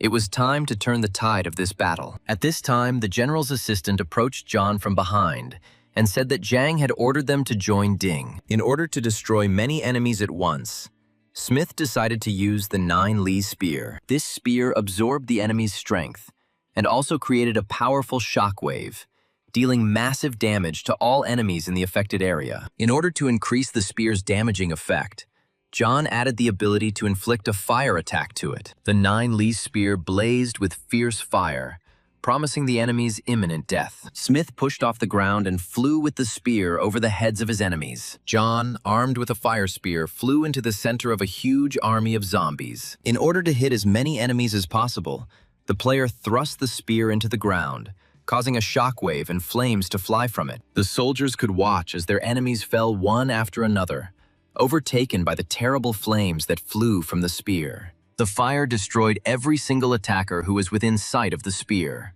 The zombies tried to escape, but they failed. Frightened and burned, the mutants forgot about the occupation of the city. John pulled a flaming spear out of the ground. Flashes of fire and clouds of smoke flew around it. But there were no living zombies nearby. It was too early to relax. There were still many mutants in the area who dreamed of avenging their murdered relatives. Smith spun his spear, creating a wall of fire around himself. A huge flame erupted around the young man as he swung his spear, directing the fire straight at the approaching zombie warriors. The zombie giants running towards the city gates were instantly engulfed in flames. The monsters rushed about in search of salvation, but only spread the flames further and set others on fire. John carefully examined the battle formation of the zombies, spotted the leader, and threw a spear at him. The spear, having struck a high-level zombie, immediately absorbed its power. The leader of the zombie eastern front of the Jing City safe zone has been killed. A huge explosion indicated that the target had been hit, and John called his weapon back. Smith held the spear tightly. It was no longer burning, but only glowing slightly. Streams of energy surrounded the amazing fighter. The military personnel observing the battle were amazed. They had never seen such effectiveness and did not expect to see it. Armed with a spear, the young man ran to see if there were any living zombies left in the area. The system congratulated John on reaching level 29. With a spear on his shoulder, the young man walked around the battlefield near the eastern gate and finished off those zombies that still survived. After making sure that there were no more surviving mutants, John felt like he was out of place here. The soldiers whispered admiringly. They did not understand what to do to avoid feeling awkward, because the world had never seen such a battle. John opened the game panel. His strength, spirit, endurance, and agility stats, even without taking into account equipment, were breaking all records. The young man was surprised to find that a skill book had fallen out of the crowd of zombies and was picked up by the automatic collection trainer. His storage space was running out again, and his mental strength was not enough to feed the extra to the Julie Pearl. There was only the simplest way left: to temporarily disable auto-selection. Now the equipment of killed enemies remained on the battlefield. John walked towards General Zhang, who was waiting for him. The battle was over. The people had won.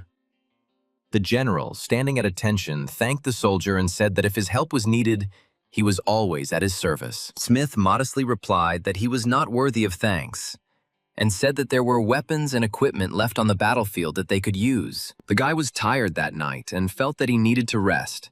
Hanging his head, he headed to his hotel. But John didn't make it to the hotel. He found an empty room and decided to stay there. That night, Smith received very valuable prizes for his battles, and he was interested in what kind of skill book he found on the battlefield. The young man closed his eyes and turned to his patron, asking the sacred Qilin to bless him with a powerful skill. The pages of the book glowed purple. The patron heard the young man. Smith opened the book. Purple light poured out from the pages onto him. He read the description of the skill and couldn't believe his eyes. The young man had no idea that this could happen, and that he would be the one lucky enough to master this amazing talent. The new skill was called Bloody Gaze. It could create an illusion in the enemy's mind. The owner of this skill was difficult to deceive. The Bloody Gaze allowed the player to recognize illusions and mirages. John understood the advantage of Qilin's blessing. Now he needs to take Qilin to all important matters. With him, you can move mountains. The system asked the player if he wanted to learn the Bloody Gaze skill, and the young man answered in the affirmative. The boy felt his eyes begin to burn, as if Qilin had scorched them with his electric discharges. John's eyes were very sore and burning, but through the fog he could see that he was enveloped in the purple glow of the Qilin. Gritting his teeth and clutching his head with his hands, the young man endured the pain. Mastering the skill was not as easy as expected. Drops of blood appeared on the floor at John's feet, which had run from his eyes during the transformation. The system congratulated the player on successfully learning the skill. John looked at his hands. They were covered in blood, as was his face. Extending his bloody hand, the young man was surprised to find that his blood had changed and began to glow. Looking around, the young man exclaimed that his vision seemed to have been upgraded from 360 to 1080 pixels. The young man immersed himself in studying the skill book. He wanted to know every little detail about the talent he had received. The bloody gaze activates X-ray vision. The guy began to carefully examine the objects around him. To John's great delight, a faint glow now emanated from his eyes, much like the glow of the Qilin. Thanks to X-ray vision, the boy was surprised to see General Zhang walking towards him.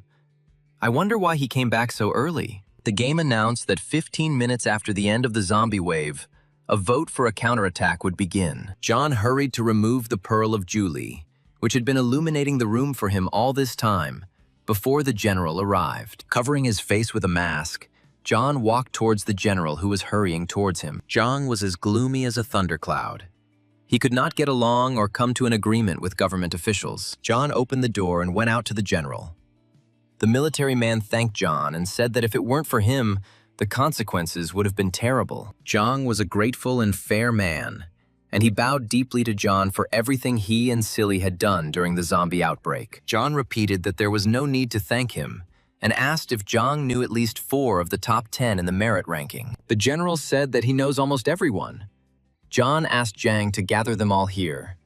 When everyone is gathered, he will explain why. The leaders of the rating lived nearby, but the general was afraid to attract unnecessary attention by gathering so many strong players in one place. Soon, General Zhang brought 10 of the most distinguished people of the city. John spoke to them. The talk was about the recent zombie invasion. The young man said that they knew for sure that there were overlords behind every wave of zombies. The general was surprised. He was sure that this was the work of people and that there were no zombie masters. Smith continued that, in addition to the Lee family, the overlords were also guilty of this massacre, and he had an idea of how to present the Lee family with a gift. The players started making noise. Everyone was interested in how John was planning to take revenge. Many had lost loved ones. Everyone wanted to pay back the guilty. John reported that once the zombie wave ends, a counterattack will be activated in the game.